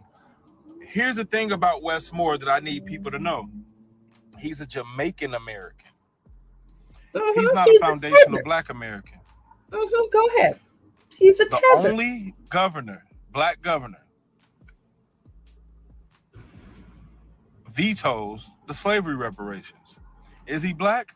Yeah, he looked like it. Is he a Jamaican American? Yes, he is. Will he benefit anywhere from reparations? No, he won't. He might. He's American. Y'all see this shit, man. I believe in reparations because a grievance, it has to be redressed. You get what I'm saying? Like, something has to be done about it. We got it. We know the history. We know we got all the research. We got all the numbers. We got all the data. We got everything. It's just that only certain people will be allowed it. And no matter the skin color, certain white people are not against reparations, and some Black people are. We gotta really look into people's backgrounds before we start putting them in positions of power, and it ain't got nothing to do about their skin color. You know, judge them off the content of they fucking policies. You feel me? Bullshit. He said policies. The content of your policy, not your character. I like that. I like that. But you see, like I said, I've always been against reparations, but everything changed for me, like with this whole Ukraine stuff and like all of these other listen, give me my money. Give me my money. I will take my Negro money for something that I never experienced or went through. And I might be a part of a family that owns slaves. Yeah, I might. And okay, and give me my money. Give me my money. Well, here we are, Merlin. Governor receives bill to establish commission exploring possible slavery reparations. There we have it. It's literally on the way to his desk right now, if not already on the governor's desk. Now, this is what I'm going to say. Governor Westmore. Uh-oh. I don't think he knows what happened. Uh-oh. You have a duty today, sir, and that is justice for your people. Oops. And all good people, for that matter. But when you look at that document, oops, make sure you look at your skin too. Oops. No, you won't. You won't be back. Because what happened? He vetoed that shit. It is done. It is dead. It's so dead. It's George Floyd dead. Okay? It's done. Okay? Listen. It's done. He looked at his black skin. His bomba clock, all of it. He did. He looked at everything. and he killed it.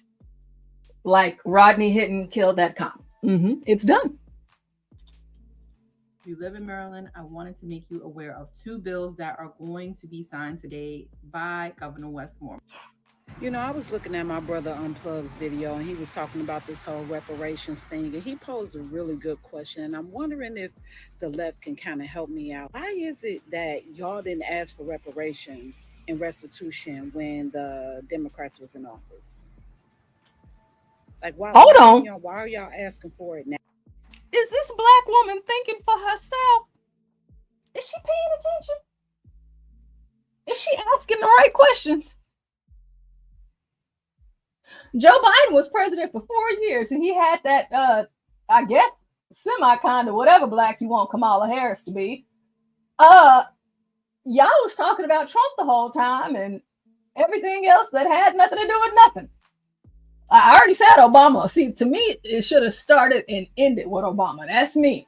Oh, Biden, he's a white guy, so I can understand that. But are you paying attention, lady? Are you finally starting to get it? Now, we just trying to get back from the mess that y'all created when it comes to the border, when it comes to all the frivolous spending that y'all was doing with sending money overseas. Why are y'all asking for it right now? Why is it such a big deal to you guys right now? You know what's going to happen.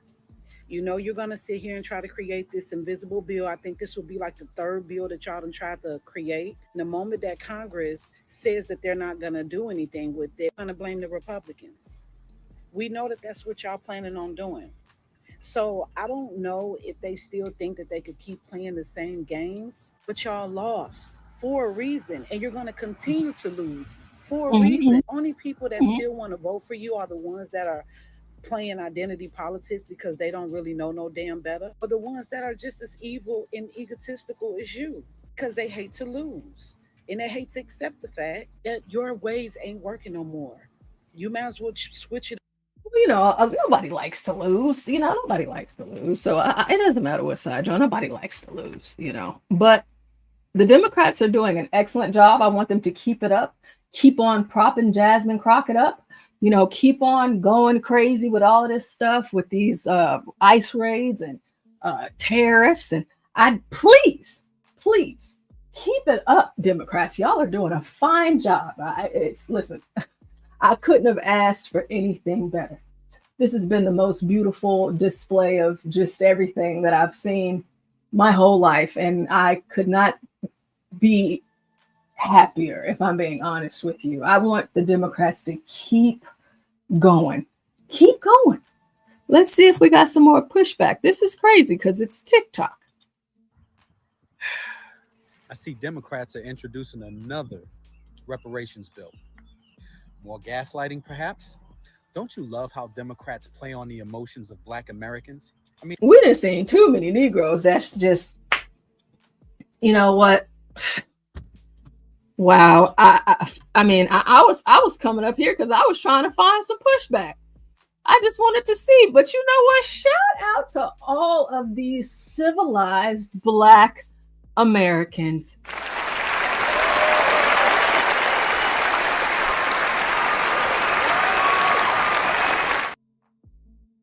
Wow.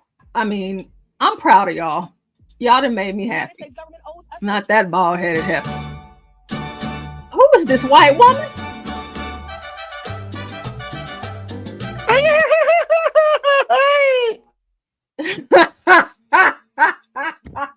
Yo, Portia, I gotta get up out of here. Thanks for having me. Have a good night, Latina. Good night. I paused it at the wrong time. Was not expecting that. You know, anytime you have Latino on the panel, you have to try to be ready or not, because this man he does the best impersonations of everything and everybody, and he always comes in at the right time with something crazy. This white, maybe she's not white, maybe she a Latino or something. That's probably why she was playing that music. But she says, I don't want to pay for something I wasn't ever a part of. It isn't my debt. It isn't my children's debt. So it seems like she's not with it. Hey, Democrats, let me help you guys out, okay? Because I really want you to graduate. Because I really love you guys, okay? You guys are like my second cousins, right? It's like Second cousins, what is this Hispanic talking about? Like, I love you, but you're so stupid, I kind of got to weigh the options, okay? So listen, this is the way it goes, guys. That reparations bill is never going to pass, right? And then the Democrats are going to blame that to the Republicans, right? Because they're setting you up. Because if they really wanted to try to help for that reparations bill, they should have done it when Biden was in office, when they had the office, when they had the Senate, when they had the White House, they had the president. They could have presented that case then, but they didn't because they don't care. They don't give a fuck. I mean, come on. If we're $1 trillion in debt, so why would they give out $1 trillion? Like, it doesn't make sense, right? See, the Democratic Party are playing with your emotions, and I think that's cruel. I think that's fucked up. I think that you guys need fairness. I think you guys need to graduate. You need to come to this side, the fairness way.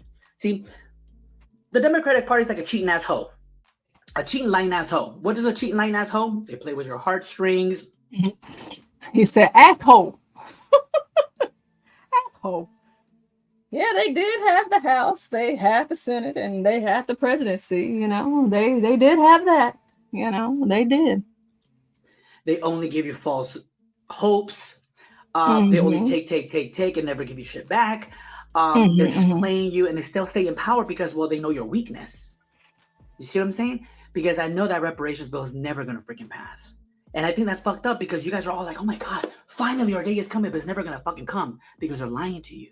You see what I'm saying? Like, I'm not even trying to be cruel. I'm trying to help y'all here. I need you guys to look out for fake shit like this so they can see. They're going to tell you like, oh, next year, we're going to need your vote. So I hope you vote for us because we've been trying for you, even though they haven't been trying. That was a whole lie right there. And I think that's cruel. I need you guys to graduate. Come to the Republican side. I'm serious. Oh, well. Oh, looks like Roberto has spoken. Graduate, come to the other side. When I ran for governor, Let's see. Let's try one more. Maryland is going to be in a. On the show today, we were talking about Governor Wes Moore. Oh, Prioritize. Clem Klasick. Look at her. She's out there in Maryland. But she, I don't really have anything good to say about her. So, Kim Klasick. I don't even want to listen to her. I want to be very. Let's see if we get one more. Who?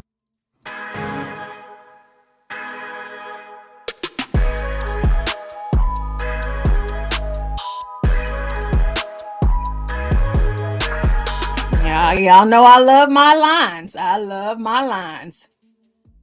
We was at the wedding last night, and I was just aligning. Yeah, here we go. Here we go. That's me. I love my lines. Well, y'all, that looks like that's all I got for you guys today. I think Stanley said he'll be back on Monday. I'll be back. I don't know when. John will be back. I don't know when. But, somebody will be back at some point. Don't you guys worry. I want to thank all of you guys for being here today, hanging out, and all of that good stuff. I haven't been doing anything today, so here we are. I was like, hey, I'm not doing nothing. So let me come and hang out with you guys. So thank you guys for being here. If you haven't hit the like button, please make sure you do. If you hadn't subscribed to the channel already, please do that. Subscribe to my channel too.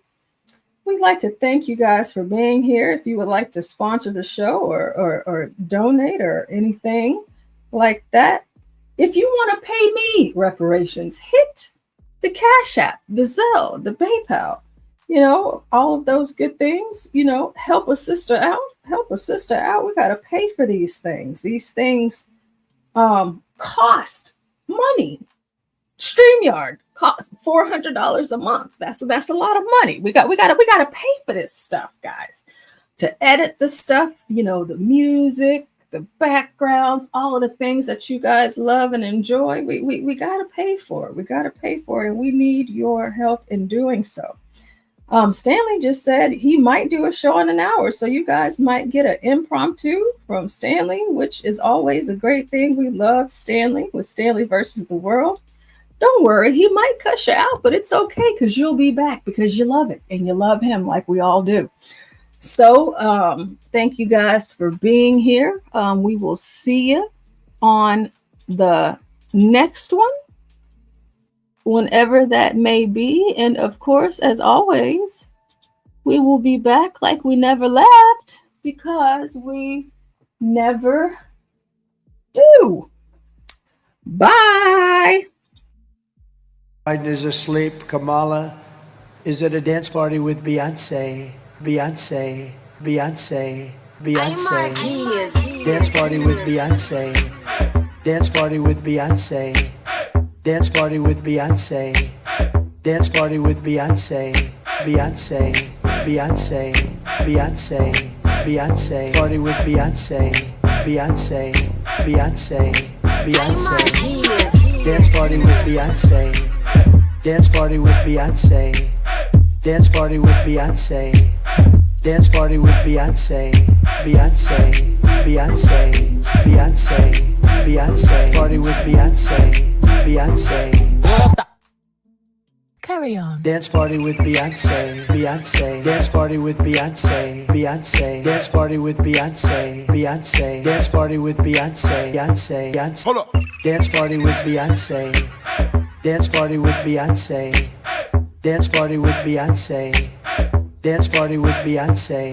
Beyonce. Beyonce. Beyonce. Beyonce. Party with Beyonce. Beyonce. Beyonce. Beyonce.